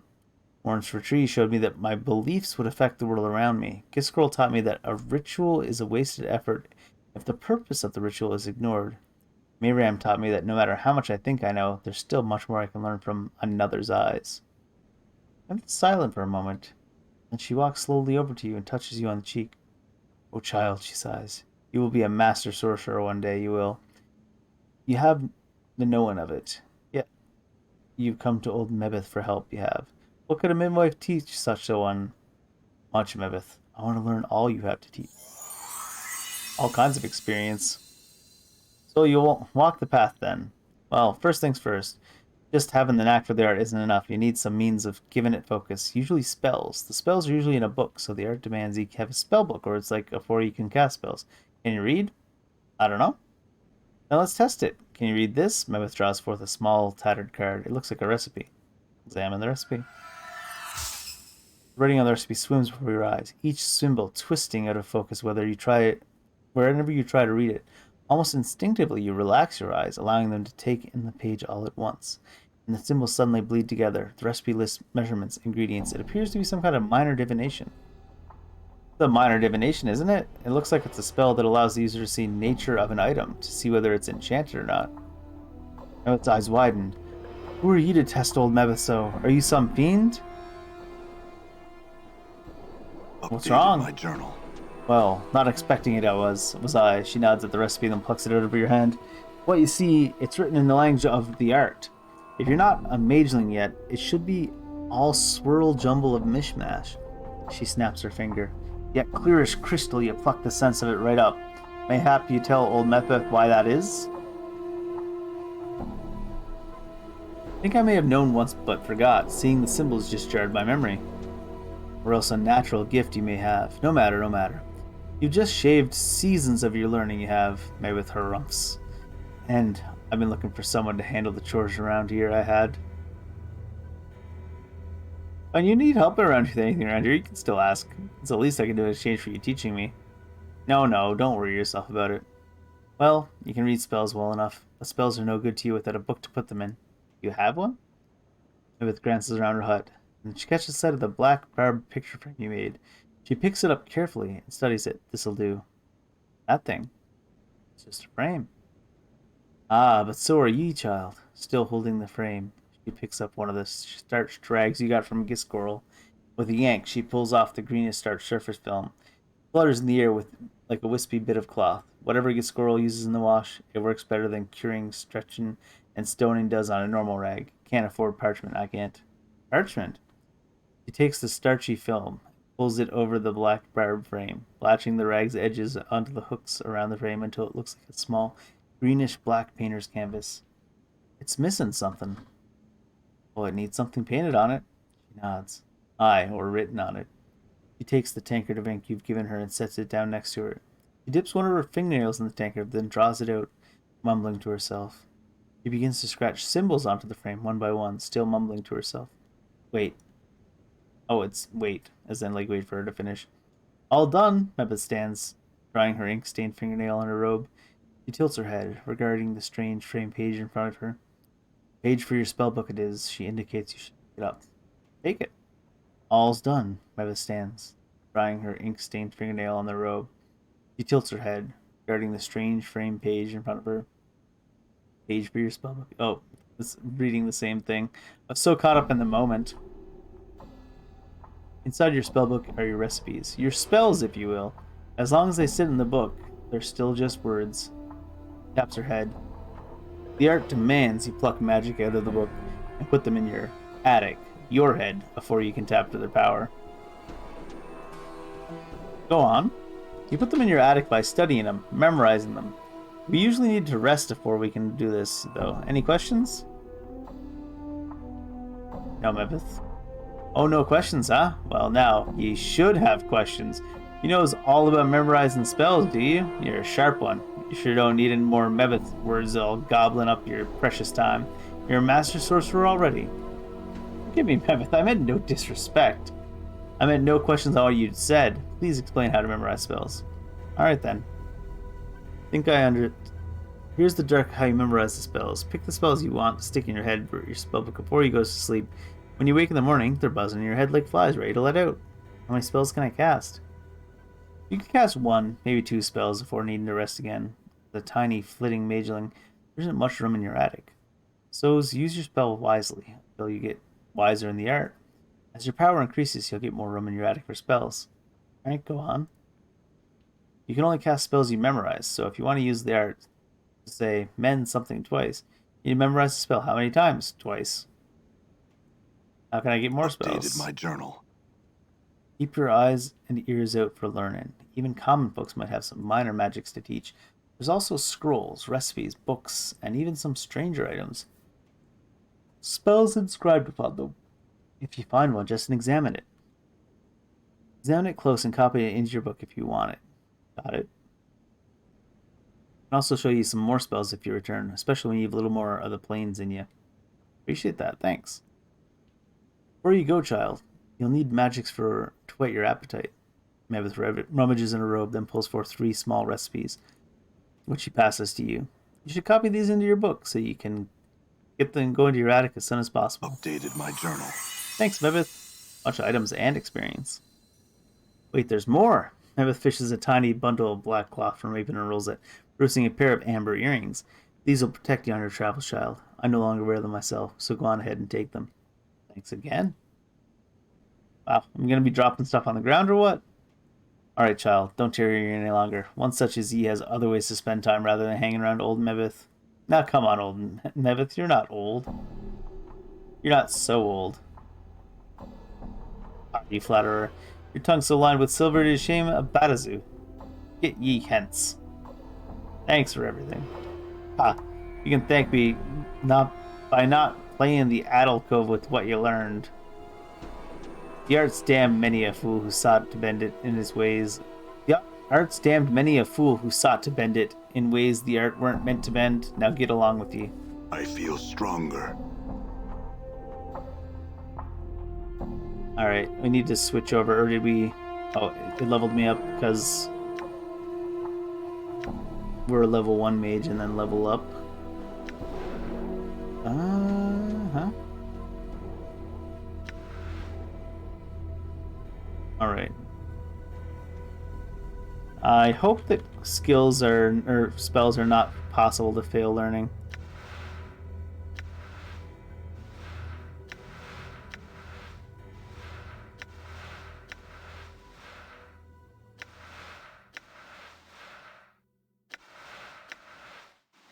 Seems like it isn't. I didn't look at this. It's level 3. Affects 1 creature. Spell summons a mystical giant battle axe. The axe strikes a specific individual target for 1 to 8 points of damage. In addition, as a final blow, the axe will cause a magical effect to occur at random. Ooh. Randomly teleported 1 to 100 yards away. I like that. Turn to stone. 8 to 64 points of pure damage. My Axe of Torment's overpowered. What the shit? They called it recipes for Chromatic Orb.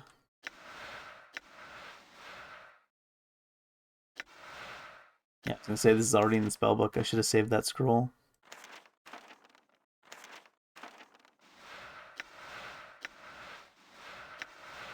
Yeah. I could have the scroll left. What can I use for a weapon then? Amber Earrings. +2 to armor class. Memorize 2 additional first level mage spells. Usable only by nameless mages. Nameless 1 and mages.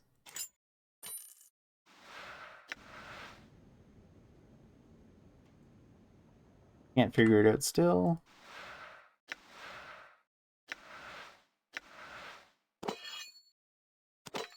What's your strength like? Oh, you can carry 120 pounds. Nice. This can only be used by us, I'm pretty sure. I don't think I can sell this, but we'll see. Do I have anything that should be usable by mages? A dagger? Maybe a club? Dagger it is.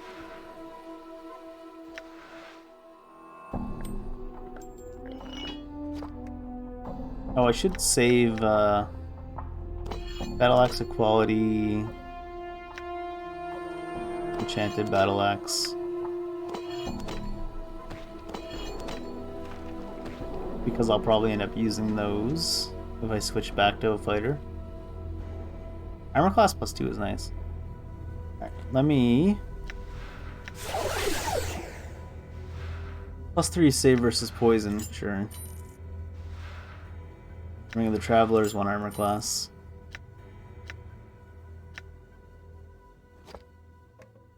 Gave her the enchanted punch daggers. Should I switch back to... because I said I was going to use the fighter until I get to the next level. Just for a nice rounded off thing. I hear your words. The moment I level up. What is your will?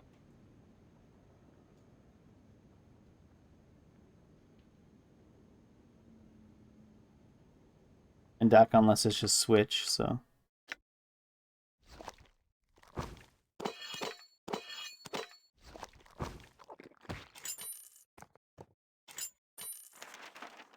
With the earrings that came down? Yeah.